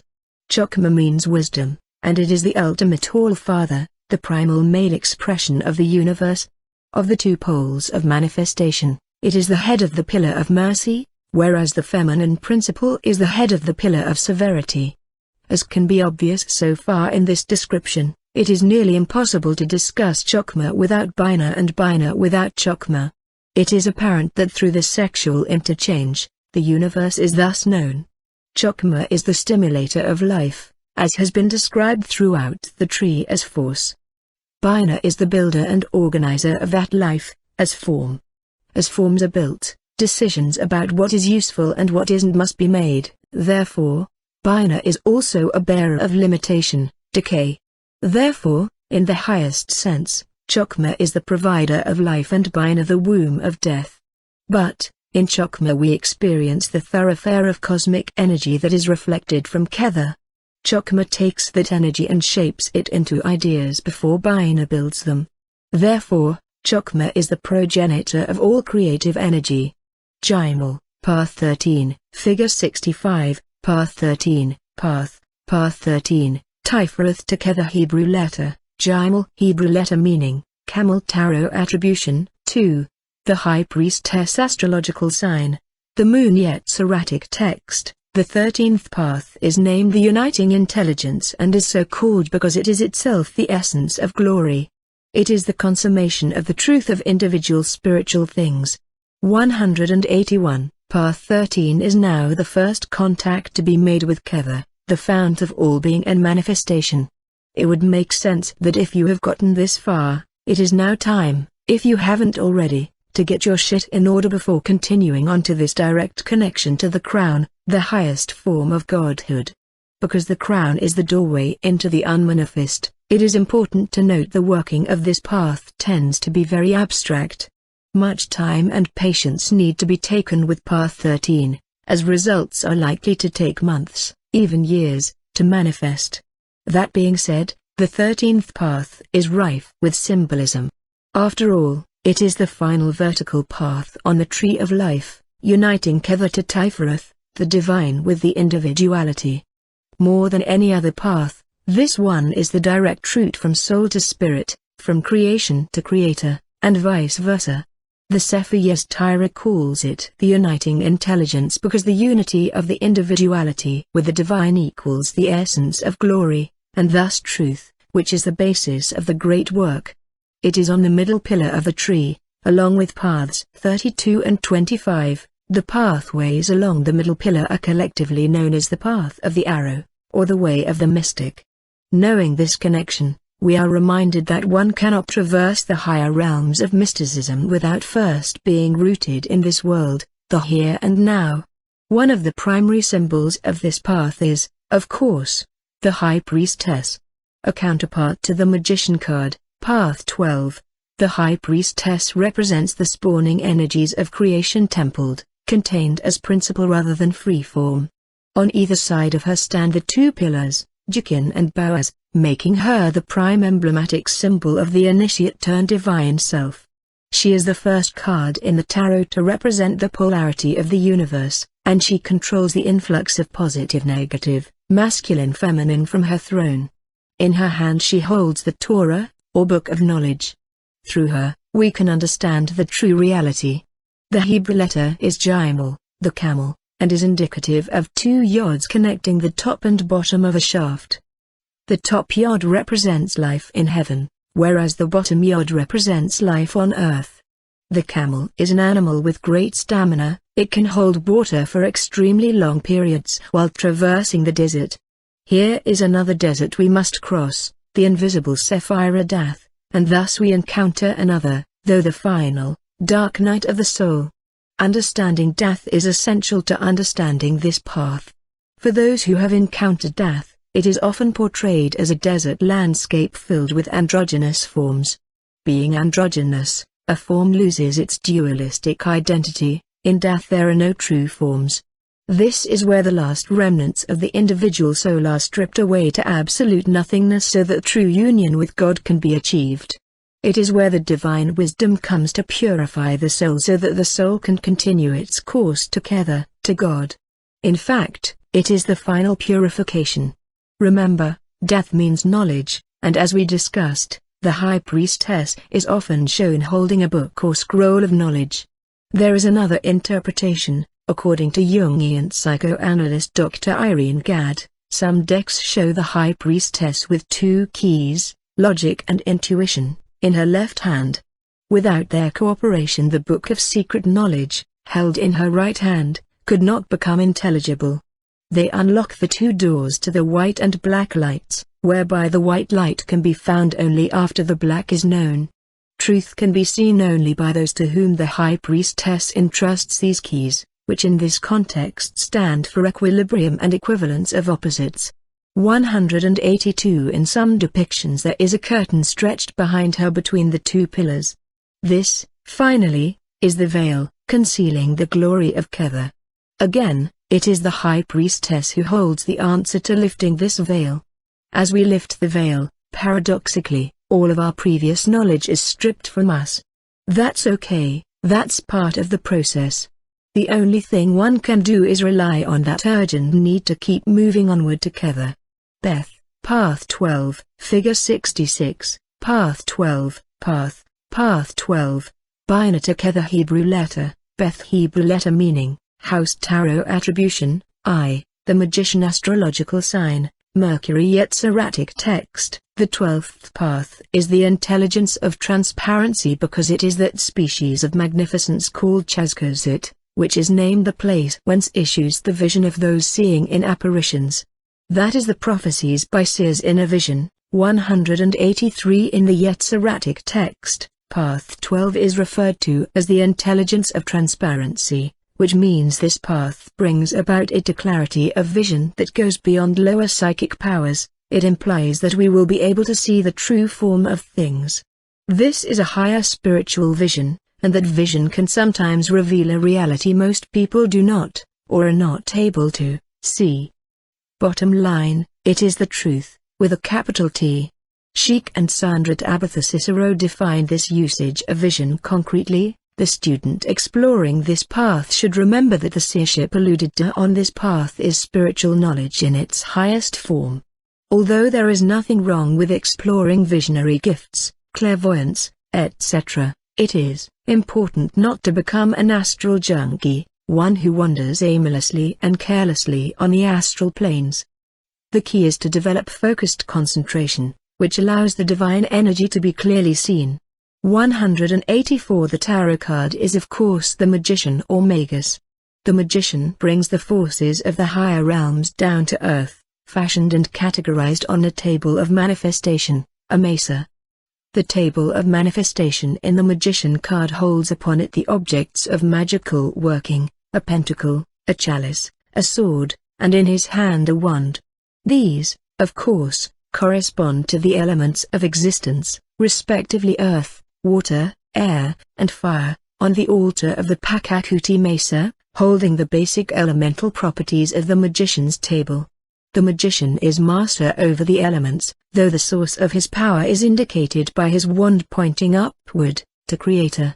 Dolores Ashcroft Nawaki again reminds us of our roots. No matter how adept a magician we may become, it looks glamorous. This idea of being a magician, in point of fact it is a tough, sometimes heartbreaking discipline that lasts for the rest of your life. The hardest thing for the aspiring magician to accept is the fact that the path of the hearth fire is as important as the more glamorous studies. The earth side of yourself must be very stable and well realized before it is safe to go off onto other paths.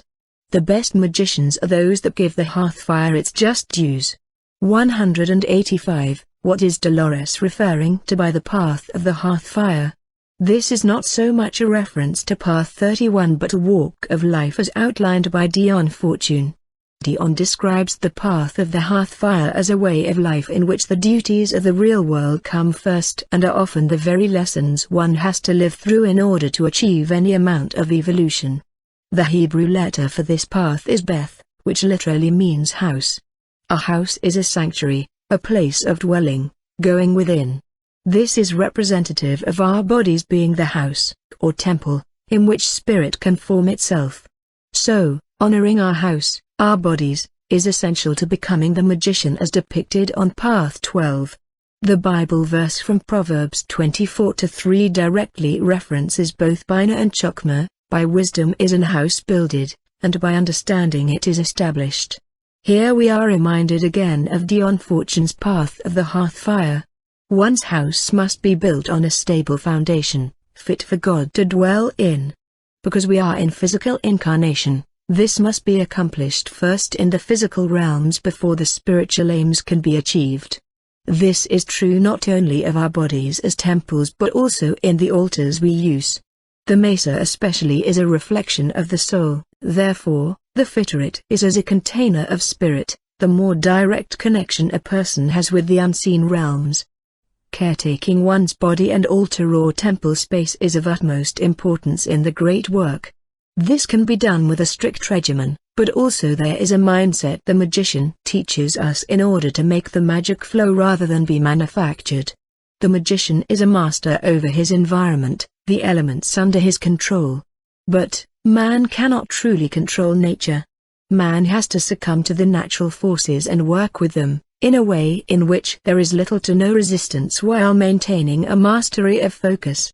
As expounded by an anonymous French monk on this particular major arcana card, all practical esotericism is founded on the following rule: it is necessary to be one in oneself, concentration without effort, and one with the spiritual world, to have a zone of silence in the soul, in order for a revelatory or actual spiritual experience to be able to take place.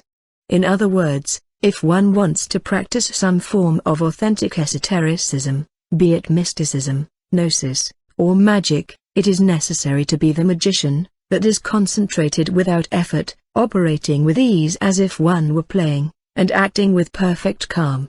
This, then, is the practical teaching of the first arcanum of the tarot. It is the first counsel, commandment or warning concerning all spiritual practice. It is the Aleph of the alphabet of practical rules of esotericism. 186 The characteristic of being one with the world of spirit is revealed in the very posture of the magician, whose right hand extends to the heavens, the above, and left reaches to the ground, the below. This stance is noted as being an ancient full-body mudra that has been displayed in many cultures throughout the world, shamanic or otherwise. From the several depictions of the Buddha and Christ with their right hands raised and left hands lowered, to Eliphaz Levi's rendition of Baphomet, and even more ancient examples such as the Mesopotamian Pazuzu figurine or the Lands monolith from the pre-Incan Chaving culture of Peru, all are embodiments of the role of the magician, which we can ourselves personify, a pristine conduit of the axis mundi, where the above and the below interact and play in the universal game of life.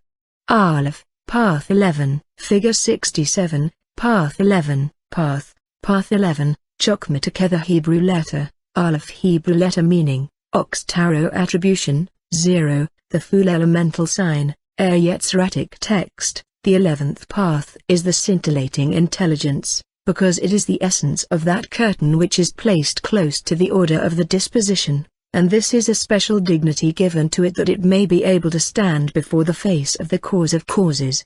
187 This is the final path in the path working as well as the first path on the tree of life. It extends from Kether, the crown of creation, to Chokmah, the king, and, perhaps has more scholarship dedicated to its meaning and symbols than any other path in the Holy Qabalah. Crowley himself has almost an entire chapter dedicated to the Fool in the Book of Thoth. Other esoteric scholars have referred to the tarot trump as being one of the most profound symbols in the entire system of the tarot. The Sefer Yetzirah's description of this path has the scintillating intelligence hints at the outpouring of divine energy from the source of creation. The order of disposition refers to Kether, which the curtain is veiling. The veil conceals and, because of that, is able to reveal the true essence of life in the universe.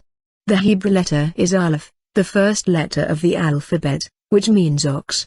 This is an animal that is a prime symbol of the earth in many traditions, the cow in Hindu mythology, the buffalo of Native American mythology, etc., so being the first connection point together, and the ox being a beast of the plough, we can see that spirit's same is always rooted in the earth, in the material world, in form. In agriculture, the plough is the tiller of earth, in which to plant seeds and bring forth fruit. Agriculture is the foundation of civilization, and it is our underlying task as incarnate beings to support civilization in its aim of survival and evolution. As stated before, the tarot arcanum is the Fool. Traditionally, the Fool is shown to be stepping 1 foot off a cliff, ready to plunge into the unknown. This is representative of spirit's plunge from the beyond and into the process of creation. The Fool is a symbol of the potential of an experience. Within this resides an innocence one must always tap into no matter what level of attainment in the great work in essence, the open mind of a beginner. The Fool in older times was always one to hold court with the king and to not only provide comic relief but also be a source of paradoxical wisdom as well. As such, oftentimes the Fool was the only one allowed to mock the king. As described by Ashcroft Nowacki, fools down the ages have been honored and revered, the gift of laughter is theirs, and the ability to reduce great men to their common denominator. The Fool is as much the great leveler as the figure of death. 188 Call to mind the Hayaka, sacred clown, or coyote of Native American traditions, both acting as tricksters to the people, yet at the same time they are some of the more sacred symbols or roles in the community. This is where the wisdom of the Fool becomes paradoxical. The Fool abandons all expectation and cares little, if at all, for convention. The original French title of this card was Le Mat, the Madman, and Crowley points out that all that native peoples saw the madman, the wandering lunatic, as one to bear great power and thus salvation for the people. This is why, he says, the number of the card is 0, it represents therefore the negative above the tree of life, the source of all things. It is the Kabbalistic 0. It is the equation of the universe, the initial and final balance of the opposites. Air, in this card, therefore quintessentially means a vacuum. 189. The Fool is our reminder of the first implications of the divine spilling into our world, which could make any personality mad.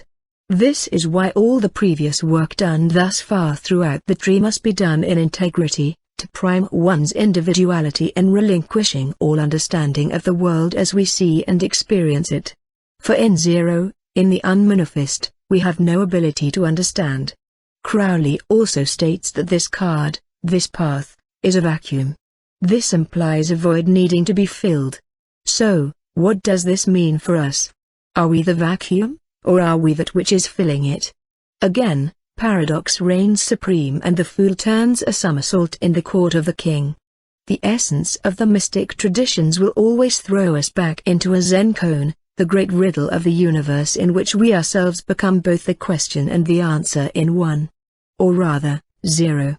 Kether, Path 1, Figure 68, Path 1, God Name, Ahir Archangel, Metatron Order of Angels, Chayeth Hikadesh Animal Totem, Sponge Color, White, sometimes Gold Virtue, Attainment, Completion of the Great Work Vice, N, a Tarot Attributions, Ace of Pentacles, Ace of Cups, Ace of Swords, Ace of Wands Spiritual Experience, Union with God Titles, the Vast Countenance, the Most High, Existence of Existences, Concealed of the Concealed, Ancient of Ancient Symbols, Point or point within a circle yet serratic text. The first path is called the Admirable or the Hidden Intelligence, the highest crown, for it is the light giving the power of comprehension of that first principle which has no beginning, and it is the primal glory, for no created being can attain to its essence.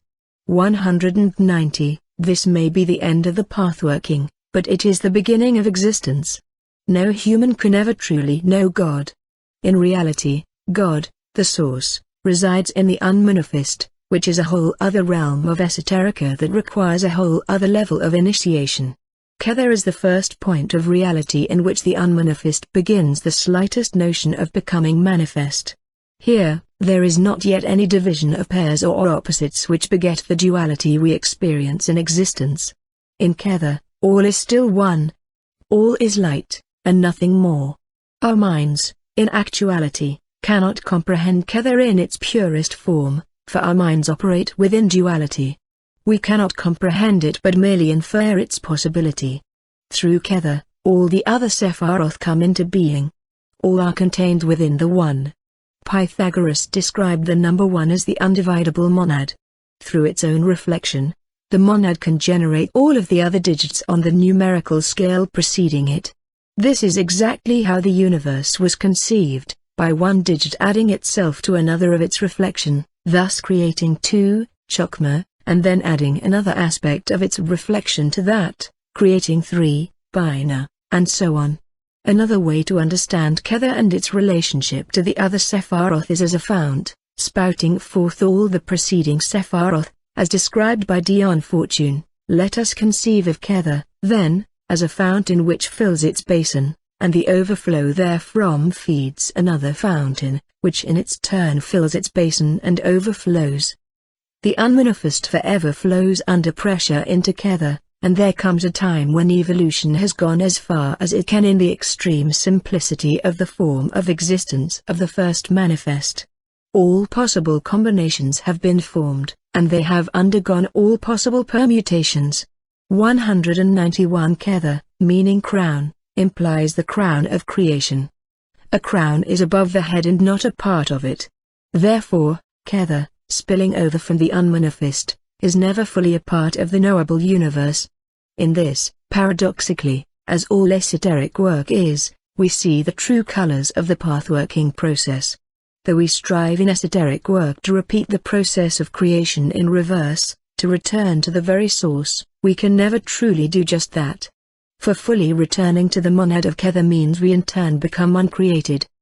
The attainment is there, virtue of Kether, we see then that true attainment, the completion of the great work itself, is about returning to life and living within it. This has been the ambition of this book all along, using shamanic practices, along with the holy Qabalah of the Western mystery tradition, to achieve a state of connection with God. Pure and simple. There is no other motive. One should not be trying to get anything out of this, no money, no abundance, no happiness. One's sole desire, from the very beginning, should be a relationship with the divine. In other words, attainment. If there were one thing to take with you in the entire adventure in pathworking with the Tree of Life has to offer, it is one statement offered by Dion Fortune as the definitive mantra to understanding Kether, but also the entire makeup of the great work itself. It is the one statement.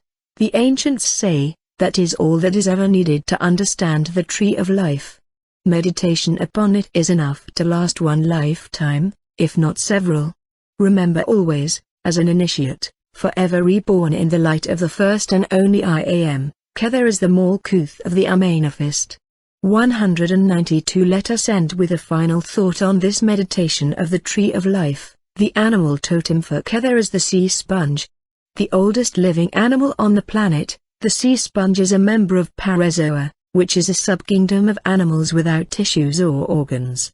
This makes the sponge vastly different from us in our current image, which is emblematic of Kether. We can scarcely imagine its countenance. So, what makes the sea sponge so special? Why does it represent the highest sphere of creation, the crown? The framework of the sea sponge's body is made up entirely of channels and pores. Its sole function is to allow water to flow through them. There is no nervous system or circulatory system. Its purpose is to flow, to permit the passage of water.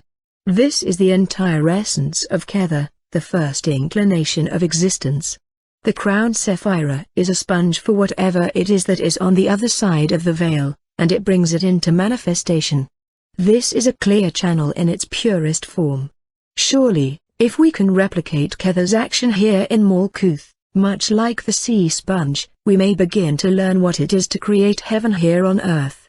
Contents: 169. Aleister Crowley, The Confessions of Aleister Crowley, New York, Penguin, 1989, 620-21. 170. Glass Coffin and Miroquizada, Lessons in Courage, 73. 171. Holger Kalwiet, Dreamtime and Inner Space, The World of the Shaman, Boston, Shambhala, 1988, 95. 172. Alan Moore, J.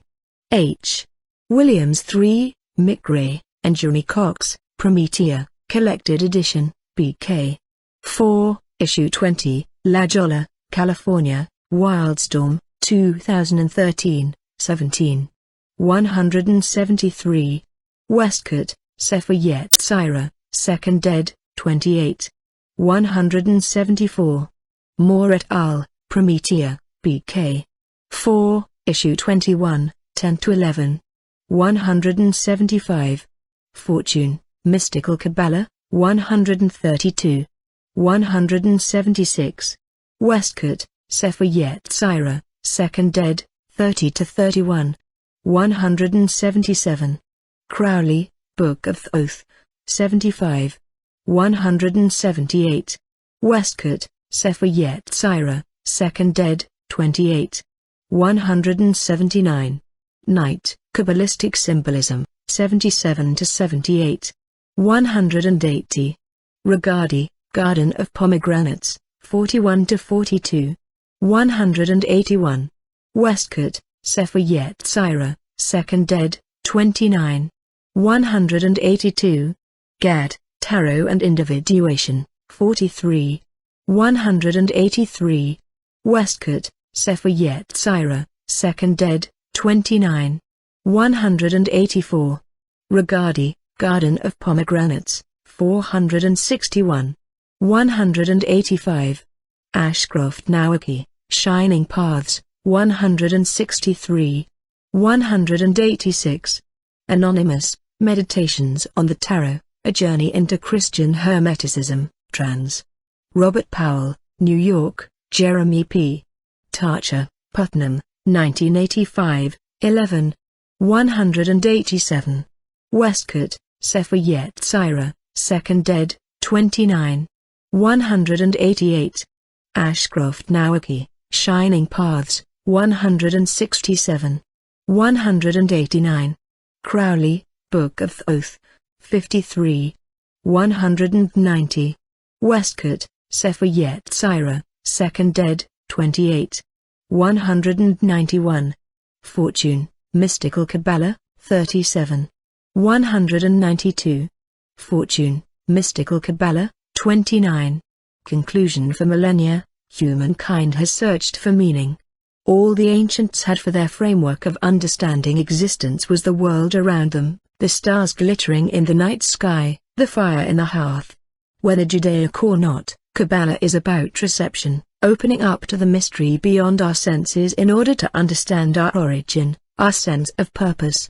The archaic models of the shamanic paradigm are pure not just because they were the first expressions of religious experience, but because at their root they remain undistorted by centuries of dogma, reinterpretations, and misrepresentations.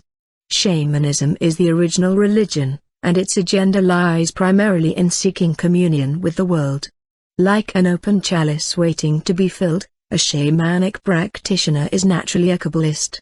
There are those who dabble in ideas, but then there are those who are willing to roll up their sleeves and get dirty, physicists and explorers of the imagination. Being a psychonaut requires work, perseverance, dedication, and devotion. It begs a natural balancing of the polarity inherent in every human. It is a call to service, for if the great work does not encourage the beneficial evolution of humanity, then it is no longer great. Our job is to carry on the work of our ancestors, nurture the sacred knowledge, adapt to our understanding, and then sow the seeds for the next 7 generations.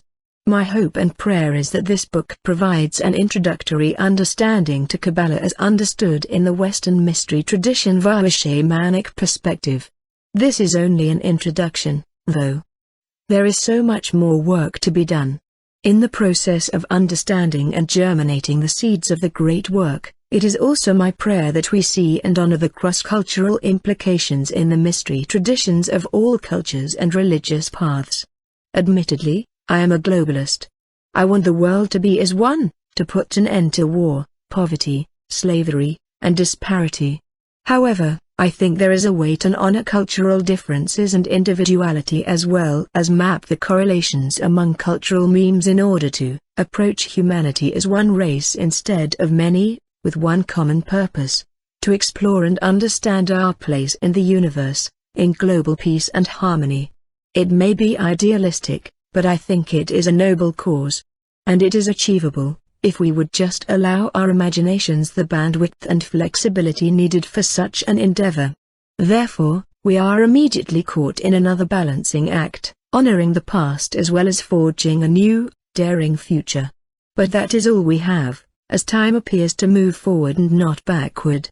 Maybe if we can loosen the restrictions of fundamentalism, we will see a new fabric of connection threading its way through all ideologies that will unite rather than divide us. Shamanic Qabalah is my contribution to this prayer. It is an unfinished work, as it is designed to be built upon, redesigned, and regrown into new gardens to feed children, grandchildren, and great-grandchildren. The great altar, Mesa, of Soul is waiting for us all to come and partake. Contents: